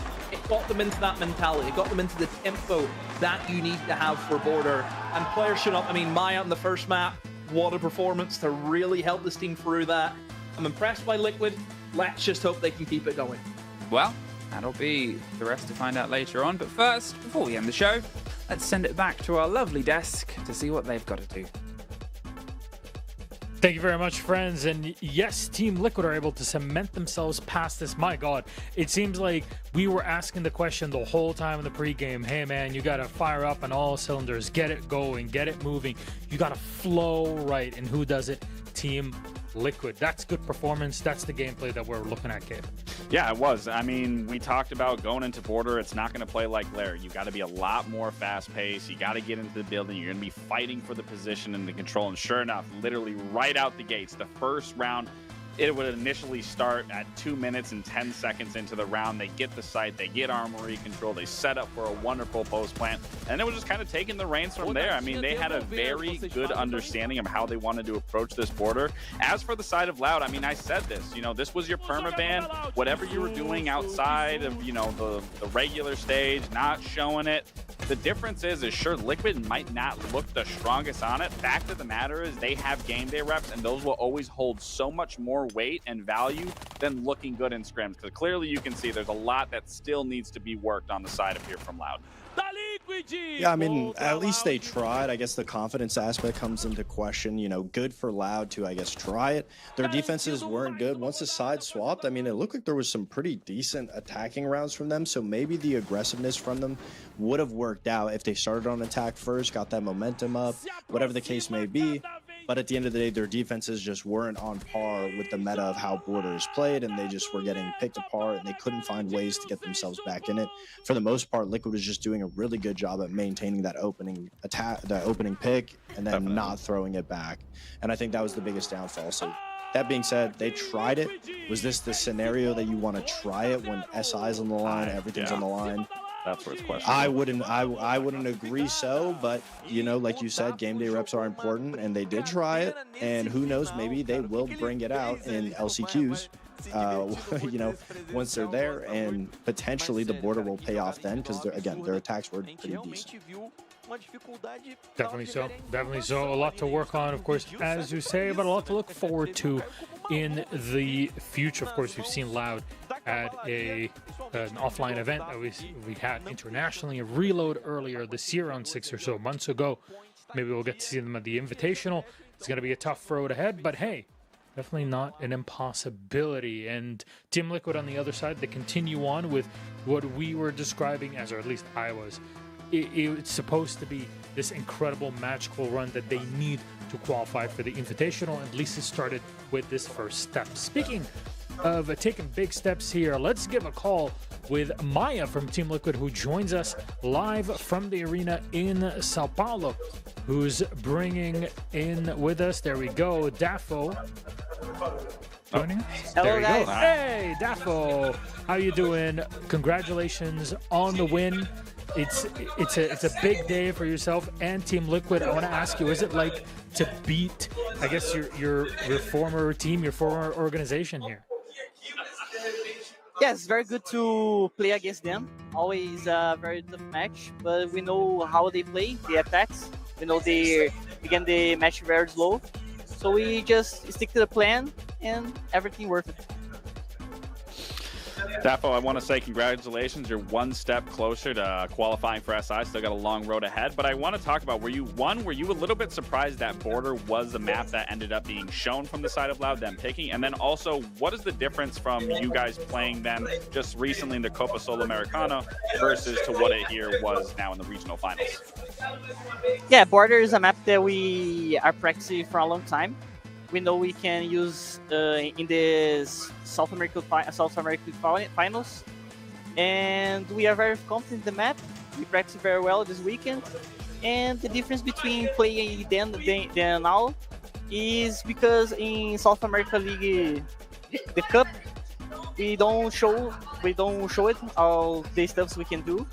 We kind of hide our game, and right now we are on full power. All right, makes sense. Yeah.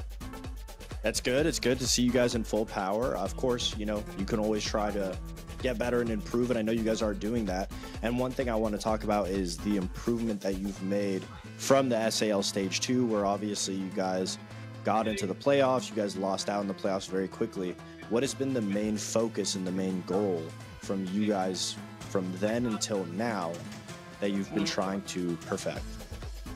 I think the main thing that we're trying to be perfect or close to perfect is our chemistry. Our team plays too, because when we made the team, we were a very young team in the stage 2, and now we made a boot camp. We are a lot closer. Our chemistry is doing great, so I think that's it. Very good. I mean, next step now is just to continue on in this bracket, and you know, you guys are going up against NIP. Next up, they lost to Furia today. You know, it's a classical in many ways in esports in general. And you think Team Liquid versus Ninjas in Pajamas. What does it mean to you though, as Dafo and as Team Liquid Siege? I think NIP is improving a lot since the stage 1. We think are going to be a great match. It's always a tough match against them. and we are ready. We know we have a long run to qualify to SI, and that's it. It's just another step, just like today was a good way to think about it, really move step by step. Dafo, thank you very much for joining us all the way from Sao Paulo. We wish you a good evening. Go rest up. We'll see you tomorrow on your matchup See you versus guys. NIP. Don't forget to buy the vault bundle. Don't forget. If I forget to say yes, I got fired. There you go. We also, I think all of us got like skins or something, or like bundles Liquid from sent Team me Liquid. So some. thank. Shout out to There Liquid. we go. There you go. Shout out to Liquid. Thank you very much. That's where bribery Thank you, guys. goes. Anyways, Dafo, have a good night. Bye-bye. Yes, it's kind of a thing. It's great. You should just, if you have a favorite team, you should absolutely be supporting them because it means a lot to the players. They get a cut of all of this, and the esport itself gets a cut of all of this so that we can continue to host great events, regionals, which is a new thing. This was something that was planned 5 years ago. Unfortunately, it couldn't go ahead the way that it was planned. Now, thankfully, we get to do these regionals on land, be it in NAL, SAL, etc. in here. But in our match summer in here, Maya, yet again, Fox, you talked about him before. I think you're going to talk about him again. Yeah, damn. I mean, almost doubling every single person in the lobby's kills with 31 kills. I mean, and he's doing it on a flex attack. You know, he'll play the Ashe sometimes, he'll play the utility. He kind of can do it all. And this is what we were talking about with the change of him being on the entry now or being on more flexible roles than just that secondary support. And it goes to show you time and time again that he's showing up. It doesn't matter what operator he's on, position. He doesn't miss his shots. He's making things happen that you would think are unbelievable. And he's honestly, in many ways, the reason why Liquid is always in the conversation of being a team that can win, can make it to the top, because they have such talents like Maya. And they just need to be able to figure out a little bit things, you know, iron out the details, the kinks when it comes to the other players on the roles. And Liquid could be the team that we talk about next going into SI, but they got to make it there first. Yeah, there's no doubt that you have to credit Maya in this performance today. I mean, again, 31 and 16, 80% cost, truly an impressive feat to say the least. But I do got to give respect to the rest of the team. Now, that first map, sure, we could have contributed that a lot to Maya just having a wonderful performance. I mean, 21 kills. But you then have to look at this game on border. I mean, I think it really speaks into what Dafo was talking about is, you know, the biggest thing that we're working on is our team chemistry, everything. And you could really see that from Lair to border. I mean, you would see the crossfires, you would see the connections being made on their attacks, understanding what the win condition is, how they can play off one another, where they can rotate. And then again, those defenses, I thought they were doing a very good job. I mean, using that clash, taking distraction away, allowing players to be able to play off of it, rotating with one another, playing those trades. I think it really just speaks into the existence of this Liquid roster. Yes, they are young. Yes, they are new, some of these players, but it's about getting that foundation and structure, and we're slowly seeing it with each and every single game being displayed.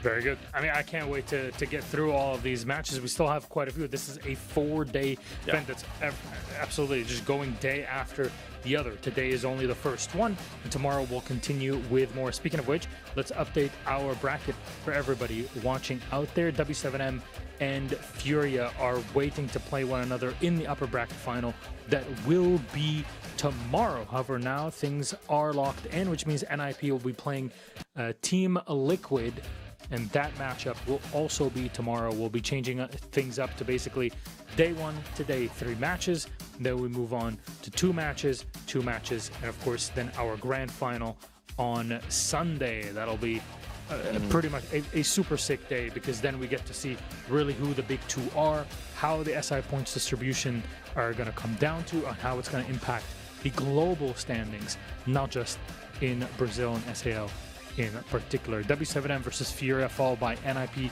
versus Liquid. Again, upper bracket, lower bracket. I mean, there's something to look forward to in each one of those games, but of course, W7M Furia, this is it's about records. This is a battle, an incredible battle on land. Come on, it's gotta be that. It's going to be amazing, especially after today. I mean, it didn't really seem like Furia was tested, but they were playing on all cylinders. W7M was there doing their absolute best, and it looked like they were performing extremely well. So both teams, so to say, I mean, it'll be a great matchup. I know W7M is trying to redeem their Munich failure. As for the bottom game, I don't know. I think it also is as competitive, as close. I mean, with what we saw from NIP today, Liquid honestly looks like the favorites, in my opinion, to say the least. That's an interesting one, honestly. I would still get behind the backings of NIP, but it's not to go without saying, you know, Liquid could pull out something tomorrow that, you know, trumps the side of NIP. But that first game is definitely more about pride. I mean, you don't want to keep losing to a team that you keep losing to. What, it's a 8-0 record currently for Furia. Eventually, W7 needs to get that win to break past that ceiling. And then the NIP, again, Liquid game, I think that's just, you know, equal playing field, equilibrium on both sides, both just trying to prove the changes that they've made from Stage 1 to Stage 2 can be consistent and push them into an SI qualification. There you go. Very much looking forward to both of these matches tomorrow. They'll be pretty much at the same time as today. Today we started at 4 p.m. CET, our time here in Europe, and of course super early for anybody that's on the West Coast. Maybe that is joining us. It was early for me too. Hold on, I woke up at 7 a.m. was in my seat at 8. That's fair enough. I was in my seat at 3 p.m. That's about it. And we started at 4 p.m. our time, which is, I guess, 10 a.m. on the East Coast and all the way down to 7 a.m. on the West Coast for Fox. That was the starting time. So there you go. Bless you. We had an incredible day. Tomorrow we continue with more action just 1 hour after the starting time that we had today. Just for reference, you want to catch both of our matches. Till then, take care. We love you so very much. Have a good night.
Available now.